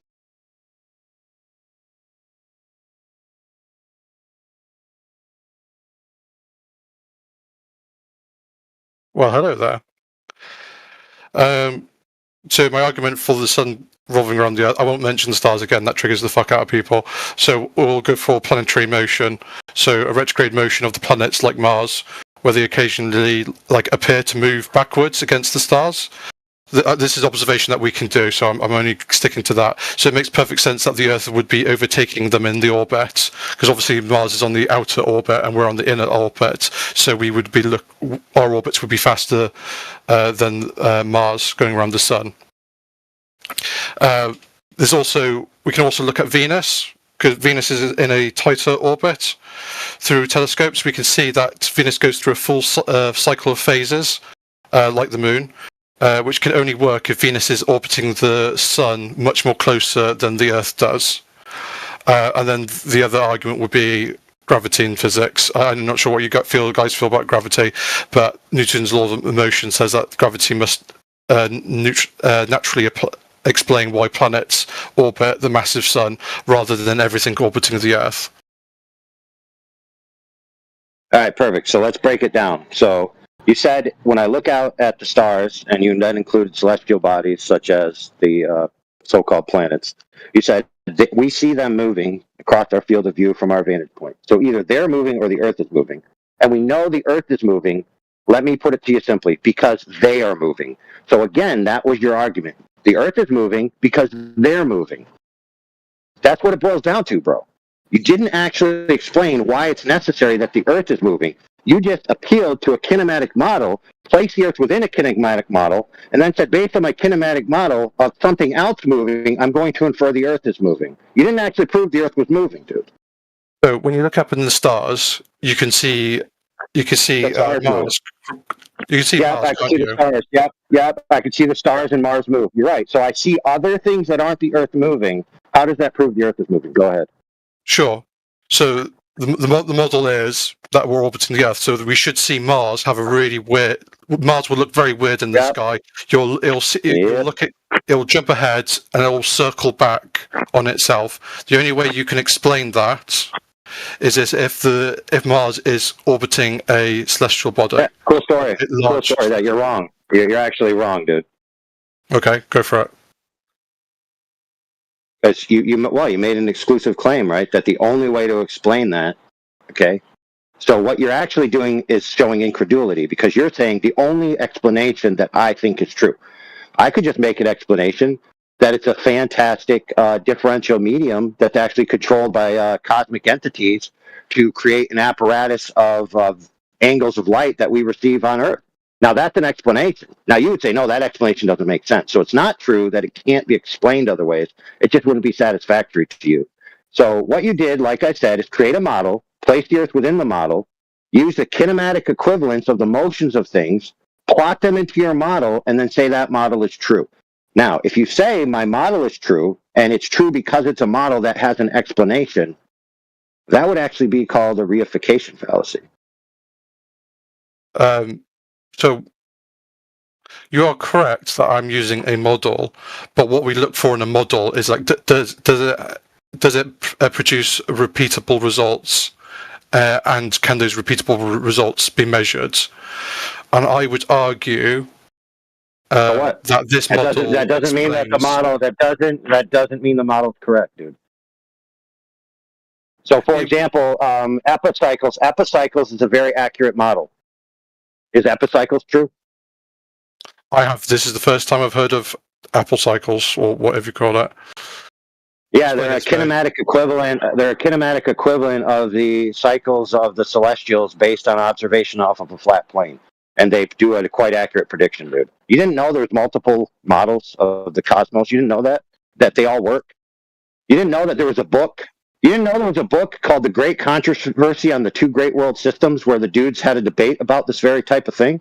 And the narrator of the book, who did the foreword, basically said that both guys have an equivalent kinematic model. If they both have an equal model that gives the predictions accurately, and they're arguing which one is true, how could they both be true? But they both have models. That's weird. I thought you said if you had a model, that means it's true. But how could you have two models? If you had two models, how could one be true and the other be false? How could they both be true? It makes no sense now. Not necessarily. I'm not familiar with what you're referencing, but yes, you can have two competing models, and then it would be on your behalf and on my behalf to defend each model. So I'm open ears for a flat Earth model. Like, how would you explain why the stars change? That's not the point. You missed his point. I'll repeat back what I think he said, and maybe you can correct me. He said there's a book where it contains two models, and those two models made accurate predictions. And the conclusion of the book was that both have equal standing, basically. Both equally could be true, but we're not sure which one it is. Yeah, the commenter on the book. By the way, these are the bigwigs back in the day of the early formation of the heliocentric model we came to know and love and be oppressed by in schools, being forced down our throats without question as a religion. But anyway, the guy who critiqued the book said, this guy and this guy, they equally put forth a valid kinematic model based on the observations. But that doesn't mean that, he even said in the book, that doesn't mean that their claims about the actual physical locations are true. See the problem there?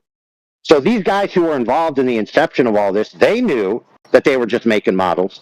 Fast forward to today, and guys like you don't understand the difference between models and reality. The idea, well, it goes either one or two ways. Well, I'll give you a model right now, brother. Critique my model real quick. The cosmos are the cosmos, and uniformitarianism isn't necessarily true. That means that the Earth can operate one way and the cosmos can operate one way. And the assumptions of physics and interactions between three-dimensional free space on Earth isn't necessarily projected into the cosmos. Therefore, the Earth can be flat and the cosmos do something that, falsely interpreted, would give you the impression the Earth could be a globe based on a model, but the actual surface of the Earth measures flat because your assumptions about what the lights are doing and where they are is false. There. How would you like that? Sure. Can you define for me what the cosmos is? Yeah, everything that's not the Earth, dude. So would you include the vacuous space? Right. So, in case you didn't know this, friend, and I'll just drop this knowledge on you. Throughout the majority of human history, the idea of uniformitarianism, which is that everything is the same everywhere in the universe, right? It all operates on the same principles. That wasn't believed.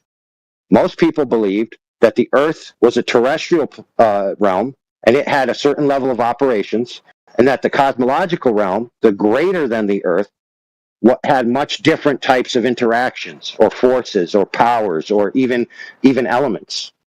It wasn't until modern day that they tried to synergize everything into one, grand explanation. Right. So your premise that there are like multiple models, and you're objecting to this unifying model. If I did a very short summary of what you're saying, I'm objecting to the fact that you haven't validated any of your claims about the locations of these things in free space any more than the guys that were in that book, or the guys like Ptolemy and Copernicus and Galileo and all those guys did. Like, you haven't advanced any evidence or any proof of what your claims are true. You're just presenting model upon model upon model, and then you make predictions within the model that are kinematically equivalent. That just means where the thing appears to be in its motions. It's not dynamic, which has nothing to do with the forces of why things are doing what they're doing. Yeah, because there's two ways we create models. One, we perceive what we can gather and then make models around our perceptions, or we make models and then do the perceptions and seeing which was correct. I believe when it comes to when we're looking for evidence, I've always started my arguments by looking at something. So I reject the idea that no evidence presented. I am actually presenting something that you yourself can observe, provided that you're not in light pollution area. No, you're wrong, sir. You're wrong. See, here's the problem. You think I can observe what you're saying. But what you're saying is that the Earth is orbiting around this or that, but no one's actually observing that. The only place you're observing that is if you draw it on paper or put it into a computer program and make a graphic that's moving. No one observes what you're saying. What we do observe is the celestials moving around the sky. That's the only thing we observe. Everything else is some kind of model that you're creating in your mind. It's not an observation. Do you think we can extract reality from models? No. That's called a reification, dude. Isn't I would agree with that. Isn't a flat Earth a model? I made a model of a magic wand, and it doesn't produce unicorns for me. What happened? I think we're talking past each other. I think we're talking past each other. When I say model, I'm not talking about like a physical model that you have in your room.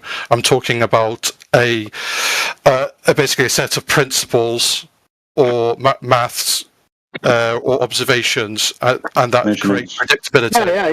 Yeah. I'll take you that, brother. Predictability based on a model, perfect. So I'll explain it to you. The flat Earth model. I'll lay it down for you like a ton of bricks. Here we go. Flat. The only way to model flat, okay, in any sense, is all extents of the variations of the height and depth is much less than the extents of the width. All points on the surface between two parallel planes. That is the model of flat.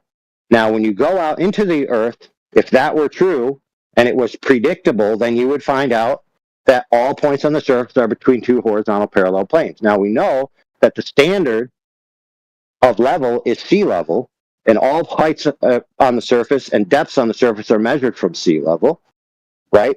And we know that sea level is in reference to the seas, the waters that cover the vast majority of the Earth, greater than 70%, some say, 60% being contiguous bodies of water. Now, since water is the gold standard of level, and we know that water at rest is flat and level on the surface, you then have a claim based on a different model that flat water is actually curved. Therefore, curved, wrapping around itself, wouldn't fit the previous model of the definition of flat that's practical and mechanically able to be executed in reality. So all you have to do, my friend, is just measure the water, and if the water isn't curved, then that means that level that extends across 70% of the territory isn't curved. And if all the points on the surface aren't curved, but are actually parallel to sea level, between two parallel horizontal planes, then the Earth is flat. So yes, it's very consistent with that model, because there is no curvature on the surface of the water. Sure. I'm going to say something, and then I'm going to tag. People are asking me to be tagged out, so I'll let you have the last word on this.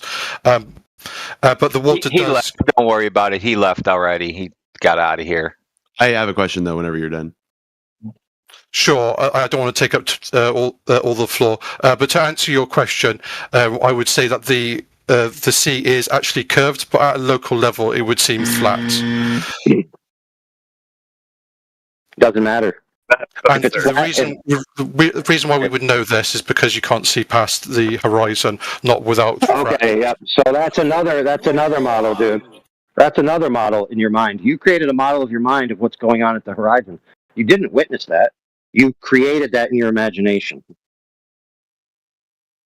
How am I imagining not seeing part? I mean, I do wear glasses. No. Listen, dude. I'm an artist by credentials, okay, and a teacher in that regard. And we teach the kids a lesson, because sometimes you will imagine the way the world is and you'll try to draw it, but you'll be frustrated because you can't actually draw three-dimensional relationships on a 2D surface. You have to use techniques that result in the alteration of the lines to be either shorter, at a much steeper angle, etc., like foreshortening and perspective effect. So we tell the kids this mantra: draw what you see, not what you know. So if you see out into the horizon, you see, oh, there's a horizon line. I have, the color field of the water, and then above that's the color field of the sky, and I really can't see anymore. That's an accurate description of what you're seeing. Now, some people will look out and say, oh, I'm seeing the curve of the Earth curving away from me around a giant ball floating in space. Well, guess what, friend? You didn't see that with your eyes. You imputed that onto the observation with your mind. Not a Sure. hill of water. I see what you're saying. So I think the next question would be how would you determine how far can you see in your model? And I would argue in my model there would be a limit to how far you can see because eventually it would curve off. Okay, so you made that sound like if the Earth was flat, there wouldn't be a limit. That's weird. I mean, you can see the stars, and then they're pretty far away. Okay, so let me ask you this question. Can you see through something that is opaque? And the definition of opaque is cannot be seen through. So can you see through something that can't be seen through? Yes or no? The answer is yes, obviously. I'm sorry, yes. The answer is no. No. You can't see it. Yeah, sorry. We agree that you can't see through something that can't be seen through. Now, interestingly enough, friend, we get it all the time. If the Earth was flat, why can't I see the Eiffel Tower from New York City? Right? Here's a simple thing. Simply enough, the atmosphere at ground level has an occlusion rate defined by Rayleigh's atmospheric occlusion extinction coefficient, which means that approximately, as with general specifics, the maximum you're going to be able to see before the atmosphere becomes opaque is approximately 300 miles on the deep end. So that means that looking out across the oceans, you'd never see past 300 miles. Now you might say, oh, but I can see a star. I'm glad you asked. Notice how I said looking out across the ocean. Once you start looking diagonal, the coefficient wanes because the atmosphere wanes. So the amount of ambient occlusion between you and the target is reduced. So the idea that you could see stars up in the sky is highly irrelevant to what you could see looking across the ground. So we already have one factor that would limit your ability to see indefinitely. Secondly, all optics have an angular field of view, right? That means light's coming in at angles. Now, the fact that light comes in at angles means it has to cross the focal plane, and then those angles are flipped. And then they get bigger, and then they're cast on the sensor, which is where the image is resolved. Now, the problem is that light, once it reaches critical angles, actually interferes with itself, and it interferes with the same receptor, which means you don't have an infinite resolving ability. You cannot see everything in your field of view. You have a limit, and it's called an angular resolution limit. Now, interestingly enough, as light approaches a critical angle, for example, the human eye, the critical angle is 0.02 degrees. That means that in an ideal situation, you couldn't resolve anything smaller than 0.02 degrees. If the light is entering straight into your eye, below that resolving limit, you're not going to resolve any of that light. Can't be done. Now, you might be able to resolve less because your eyesight sucks, but you're not going to resolve more because that is based on physical limitations of the aperture. That means the size of the hole that the light's coming in and the physics of light itself, because light actually has wavelengths and stuff and it can interfere with itself. So as you look out into the distance, this angle starts to compress. And you think, because you learned linear perspective, that this is going to be a linear rate all the way out as it keeps going, but that's false. The actual physics of light cause it to be a hyperbolic rate. So it appears linear as it approaches a critical angle, and then it takes off dramatically, very quickly, and you lose resolution. So if that angle is happening out horizontal, for example, interestingly enough, if you map out the human rate on a horizontal line extended out from your feet, the angle would reach the ground at approximately 3.5 miles. So at 3.5 miles out, you're going to start losing the bottoms of objects. Nothing will be resolvable. The stuff above the horizon and below the horizon will merge and become lost. So I have a very adequate physical explanation on at least two fronts of why, regardless of the shape of the Earth, you wouldn't be able to see forever. So the idea that if the Earth was flat, you could just keep seeing is just erroneous on its face. Yeah, I understand what you're saying. But what would you say is the maximum distance for the angular resolution? Like, how far could you say, according to your model? Depends on the angular size of the object. Sure. Other than that, I thought I said 0.1 degrees, right? Well, the distance I described was the atmosphere causing the light to become extinct. So that's one distance. The angular size distance relationship depends on the angle to the object and the size of the object. So it's not a strict distance demarcator. You're not going to lose sight of a bee as it flies away from you well before you lose sight of a great big fucking aircraft carrier. However, if the bee is basically 6 feet above the ground or lower, or the aircraft's bottom is 6 feet above the ground or lower at a specific distance, the portion that the bee is occupying and the portion that the bottom of the ship is occupying will both be unresolved, and you won't see either.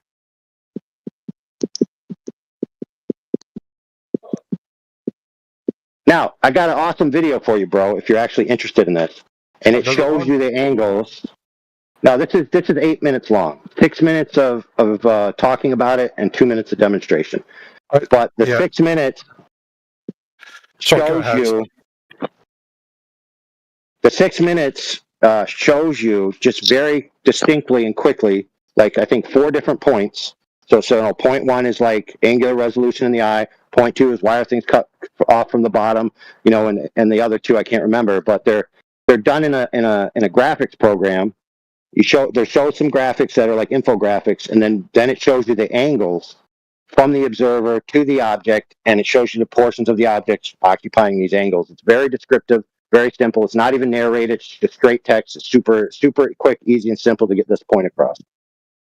Sure, I would definitely give that a watch if you can link it in the side chat. Nigger.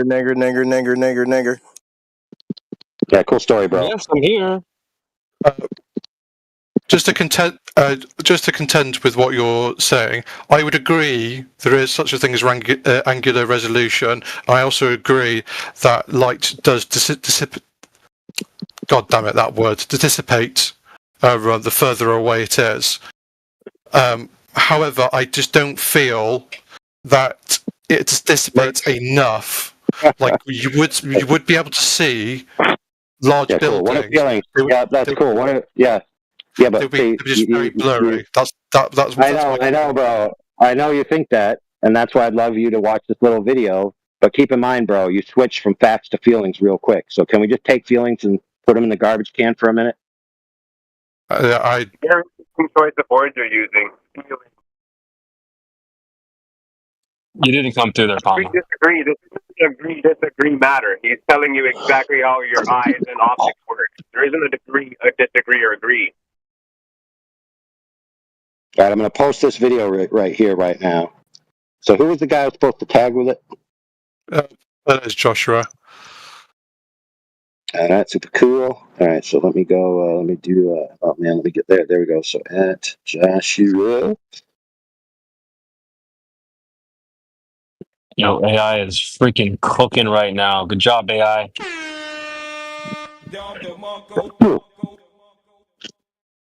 I'll come back with this. Give me a couple of minutes. Feel free to tag someone else in.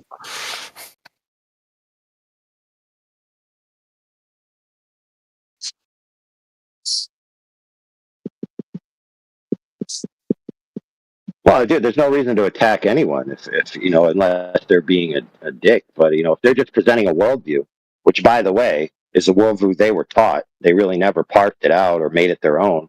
It's like, why would that be attacking an individual? We're just saying this worldview that you were forced to learn as you grew up and were indoctrinated with in all media and government and whatever. It's like, maybe that's wrong, bro.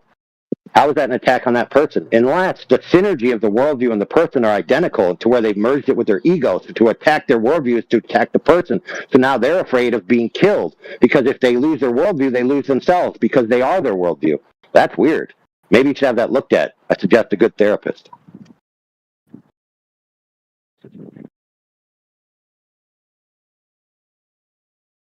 The reason you're taught it and it's forced down your throat at an age where you have zero critical thinking skills.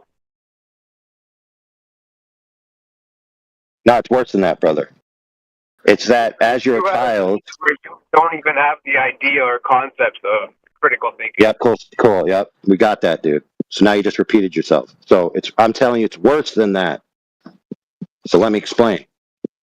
When you're a child, You have psychological developmental stages to where your mind and your body are coming online to new rank ups, essentially. So, for example, one of the first ones is walking. Then after that, it's language. So you don't actually have to teach your kids language. You just have to teach them the conventions and the token association pairs.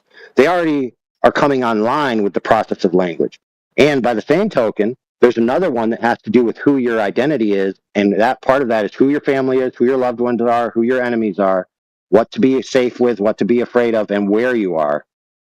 And so when they give the kid the globe idea, they're giving it to them at a time when they're psychologically predisposed to craft where I am, who I am, my tribal identity, my location identity onto their psyche. So yeah, it's much worse than just they don't have critical thinking skills. Is that they're literally in the mood internally to adopt that identity onto themselves. Normally that comes from your tribal parentage, right? But the government has decided, no, we're going to take over. We're going to tell your kids who they are. We're going to tell your kids where they are. And then they're going to be stuck for life with this imprinted on their psyche. Now, by the way, friend, this is well known in psychological circles, that children operate and believe and talk as if the world is a flat, motionless plane. And that it is not until they're told the earth is a globe that they even think about it.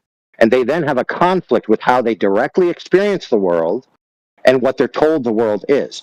And so how kids deal with this is they compartmentalize the cognitive dissonance by saying, okay, while I'm living in the world, it's flat and stationary. But when I go out of the world and look back at the world, it's a globe. This is well known in psychological circles, written about all this. And then finally the kid resolves it and says, okay, everybody's telling me it's a globe. You know, the government, the media, the graphics on TV shows and cartoons, so I'm just now going to accept I live on a globe. And then they you know, kind of resolve that, and then they don't have cognitive dissonance about it anymore. Would well known. Would you want schools to teach that the earth is flat and motionless? Oh, they already do. But then they deny it. So here's how they do it. They say, you experience the earth as flat and motionless. That is exactly what you experience every day. However, that's not true. That's a lie. Your experience is a delusion. The actual truth is that you're hurtling through space with 11 different vectors, some of which are millions of miles an hour. And not only that, but the earth is a globe. And even though you experience it as plumb and level everywhere you go, there are people in Australia upside down compared to you. So they basically teach the kids to deny their own experience and to accept a delusion, which is something that they can't validate. Would you not think a significant portion of the population, just like we see in science with contentious theories, and you're saying this is not only contentious, it's like plain ridiculous, would you not expect to see a massive split? We do not care.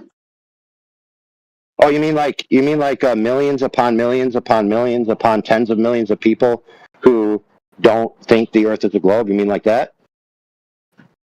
Where are all these? There are billions of people on the planet. So what? Where are all these people? Yeah, for example, Brazil did a census of their populace, and they found at least 11 million people that identified as flat earthers. They did a poll. Hold on, they did a poll in the Western world, the United States specifically, and a couple European countries, where 40% of the ages of I think 18 to 32 said they didn't believe in the standard model of the cosmology or that Earth was necessarily a globe. So yeah, not only that, but we have over the past 10 years the relevant search results for flat Earth overtaking the most popular search results like Justin Bieber, even overtaking Donald Trump. And then shortly thereafter, the United States Congress got involved, had a hearing, and decided to censor flat Earth. Do you think, because obviously if I type in stuff, that's not saying I'm a flat earther. It's saying that I'm interested in this idea of the flat earth. But do you get the difference there? Yeah, dude. I'm talking about content creation, because we watched it happen, dude. In fact, Mark Sargent chronicled it every week on his radio show. He kept up with it. So we know that it was resurgent of people who were actually producing flat Earth content and claiming to be flat Earthers, not just simply people who are interested in it. And keep in mind that the rise of people being interested in it was only the case because of the rise of people believing it or accepting it as true or questioning the globe. It wasn't just like all of a sudden the majority of globe earthers in the millions that were interacting with the search results just decided of their own free will for no other reason to just be like, oh, I'm just going to search flat Earth for some reason. So wait. So you can't identify the exact motivations for people searching something, or you just call me a flat earther because I search stuff that's associated with it. Wow, dude, that went over your head, didn't it? So what did I miss? I'm back. What you missed is that about 10 years ago, actually 15 years ago, and slightly 17 and a half years ago, there were a few key points that came out. One was the advocate of the Principle movie, which was done by Robert Sungenis, which was a geocentric conception of the universe, and he attacked many of the old heliocentric assumptions in this documentary. Sideways to that, there were a couple of flat earthers who were on the rise, one being Matthew Boyland under the moniker Matt Powerland, and he was a NASA employee who was approached by another NASA employee at a party, and he was told the Earth was flat. He then, based on his job, realized something because he was an artist. His job was designed to paint all of these worlds as spheres and all of this space and all of this stuff. And he realized that he was basically living a lie, that he was projecting out all of this imagination about space and the Earth as a globe. But really, all he ever experienced of the Earth being a globe was a painting, because that was his job for NASA. So he went on a comedy tour to actually ask people on a T-shirt, is this a painting or is this the Earth? Is this a photo or is this a painting? He went on a tour. He would go on the street.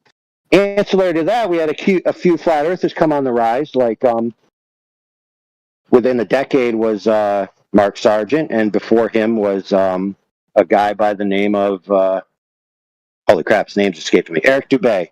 Now, Eric Dubay's rise to fame was that he was tapping into literature that existed for the past 100 years. For example, books that were written about the contention between heliocentrism and the flat Earth.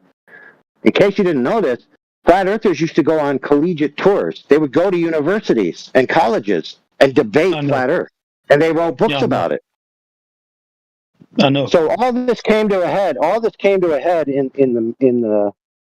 the social media and that type of venue on the internet about 15 rolling into 10 years ago. And then in the 10 year, it really took off. And that is when the people making flat Earth content and saying they were flat earthers started getting into the millions. Okay? And when I say relevant search results, the relevant search results are not people searching for the term, dude. They're what they find when they search for the term. That content was created by flat earthers. And it started off in the millions, then went into the tens of millions, and then surpassed Justin Bieber and Donald Trump. And very shortly after that happened, YouTube decided to change their algorithm and coordinate with the Congress of the United States to shadow ban and intentionally thwart the efforts of flat earthers who were just talking to each other to skew the results and to make it to where you could no longer find that good content. So yeah, we all witnessed this happen, dude. Why would they not just censor you? You're on YouTube Live now. Why would they not just censor you? Dude, why do you think? That's why I'm asking. Oh, because in the United States, we got liberties and freedoms that are constitutionally protected, and the Congress just can't stamp you out. They have to do it with shadow techniques, for goodness sake. No, that wouldn't apply to YouTube. Yeah. Yeah, it does. It doesn't. Hold on. Attach that box to the YouTube stream. Yeah. YouTube is a private. YouTube is a private. The archaic notion. Hold on. This moron skipped the part where the executives of these companies met with the United States Congress to come up with a plan to censor flat Earth, dude. Good grief. They're doing a bad job. I can search David Weiss, Eric Dubé. You have to search for specific people. If you just search flat Earth, you're not going to get like prime flat Earth positive content. Yeah. Look at. So you search David Weiss. Hold on, friends. You search David Weiss. David Weiss is on record in an interview being asked explicitly, "Is the Earth flat?" and he doesn't answer. Okay, guys like David Weiss and guys like Eric Dubé are a little more on the esoteric mumbo jumbo side. So that when you're doing a rollout like this, imagine, if you will, a great example of this is the Matrix movies. So in the Matrix movies, you have the Resistance. They're searching for the one. They find Neo. They tell Neo, "You're the one." Then they go on this mission, and then they end up finding the Architect. And when Neo meets the Architect tells him, "Bro, I invented you. I created you. You're controlled opposition. I created you so that the truth of the fact that you're all prisoners and the truth of the possibility of freedom could be played out, so that after it's played out, I destroy it, and then we repeat the cycle." And this makes 90% of the population accept the system. So yes, all of this is done to allow things to play out to where the majority of people still accept the status quo. They don't want to stamp out flat Earth completely. They want to let it play under a little bit of a control.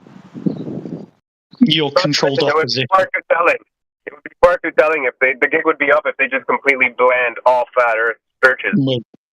Your controlled opposition. Wow, you missed that part. You missed it, didn't you? We're the suppressed part, which doesn't come up in your search results.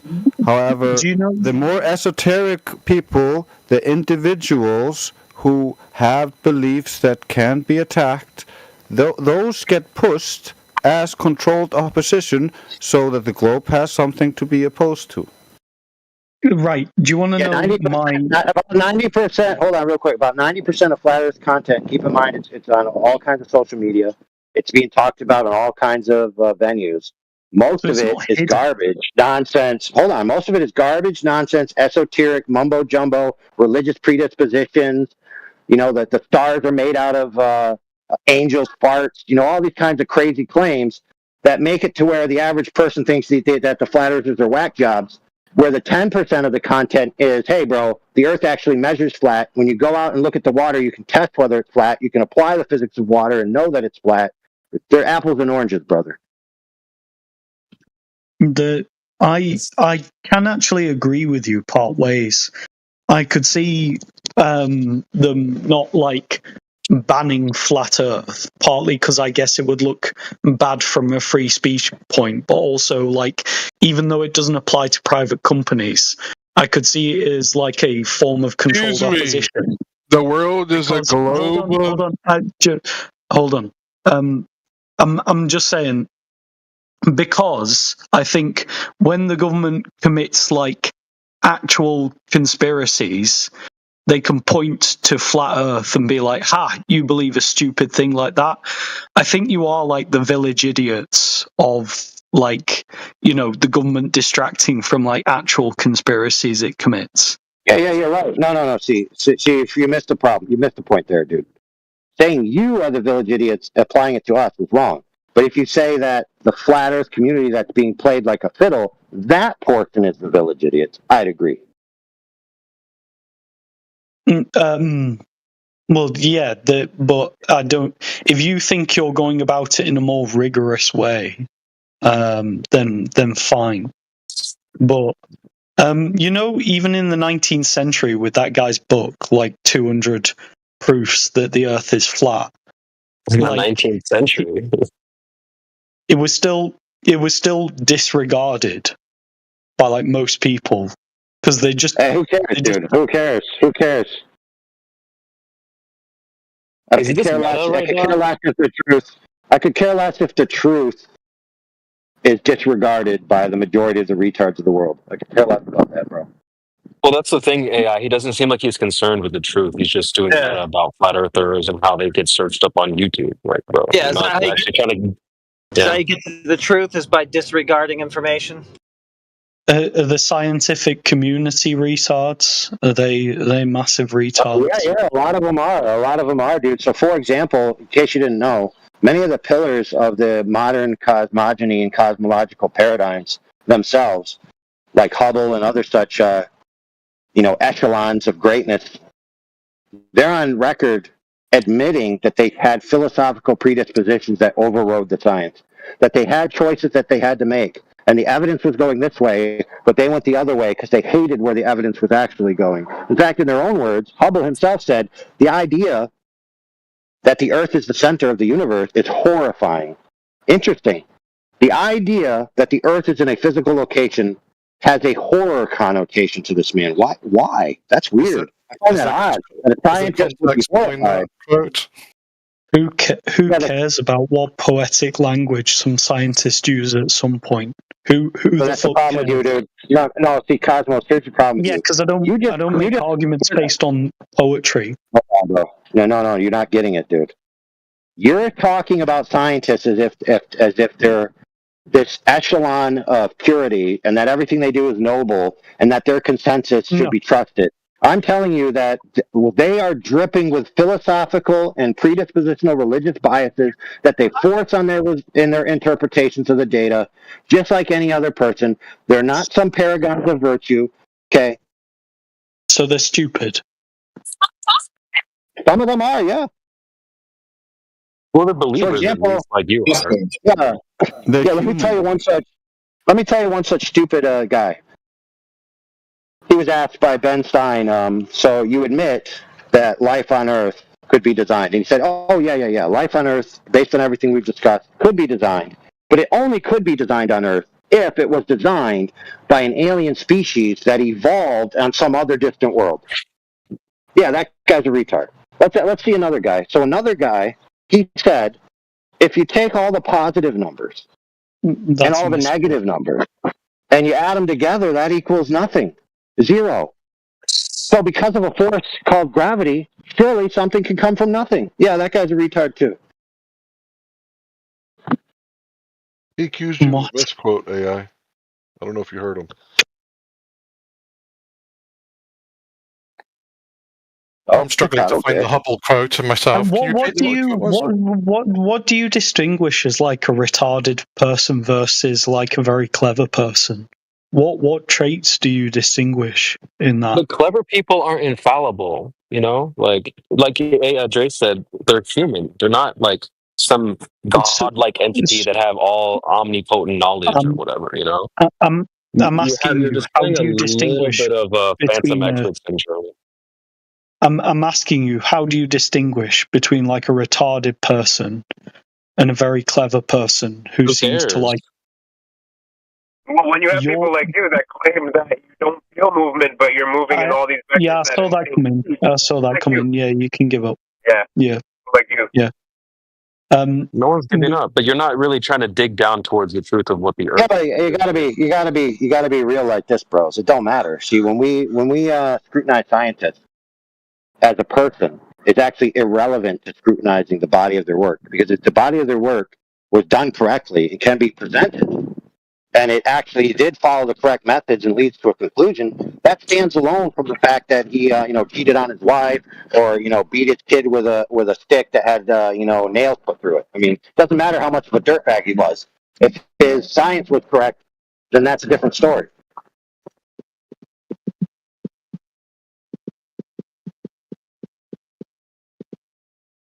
Your microphone's broken, Cosmos.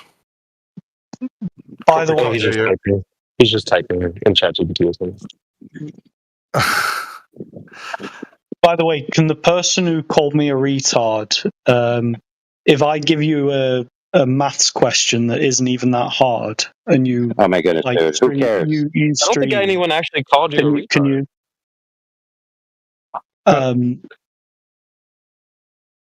And like, what is you're doing this whole thing where like you're not really trying to get after the truth. You're talking about people, right? Now.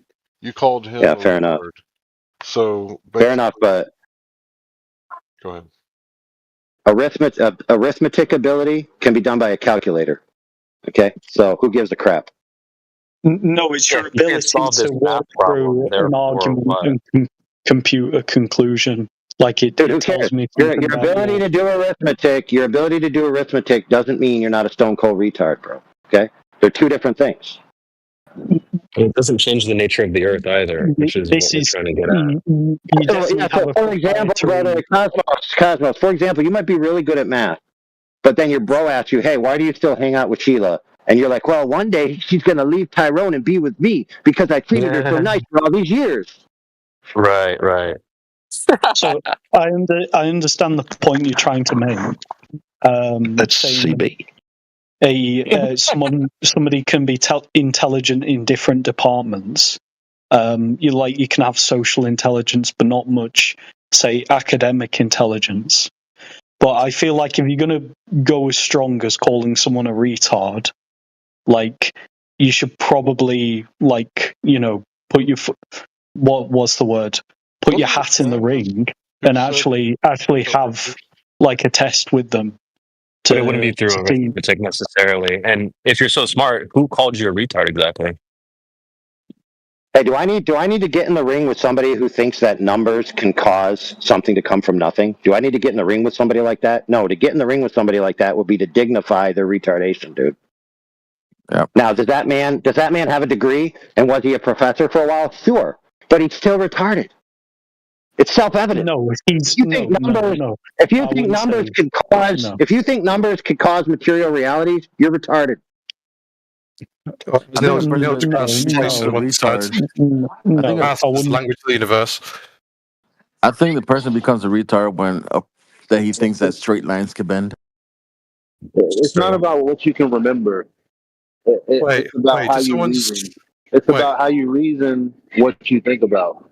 Hang on. Did someone just say someone's a retard if they believe that land can bend? No, straight lines can bend. Straight lines. So if you were smart, you would hear properly. I mean, so you think the surface is a straight line? What do you do with mountains then? That goes against the straight line. You didn't say the surface is a straight line. Are you retarded? Okay, it's actually starting to seem like he's retarded. What the fuck? Wow. Obviously. Wow. You revealed your low IQ. Hold on, Creation Bear, keep in mind that they're just distracting from the point and talking about whether scientists are respectable or retarded or not. Because I laid it down earlier. I laid it down earlier that you could just measure the water and find out whether it's flat or not. And now we're talking about something else. Speaking of points, you sent me off with a video, which is another like Dr. John D video, which I have to say, I was sent another video, I think yesterday. I think it's called Peer 2, and this guy's a little bit. I think he did a good job at like trying to making sure that like, the temperature's right, but I think he misses like quite a few critical points. Like he doesn't measure the temperature of the water. He says there's no light refractions, and yet when you go to like minute 23, 20 seconds, there's literally a mirage of the red light. So that's quite literally a refraction. Also, they're all refraction. They don't try repeatability. They don't try in different conditions. They never try to validate stuff they do in various experiments. But literally, all of these people. Yeah, Dr. John D. Dr. John D. got numerous videos on his channel, dude. Okay, yeah. So does BMLSB 69. What do you mean? They don't just do. He has one. Yeah, John D. Videos. Real quick, dude. John D. has one where he uses two different colored lasers because then he can chart the refraction. Right. Hang on, that's the one. That's the one I've been watching. I shit you not. Watch it again. He says there's no light refraction, and then I'm looking at it right now. At 23 minutes, there's light refraction from his red light. You literally just see it. It's blurry as shit. Okay, so post it, clip it, and post it, dude. Like, why do we got to do the work? You're bringing it up, dude. You know how hard it is to just type out, colon 23, semicolon 50, enter. Or take a screenshot too. Take a screenshot. Fine. He said a refraction too. What is a refraction?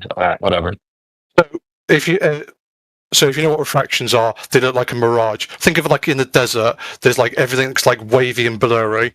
That's light refraction. Not necessarily. You watch that video, please. Just watch that video and tell me that's not a light refraction. Tell me to my face. Wait. What does not necessarily mean? What do you mean?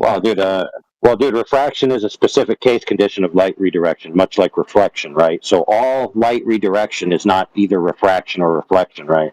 There's other things. So, for example, there's Fresnel drag. So in a moving medium, right, light is redirected in the direction of the motion of the medium, right? Is that refraction? No. Is that reflection? No. Where do you get that sort of drag? So if it quacks like a duck, you could get it. You could get it from a rising heat. So, for example, one such thing with that is refraction. Oh, fuck, dude. No, it isn't. Glad you mentioned not refraction. Weirdly enough, earlier in his video, he talks all about temperature, but not enough to cause a fucking heat wave refractions. So I don't know. Try again. Right. So you still haven't posted your thing, dude, about your claim about this video, dude. So how about do that first before you move on to the next claim? Sorry. Am I going mad? Can anyone see the video that I posted? Or Post a screenshot. Post a screenshot. Well, you won't see the mirage if you won't see the refraction if it's screenshotted. You'll just see a blurry. You just see a blurry image. Wait, can you AI overlord? Can you say the term? Because I can almost guarantee it's a form of refraction. Fresnel drag. Sorry. Jeez, he's so high IQ. He said it. We said it twice now. You said it really quickly. What was the word? I caught it. Fresno. Fresno drag. Yeah. You want to spell it for it? Do we need to spell it out?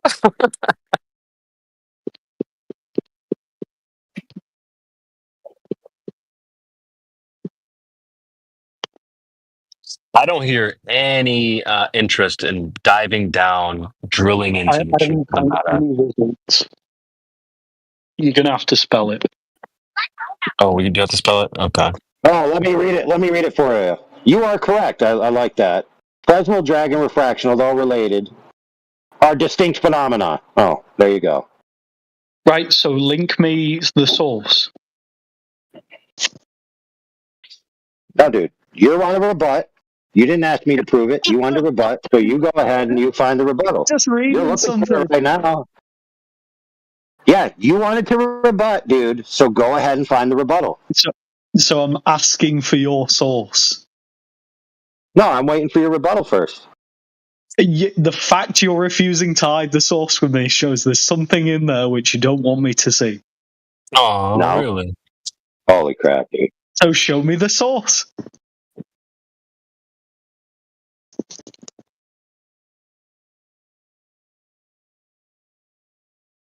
Dude, all I put in is Fresnel drag is not refraction into a search bar. Guess what came up? You are correct. Fresnel drag is a related phenomenon to refraction, but they are not the same thing. Refraction is the redirection of light as it passes from one medium to another due to the change of the speed of light because of the change at the boundary in the optical densities, in which the angle of incidence equals angle of refraction in the direction of the less dense or more dense medium. Fresnel drag, on the other hand, describes how a moving medium affects the speed of the direction of light. Essentially, dragging the light along with it. This effect was first theorized by Fresnel, pronounced Fresnel, to explain the null result of the Arago experiment, which attempted to detect the Earth's motion relative to the ether using refraction. Good grief.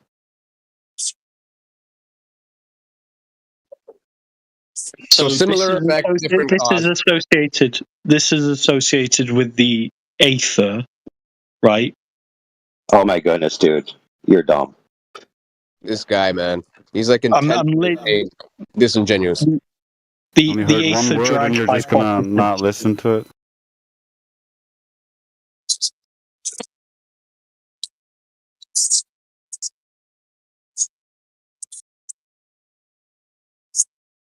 The problem with you guys like you is you think that any redirection of light is refraction. And when you're told it's not, you can't handle it.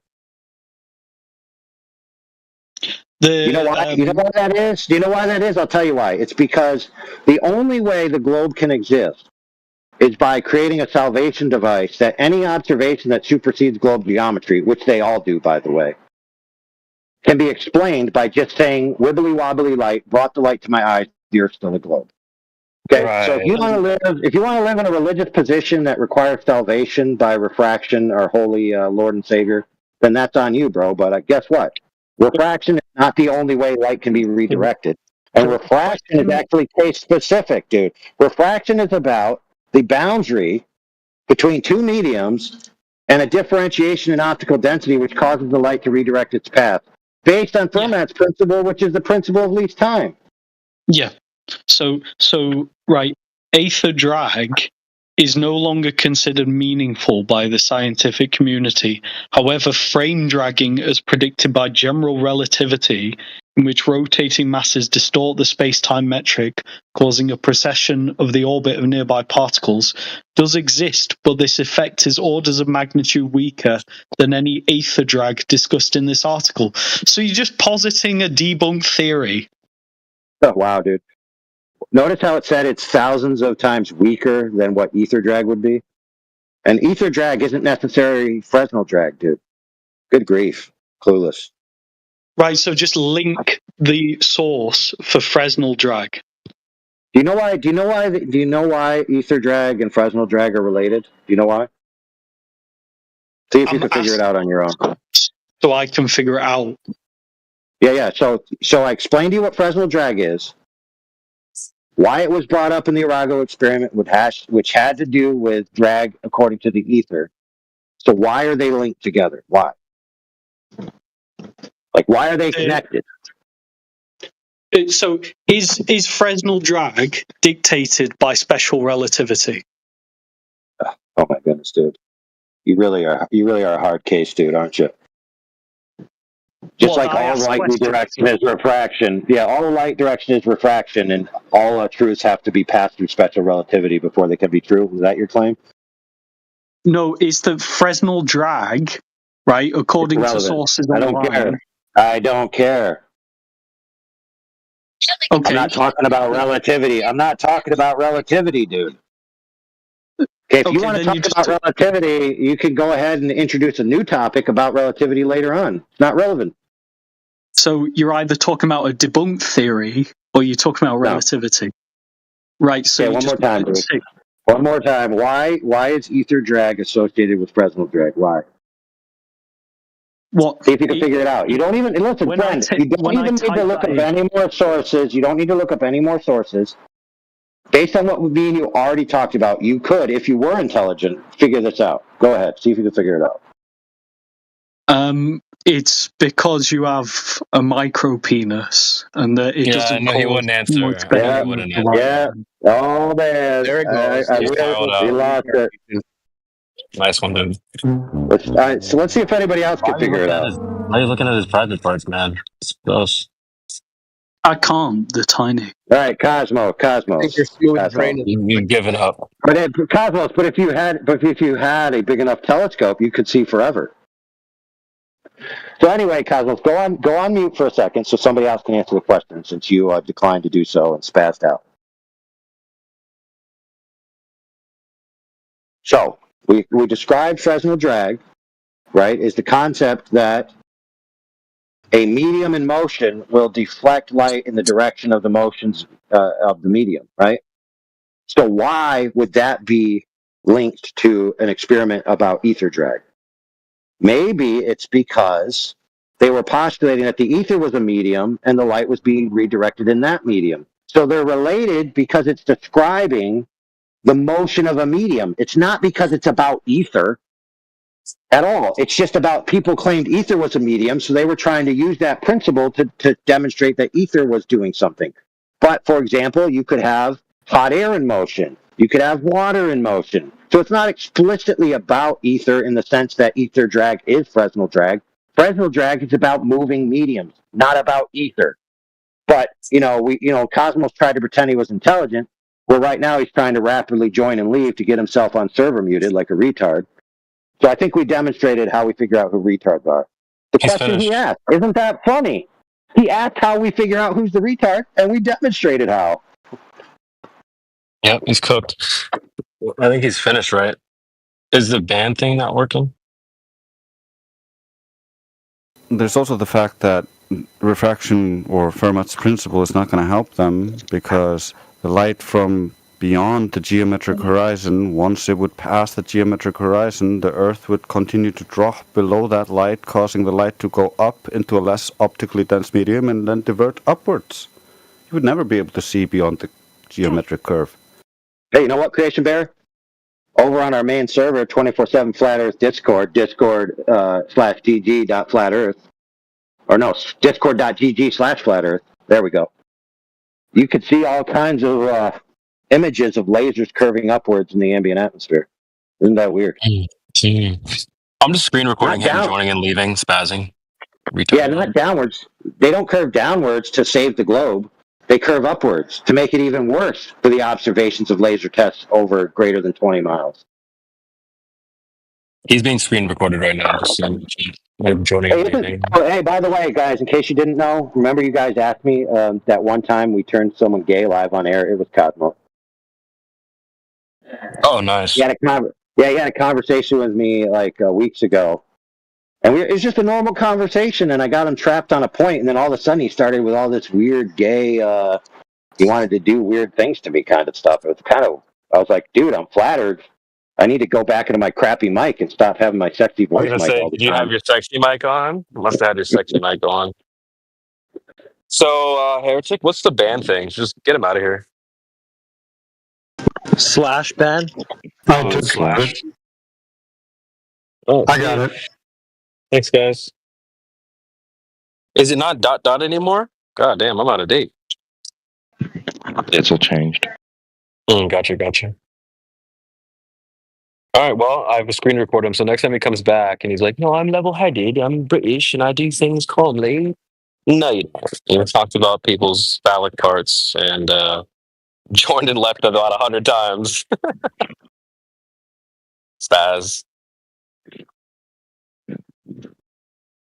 All right, well, he's cooked, so who's next? AI, bro. Holy, AI's on fire right now. Hotter than the proposed surface of the sun.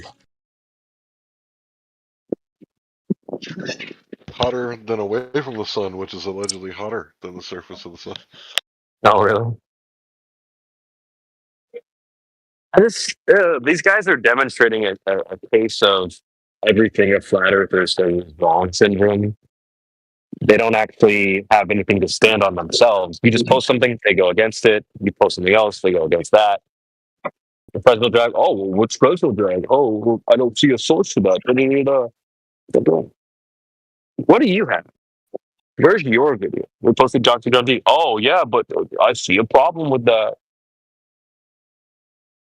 Every time, man. Only take some time.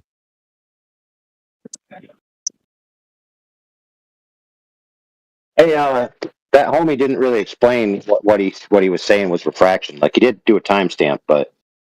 So I would like a timestamp to the video.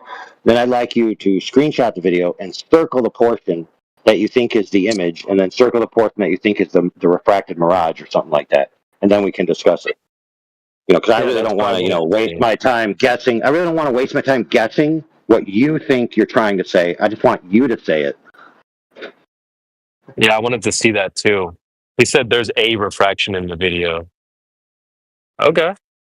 Hello. I wonder if it's a reflection. Someone was saying about light refractions. I hear my name. No, we got your timestamp. We got your timestamp. What I want you to do is screenshot where the thing is occurring, and I want you to circle it. Sorry, just the red light. Can you see the red light when you're looking at the video? So no screenshot. Okay, so seeing a red light means what, dude? So do you want me to explain what the video is doing for context, or do you want me to go straight into it? The screenshot. I don't know. Just do your best. Do your best to make a point.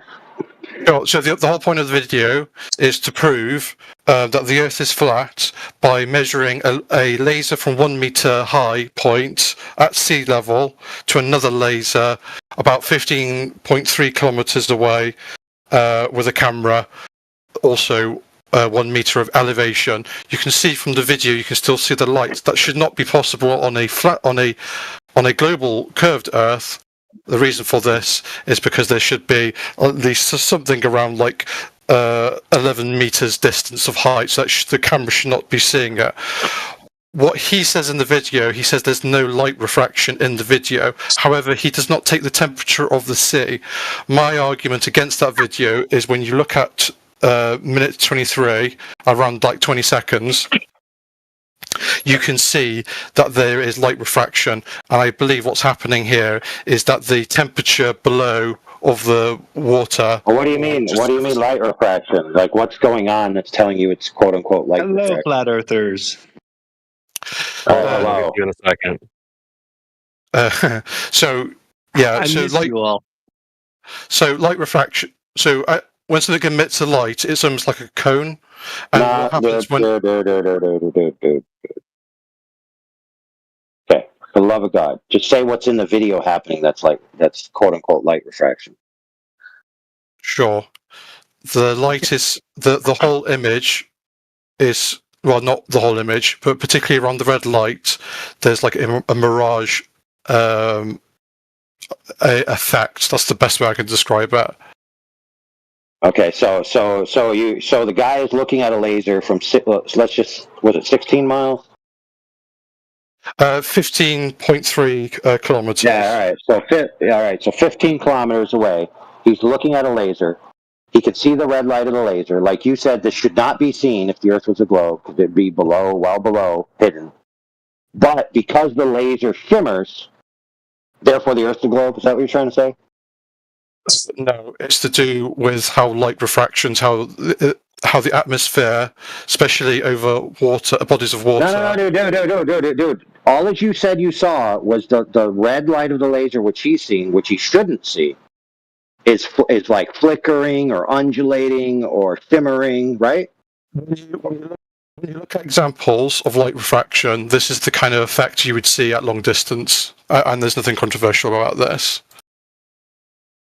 In fact, I'll link you a video of a guy who explains it. So it's twinkling, therefore what? Yeah. So a warm front moved through, and then the laser was scintillated because of Fresnel drag, right? And so therefore what, dude? Therefore you should be able to see the laser because the Earth's a globe? I mean, come on now. No, it's because of light refractions. That doesn't make the Earth a globe. Dude, you're like on a script, dude. You're like on a script, bro. Like, can you think for yourself on the fly, or no? I'm not getting it. Should we or shouldn't we be able to see the light? You haven't addressed why it isn't light refraction.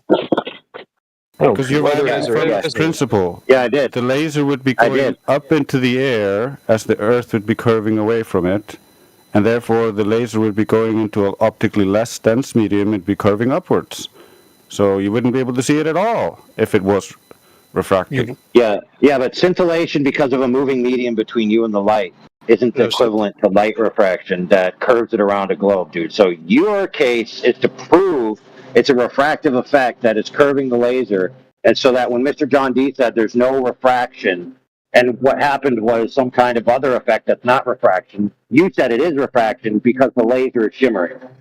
So you got no case here, bro.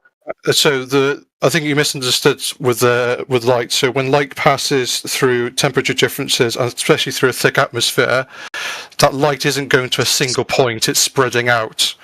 So even if it is behind the curve, you would still see the light because you're seeing that refraction, you're seeing that spread. Think of it as like a cone, and at the very point of the cone is where the light is emanating. No, buddy. The cone would be turned up into the air if it were refracting, because it's going into a less dense medium. It's not violate from its principle and start going down into a more dense medium for no reason. So we got you, bro. We got you. We got you. Yep, hang on. Yep, you're hung. So the cone itself, okay, if you have a cone that is spreading out, you still have the center line of the cone, and then you have the upper line of the cone and the bottom line of the cone. If the Earth was curved and you shouldn't be able to see the laser, then the laser spreading out wouldn't make it so you could see the laser. It would still hit the ground before the arc and not continue past the apex of the arc, known as the bulge in between point A and point B. So the idea that the light is spreading out in a cone doesn't defeat the geometry in any way, shape, or form. This is gunnery 101, dude. Like if you have a shotgun spread, in order to hit the guy behind the hill, you actually have to get on top of the hill. Your spread of your shotgun doesn't go around the hill and get him, dude. Yeah, but if you have refracted bullets. All right, so conical dispersion. Sorry, I didn't know I was on mute. But yeah, did you get the? Wait. What? Dude, we're going to give you a chance to tell us why you were laughing. If you were laughing at what I said, then we've proven another retard here today. I think you were But if you're laughing because your cat. Okay, that might be fair. Because that's what he believes in. Joshua believes in refracted bullets and refracted lasers that magically just curve around wiggly woggly. That was a weird laugh. You believe rockets separate from the ground and never hit the ground, though. Right. In my Hold on a defense, second. I was pissing myself laughing, and then you just unmuted me. That was not for your ears. The reason why I was laughing, the reason why I was laughing is because you said when you fire your shotgun, you can't basically hit the other guy over the other side of the hill, over the curve. You have to get on top of the hill to hit that person. Yeah, facts. True, I'll agree with that. Unless there is a ceiling, which the other guy mentioned before, and it deflects or refracts the bullets at the target. And also on a side note, you could technically aim high, and then the bullets would fall on the enemy on the other side. That's how mortars work. Oh, that's my argument from yesterday: parabolic trajectories. Okay, that's fair. That's fair, friends. But just notice that he's agreeing with my premise, which is that the conical spread isn't the thing that's getting it around the curve. A deflection or a bouncing, which is a reflection, or a falling. So two things that aren't the conical spread itself. So I still win. Thanks. Got him. If you look at the video that you guys posted me, you can see the refraction, you can see the light shimmering, you can see the light almost spreading. So what's happened is that it's gone in a cone, but parts of that cone is getting the refraction, and then you're seeing that refraction. That's why you're not getting a pure red light. You're getting this really hazy, blurry, almost streaming red light. That's my point. At a distance also? Like, what's the distance? The distance is 15.3 kilometers, according to the video. I did look at on a map. I did look on the map. It did look more like 16, but I'm not going to dispute that. Cool. That's cool, brother. That's cool. So what part about the laser's beam that's being seen, that scintillating, undulating, shimmering, what point of that demonstrates to you that the laser is actually following the curve of the Earth to defeat this globe-defeating, geometry-busting observation? No, it just disproves the. So the video is the whole premise of the video is to debunk the globe Earth, and I'm saying it doesn't. Yeah, that's because when Dr. John Dee fired his lasers, you can see it in his earlier videos, regularly he would notice that the lasers would curve up into the air, and he would take pictures of them from the side curving up into the air. And so he was like, well, I need to find days when there isn't so much refraction causing the beams to bend up into the air. And so he found a day when it wasn't bending up into the air, and he could see. Okay. Are you on the video? I want you to jump to... Let me find the minutes. Yeah, jump to the part where the red line is showing, undulating, scintillating, and it doesn't make any sense. Yeah. So let me get this straight. I don't know why you just don't accept it. If you can show light scintillating over a known flat surface. Sorry. AI's roboting a little bit. You're roboting. But if you can show light scintillating over a known flat surface, does that mean that that flat surface is curved? So to address your point, yes, he does claim that there's no refraction happening whatsoever. But this is simply not true by the literal footage he has. Also, if you go to incorrect. 13... No. Address what I'm saying. Stop waffling and going on in your imagination land. Scintillating of the light does not mean it's bending around the globe. There's no evidence of that. Yes, there is. Dr. John no, there's not. Yes, there is. Yes, there is. That's why I asked you earlier, if we have a flat surface and I can show a scintillating light across that flat surface, does that mean the flat surface is curved? Sorry. I'm Your missing intellect is clearly flat. I think I'm missing what you're trying to tell me. So are you denying that light fractals are a thing, or are you denying... No, listen. You're claiming that scintillation of the light proves that the light is bending down around the curve, making it prove, basically show that the Earth is curved and it's going around the curve. That's your claim. It's light refraction that's violating Fermat's principle. Okay, we'll go with your claim. Scintillating light equals curved ground. It's not? No, my claim... So you don't have a claim, and scintillating light is not evidence of light bending around the globe. To be clear, this video was sent to me yesterday to disprove the curvature of the Earth by measuring 2 laser points. I am arguing it does not disprove that.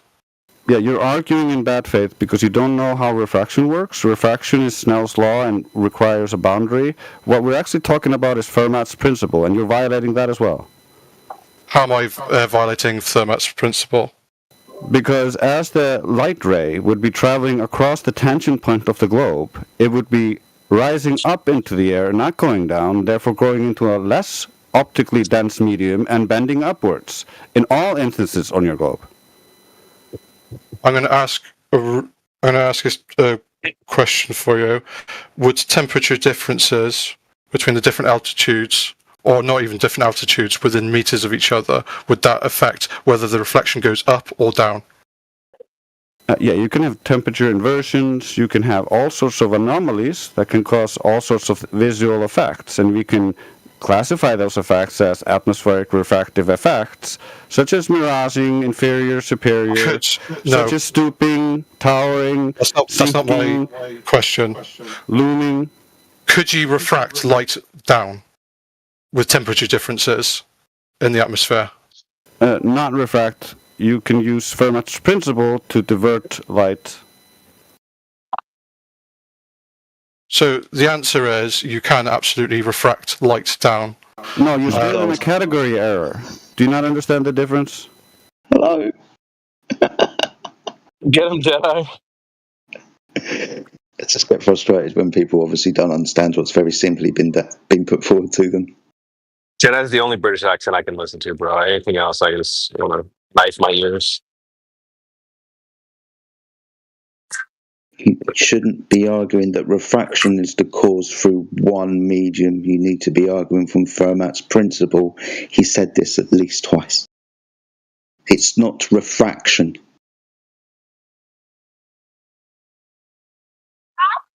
So I'm claiming refraction can bend light down, which it can, and you're saying no. Look at this other principle. What is refraction? Define it.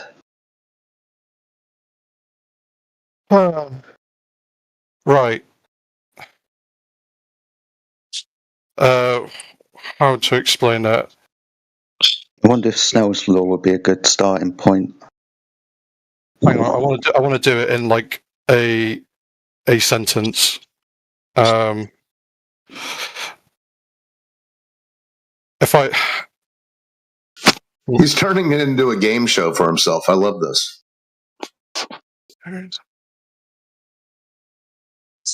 So, I would define refraction as basically a deflection of passing opaquely through between one medium or through a various of densities.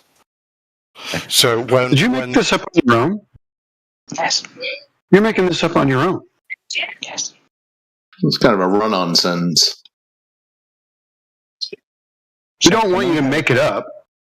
I don't know. What do you want me to say? It's like it's a change in direction. The actual definition of refraction would have been a good start because we're talking about that, and you're making a claim that definition of refraction. Definition of refraction: the change in direction of a wave passing through one medium to another, causing by its change in speed.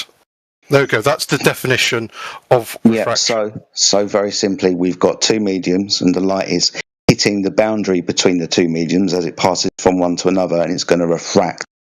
Right. So two mediums. The example of when you put a straw into water, and you look through the glass, it appears to be broken or reversed. Right. Good. So this isn't what we're going to be discussing when we talk about looking through one medium. Fermat's principle is going to be where we're going to be discussing. It's not going to be refraction is going to be the cause of this because it will not fit the definition, the situation of just looking through one isotropic media.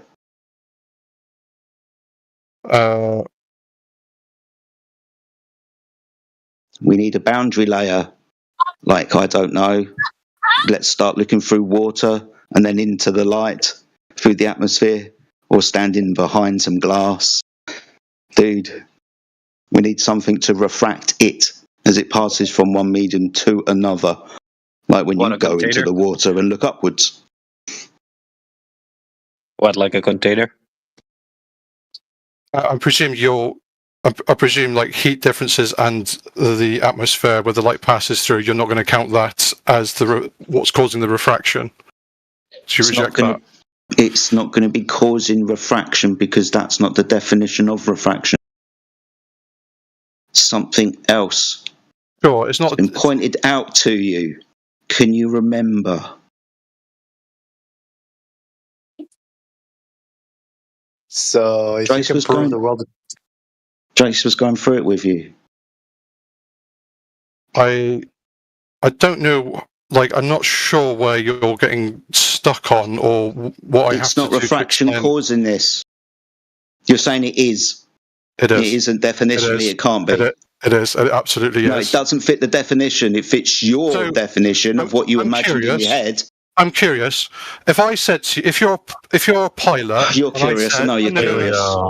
If I said to you, here we go, black box, that would invoke a black box in a plane, a secure box. But if you were like a programmer and I said black box testing, they're going to mean two different things.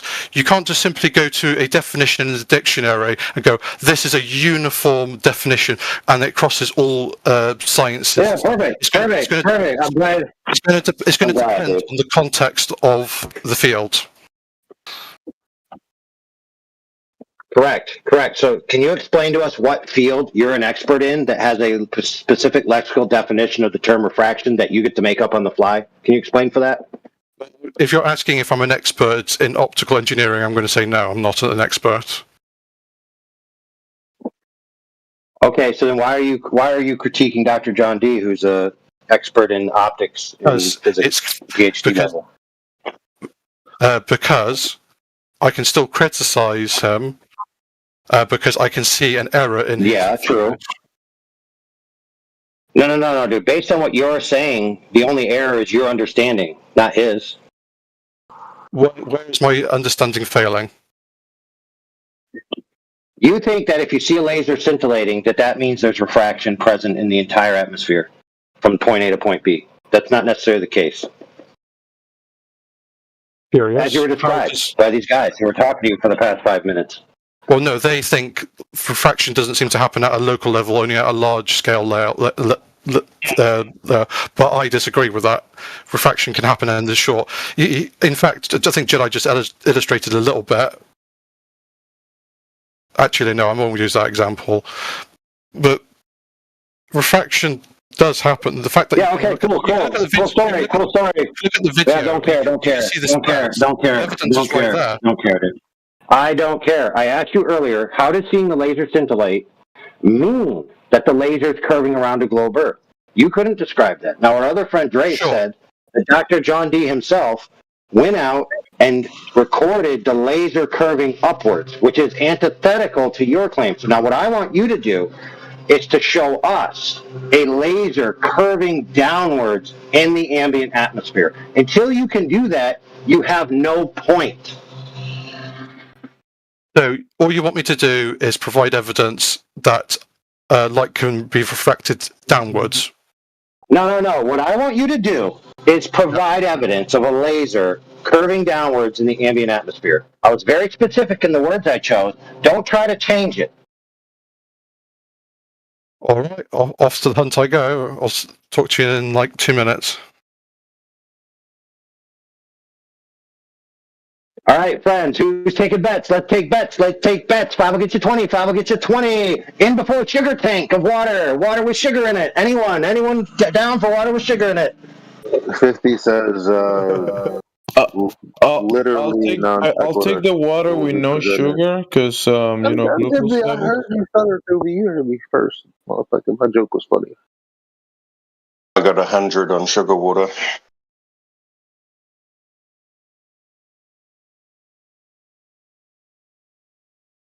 Can you add lime and lemon to mine? I'll put 200 on the fact that he gets a laser going through a piece of plastic. That's all right. All right, we got it. Now, what's First Daddy's joke? Let's hear it. No, forget it. All right. Moments passed. Gemsy, you're fined 1 flat earth demerit for violating the Black Lives Matter Joke of the Month Club. Yeah. Eli, you're fined 2 demerits for violating the Latin Descent Joke of the Month Club.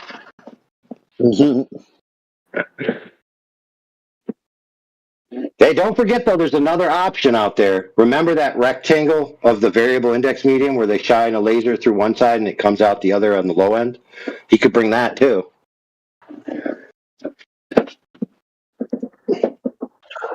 Wasn't that the piece of plastic that I was talking about? Or is there another one? Oh, okay, yeah, maybe. I the green one, right? Sorry. Yeah. Yeah, exactly. Sorry, I thought you were talking about something different, so I forgot. All right. Okay, do we have any Globers before AI keeps violating the VC topic with his nonsense?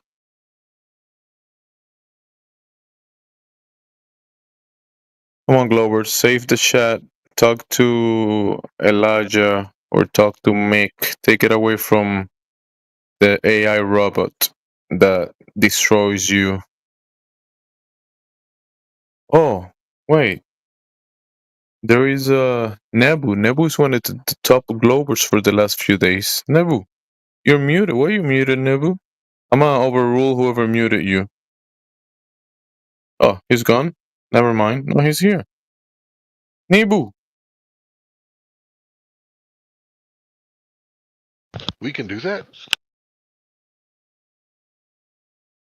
Wait, what? What's happening here?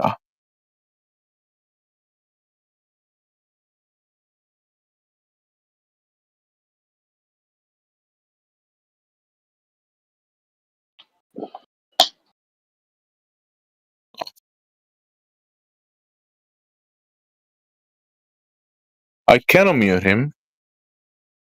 There's some role missing that I had before. What's going on?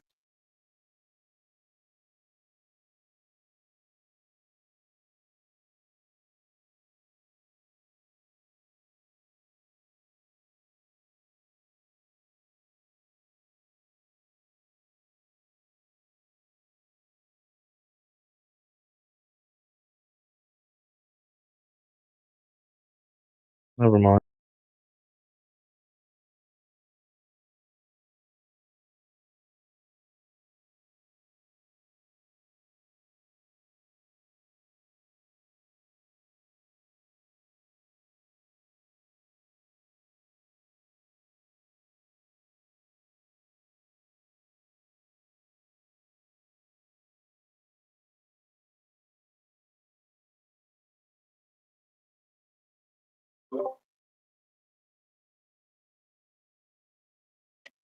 That's the best I could do in short notice.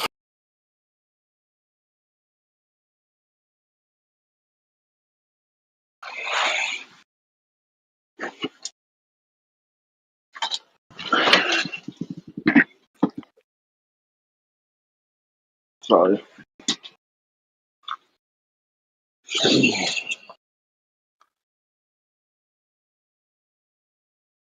So what's the payout? The short version is basically laser beam, when it goes through the atmosphere, it will encounter like different density variations due to like being air and cold air. No, brother, stop. In this video, does it show a laser being curved downwards in the ambient atmosphere? Yes or no? It is in water. However, this is Okay, bro. Let me help you out. Do you understand the word in English? Yes, and the word in English, no. I did answer your question truthfully. I did say it was going through water. Does this show it in the ambient atmosphere? Your options are to answer with the word yes or the word no. I had short notice, and people were messaging me to come back in. However, the point still stands. It is being Here's the point, bro. Here's the point. You're not going to be allowed to speak in this form anymore unless you answer with a yes or a no. One is 3 letters, the other is 2 letters. So if it's not 3 or 2 letters coming out your mouth, you're going right back on mute. Okay, we don't play this game, dude. We want to know a yes or a no. Okay, it's that simple. Go ahead. Yes or no? Does this video show a laser curving down in the ambient atmosphere? Yes or no? No.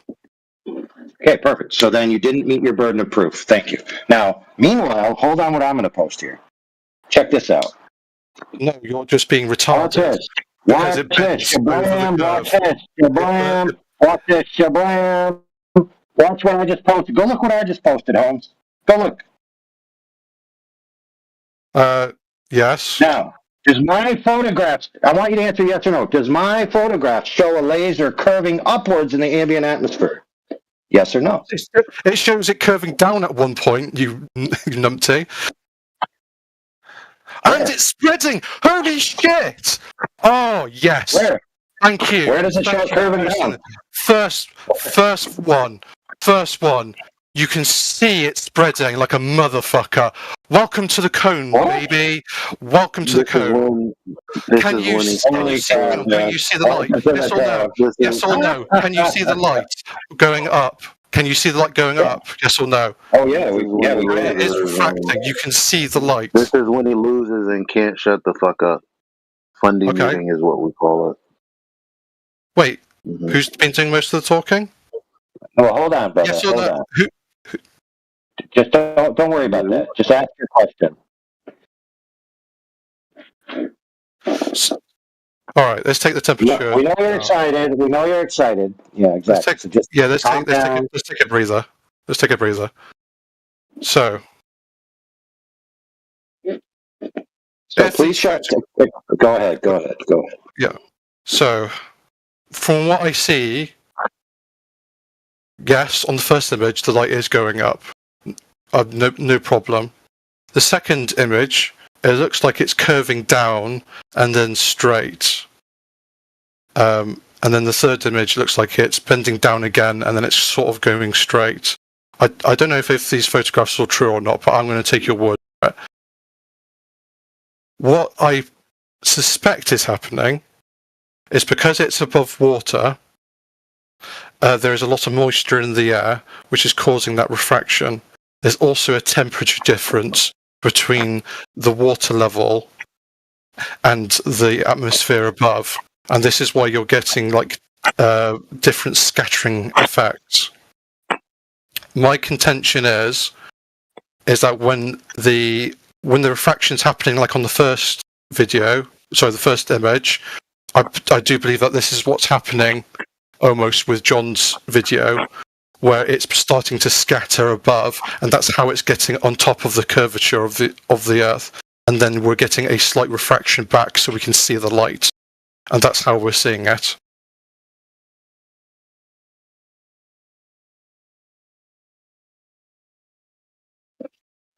I mean, that's all cool and all. Now, do you have a demonstration of that actually happening? Oh shit! I was actually responding on mute. I'm sorry. So there's not a single. There's not a single curve down direction for the laser in any of those images. And second of all, the beam is not split. It's being reflected off of the water, just like the lights in the distance over there where the laser is. So I mean, the delusion to see what you saw versus what's in these images. What are you seeing with the first image? Tell me what you see. I see the light curve upward. Sure. Is it different to the second image? Yeah, because where the first one, it's curving upward from the foreground, the second image is curving from the background. Right. Why are they acting so differently? What do you mean so differently? In your model, because why is it not model? There's no difference other than the perspective of the viewer. Obviously, what do you mean? Sure. As the viewer, how would you explain the same this thing phenomenon? is happening. The same thing is happening for both viewers. The light is curving up. There's no downward curvature. So your point about that was incorrect, and also the splitting. Like I said, that's just the reflection off of the water. So those 2 points that you just put forth with analyzing these photos. I think I'm missing. Listen, I think you heard that I was almost done with the end of my sentence. I apologize. And second of all, I'm not answering a question. You analyzed the photos when he posted them, and now I'm critiquing your answer. I'm not answering any questions that you asked. Hang on, there should be a back and forth if I'm allowed to justify my reasoning. And if you're seeing something, how could you justify? You just. Hang on, I was talking. Look, you just described what you saw, and now based on these photos, it's not what you described. There is no downward curving light. Second of all, there's no splitting of the light either. That's just the reflection. What's your response to that? So So the first image, it's clear that the light is dispersing. It is splitting apart. Would you agree or disagree? I disagree. On the first image. So you don't see the light spreading out. It's no longer a single point. It's spreading out on the first image. Because it's reflected off of the water. The water, it's a bit blurry, but it looks like the water is on the bottom and the sky is at the top, and it's going towards the sky. So it can't be a reflection of the water, correct? On the first image. Okay, well, there's no... Okay, what are you talking about, though? Yeah, is the light scattering? Light always scatters. Sure. It's scattering quite a lot, wouldn't you think? Okay, so you had 2 points that it was splitting. So you're talking about scattering, okay? But how is that relevant? So that scattering could get over a brow of a hill, such as the curvature of the Earth. No. That's point one. I already explained to you. Real quick, Big Daddy. I already explained to you how a conical spread doesn't result in superseding a curvature. Gunnery 101, dude. It's bending upwards, though. Address your point, but if we're not addressing the scattering, then we can't get to point two. So as it scatters as a body of light, it is bending upward. Yes, in that image, yes, it's bending upwards, and it's scattering. All of them, in all of the images. Yeah. So with AIs, pause for a second, brother. Pause for a second. If you haven't yet fully understood what I meant by the conical spread can't defeat the curvature, I would like you to do an exercise, if you would be so kind to do it to yourself, so you'll learn. Draw a curve between a shooter and a target, right, to where the apex of the curve is higher than the target and the shooter. Then draw a gun in that person's hand. Draw a conical spread coming out of that gun as wide as you want it to be, and then lower that conical spread towards the hill that's in between point A and point B. You will never get the projectiles to hit the other target. Never. Yeah, this is point 2, but I'm trying to get. So, would you at least say with my first point that the spread, the shotgun spread, as you would say, it would go over the hill, and your contention, you still wouldn't hit the target at the bottom of that hill? Yeah, it's going to go over the hill and keep on its trajectory, which is going to be an off angle from the apex of the arc relative to the down angle, where the arc is receding away and the person is lower than the portion of the projectile's vector. So it's just going to go right over the enemy's head, dude. It's never going to hit them. Okay. In your analogy, could it be possible when the bullets, when some of the bullets or pellets manage to get over the hill, eventually they've got to drop, correct? Couldn't they hit something on the other side? A bullet is not light. Okay. Correct. Fair enough. Fair enough. And Big Daddy is correct. However, you missed a part. What you did is you took it away from conical spread and you moved it to the arcing path.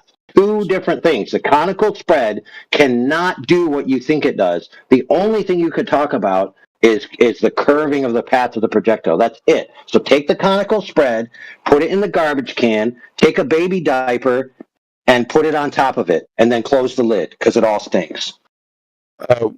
When you're firing a light, when you look at the surface of the water, would you say just above the surface of the water, that's where you're going to get a lot of humidity?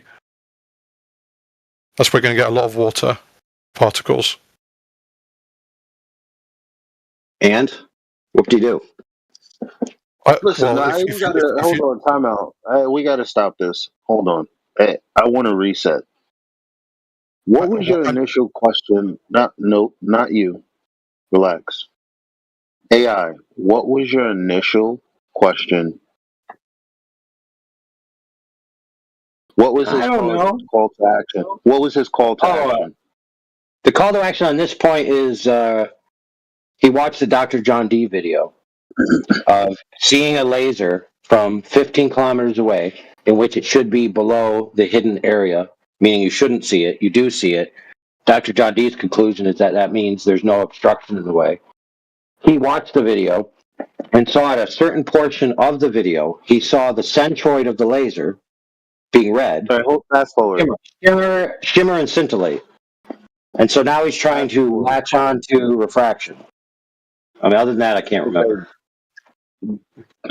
2 minutes. He was supposed to go to find. Oh, yeah. A laser bending downward in ambient atmosphere. Yep, which is the one thing he needs to prove. Exactly. The only claim he has. I didn't have enough time to do that. However, well, no, you don't have the time. Hey, brother. 2 minutes isn't Nobody's enough. forcing you. Nobody's forcing you to be here. Hey, friend, real quick. Hang on. If you want to go find something and somebody says, "Hey, come back," guess what you could say? No, I'm busy. Hang on, I've accepted the evidence that you've shown me without question, and I haven't assigned any malice to it whatsoever. I think it'd be fair if I can at least just get a 2 sentence out, and then and I'm more than happy for you to have the last word. And if you want me to leave, I'll leave. Okay? Sounds fair? No, we don't want you to leave. We don't want you to leave. We want you to search for that evidence. That's all. So what I'm saying is, above that surface of the water, there is a lot of droplets. There's lots of water molecules, enough to refract that light downwards, as presented in the video. No, dude, let me be clear with you. I hope this catches your attention. In the video you showed a tank full of particulates. Okay? Particulates. In which I believe that episode, it's actually sugar. Sugar is dextrose and sucrose, which are described in their naming by the way in which they bend light in the molecular level. So the particulate itself already has a predisposition to bend light. For example, dextrose is called dextrose because it causes light to do a dextrorotation as it passes through the molecule. This is not analogous to the ambient atmosphere. Not only that, but you presented us a fish tank which has a flat bottom and an arrangement of gradation that is essentially horizontal flat gradations. This is actually proving the Earth is flat, if anything. Hang on, can't salt refract light? Who cares? You'd have the same problem with particulates, dude. Hang on, what's all these experiments? We don't have an observation of your premise, man. Hang on. What else do you want to? Why do you want? No, we don't want you to talk indefinitely about anything. If you can't engage the points that are on the table, I'd much rather you not say anything until you can do that. Right, so Big Daddy's correct here. Hold on, friend. Big Daddy's correct here. You're speaking entirely in hypotheticals. You've been prepped to provide the evidence. So to continue down the hypothetical train ad infinitum is not what we want to do with our broadcast onto YouTube to entertain you. We want you to realize that you can't provide the evidence, that you're speaking in hypotheticals at best, and you need to actually go pound pavement, and by what I mean by that is do work to find the evidence that you need to find.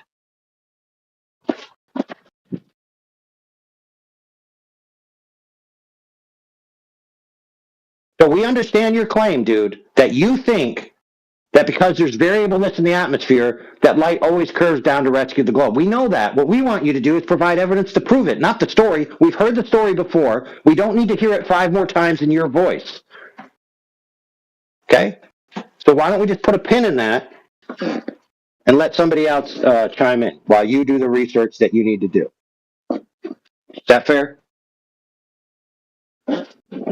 Sure. Sure, your room.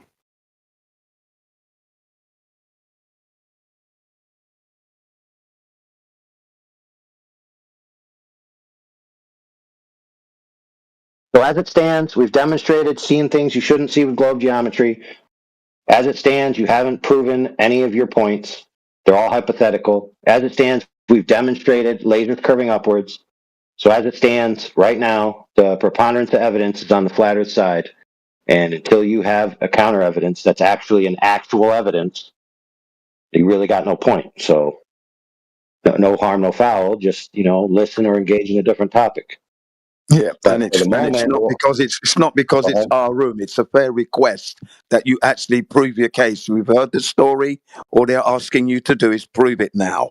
That means boots on the ground, as he said. Get your boots on, get out there, get that video made that you're showing us the curvature that you're measuring, that we can replicate, and then we can then say, okay, you've got something. All right? That's it. Not because it's our room. Just get on with it. Simple. Wow. Yeah, but that being said, Jin, let's let that guy go into pause for a while and mute, and that way we'll give some time for other people to speak. So, for example, Jim could speak about what he's been up to, because I haven't heard from Jin in a while. But other than that, let's have somebody else besides that guy talk. Go ahead. Well, I've just been knuckling down, smashing the Glovers to smithereens on other servers, whilst I'm heavily muted because they don't like the truth, because the truth hurts. I'm enjoying it. It's taken me 3 years to get onto this server. Yeah, I'd like to manage truth on matter. Device. That's how I've managed to get on. Yes, I have a question. Go ahead.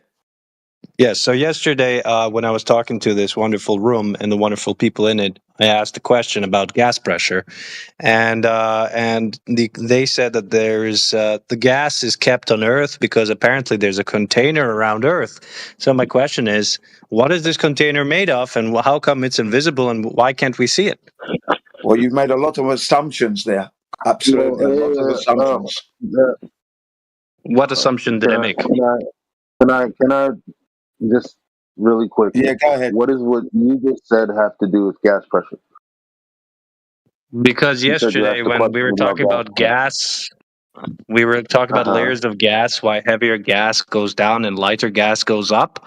The guys in this room said that there's a container keeping this gas pressured on Earth. So therefore, No, what I'm is sorry. this So container made again, of? well, And why? I'm sorry.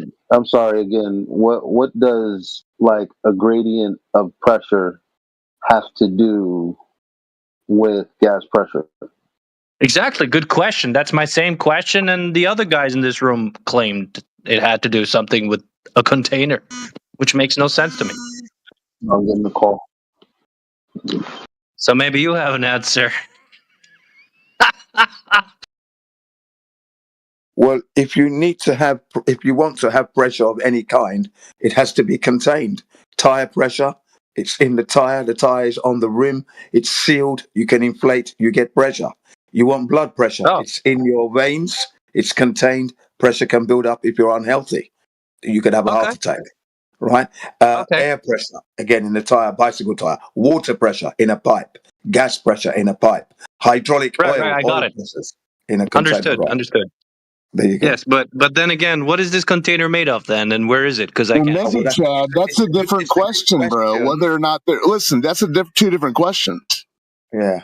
How if a container is needed to contain the gas? Okay, yeah, that's a separate question than what the container is. Yeah. Wait. Yeah, If a container is count them 1, 2, two different questions. One requires omniscience or some God's eye point of view of everything that I don't have. So yeah, just focus on the part about the gas pressure requiring containment. Yeah, we get that. Yeah, I understood your claim. Does that not blow your mind since they say we're hurtling through outer space? I understood your claim that gas needs a container to be contained. Then, therefore, what is this container made of? Did you? You just agreed like 4.5 seconds ago. Sure, but what is the container made of? And why is it invisible? Question. I'm not omniscient. Sorry. Maybe someone else in the room can answer that. Think someone in here is omniscient? No. Yeah. The majority of the container is probably the land. Because it's got pressure down here, right? You're a little low, Larry. But why is the container invisible and what's it made of? Why can't I see it? Yeah, I can. Hey, bro. I'll tell you, but I can neither confirm nor deny whether I'm omniscient or not. Well, I thought you guys had a body of science that can back this up. What? Do you not have any science at all? Let that joke resonate for a second. I'm trying to process that joke. The omniscience joke. So you would know, but you're going to keep it a secret. You cannot or will not deny. But dude. Nothing. I wasn't talking to you. Doesn't matter. Carry on. Yeah, like so. Neb here. Okay, The do you understand? The answer is. Oh, my bad. Go ahead, Elijah. The answer is it's made of. Are you ready? You got a pen? Yeah, I'm ready. I'm all ears. Please explain why the container is invisible and why I can't see it. No, you said what is it made of? Sure. What's it made of as well? Yeah. Those three factors. What's it made of? Why is it invisible? And why can't I see it? It's made of something solid. And how do you know you can't see it? Well, because when I look up, I don't see any container. So how do you know there's a container up there? Holy crap, dude. The answer to his question is all the same answer. Because it's made of invisible material. So, for example, what's it made of? Why is it invisible? Why can't I see it? If it's invisible, you can't see it. The third question's redundant. If it's invisible, then it's made of invisible material, which answers the first question. So the answer to all three of your questions is it's made of invisible material. The end. Okay, so what's this solid invisible material made of? What is it? Invisible material. Well, Copernicus told what is it? Well, Copernicus, in the Copernicus model, the firmament was made of glass. Do you reject that or do you accept that? I don't know. Is it made of glass? Well, in Copernicus, in heliocentric, the first heliocentric model, like all 16 of them, he said that the firmament was placed right outside of Saturn, and it was composed of glass, and the stars were affixed to it. Do you accept that or reject that? Okay, that's what Copernicus says, but I'm not asking Copernicus, I'm asking you. No, I'm saying, what do you think about that idea? Would that work for you? Is Copernicus right or is Copernicus I don't know. wrong? I'm asking you directly. Yeah, I'm saying, The like, what do you question's think? for you. Yeah, what do you think of Copernicus? Do you think is he on track or is he wrong? I'd say Copernicus is a little bit outdated in terms of his science, because there's other science disproving his claim. But then again, my question wasn't for Copernicus because he's thousands of years dead. My question is for you. Thousands of years? Yeah. Yeah. Okay, you got to look that up again. I'm asking you directly the question. What is this container made of? Yeah. Copernicus died 482 years ago and counting. 482 years ago. That's okay. That's fine. Sure, I'm wrong when Copernicus dies, but then again, that doesn't answer my question. Well, you're also wrong about the firmament too. We don't know. You don't know. Like, for example, I haven't been there to touch the sky dome, as you put it, and then come back and tell everyone what I touched. And then when I did, it would be anecdotal. But I haven't done that anyway, so I couldn't tell you because I have no first-hand experience. So how do you, with what confidence do you have to say that there's a container there? What confidence? 100%. Yeah, but what if you haven't been there and you have no science to back it up, no foundation? Oh no, what do you base the science is the second law of thermodynamics. Oh, PV equals nRT. Anything else? Yeah, PV equals nRT. Kinetic molecular theory. Boyle's law, Gay-Lussac's law, Avogadro's law. And space. There's the science. But you said it's a solid object, and therefore you should be able to fly up there and somehow see it or touch it or something, right? Sorry, I should be able to. Why should I be able to get whatever distance it is away with? Well, it's a solid object, isn't it? To me, a person, an individual dude, and asking me questions that I've got no way of really giving you definitive to. Perhaps you can't really answer it because it doesn't exist, and it's. What's the definition? Hold on. What's the definition of gas pressure? Definition of gas? Why are we talking about gas pressure? I'm talking because about we're talking about the gas that we're breathing and the dome that encases it. Wonderful, but my question is about the dome or the container. You're asking me how much confidence I have. I'm asking you what the definition of gas pressure is, and that's the gas that has. Yeah, but you're asking within a fixed volume. To what I'm asking. No, you're not. These people come into waste time again. When he came in here, the first thing he said was he was having a conversation. He asked the question about gas pressure. So let's not let him lie, and let's just keep him there. Because I asked him, well, what does X have to do with gas pressure? Because that's the first thing he said. Or am I wrong? AI. Hey, it's not my claim. It's what this room claims, sir.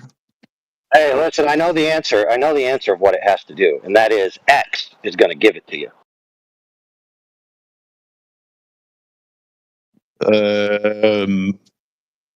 How does X going to give me something proving that there's a container around our Earth? Yeah, it's because X has to be in place before you have an alteration of X. Without X, you can't have any changes of the X value. X must exist in the first order, and if the consequent of X is the antecedent of X is a pressurized environment, which requires a container by the definition and the natural laws, then yes, it would be correct to deduce that if you have gas pressure, you must have a container. Now, the idea that you know or don't know what the material of the container is irrelevant. So, for example, you said if you don't know what it's made out of, it doesn't exist. That's false. The correct answer would be if you don't know what it's made out of, then you don't know what it's made out of.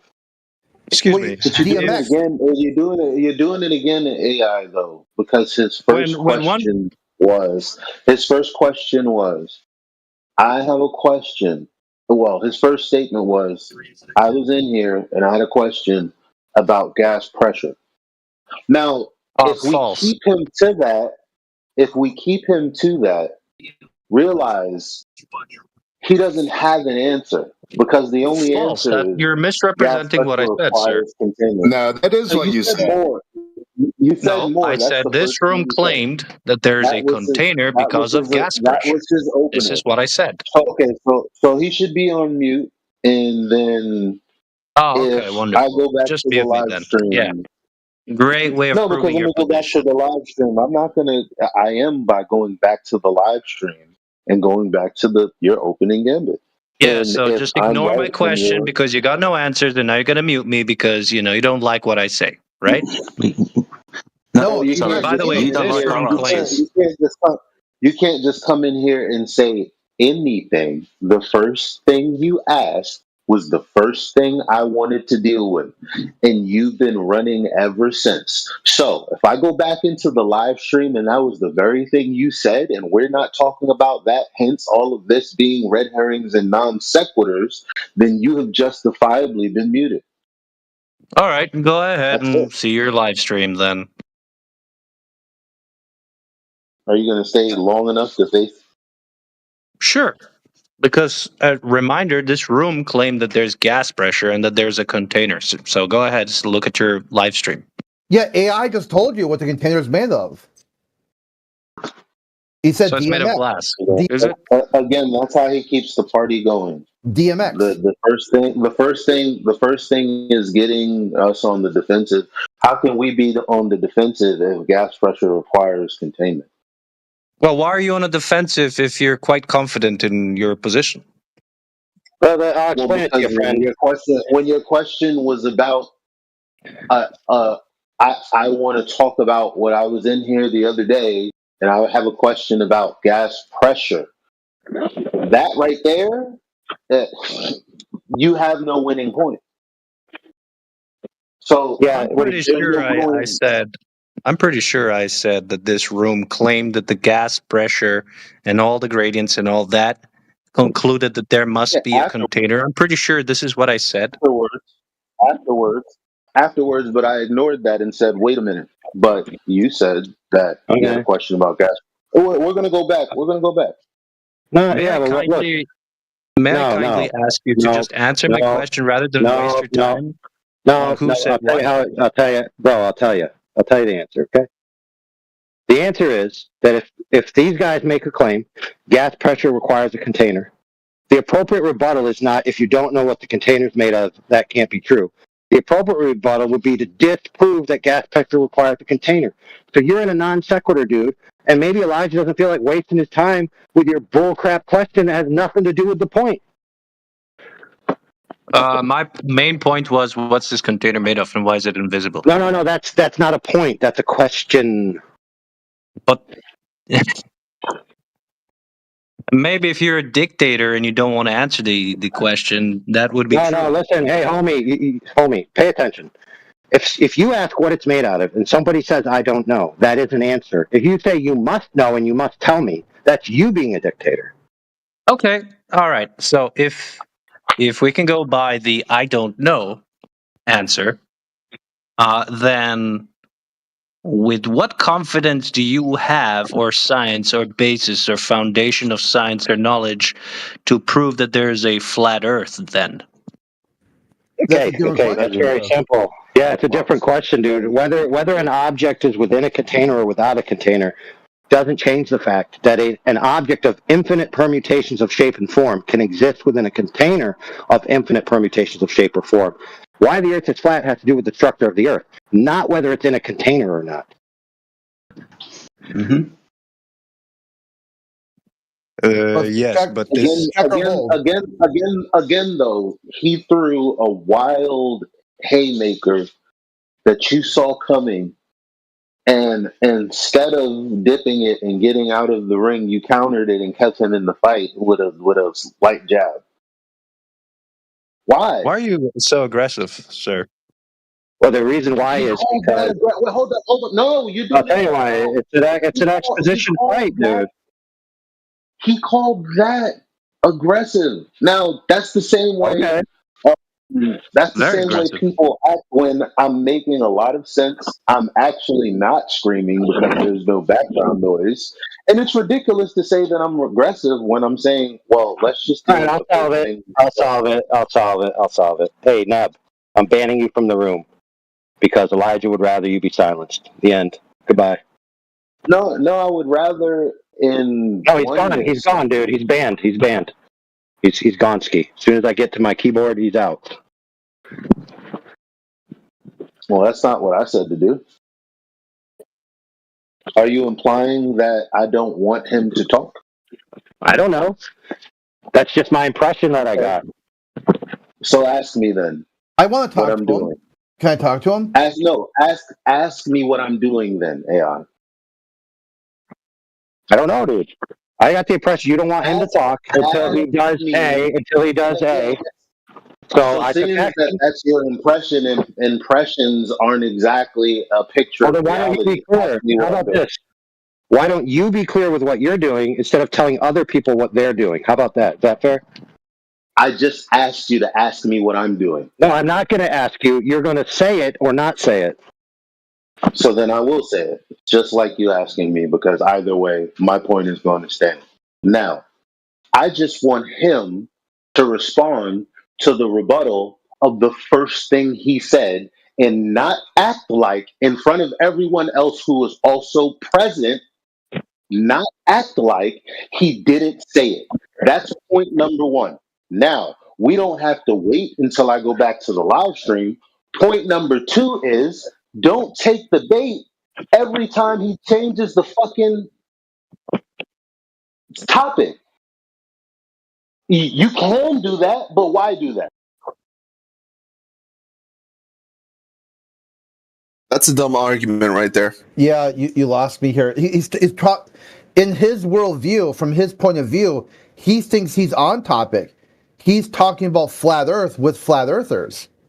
That's a topic that he thinks he's on. Look. Yeah, we're operating within his perception and the audience. So it's a chance for us to go over exposition. Why are you talking over me, bro?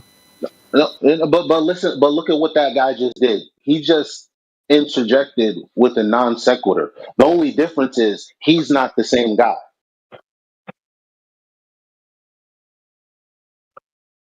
Yeah. All right, that's great. So now that you've aired that out, what do you want to happen so we can continue? Well, first of all, he's supposed to be asking about gas pressure. Now, if he says in what way that wasn't his point, well, he said he was talking about it and he wanted to ask about it. I asked him, what about it? He then responded with something that was a red herring. And I said, what does that have to do with gas pressure? That's where we were. All right, so Mr. Neb, you hearing that?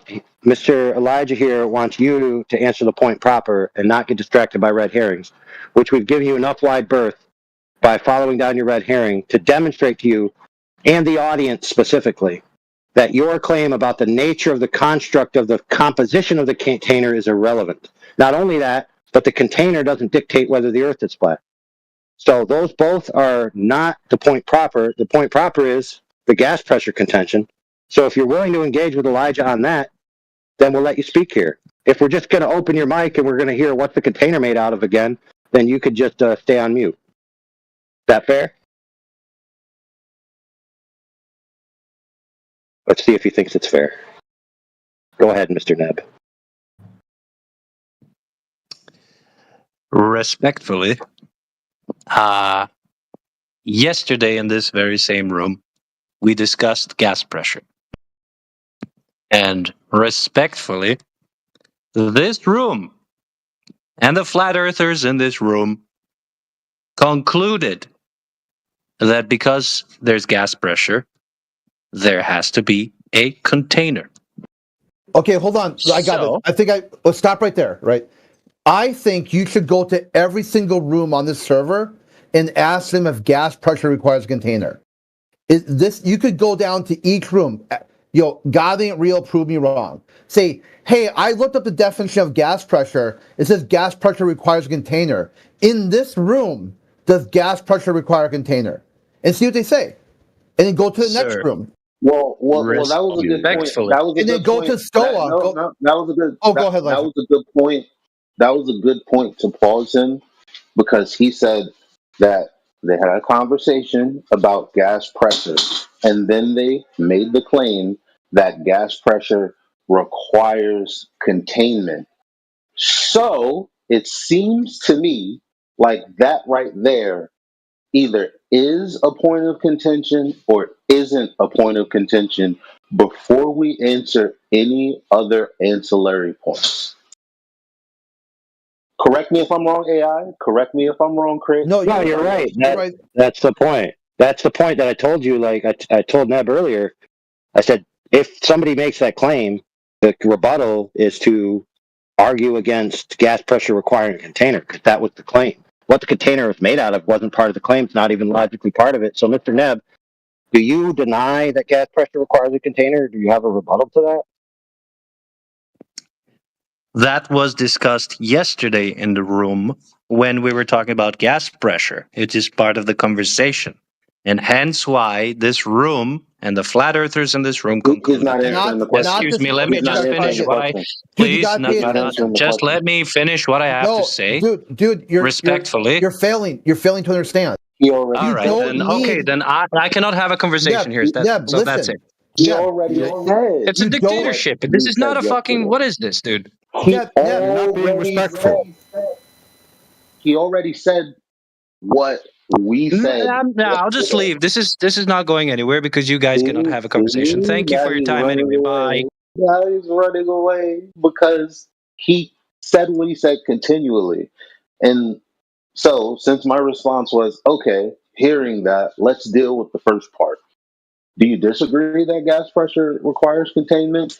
And he refused to answer it. Like, why talk to him for 2 hours versus have a conversation in a linear fashion where you deal with the first point first? What's wrong with that? It's not. I'm not shutting anybody down by. Well, I mean, I guess you could say. Yeah, you are. You are. Let me explain. With the advent of a time machine, and you went back right now, what happened when he was pressed? He had to leave immediately. So maybe sometimes you do it backwards. I don't know. It's possible.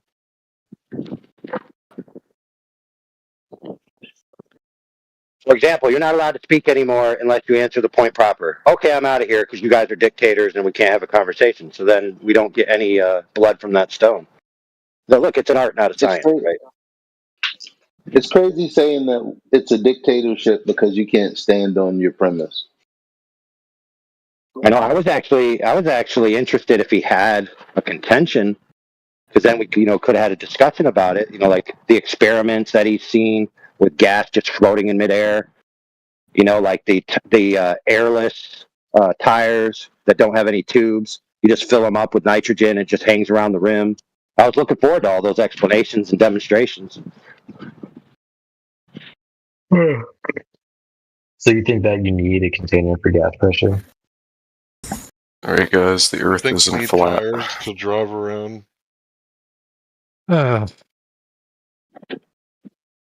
So you're saying forces can't act on gas or pressure? What is the flight theory about planes and aircrafts? Hey, well, brother, somebody just asked a question, bro. Maybe they wanted an answer to their question. Why are you being rude? I'm just asking. Actually, I'd be down to hear at either of those. All right, cool. So he yielded the floor to your question there, bro. So go ahead. How can the Earth be flat if the moon isn't flat? Does that make any sense? How can things be different? Okay, now I wonder.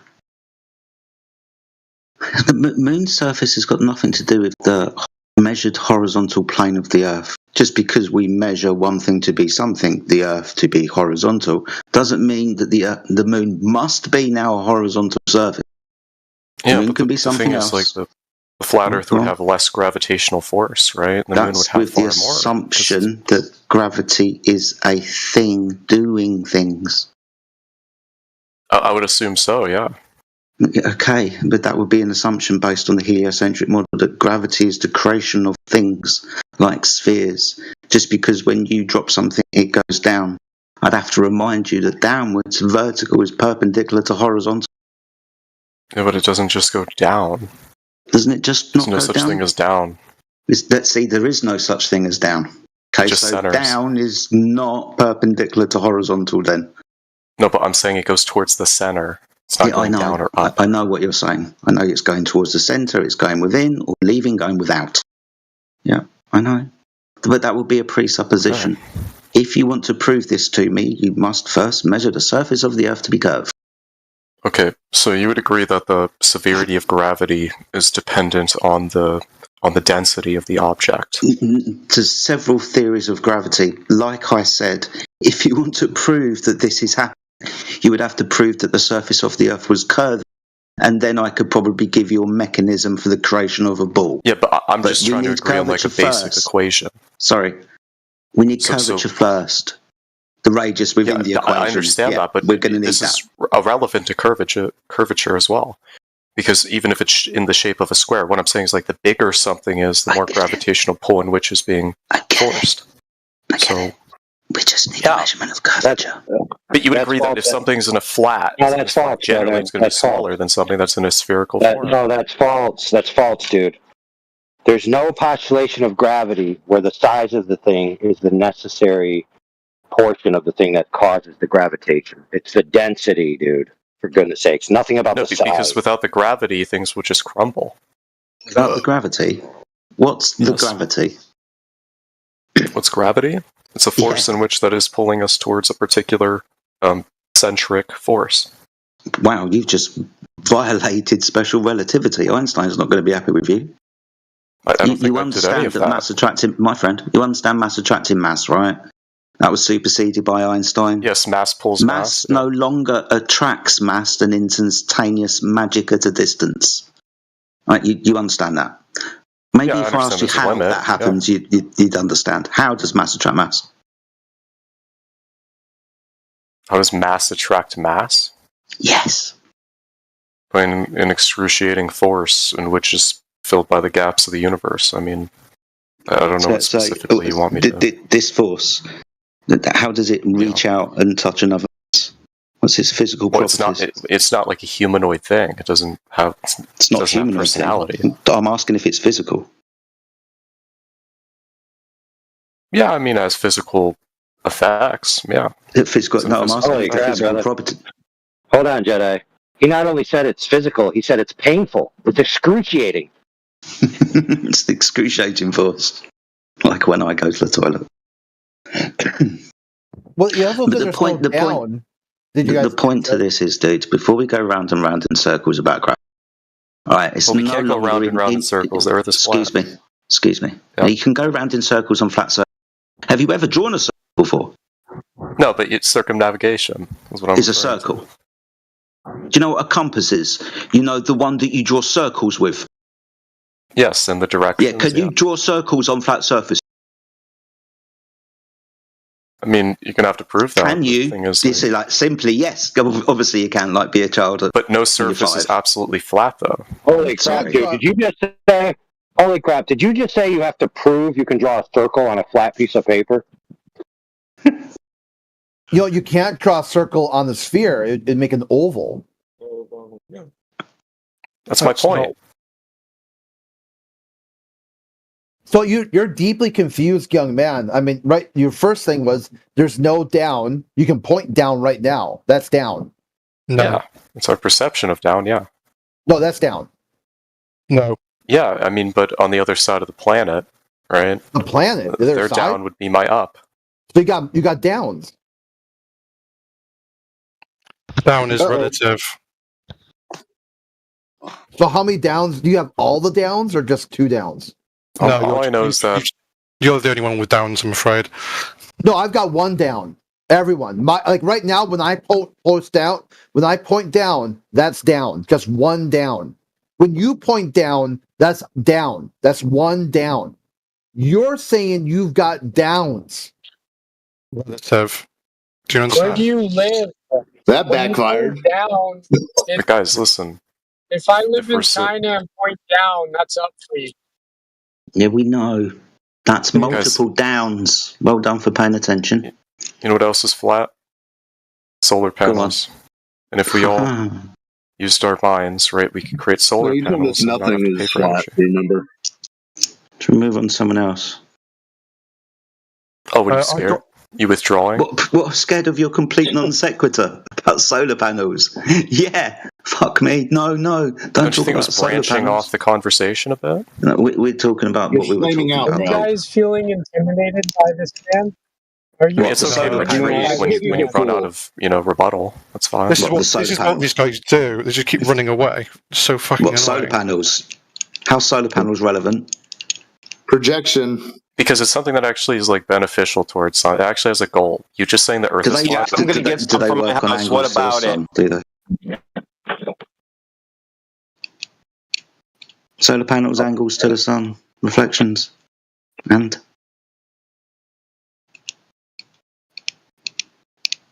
His Greta Thunberg is showing.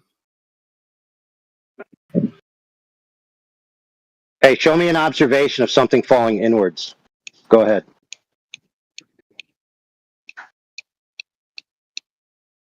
What does that These even nuts on your mean? forehead. Yeah, that's what I thought. That's what I thought, bro. But we're the ones running. Yeah, sure. Yeah, but what do you mean falling inwards? What, falling in towards itself? You claimed that things fall inwards, not down. Show me an observation of something falling inwards. What are you talking about, the Earth, as in things fall towards the center, and down is relative? Yeah, dude, you made a claim. You made a claim. You were asked, show me an example of that claim. How hard is that to comprehend? Sure. You could just pick up an apple. You can drop it. Falls down. Oh, you played yourself because you just said it falls down. Down is So I win. relative. Down is relative. Told you. You had to say down. I asked you to show me something falling inwards, but you instead showed me something that we all experience, which is downwards. You need to prove that downwards is inwards. Now, how can you do that? Go ahead. Well, you'd have to prove the globe and go to a different country and drop, and that's relative to where they are. So if you're in Australia, okay. At least you understand that So part. stop right there. Stop right there.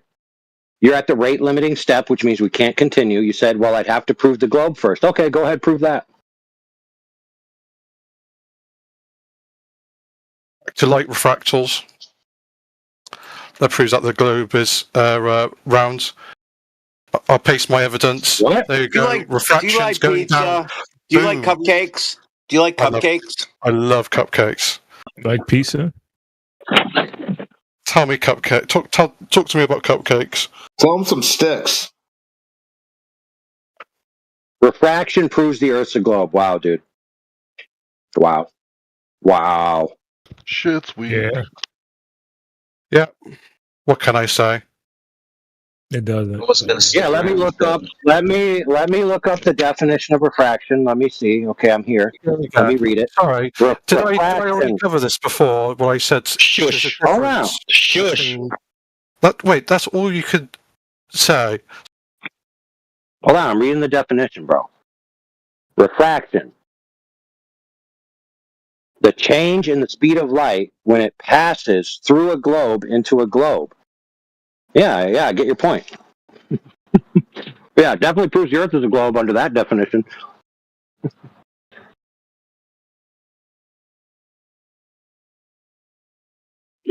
Go ahead.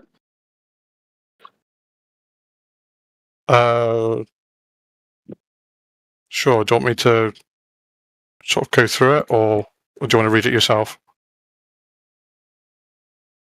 Is this going to require that you prove that light bends downward again? Because you still haven't done that. Yeah, I just did. I just pasted the evidence. Go and have a look. Oh. Did you eat the paste?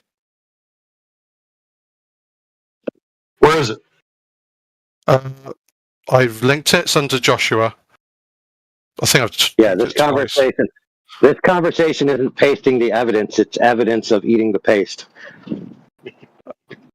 What can I say? I love copper and pasta. What's the timestamp? You know what? I'll just link it again. 1 sec. Is it there, Water? There you go. Should be the latest post. 11:16, if London time.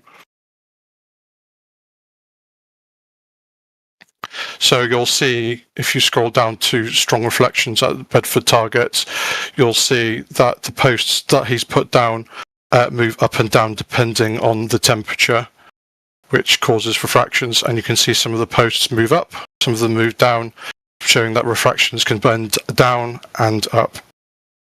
That's the basic of it. But it's quite a few pages explaining it. He explains it better than me.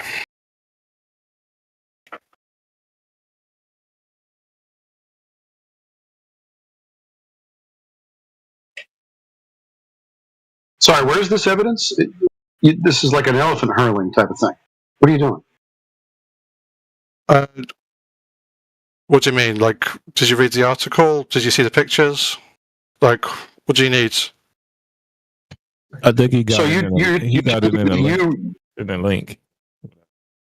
Yeah, no, this is a lot of stuff. What I'm looking from you is, number one, does this fit the definition of refraction? Number two, where is the example of the refraction doing what you claimed? Sure. So the refraction bends light. We see light, so it should alter our perception of objects and distance. So if objects are moving up and down, depending on what day, temperature, and so forth, that's refractions bending the light either up or down. Okay, so where's the two different isotropic media? Sure. If you scroll down, if you look at, there's a few images. If you, I don't know, like search strong reflections at Bedford targets, you'll take you to two images, and you'll see one object down, one object below. If you scroll down even further, you can see the two posts. Let me say it slower.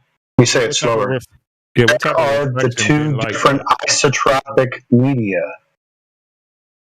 Actually, there's a YouTube video that might be easier for you. Hang on. What kind of refraction bend lights up?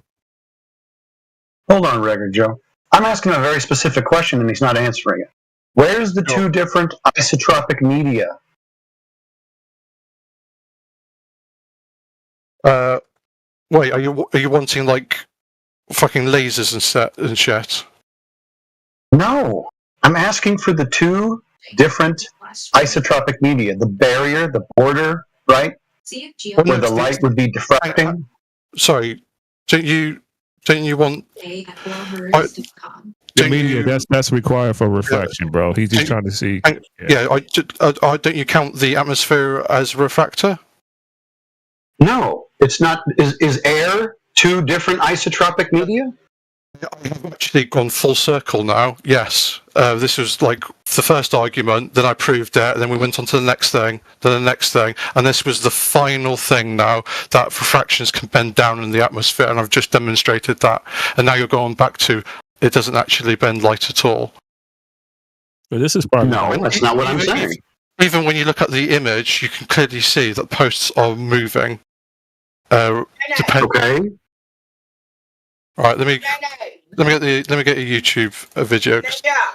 Maybe that'll be easier to explain.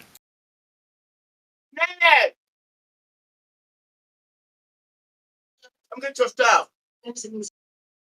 Well, someone's getting bitched at. Yeah. No, there's a video on here. I'll watch this. There we go. I've linked the video. You can see that the light is bending. And that brings me all the way back to the peer-to-peer video. That like mirage, that mirage and that light that I said before was light refraction. You're seeing the same effect in that video. So light is bending downwards. So that's my evidence. Okay, great. So the next thing we're going to need from you is at 15 kilometers, roughly 10 miles, we have 66 feet drop, vertical drop. So do you have an example of the laser dropping 66 feet? 1 second, I have to do a conversion. I'll do everything in like meters and kilometers. 60 feet. 18 meters. I'm with you. So you needed. This is wrong. This website is Walter Business website. Yeah. Yeah. So this is not like. But he provided something, so that's fine. What we need now is the refraction that apparently he's claiming that's going on here, diverting the laser beam 60 feet or so. Do you have that? I guess that's weirdly enough, that is Dr. John's video. It is literally light bending those 18 meters. And that's you're going to go ahead and... So you're going to beg the question that that's what's happening, is that it's actually 60 meters of drop? Can you see the mirage? Yeah. Can you see the mirage in the video? You could see a scintillated laser. I can see the laser. If the Earth was a globe, I wouldn't see the laser. Therefore, the Earth is the globe. Great logic, bro. Right. No, you've gone back to the first point, which I've already disproven. So we'll go through this again. You can see the mirage. Right, no problem. It's not. If that was your first point, that was affirmative consequence by very definition. So you can't say you disprove of affirmative consequence. So the first. This is how I remember the conversation. Consequent, by the way. The first one was the illustration of a shotgun over a hill. You can't shoot the guy out the other side, but the scatter can go over the top. Where fractions pick up will bend that light back to the person on the other side, giving the illusion. So it's a hologram. The Earth is flat. It's a hologram. It's a hologram? You can call it holographic or something. It's literally just light being bent. Okay, so what you're telling me is that because the light can be seen, that the Earth is curving? No, what I want you to show me is that the light is being curved downwards 60 feet. You know what? Are you in the UK? Does it sound like I'm in the UK? I don't know. A lot of people come here from abroad. I go abroad as well sometimes. What does that have to do with anything? Well, the thing is, if I did the experiment myself, I would imagine you're going to call me dishonest. But if I had one of you guys with me, I tell you what, you show me anybody having a laser bend down 60 feet. I don't give a shit who it is. You show it. How are you expecting to see it exactly? Are you looking for a laser? Because the illustration I've already given in that link, you can see the posts, you can see the shimmer, you can see the light being refracted. Is it 66 feet? No, not in that example, no. Okay, in that example, how much are we talking? But in Doctor's John's video, it is being refracted at 60 feet. Oh, really? Can you show me that in the data? You want data now? I thought we just wanted observations. No, I want to see the laser bending down 60 feet. I want to see that in the video. Not just because you see the laser and therefore you conclude that it's 60 feet. I want to see the 60-foot drop. In fact, I can do one better.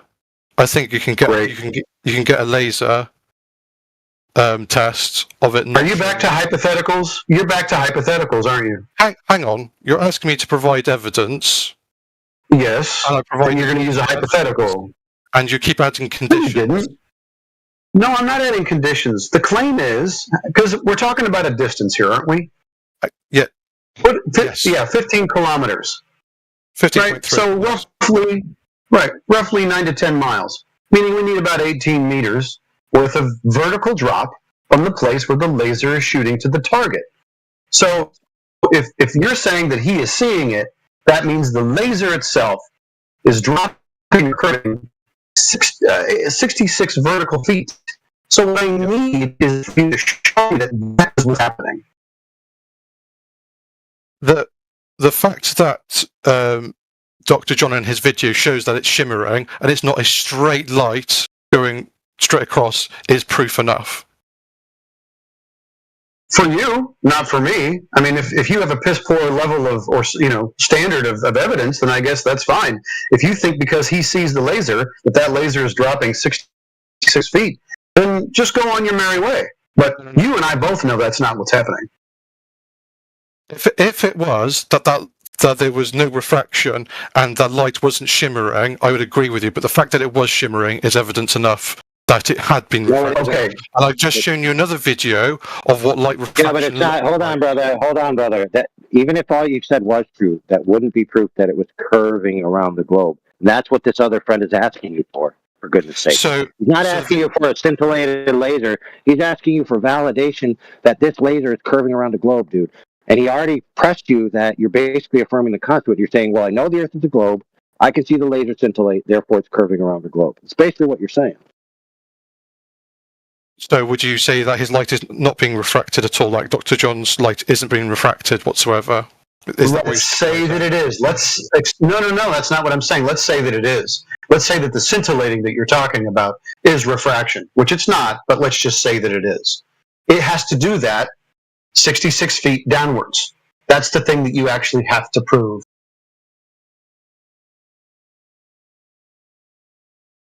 Yeah, remember where I asked you to show the laser actually curving down in the ambient atmosphere? Remember that part? Still haven't done that yet? That's basically what he's asking you, bro.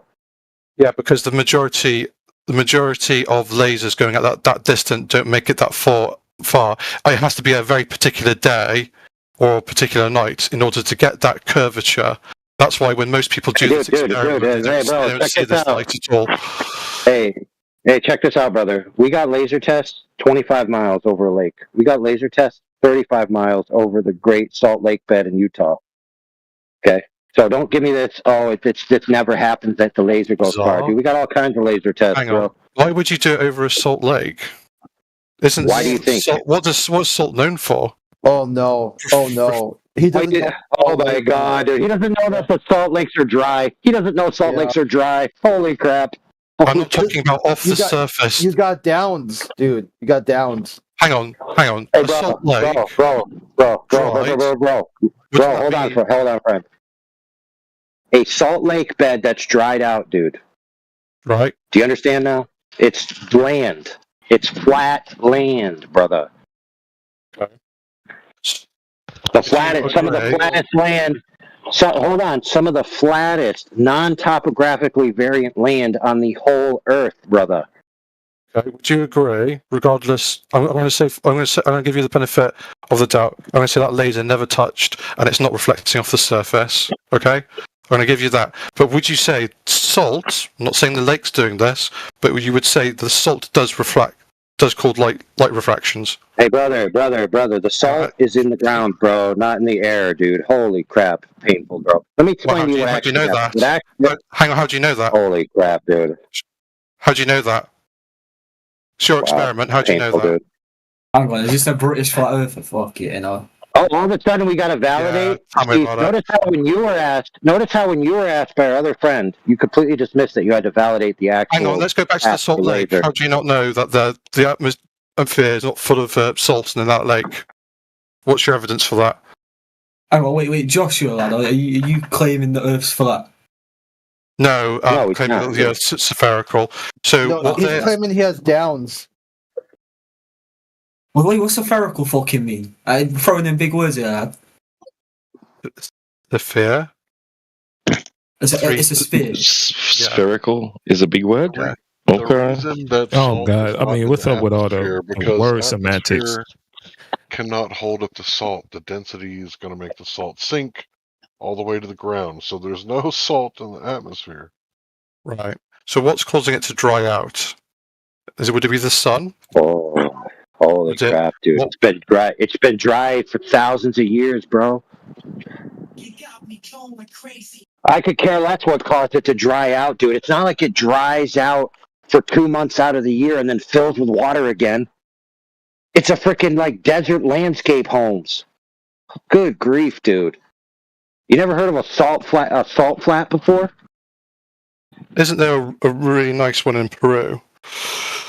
I think it's in Peru. There is one. There is one, Sierra del Uni, and it sometimes fills with a fine layer of water, which turns it into a mirrored surface, and you can see the reflection of the sky off the surface. Now, if you follow the law of reflection, which is another way which light can be redirected, you find out that the law of refraction dictates that the angle of incidence is equal to the angle of reflection. That means that in order to see a mirrored image of the sky onto the surface of the lake bed, it must be flat. Please tell me we're not bringing angular for fucking reflection into this shit now. I'm not claiming that the light is hitting the lake itself. You said it's dried. I'm taking your word for it. I'm not arguing with that whatsoever. But my claim, well, you're claiming that the air somehow doesn't have a lot of salt in it.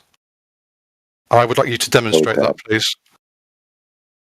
Oh wait, I hear what you guys are talking about, but there's one way to put this to it. And then, like, literally, engineers have to account for the curvature of the Earth. There you go. Oh my God, stop it.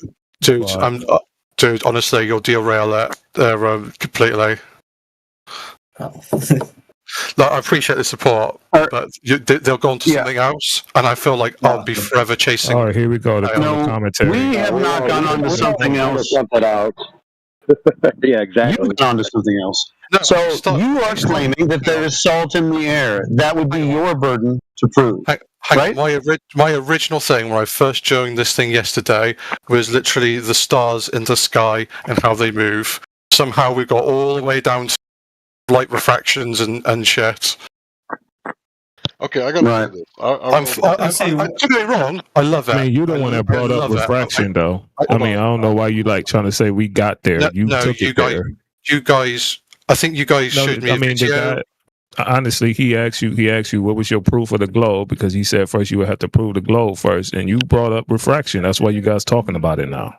No, so my proof for the globe was to do the stars in the sky. The refraction stuff came up purely because someone linked to me. That was beforehand. You guys was talking about down, right? You guys was talking about down, and then you said, well, in order for me to say it's not going down, it's going inward, first I would have to prove the globe. And then they asked you, well, first you have to prove the globe. How are you going to prove it? You went into talking about refraction, bro.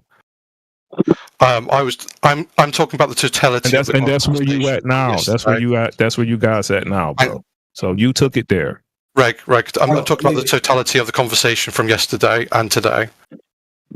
Wait, Joshua, like, what's going on? Like, what's the whole point these guys are trying to make right now? What are they trying to say that you're wrong about? Well, cut it with the color commentary. Can we please finish this with him and AI?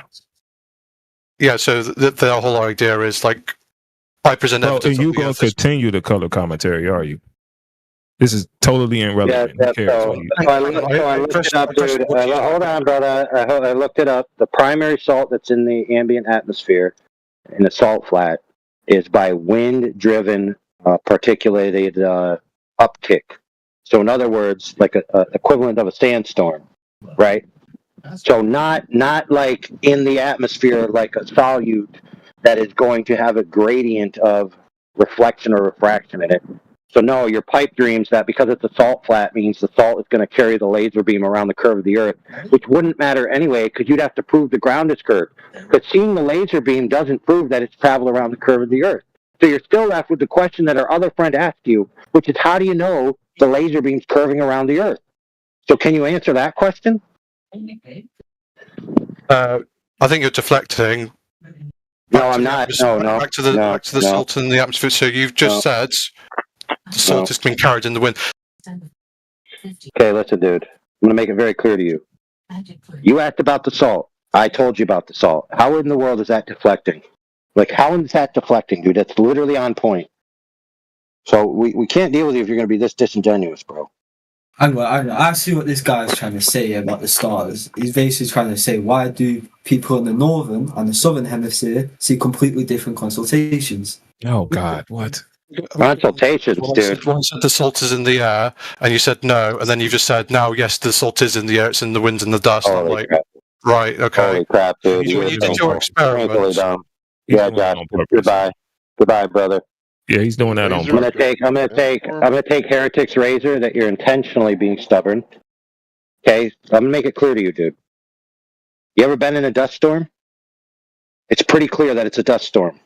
It's not like the dust is in the air in the manner of like a drink where you shake it up and now you have a fruit punch. You can tell it's a dust storm, dude. So when it's not stormy, that dust is on the ground, for goodness sakes. Now, might there be a few particulates here and there? Sure. But that's not this atmospheric radiation that's carrying the laser beam around, dude. And for the love of God, dude, you're so out of line. But I just want to notice, I want everyone to notice that you haven't actually answered our other friend's question where he said, can you show me the laser actually curving? You're just assuming it's curving because you can see it. So here's your premise. I already know the Earth is a globe. Because the laser... See it. I'll send it you right now. Because the laser is curving around to meet my eye. So you're just in a circular reasoning, dude, which is begging the question and affirming the consequence. You have fallacious presentation so far. You would need to prove the Earth is a globe in the first instance or demonstrate that the laser is curving in the first instance. You can't use both to prove each other without proving them severally. It doesn't work like that.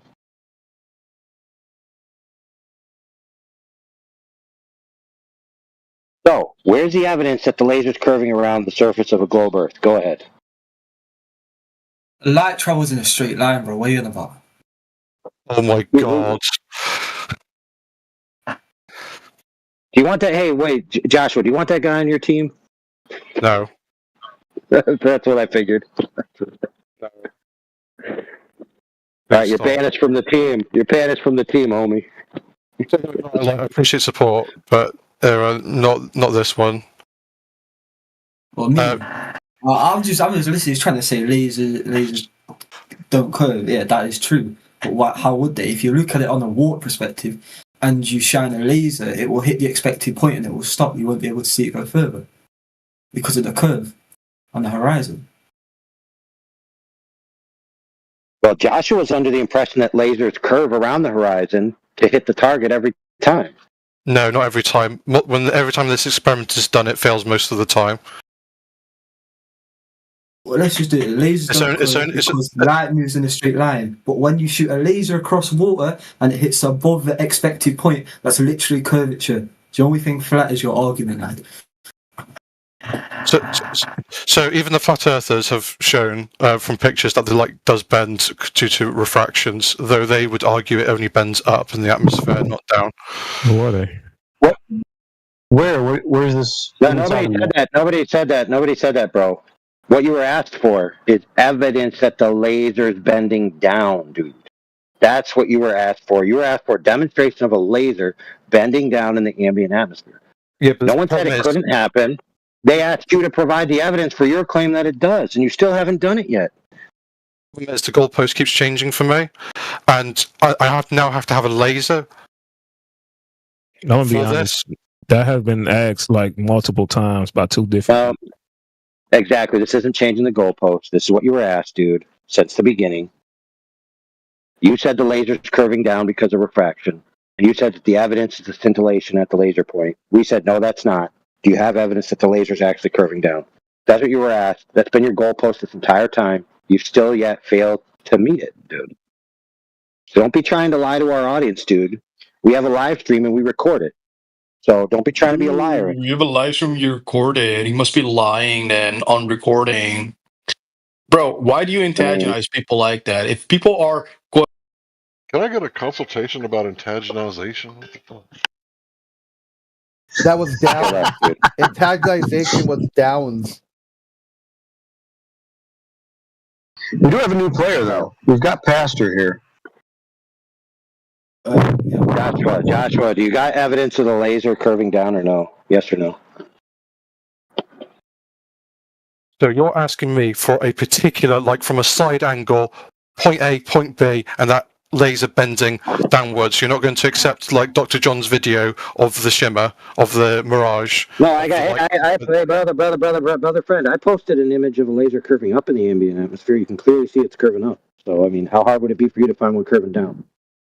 Like, good grief, dude. It's not that hard a task.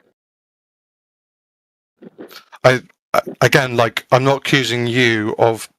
I would have to verify those photographs, but I'll Okay, take your cool. word. Okay, let's agree. Let's agree that that's the case. So a laser shimmering in an image is not the same as demonstrating a laser curving down over a giant globe Earth floating in an infinite void. So you're wrong, sir. I'm sorry. You lose. Would you agree though? You also admitted that earlier. Are you restarting completely? What's happening? Sorry, who said that? You already admitted all this that AI was talking about earlier. Like, what, did you forget that? No, he found a new piece of evidence, supposedly, which is at the Bedford level, you could see the posts that are out in the distance. Sometimes they rise up and sometimes they lower down. So he's taken that to mean that refraction is curving up and curving down. And therefore, that's demonstrating that a laser can curve down, but not demonstrating that a laser did curve down. I'm a bit confused what the point is. What is the point you guys are trying to make here? He said, I'll make a point for you. Go ahead, Crit. Yeah, he said that there is no down, there's only downs, and then said the laser goes one down, not multiple downs. And then when pressed on that, he didn't have any data, just an observation of some video that doesn't match any like mathematical model or whatever. And it works sometimes, but doesn't work sometimes. And then something about like aganating or whatever it was, what some word he made up.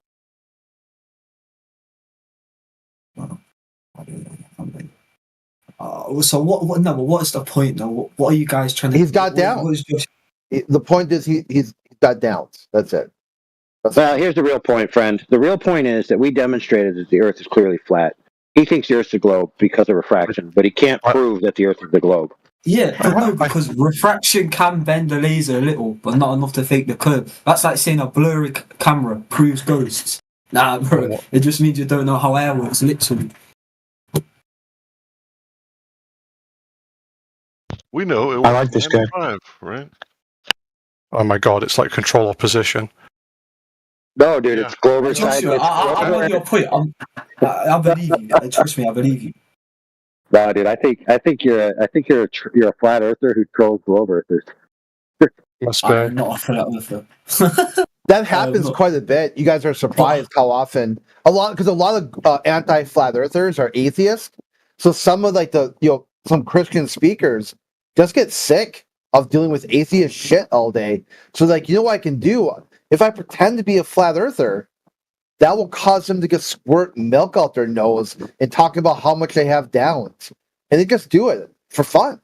I mean, I would say it's kind of cruel. It's not very nice, but you can't say they didn't ask for it. I mean, atheists go around all day just bugging the shit out of people. Imagine what their own families must go through. Okay. So, lasers don't curve, but the Earth does. That's the trick. They say the laser stays straight, but that's not proof the Earth is flat. It just means light travels in a straight line. That's expected on both a globe and a flat plane. Okay, let me show you a video of it. You sure you want this guy to be on your team? This guy has extra downs. He might have, instead of like normal downs. Hang on, let me catch him up with a conversation. Can you see the side chat? I've just posted a video. That you guys don't need to see it. You've already rejected it. But this is a light bending down in water. Down or downs? Both, if you like. No, for you. Is it down? One down, or is there multiple downs? How many downs do you got there? Only you, buddy. No, I'm not part of it. So the laser where the laser started from, is that the same down as where the laser ended? Or is that different downs? There's approximately one down on this video because there's one person shooting the laser at this time. So one. Okay, that's good. We're making progress here. Because earlier, old boy had all the downs. So what do you keep saying? Downs. That's a funny word. he says there's more than one down. So a guy came in earlier and was talking about gravity. He basically don't have down. He's saying he have in going into the center of the Earth, right? And the idea is down is relative. So if you're in Australia, their down is going to be different to like if you're in the UK.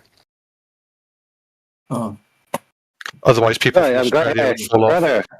Brother, I'm glad you're honest with the globe. Hold on, friends. I'm glad you're honest with the globe position that it's just an idea. Good for you. Huh? Oh, the fucking Earth is round, lad. It's a fucking sphere. No, but your brother just told you that the idea that down is different is an idea, dude. He said it's an idea, so it's not real. Yeah, that's not an admission. Josh, I don't know.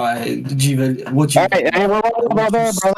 If it's not an admission, hey, brother, listen. If it's not an admission that it's just an idea, go ahead and prove it.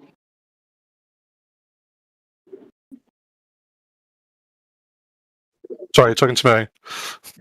Yeah. You said that the idea that down is different in Australia. Prove that idea that it's real. Go ahead. Promise you won't get mad. Dude, we haven't been getting mad all day. Well, I mean, if you say refraction, I may snort milk out my nose, but that's about it. You won't say refraction. I pinky swear I won't say refraction. Well, no, you gotta say it with a chicken sound, like bagak, refraction. So a good way of seeing that the Earth is a globe would be back to the moving stars of the North and South Did you not Hemisphere. hear what he said? Wow, he just repeat what AI told you. Prove to me that the down is different in Australia to the down in the UK. Did I miss something? You want to talk about the stars? Yes. Okay.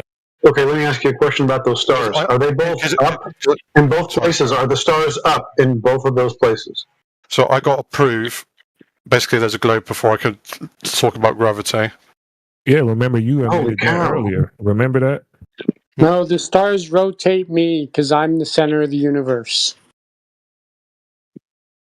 So Joshua, are the stars both in both places? Are they up? Or are they down? It depends where you. It depends when you are. When you look up, obviously you're going to see the stars, and of course, depending on where you're looking. So if you're, for example, looking west, it looks like the stars are going down. But if you're looking in the east, the stars are going up.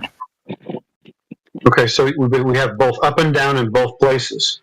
So where's the ball at again? Stars are always up relative to you because up just means away from the Earth's surface. But on a globe, up for you is a different direction than up for someone in Australia because you're both standing on opposite sides of the sphere. Yeah, but you won't be able to say that until you prove that you're standing on the globe. Not prove that we're on the flat Earth. It's not proving neither one. You're making a claim right now. You can't prove on a flat Earth. You're the one that's in a VC calling 24/7 flat Earth, so you obviously want someone to argue with you guys. I got you. But he's the one that's making the claim, right? That down is different, and it's not an idea. So you're not claiming that there's a flat Earth? No, we're not talking about you my claim. Hold on, sorry. We're not talking about my claim. Let's stick to the topic. Keep up. You making a claim, you was challenged on something that you said was an idea originally. He said it's not an idea. He's saying that it's objectively true. Now he's asking you to prove it. Now, one of the problems that you have, in order for you to prove it, first you have to prove that you're standing on the globe in the first place, which you admitted earlier. Don't have nothing to do with me. I haven't made a claim yet. Okay. Let me prove to you that the Earth is a sphere. Okay. Number one, we're talking. Okay, you see a boat in the water, yeah? That boat slowly goes away, doesn't it? And it goes to say stars, it's curving. Yeah, we'll change it now because you guys you can't. No, doesn't work, brother. Doesn't work, brother. A boat on the horizon going away. You can see it disappear because the Earth is curving. It's curving. Okay. Well, sorry. Yeah. So put that in a logic. Put that in a logic string. Put it in the argument form. Yeah, like an argument. Like so. Yeah. So if the Earth was a globe, then this would happen. Something like that, an argument, logic. Okay, if the Earth was flat, then why do boats, when they go further away from land in water, go down? You talking about the flat Earth? I thought you were trying to prove the globe. Well, it's proving that it's not a flat Earth. Otherwise, you just keep seeing forever and ever. Okay. Wow. Okay. Yeah, he said it. He said it, bros. He said it. Exactly. That's exactly what I was trying to say, Joshua. Thank you. We got superhuman eyes. We can see Yeah. forever. Can you see the stars? Yeah. Hang on. Okay, let me just switch it back. So if I have 100 times zoom lens, and I zoom in, you still can't see it. Yeah. Is this proving the globe by any chance, or what? Yeah. You seem like you totally went. You totally Hang went. on, no. You're saying You're saying the superhuman eye is no. I mean, at least your buddy was going to try to do it with stars, but you just went totally into attacking flat Earth arguments, right? No, he made a good point. At the very least, it debunks the flat Earth, and that there is a curvature to the Earth. Oh, so we just basically deflect away from your claim, then, right? I'm just proving there that there is a curvature to the Earth. That's all. Oh well, you then you don't have to talk about flat Earth at all. Then all you have to do is just prove that it's the curvature of the Earth. Remember, flat Earth is just absurd. That claim is absurd, so it should be easy for you to just prove. Show us this curvature of the Earth, or show us this globe. Period. Whole argument will be over with. They'll shut down this room and everything. Would you want me to show you? So, are you saying that the horizon is Earth curve? Oh, you're talking to me? Yeah. No, I'm saying if a boat is in the ocean, okay, and further it gets, okay, it curves down, it goes down. You sure you want this guy to be on your team, buddy? Josh? I've never witnessed that. Have you witnessed that? Huh? Yes, I have. I've been to the ocean quite a few times. I've never seen a boat go down. If you are on the coast, okay, if you're on the coastline and you look out and there is a boat further away, slowly it will disappear. Okay, that is due to the Earth. And boats do not disappear; they just get out of our vision. Yeah, then we come back to the same fucking point I just gave you. Okay, if you had 100 times zoom lens, it still would be away. Okay, it still would be away. Yes, it will go down. Okay. Exactly. People do that, man. They get out their cameras or their telescopes, and then they can see the boat again. So I don't know what you're talking about. What do you mean? No, you can see potentially maybe the top of the boat. No, the whole boat. So what's more? No. Show me proof. Okay, so what is blocking out the boat? The Earth curve? Would that be the horizon? The Earth's curvature as it's. Have you ever thought of the? Sorry. No, it's okay. What's blocking out the boat? Is it the horizon or no? Is it the curvature? Is it the line? Is it the tangent point? Your mom. What's the Earth's curvature? Okay, in the Why do you keep saying the Earth's curvature? Where is it starting to disappear? It's the horizon, the physical Earth curvature. That's what I'm trying to say. When we see the horizon and the sun and the sun appears to go underneath it or whatever, is that Earth curvature? As a boat sails away from you, the bottom disappears first, then the middle, then the top, because it's going over a curve. At the horizon, right? Okay. Even about horizon. Okay. You don't know where that's at then. Homeboy doesn't know simple terminologies. He doesn't know what sphere is. He doesn't know what. I know what a sphere is. Alright. The thing is, you asked about that big long word earlier. You didn't hear some sphere. You didn't know what that was. I remember that, dude. Yeah, because you're claiming that Earth curvature is physically blocking us from seeing the boat. Is that what you're saying? Yes. It's as it slowly disappears as it curves down. Okay. So, what'd you say? Yeah, this usually happen around the horizon. Right.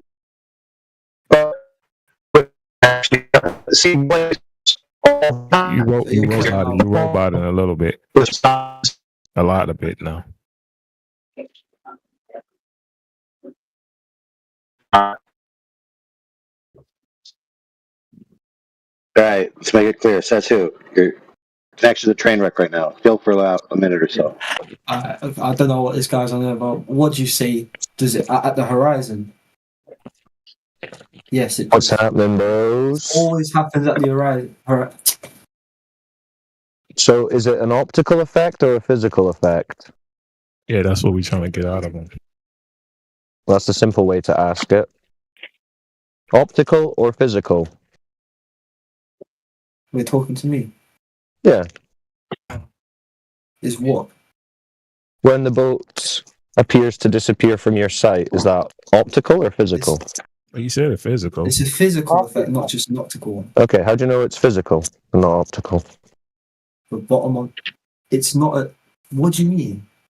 Like how? Well, you just said it's physical. The Earth's curve physically blocks your line of sight to the bottom of the boat. Right. Okay. So That's how why do you know no it's amount of zoom physical? brings it back. So how do you know it's a physical effect and not an optical effect? Because it's happened to me. It's not just How do you know? the Earth physically blocks your view at the horizon. That's why buildings or boats Right. So is disappear the from top horizon? up and So is the zoom in, it horizon doesn't bring physical? the bottom back. So what is the horizon? Could you define the horizon for me? What do you mean define the horizon? Well, what is the horizon? Define it. What do you think the horizon is? Well, I'm asking you to define it. You're using it in an I'm asking argument. you first. Right. So you're just going to reverse it? No, Okay. I'm It's the asking you. apparent You want to line. just- It's the apparent line that separates the sky and the earth. How's that?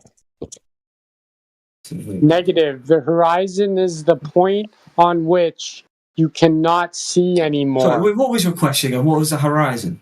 Yeah. What is the horizon? Can you define it? The point The horizon is the line. Not where the you. Earth's Not surface you. The goes- first guy. Someone shut this other guy up. Gotta let him say it. Shut who? I was the one that. No, not you. I'm speaking to you. The other guy who's jumping in. Okay. The horizon is a What's the line horizon? where the Earth's surface curves away from your view. It's the furthest point you can see before the Okay. planet starts blocking what's behind it. Okay, where does that definition come from? What do you mean, where does that definition come from? Where did you get that definition? Like a dictionary? History. It's history. History. It's proven by science. It's proven by science. No, we're asking for the definition of a word. That would be a dictionary, my friend. What's the what do you want for definition? It means the meaning of a word. You understand what a definition is? Yes. Right. So, what is the definition of the word horizon? Please look it up, since you don't seem to know. Well, they can't. Yeah. They're very simple, dude. So I'll let you look it up, and then you try again. Yeah. The point on which human eyes cannot. No, you shut up, dude. I can already tell you're cooked. Is Cyclone asking weird questions again and not accepting any Oh answers? no, it's another triggered. Kind of simple, actually. The line at which the Earth's surface and the sky appear to meet. Oh, okay. So the line at which the Earth's surface and the sky appear to meet. Oh, let me finish, please. So that's what the It's horizon is. basically where your line of sight hits the limit of what you can see. Because Earth is curved, the horizon No. is Don't the add edge of to the it. visible world. Beyond that line, No, don't the add to surface it, dude. curves down and away from Well, it. the definition you read out didn't say anything about the Earth curve, did it? The line at which the Earth's surface and the sky appear to meet. Yeah. So where's the curvature in that definition? And notice how it said appear to meet. So do they actually meet, or do they just appear to meet?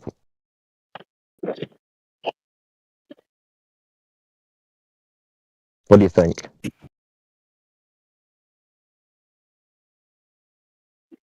I think they actually meet. You're saying, does the horizon just mean the sky and the ground? Okay. The horizon, like I said, so the you just horizon is defined the it. line where the Earth's surface actually curves away from your line of sight. No, causing that's not what you ground said. or sea and sky to visually meet. Yeah. No, you just said What it's you where guys are the missing, apparent line what you where guys the are sky missing, appears the to meet the horizon isn't some ground. random line. No, So you the just horizon defined isn't it some as random optical. line. It's the No, it's result of not. Earth's It's the curvature, line. blocking your It's the view line beyond a where certain the. distance. It's the line where the sea and the sky appear to meet. That's what you just said. Yes, I did. Yeah, so that's optical. I said, if you actually listen to me, I said it's more physical. No. I But didn't what say you it wasn't. defined it, the definition, it's where they appear to meet. Yeah. Yeah, you the one that's making the claim that it's physical. So you So have to that doesn't prove. say anything about curved Earth. That just says it's the line where the sea and the sky appear to meet. So what you're trying to get out of me is for me to say it's optical. We just want you to Well, prove that no. it's You actually already physical. said it. You already said it's optical by giving us the definition as it's defined The as an horizon optical isn't just an phenomenon. optical illusion; it's a physical effect Well, that's caused what it by says. the shape. Okay, so how far away should the Optical horizon illusion be happens for a inside your 6-foot eyes and observer? brain, like Okay, so images or rainbows. how far away should the horizon be for a 6-foot observer if it's physical? And you expect me to know that on the top of my head? Come on. No. Well, you can go on if you go on Google and just type in distance to horizon calculator. No. What was your question? How far away should the horizon be for a 6-foot observer?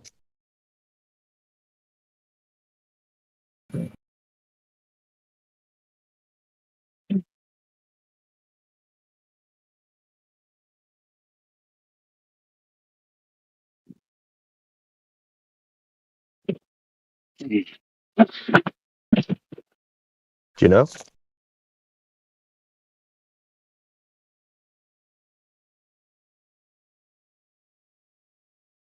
What happened? Did he die? You looking it up? Yeah. All right, just type in distance to horizon calculator. Distance to horizon miles equals 1.22 times the height in feet. Ooh, 1.22 times the square root of the observer's height in feet. Yes, very good. So for a 6-foot observer, where should that horizon be? 1.22 times 6 squared equals 1.22 times 2.45 equals 3 miles. Translation: a person 6 feet tall can see the horizon about 3 miles and around 5 kilometers away on a clear day at sea level. Right. Okay. That's if the horizon is is due to this curve of a ball Earth. So why is it that when we go and do this, we can see the horizon 10 miles away, 15 miles away, 20 miles away? Why is that? When you can see what? The horizon. For a 6-foot observer, it's way beyond 3 miles. So why is that? What proof of that do you have? How do you know that? Well, look in the side chat. Yeah, look in the side chat. Can someone post some of the Black Swan images?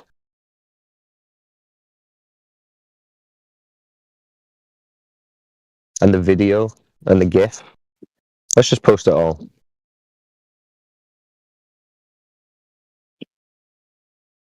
So this is something you can do as well, pretty simple, now that you know. So yeah, Drace has posted it. So that's a still taken from a video where the guy put the camera down at 1 foot, just on a tripod, and zoomed into these oil rigs, which are 6 and 9 miles away. And where'd you see the horizon in that image? So basically what you're saying is you can see oil platforms No, it's about the horizon. miles and 21.9 miles away. Yeah, and then where's the horizon in relation to those oil rigs? So what you're basically trying to say is if the Earth's curved, it should be hidden. Well, That's what you're no, just where do you see the horizon? trying to Come on, dude. The Black Swan photo, from what I've seen, just shows. Come on, dude. Just where do you see the horizon? View of the oil rigs that appear to float higher simple than they question. really are. So where do you see the horizon? It's a distorted view of Dude, the oil rigs. Why is it you're struggling to answer this question? I am saying I'm not struggling to answer it. It's a You are, because I asked where do you see the horizon? Appear to float. Remember, the horizon is the apparent line where the sea appears to meet the sky. So where do you see that line in relation to those rigs? Is it in front of them or is it behind them? I'm looking more at it. Where do you see the horizon? In front of them or behind them? You see the horizon whatever your line of sight. So where do you see the horizon in this image with the oil rigs? Is it in front of the rigs or behind the rigs?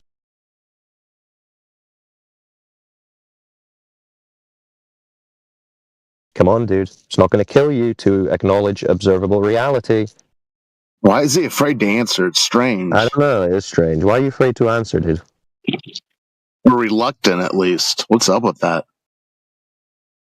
Because you were talking about the horizon quite excitedly, but now we're talking about the horizon. You can't seem to acknowledge it. What's this guy's name? I didn't catch it. What's your name, dude? It's Paster. Paster. BMW enthusiast. Okay. Paster, the BMW enthusiast. Where do you see the horizon line? Is it in front of the rigs or behind them?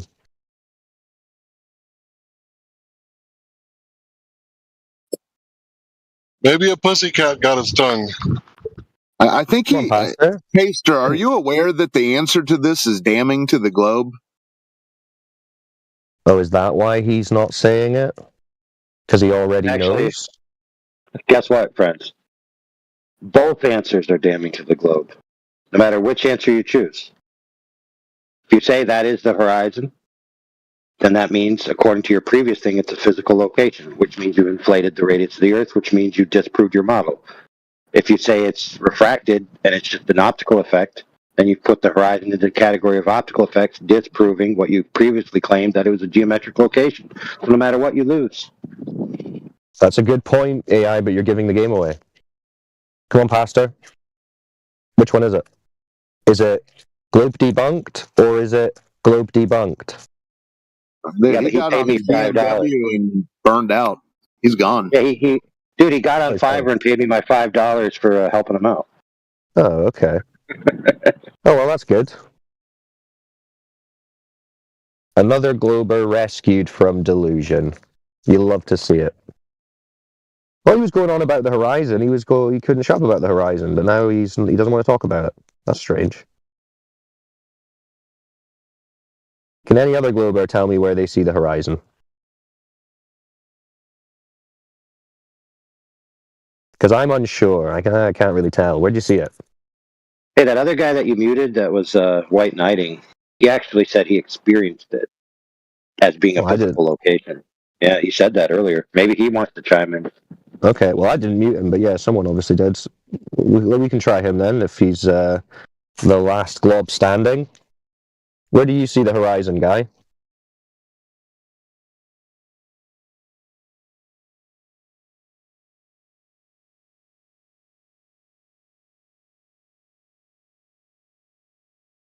Is he unmuted? I muted him originally and he's gone. Oh, that's all right. No loss. I could already tell that he wasn't going to be able to really handle any discussion. Oh well. The horizon claims another victim.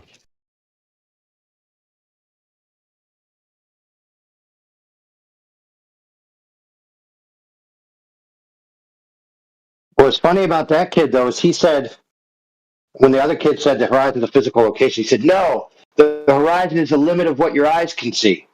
So, like, he already had thrown the horizon under the bus. That makes sense. The limit to your vision. Yeah, that makes more sense. What about Noir? What's up, Noir? Hey. What brings you by the Flat Earth channel? You feeling crazy? Well, I'm not flat Earth just yet, so no. Okay, good. So you've got the globe proof. Actually, before we get to the globe proof, are you in the side chat channel? Side chat channel? No, think I am. Yeah. Well, just the chat, the text chat associated with this VC. If you click the chat icon, can you go into that and look at the image at let's say 5 minutes past the hour, a GIF, or one of the images of the oil rigs. Do you see those? Is it pinned? Okay, I see it. What about it? Where do you see the horizon in that image? Is the horizon in front of the oil rigs or is it behind them? I would gather it's behind them. Okay. Do you want us to explain how that debunks the globe and all of heliocentrism in one fell swoop? All right. Before we get to that, real quick, you understand that the horizon line is basically dictated by your eye level, correct? What do you mean? Well, I studied three-dimensional drawing, so I know a thing or two about perspectives and horizon lines. Your horizon line is dictated by how you are positioned and the angle at which you're looking at an object. So I thought they were telling us that the horizon line is the curve of a ball Earth that boats are going over. Curve of a horizon line is flat. Yeah, but they say that the globe is resulting in the horizon which the boats are going over, and that's how you know Earth's a globe. Is that not true? I'm sorry, I don't understand what you just said. Say that again.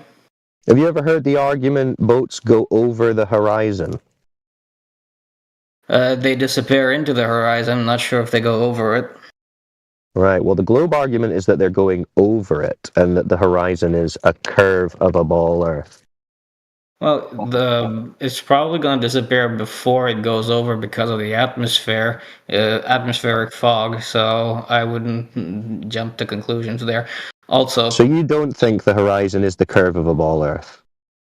The horizon is not a curve of a ball Earth because it's so because we're so infinitesimally small compared to the Earth that we might as well be that we might as well see it as a But if plane. you were on a ball of a certain size, there would be some geometric horizon point that you could no longer see beyond, wouldn't there? I would disagree with that. If you're so small that if you're like the size of a bacteria or maybe like a tardigrade and you're on a tennis ball, do you think that the tardigrade would see the horizon as a curve?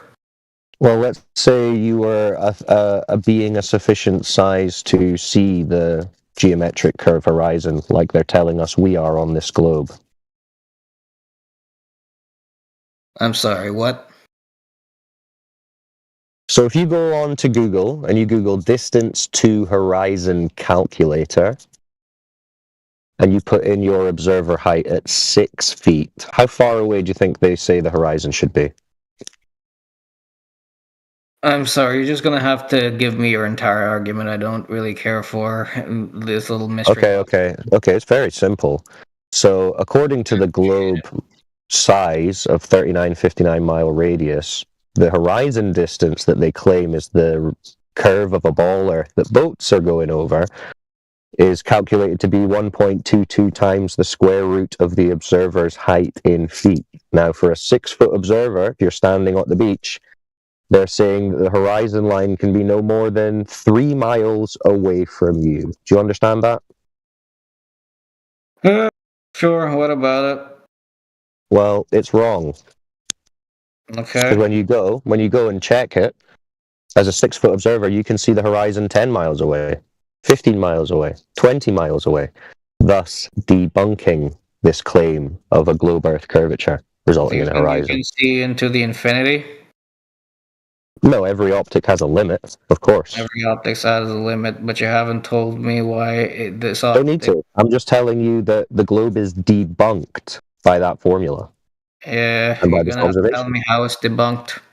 Because remember, the globe would say for a 6-foot observer that the geometric point that you could no longer see beyond on a globe, the horizon, the geometric horizon, would be 3 miles away for a 6-foot observer. Lock that into your head. 3 miles away. Do you think the Earth is if it were a globe? Well, we know the size that they tell us it is. Do you not know? Remind me? They say it's got a 3959 mile radius. 24,901 mile circumference. Let me do a basic Google search. Do a basic Google search. That's it. That's all that's required. And then just Google search distance to horizon calculator, and you can go and test it yourself, and you can figure out that the Earth is not a ball. Again, the circumference is not. The circumference is 7,926 miles. So I'm just using basic. No, you're fucking that up. Now you're No, fucking that up.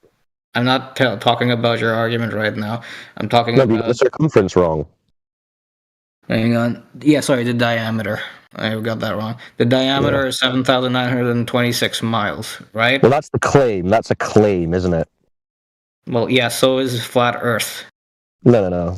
Flat Earth isn't a claim to a size of the Earth. No, it's a claim to the nature of the surface being observably, measurably flat. Do you not think that the shape of the Earth is what you just said? No matter. No, flat isn't a shape. The shape of the nature of the Earth, yeah. No, flat isn't a Do you shape, think is that it? the Earth is a disc? Like, what is the? No. Flat is not a shape, is it? Yeah, sure, but what do you think the shape? So yeah, it's not a shape claim. I'm not making a claim about the shape. So you I'm don't simply pointing out that we can debunk the globe with a simple horizon distance test. Do you understand that? Okay, so you think that 30 feet is not a lot. Why do you think that people think that they can't see past 30 feet? What are you talking about, dude? For a 6-foot observer, the horizon should be maximum 3 miles away. I don't know why you're trying to obfuscate that. But you said 30 feet, so you said 3 miles. So No one said 30 feet. I don't know where the hell you're getting that from. Are you paying attention? Do you think that we can see past 3 miles? Do you think that when we see the horizon at 10 miles to a 6-foot observer, that conflicts with the globe prediction? I don't think you can see past 30 miles. I would agree with that. I didn't necessarily say 30 miles. If you can see past 3 miles, that's the globe prediction. 3 miles for the horizon. So do you think you can see past 3 miles? Yeah, we've got examples. They're posted in the chat. So why don't you look at them? So remember, I said, where do you see the oil rig? Hang on, man. Are you talking about the oil rig example? Yeah, the oil rigs. The one that you said the horizon's beyond them. Yeah, you see the horizon is beyond 9.4 miles because that's the furthest oil rig. So the horizon is beyond that. And that's actually a 1-foot observer where the horizon can be maximum 1.2 miles away. So if you actually look at the photo that you're referring to, the horizon line is above the base of the platform habitat, which is 9.41 miles long. So okay, could you draw a line on the image where you see the horizon in like paint or something, just so I can see where you're seeing it? I understand what you're talking about. I still don't see why you think that is. Well, I don't understand what you're talking about because you originally correctly identified the horizon as being beyond the rigs, but now apparently you can't see it there. So could you draw a line on the image? I don't see it. Why did I say I don't see it? You just said it was in front of platform habitat. No, I said it was behind it. All right. Okay. So then there you go. Yeah, that doesn't match the globe model. That debunks it. Yeah. Okay. Can I please talk now? Well, if you can acknowledge what we're talking about, sure. Yeah. Well, this is not a fun conversation for me. I know it's hard to lose the globe. Remind me, why do you hang on, dude? Seriously. Remind me, why do you think we can't see past 3 miles if we were on a globe Earth? Well, we can see past 3 miles. Look, it's in the image. The globe is debunked. Yeah, sure, but what was the claim that we can't pass 3 miles? That's the claim's geometric limit. So, like, imagine you're an ant on a basketball. Right, hold on 2 seconds, dude. Imagine you're an ant. I'm going to explain it to you. Imagine you're an ant on a basketball. And right? that's not ant next to you. And that ant walks away from you, and there will be a point where the ant, dude, stop spazzing out. You're spazzing out, man. There will be a point where that ant appears to descend below the curve of that ball. You understand that? Yeah, but that's not up to scale. Yeah.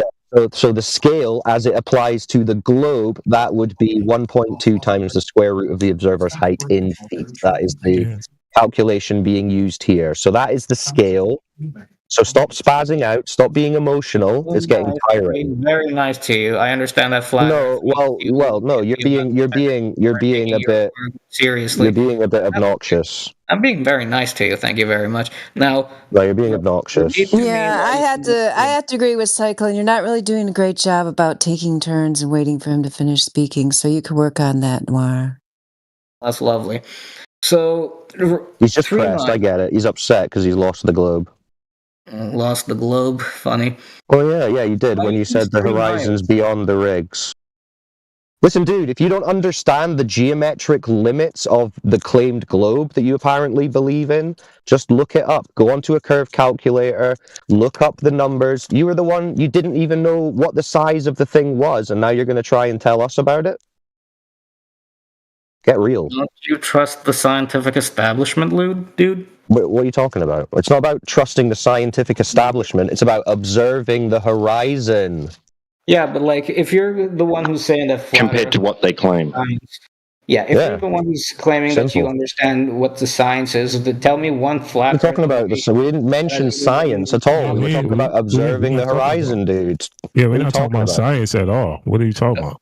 So flat Earth isn't based on science? We're talking about the horizon, dude. You see the horizon there? You're changing the question. Right? All right. You're changing the. So when you go to the beach and you look at the horizon, do you tell yourself you're doing science? When you look at the horizon from the beach, do you tell yourself you're a scientist? Hey, look, honey, the horizon. I'm a scientist. Yeah, I mean, long story short, you're not doing science. So it's just that he's just trying to red herring away from the destruction of the globe as usual. It's the most apparent, obvious, tired trick in the Glober's repertoire. And it should be the most obvious to him because he claimed he understood perspective. And so if he looked at the globe Earth curve calculators, which they use to compare to reality, they completely take perspective out of the picture and then compare that to reality. But what if you converted perspective into Earth curve, then you have a problem. Because in their conceptions, they don't make things actually get smaller with distance, but the ground curves instead, and that's how they reify the globe into existence. Well, he said at the beginning he sees the horizon beyond the rig, so it doesn't matter. I'll give him all the globe curvature that his model requires, and it's debunked by natural observation. Yes, because our equipment has far outpaced this archaic idea of Earth being a ball, because the ancient Greeks looked at the horizon and assumed that the horizon was a geometric sphere edge, and therefore they lived on a ball. But now we have really powerful optics. We can see over 10 times further than the geometric sphere edge, and so the globe just doesn't exist. It never existed. Yeah, but I'm still not sure that he understands the geometric and visual consequences of being on a sphere of the claimed size. I think he does, and I think that's why he's acting in the way that he is, because he does understand. That's possible. He understands you exactly may be the right. problem. That's why they act like this. And he understands that he's the one that pointed it out. He pointed out that the horizon was beyond the second ring. No. Because at first he was like, yeah, but we're on such a big ball, right? Like, so Yeah, he's trying hard not to understand it, but he does. Yeah. Yeah, he gets it. That's why he was like, oh, well, if you understand the science, then blah, blah, blah, blah, blah, blah, blah. However, get away from it. As an officially credentialed art educator, I give him props for accurately describing that he sees boats go into the horizon at best, not over, because nobody sees them go over. They infer it. That's true. It's a sinking into the optical horizon. It's not a going over some physical curve.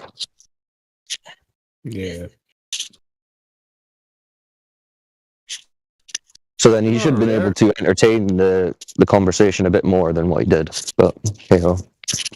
Yeah, you got a little bit triggered. But do you know how rare it is? Like, it's so rare to find someone who actually can comprehend this aspect. Like, 99% of Globers just throw perspective out with the bathwater. Yeah, that tells me he's had some discussion with flat earthers before. Perspective doesn't exist on the globe. Look, he said he prefaced it with based on his art education, right? So he understands that when you're trying to recreate a horizon, what you're actually doing in an image, and what you're actually doing when things are going into the horizon. Like in an image, nothing's going over anything, right? It's flat. The whole image is a flat plane. So nothing's actually physically going anywhere. It's just where you place it on the image. Yeah, that's right. He did say something about 3D models or objects and perspective, so maybe he does have that understanding, but in that case, I don't know why he was trying to sound so confused afterwards. Because I think he still believes in the globe, and he just didn't know the metrics of the globe, and so he just thought, okay, the globe is so big that we can't perceive it, and that's why it looks all flat, and perspective works, and all this stuff. But now that he's seeing the numbers, he's like, oh no, the globe is falling through my hands. Yeah, even if you only get them to acknowledge the numbers that they didn't know previously, that's still a big chip out of globe belief, because now they have something tangible and testable. Whereas I think they prefer just an amorphous idea of a ball to a concrete one with sizes that can be tested. Even that freaks them out.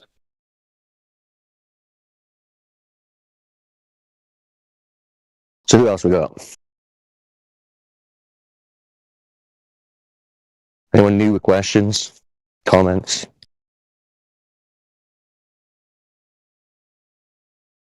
Someone claimed the Earth is spinning. I love that one. Yes. Who's spinning right now?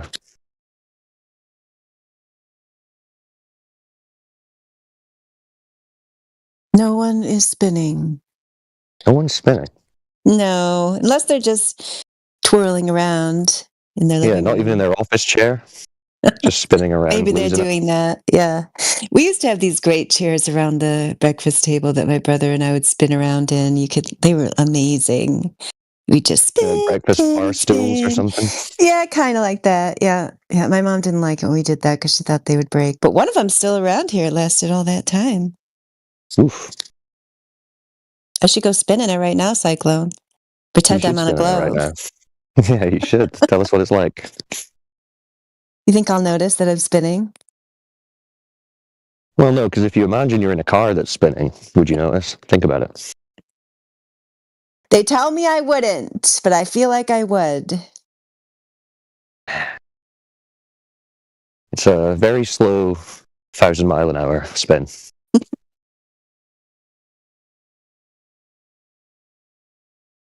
Okay, well, silence is consent, everyone. So everyone in this room is acknowledging the motionless Earth. Glad we're on the same page. Yeah, I think I should be like those astronaut ladies. I'll hairspray my hair so it's kind of like swept to the right, but like just sticking straight out. And then if anybody asks me, I'll just say like, yeah, that's because of the Earth spin. That's not happening to you?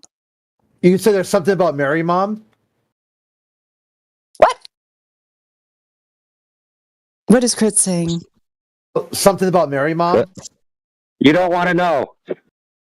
It was a Ben Stiller film reference. Yeah, he's making a reference. Okay, yeah, I never saw that movie, but I heard about it. Yeah, okay, now I get your joke. I get it. Okay, Yeah, she borrows some gel. Hint, hint, wink, wink. Okay, yeah, I'm not gonna. I was just gonna use, some Aquanet or something, but yeah, okay. Yeah, we'll use something PG. But when you spin, you'll be going the wrong way for the hairdo. And the Globies will still defend it. That's right. Yeah. But I honestly think he dipped mostly because he heard Mary Mom come in, and he was like, "Oh no, I'm gonna get wrecked by a woman too." I was worried he left because of me. I was like getting paranoid. Yes, because I've been having a lot of them run away on me. So maybe I should remain silent. That makes sense, because no one ever runs away on me. He was just not having a good time, and so like it became like an excuse to be able to leave. It's not. Yeah, he said this is not a fun conversation. I was like, where do you see the horizon? Oh, well, this isn't fun. I wanted you to start talking about ice walls and discs in space. Yeah, too much work. Hello, everyone. Hi, Stacy. Good to see you. Hello. Are you going to work? Yes, I am. just put my phone on before I start driving. You didn't see a Glober running past you, did you? The guy on the cyclist might be one. Maybe I should stop him. That might be the guy we were just talking to. He just fled quickly. Was it a BMW? Is he flexing? Well, I had the worst luck yesterday. I was feeling sick, so I went home early from work, and then where my apartment it doesn't have like a specific parking zone for me, so I just park on the side of the road, which is free outside of work hours. But because I went home early, I forgot, and I was feeling sick. So then I got a big parking fine, and it was a brilliant way to end my day. Oh no. That's fun. And the parking fine man was probably a Glober. I should have challenged him and said, hey, if you can prove the globe, then I'll pay the fine. Mm-hmm. Yeah, that is what we should do. Don't pay that fine. They don't deserve it. Pay it before they double it. Yeah, that reminds me of years ago, I had a friend who lived down in the cities, and he was sick. He had to go to the hospital for a week, maybe more than a week. And his car was parked in the street, and he got ticketed every day, ticket. And then by the time he got out of the hospital, some of the tickets had there was on the windshield or whatever, and they were gone. And plus, even afterwards, he was kind of in bed rest at home care. So eventually, yeah, they double. You don't pay it 30 days, double. He eventually owed more than the car was worth. And then he tried to go to the court and be like, "Yo, I was hospitalized. No one gave me a heads up. I totally forgot. I just blanked my mind. Whatever. Cut me some slack here." And the judge was like, "Prove you were in the hospital." He's like, I would say, let's just focus on the fact that my car was totaled. Yeah, and he's like, "Well, how would I prove that?" And the judge is like, "That's your problem." Wow. Yeah, that's what I'm saying. Your car being parked. Yeah. This was interesting. This is why dealing with the government. These are type of people you're dealing with. That they don't care. They really don't give a shit. There's no humanity. There's no logic. There's no reason. You went home sick, and then you parked in the spot, and that's all it took for them to say you're a victim of yourself, but you're also the criminal. So pay the government for restitution. Yeah. Well, it's not a crime per se, but I mean, wouldn't your car being parked mean that it's not moving? Yeah, it's too much. It's really too much for them the judge to grasp. Be like, okay, that's a good explanation. We got this program or this system that clears people who were hospitalized or whatever. We got it. You weren't parking there in violation of state ordinance. There just wasn't a way for you to physically move your car. Circumstances. Yeah, it would be a non-criminal. It was a non-criminal. Yeah. Yeah, not or mines reis. He didn't park there to commit a crime. It was some other reason to have the circumstances. But it's never okay. enough. I'll just ask NASA to give me some of their $27 billion and just fund me for that one. Yeah, just Photoshop it. Tell them to take a picture of the street and then Photoshop your car out of there.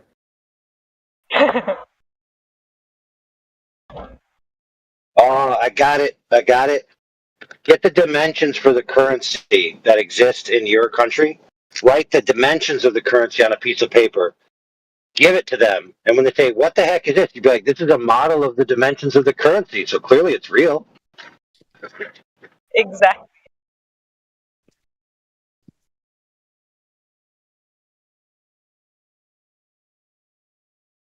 Your Honor, Yeah, I'll go to court and say, I need a model. Give me a model. Your Honor, it wasn't me. What you're looking at is a mirage. Like, well, how? Okay, you proved you're in the hospital, but how do I know someone else wasn't operating your car?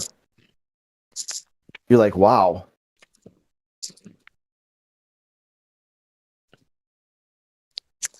And people think like, or you're supposed to just trust government. Really? You want to trust those people? That's what you're dealing with. So every day I park my car before I get sick, I need to take a picture or make a record of what the odometer is reading, so I can prove if it travels kilometers or not. Yeah, if you guys don't pay your parking fines, how are we ever going to get to Mars? Hey, does anyone remember the Monkey Man mask guy that would go through stoplights and toll booths, and he was wearing this mask? And the way the law was written back then, if you couldn't identify the person driving the car, you couldn't ticket anyone. So he never got tickets. He won every case, but then they changed it to where they just ticket the owner of the car for those types of infractions, no matter what. If they can't identify, they just ticket the owner of the car. Yeah, I saw that one that court case where the guy's like, here's. Technically, doesn't the government own your cars if it's registered? So just get the government to pay. That's really funny, AI, because they didn't change that law in my country, at least not when that happened to my dad. And my dad got caught in a traffic camera driving over a red light, and the judge was like, "Isn't this you?" She had a picture of him, and he was like, had glasses in the picture, and he took the glasses off and was like, "I don't use glasses." And literally, they literally couldn't do anything.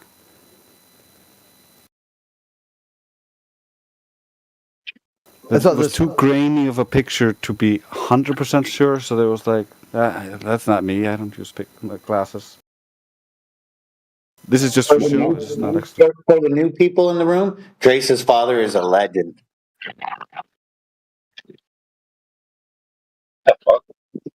He used to know all the laws, and so he, used loopholes when he got into trouble. And he was good, and he was a good man. Well,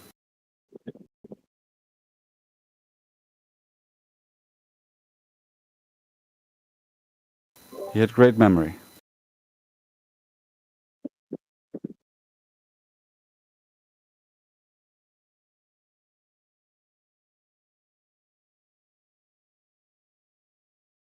My favorite thing is when you go on a trip and then you get a letter in the mail for the tolls of the toll booths that were closed that should have been opened, and this is the toll that you would have paid if they were open. A little list of them. Let's quickly check if any of the new guys want to ask a question. CWH, what's up, CW? We also have Professor Pillion. What's up, Professor? You guys want to say hello? Speak to the forbidden flat earthers. See what crazy heresy we're discussing today.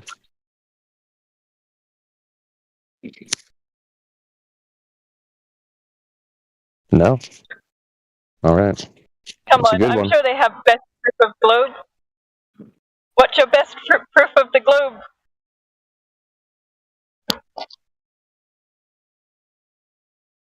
CW, Professor, you're being asked for your spinning spaceball evidence.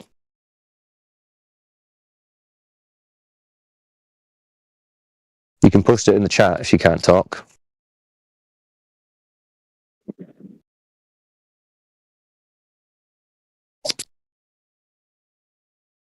Flatman Can's trying to upset me, putting pictures of Bill Nye in the chat. Isn't that Bill Nye with his little bow tie? Who's he with there? Look at all the globes they have. They have like a trophy case of globes. Oh yeah, there's multiple globes. Wow. Yeah. Just in case you forgot. So did he really say you can't unbake a cake?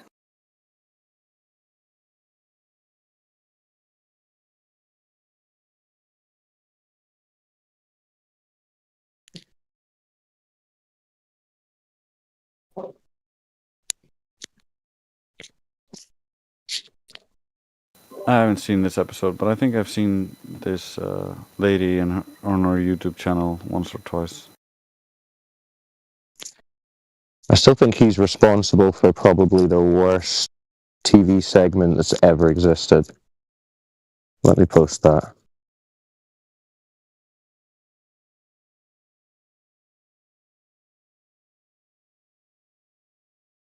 I'm amazed this is still allowed on the internet, to be honest. The musical? Ooh. Yeah. Now I'm curious. I thought you were going to say his Ships Over Horizon claim. No, Yeah, that's what I thought. that's straight up. Yeah, Stacey and I, we think science. alike. That's straight up hardcore science compared to this.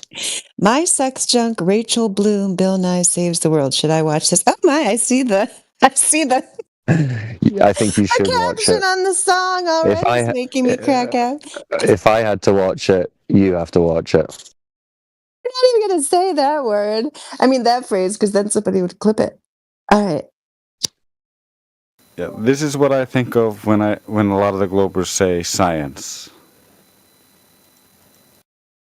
Yeah, I was going to say, this is kind of what's explaining why we're dealing with what we're dealing with every day.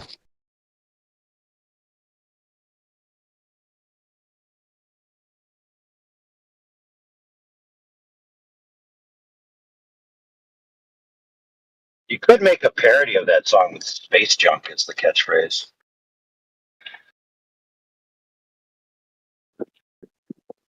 The song just sucks.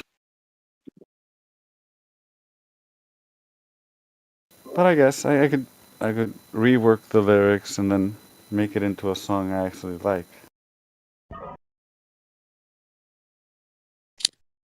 Only make it 33 seconds into that. That's just like going to wreck my appetite for the rest of the night. Yeah, it's peak science, right? Hope you're taking notes, Mary. I will not be singing that song. Yeah, it's a little known fact that people who undergo that type of stuff lose 80% of their erotic pleasure. Sorry.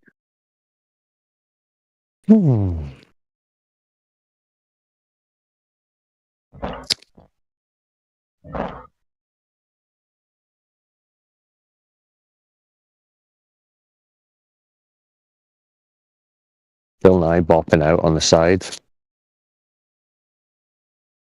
You're going to make me keep watching it, Cyclone, because I didn't get to that part.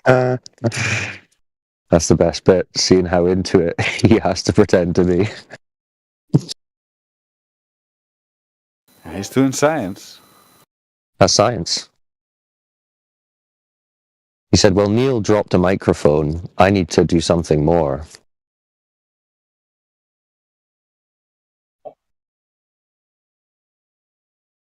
Something undeniable. And that's what we get.